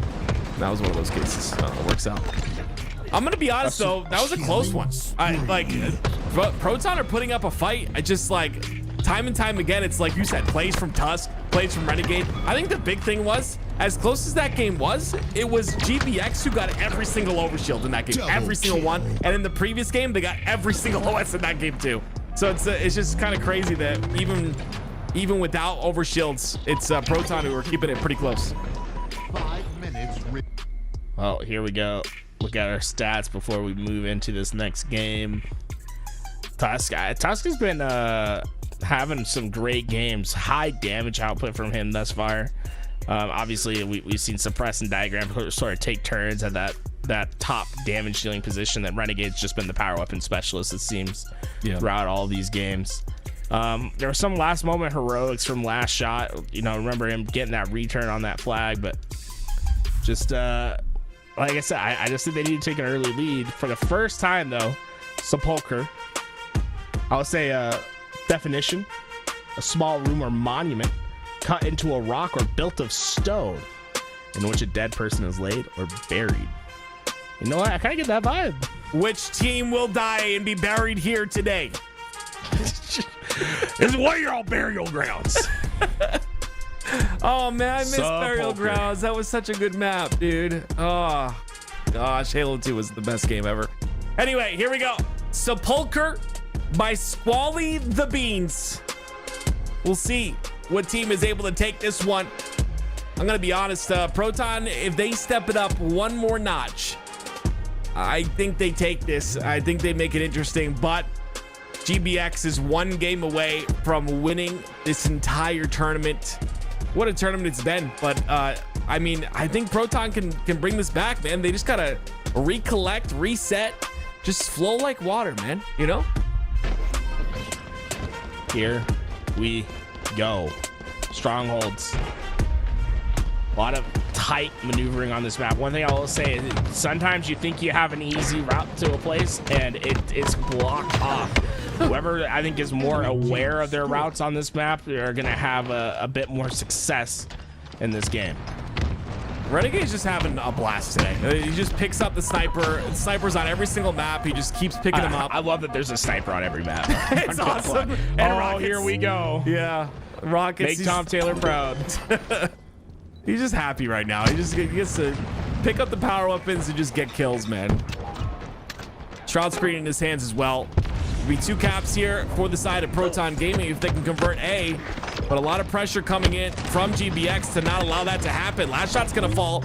It's gonna be one down for each side. Talik towards the back of that pillar, and Cherish is there as well. And again, it's a 2v1, and Renegade's still alive somehow. We don't know some fun facts about this map. See these big rings on the map. We'll see one eventually, but they're actually teleporters. It's one of the few maps in Halo Infinite that has some active teleporters on it. I love teleporters. I'll point it out when I see it. I see. My thing is, like, these players don't have a lot of experience on the map. They might not know that it's a teleporter. I think whoever figures out that there's a teleporter on the map might get a huge advantage. See that ring where Cherish is at? That's a teleporter over there. Okay, gotcha. That big ring, if you walk through it, it's gonna take you down towards B. You know what? They're probably not walking through it because they think they're gonna fall off the map or something. Yeah, you see, there it is. You see, there's the other teleporter. Does he know? Oh, they figured it out. Suppress figured it out. It's like, oh, that's a teleporter. He's like, yo, guys. All you hear in the comms is, that's a portal. 2 caps for Proton Gaming, about to be a triple cap as well. That's 2 points every second for Proton. They need this win, obviously. GBX are about to close this out. They can win this game.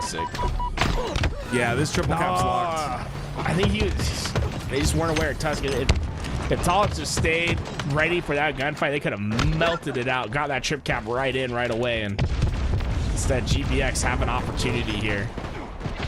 They get the reset over at A, and they're working on a second one, so even though the rockets go into the hands of Proton, it feels like that trip cap opportunity kind of slips away from them, but double kill. Get double kills like that, it'll come back relatively soon.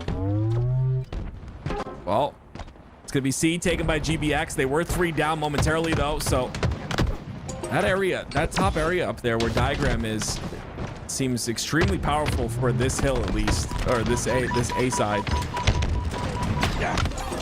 Last shot not able to stay alive though, getting pressure from both sides. Tusk gets his kill, but it's still a triple cap locked in for Proton. They're gonna gain points very quickly. It's that sniper that's up on the left side. Tusk, Suppress gets to spawn for that, so that'll be potentially Suppressed with that snipe in his hand. Struck, gonna get caught out. That's a 2 cap now for GBX. They're putting points on the board. Yeah, they have to be feeling pretty comfortable where they're at right now, except Talik finding his way into the background. Gets an important kill, but I don't know if they can keep up on this rotation. Now, there they go. I love that Proton understand with 3 going down, you give a double dilemma. You try to jump into 2 hills. They had, even though they spread their numbers thin, because you have that inherent numbers advantage with those slays, you can sort of increase the game state and force GBX to make some hard decisions off spawn. Well, they get 2 down. That's 1 decision down, and now they're gonna push for C, it looks like. Does this game not feel like Proton should be at like 200 points right now? It Yes. just felt like they've been constantly into that trip cap, but I think some tragic missteps where they're just barely missed out on some trip caps are going to come back to haunt them in this game. As GBX have, they're not close in this game, but it definitely feels as if they should be further behind. Tusk's gonna get a little too aggressive there, ends up falling. 3 down for GBX now, and another triple cap will be locked in here once again for Proton. We'll see how long they're able to hold this one down, as it looks like they're in prime position to take this game. They just look really solid on the map. These spawns are rough for GBX. There's no quick access to any of the hills, and they have to slay through from bottom ground into players that are waiting up top. They're only able to get 1 kill in that exchange before they're even able to jump into a hill. Finally working on 2, but Proton's gonna at least have a chance to stop this one. Last shot playing an interesting angle here. Tusk still alive somehow. I'm surprised he's not called out and naded. No nades have come to the top out side. of that tower. Yeah. That's the one thing is, like, once you're up there, you're committed, right? You have to jump out through the front end of that tower, but Tusk has been doing a fantastic job of just staying alive. I'd like to see Proton just commit. Try to find that kill. Finally, the nades get him out, but fantastic work by Tusk for as long as he was alive up there. Grades are not what you're looking for. If you're GBX, it's going to be 200 points for this side of Proton Gaming. Just jump off the map. I'm not sure. Did we see Last Shot just send it off? I think Last Shots fall off the map a few times in this tournament, too. I think a lot of people have. It's tough. Talik gets double. When you see that GBX had an opportunity to maybe get that triple cap locked in, they're gonna have to just deal with the double cap for now. But they do get 2 kills on the side of Proton Gaming, and Renegade looking for more. What do we notice about this series thus far? Proton, whenever they've had to play the maps where GBX have a lot of experience, GBX has come out on top. This one, and no one really having that much, if any, experience on Sepulchre. Proton have been able just to really play this well. Finally, a trip cap for GBX. This is going to be their win condition to get back, right? If you're down by this much, you really can't rely on just a prolonged 2 cap. You got to go for the jugular, constantly be applying that trip cap sort of pressure in order to get back into this game. Renegade's gonna have to deal with 2 players here. This time, I don't think he'll be able to survive. I think he will. No, There it never is. mind. You're right. That's a My tough, bad. tough little location there. 3 down, go GBX. It'll be a triple cap, locked in. I don't think anyone's in position. Another kill goes through. Diagram falls. GBX gets C, but I mean, damage has been done. Oof, the great shots by Last Shot there. Last Shot probably has the most accurate shot of any pro player. I mean, like, when you just look at stats, feels like he finishes every game at minimum above like 65%, which is absurd. Though, you know, it could be just a case of him never pre-firing. He only takes a shot when he's sure of it. Yeah. Who knows? But either way, you get some nasty, nasty kills with how great his shot is. One thing I'm noticing is just Proton are just much faster on those rotations. Diagram trying to go for that B cap there. 240 Proton Gaming have in terms of points now. I don't know why I just went all Yoda on you, but 3 dead for Proton now. That's GBX answering back. Proton dead, 3 now, right?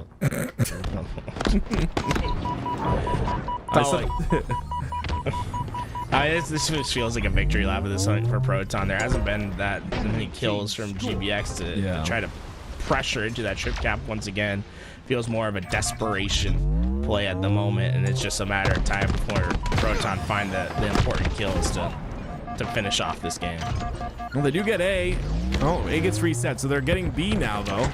Have to win this fight, though. GBX have been like rotating the game that hill, but they haven't been out on the winning side of the sleighs. And eventually, it just goes the other way, and Proton Gaming survived for another game. And that's the bounce back that we've been waiting for, right? So often we've seen them playing off their back foot. They had control the entire time that game. Yeah, they gave up a trip cap here and there, but it was never for long. And being able to stunt the points of GBX the way that they did, I think that's real promising as we go into another Strongholds game on Archon. So this might be the only map where I've ever seen Flag and Strongholds played on the same map. What's crazy is in this Grand Finals reset, Proton won on Archon in game number 2. So we'll see. Maybe we have a series on our hands here. I'm excited. I'm really excited to see Archon. The positions of the hills are a little bit unique. They basically all line up the middle of the map. And I think it's, last time I played on it, it was pretty fun, but it definitely is like a different experience playing Strongholds on a symmetrical map like that. And I'm excited to see how these players deal with it. Obviously, it feels like a big Strongholds advantage for Proton after that big victory. Yeah, Proton are looking good. 5,200 damage for Last Shot, 5,100 for Druck. Like you said, they were on top in terms of Look at slays. the accuracy. Yeah, let's take a look at the accuracy if we can. I don't think we're gonna get it.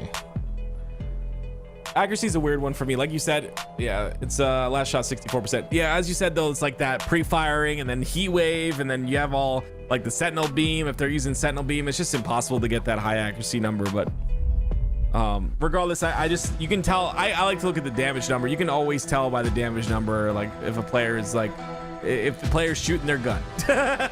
Like you just tell. And he had a high amount of damage in that game. So we'll see if Proton can continue on that slay prowess that we saw in that last game. It hasn't been great for them as this Grand Finals reset has gone on, but they've shown a bit of life here at the very end.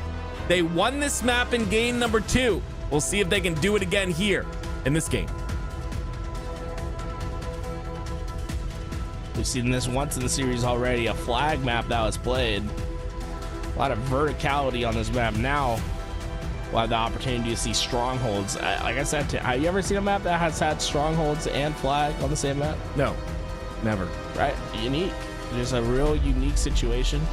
You see that verticality, and you're gonna see you got one over at C and then the other one at A. So C and A have pretty quick access to each other to fight through, and then you have one that's in the middle. So you have that risk of playing the high ground where you're really far away from the strongholds, and then the two strongholds that are on the side where they have pretty quick access to each other. It makes for a really interesting gameplay, and you'll see the power position of the sniper, I think, kind of leans itself towards C and towards A. It's definitely a fun map to play. I would suggest anyone that has an 8th lobby going on to add this into rotation, at least give it a shot. Well, Suppress about to start 5-0, by the way. yeah, I was gonna say Suppress looking really strong, and so is GBX as they put in a lock in a 2-cap. There's the killing spree. No deaths yet for Suppress. Gonna get one now on to Druck, but regardless, a lot of pressure caused by GBX. Druck, the last player alive. This will allow GBX to get some more time here with that 2-cap.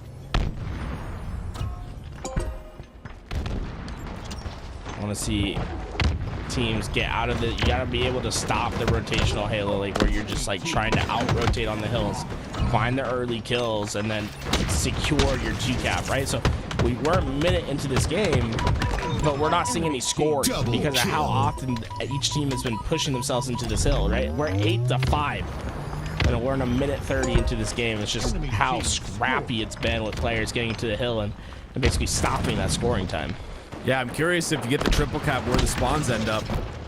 Yeah, I think honestly on this map, because of how quick the access is in the hills, like playing for the trip cap is almost like needed because it's just so hard to score for a prolonged period of time without it. Well, there it is. 3 down go Proton Gaming. The spawns come out on that C side. This is why the trip cap's important, right? So even though they're capturing C, you're still scoring on the map because you have 3. So although you're not getting that 2-for-1 combo, at least you're still able to put on points while the other team is working on the objective. I love this. How to suppress. He gets both. We talk about how difficult the Rockets are on these maps. He ends up getting 2. And now Tusk has that Bulldog in his hands as well. So power weapons continuously in the hands of GBX. That's going to be a big factor here. Look at the damage in the switch up by Renegade with that camo. Avoids that nade, at least to the point of death, but he's going to be put down to no shields once again. Great cross-map damage. All the while, though, with that damage that he's causing, it's Proton with the 2-cap again. Well, Renegade's going to take his claim over on the high ground. I think we're getting a little anxious with that repulse. There's a little ledge that you can jump on that top section where you can just easily maneuver yourself up top that maybe he's not too familiar with. Those ledges are everything. We're learning those little jumps, etc. Druck. Lots of damage goes into Renegade. Great kill onto him. 2 go down for the side of Proton Gaming. So Druck, very important that he stays alive in this scenario, especially with the heat wave in his hands. Doubles back, does not catch the nade. He's going to be able to catch this. Hill, though, gets the reset. Beautiful plays by Druck. The killing spree as well. Masterclass has a snipe to work with, too. I mean, it's crazy. You're working on all those important kills, and what did that accomplish, right? The only thing that it accomplished, which is a big deal, is not getting trip capped. But that just shows how Proton has been on their back foot in this game. They need to have those explosive plays to prevent GBX from basically taking over the complete control of the map. I'd like to see them be a little bit more aggressive, try to find themselves in a position where they're playing to control the game rather than to stabilize it. So much power on the map to use. Again, Suppress gets the Rockets. Gonna put those to work. Double cap locked in. Triple cap. Oh gosh, wow. The game couldn't even keep up with that. But now he's got the sniper to work with. Suppress is having a game, 14-5. And when you see him like this, when he's this confident, you gotta be worried if you're Proton. A player like this popping off is exactly what you need. Suppress has been having a great tournament all tournament long. I feel like the flow of this map is just so natural for Suppress, where he's found himself in a little circuit, right? He's been running a circle around the map where he's just kind of consistently finding players unsuspecting. Oh, Renegade. It's just, oh no. He doesn't get a kill, but what does he accomplish? He gets them out of the hill, resets the time, and Tusk comes in, cleans it all up, and will get that power weapon back in his hands. Proton Game desperately needing power weapon control. And that's literally this map, right? You have the heat wave, the rockets, the snipe, you have the camo as well, the bulldog. It's like streets, but a little bit bigger, a little bit more room to work with. 150 to 38, GBX slowly increasing that lead as this time goes on. Finally, Proton are able to get a double cap of their own, but look what happens. An answer back immediately, and 2 down for Proton Gaming. If Diagram can find this next kill on the Druck, it could secure a bit more time, but he has to find it quick. Druck is finding a way inside, has to get this kill, finally does.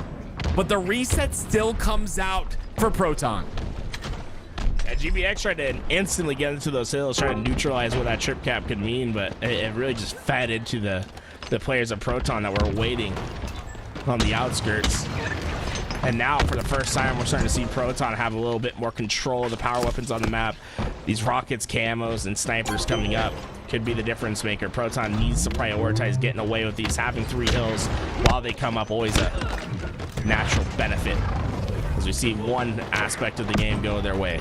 Yeah, beautiful by Last Shot right there to be patient on someone pushing into that B hill. He knew he had heat wave. He's going to be able to contest. They hold the triple cap, and it looks like it took it's not Red Rack. It took so long for GBX to get that amount of time and that amount of points that they did. And look how quickly Proton Gaming are to answer back with 1 triple cap locked in. Oh, this has just been brutal. I mean, this is the difference, right? You've had a trip cap, and now you have power weapons to go with it. And well, this camo gets full utilization from Last Shot, and now that he has a heat wave with so much ammo, right? You just sit here, you wait for someone to stand in B. If they commit, you're ready to pounce. Great job by Renegade to not go immediately into B. They do enough damage there to take out Last Shot. Finally, he's no longer a problem, and now it's GBX going for a triple cap a bit early. I would say it's 2 down for Proton. They only had 1 dead at one point, but at least get the double cap, which will start to put more points on the board for them. And with 2 down for Proton, we'll see what else they can do. Well, what's interesting is that for GBX, you know, you gave up a massive trip cap. You're on your back foot for a while, but not too upset with the result at the end of the day. You basically are starting from even with an advantage on the map. Basically resettle yourself and come back with this victory. Talik's going to be the priority player for GBX to find and hunt down, knowing that he has a sniper rifle, that they're able to neutralize him without him hitting some big shots. They can just run away with this game. Yeah, those are crucial misses right there on the Suppress and on a Renegade. Someone getting B though. Talik's gonna watch that top side from anyone dropping in. B being taken again. Talik just able to put shots in from the top side. Druck pushes in, gets the reset. GBX are just not able to get a cap here. They're not able to get a hill, and Talik comes back up the grapple, but he will fall at the end of the day. Renegade with the camo. It is when you get in this 2 cap, 1 cap situation. What have we noticed? It's been really hard to score. It's the only time we've seen teams put on points on the board in consistent manner is when the trip caps come in. It's just because of how quick they have access to these hills. GBX, this could be the death blow. Oh, dude, you can't miss that rocket diagram. You can't miss that rocket. He's overeating. That's rough. Man turned on the stove, got to the first level of heat, and he just like overcooked. Yeah, I would have missed it too, so I get it. Great shots by Suppress. Again, above B seems to be a great point of contention, a good place to control. Looks like B being taken once again, but GBX have gotten to 233 points. If they win this game, they do win the Grand Finals reset. They do win the series and the Grand Finals and the tournament. Double kill. We'll see if they're able to close out here. Oh, what a Renegade was pre-aiming that corner as if he knew Talik was gonna for sure 100% challenge that. Lots of trades back and forth to win. Snipers are up once again. I mean, this is the chance for Protons to be up to hit some big shots. GBX are okay with just holding here, I would assume, right? Because Cherish has that snipe. Diagram's gonna push him aggressively though. Renegade's there as well. Renegade has the heat wave. Gonna push Druck. Proton Gaming all the while getting some time on the board. Druck not aware of this route. Renegade takes advantage of it. 2 down for the side of Proton. The last shot evens the odds just a bit. Tuscan Renegade down on the side of GBX. Problem is, Protons, they're out of time, man. You got 10 seconds to jump into a hill. He goes for rockets instead. Well, yeah, you have a grapple to at least get yourself into A. Oh! Okay, he trades out, but it's still points being added for GBX here. 2 more points and they win. There it is. GBX are going to be the winners of the ForgeHub $5,000 tournament presented by LVT. It's fantastic performance from them in the grand finals. They won the first one in a sweep. The second one, you know, a couple games here and there go to the side of Proton, but they get the job done. 8-2 in map count in the grand finals. No King of the Hill on downfall needed. And congratulations, they look phenomenal. And this is a big bounce back. Remember, they lost in winners round 2. Had to play through 9 rounds of losers bracket to get back to grand finals. Then to sweep and to win on an 8-2 map count, that's mightily impressive. Yeah, I mean, it's like I said before, you going through that elimination bracket, you get all that practice on these maps, you get the reps. And as you get those reps, you learn more and more every time you play the map. And that's it. GBX come through. They get the victory. And well earned as well. Like you said, it was an 8-2 map count, I believe you said, right? I mean, that's 8-2 map count. That's pretty convincing if you ask me. Great games by everyone on the side of GBX. Everyone had their moment to shine, and they definitely took that moment and ran with it.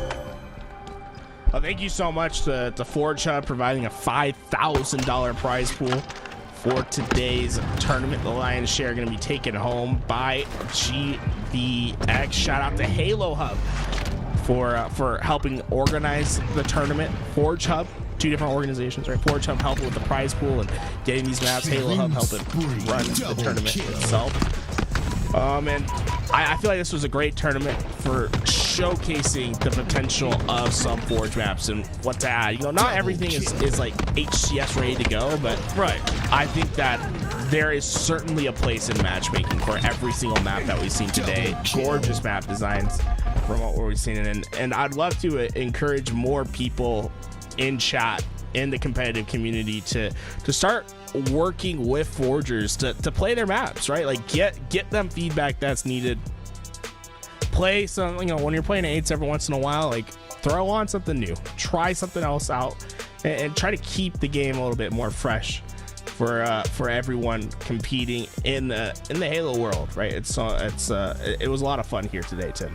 Yeah, I just gotta say, I just kind of want to push on what you said a little bit. I think it's just great that these forgers, I mean, these maps take 200 to 400 hours, some of them even more, I would assume, to put together, and these guys are doing it all out of just passion for the game, right? They're just doing it because they love Halo. And you know what, I love this type of content. This is great to see. It's refreshing, like you said, to see all these brand new maps. So a huge shout out to all of the forgers at the bottom of these maps you see in the series layout. You guys are phenomenal.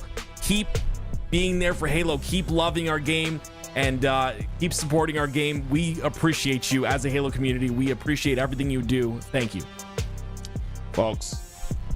If you want to help tournaments like this survive and do more and become bigger, well, there's some simple things that you can do. One, watching the tournament like you did today is always appreciated, but sign up for the next one, right? ForgeHub, they're a fantastic organization. They've done a few of these Forge tournaments. The more people sign up, like the easier it is for them to know that they can run more tournaments like this. Big shout outs to ForgeHub and Halo Hub. Like I said, I had a blast watching these maps. I had a blast playing them earlier in the earlier this week when I was preparing for the tournament today. Shout out to all the forgers, right? I think this is a big thing. So these forge maps were added into rotation because of a competition that ForgeHub was having.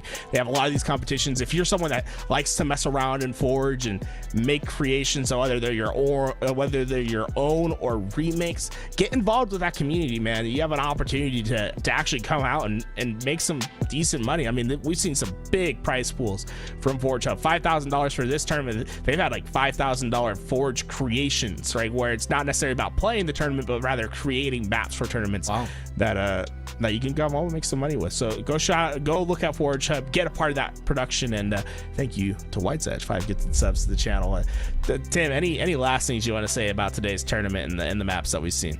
Just an appreciation again, like you said, for ForgeHub, Halo Hub, and of course LVT for allowing me to do what I love, yelling at video games. This is it. I am very blessed to be here. So thank you to everybody that is involved in this and for your hard work.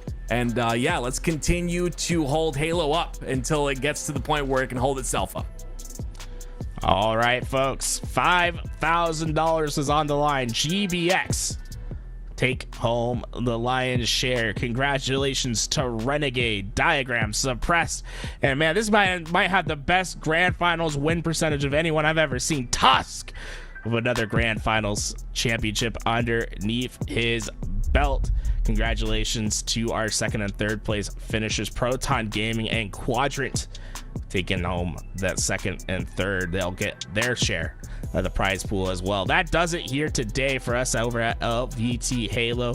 Thank you to ForgeHub and Halo Hub for help throwing on this event and providing such an enormous prize pool for us to watch. And thank you to everyone that supported the stream, like Topher did with his 3 gifted subs. Topher, I will convince Tony to shave his head. Don't you worry. We'll get him on the hook for that. Thank you all for watching, and that does it for today's broadcast.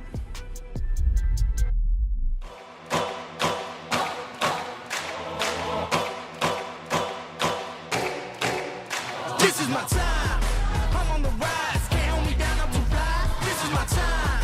Ready to shine. Brighter than all of the lights. 'Cause when it's game time, seconds away and the game's on the line. There ain't no doubt in my mind. Beating the buzzer like this is my time. This is my moment. You better bet that I'm on it. Ready and set, I'ma own it.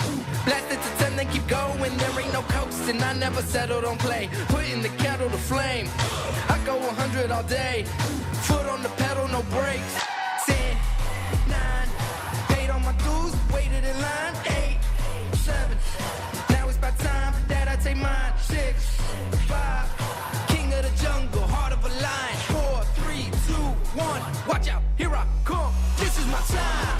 I'm on the rise, can't hold me down, I'm too fly. This is my time, ready to shine, brighter than all of the lights. 'Cause when it's game time, seconds away and the game's on the line. There ain't no doubt in my mind. Beating the buzzer like this is my time. This is my time. This is my shot clock goes tick tock. Haters wish that I slip. No, I don't miss. MJ all hits. Watch me pop off, I'm the king now. Moonwalk to the ring now. Keep on wondering how. Let that choir sing now. 10, 9, paid on my dues, waited in line. 8, 7, now it's about time that I take mine. 6, 5, king of the jungle, heart of a lion. 4, 3, 2, 1, watch out, here I come. This is my time.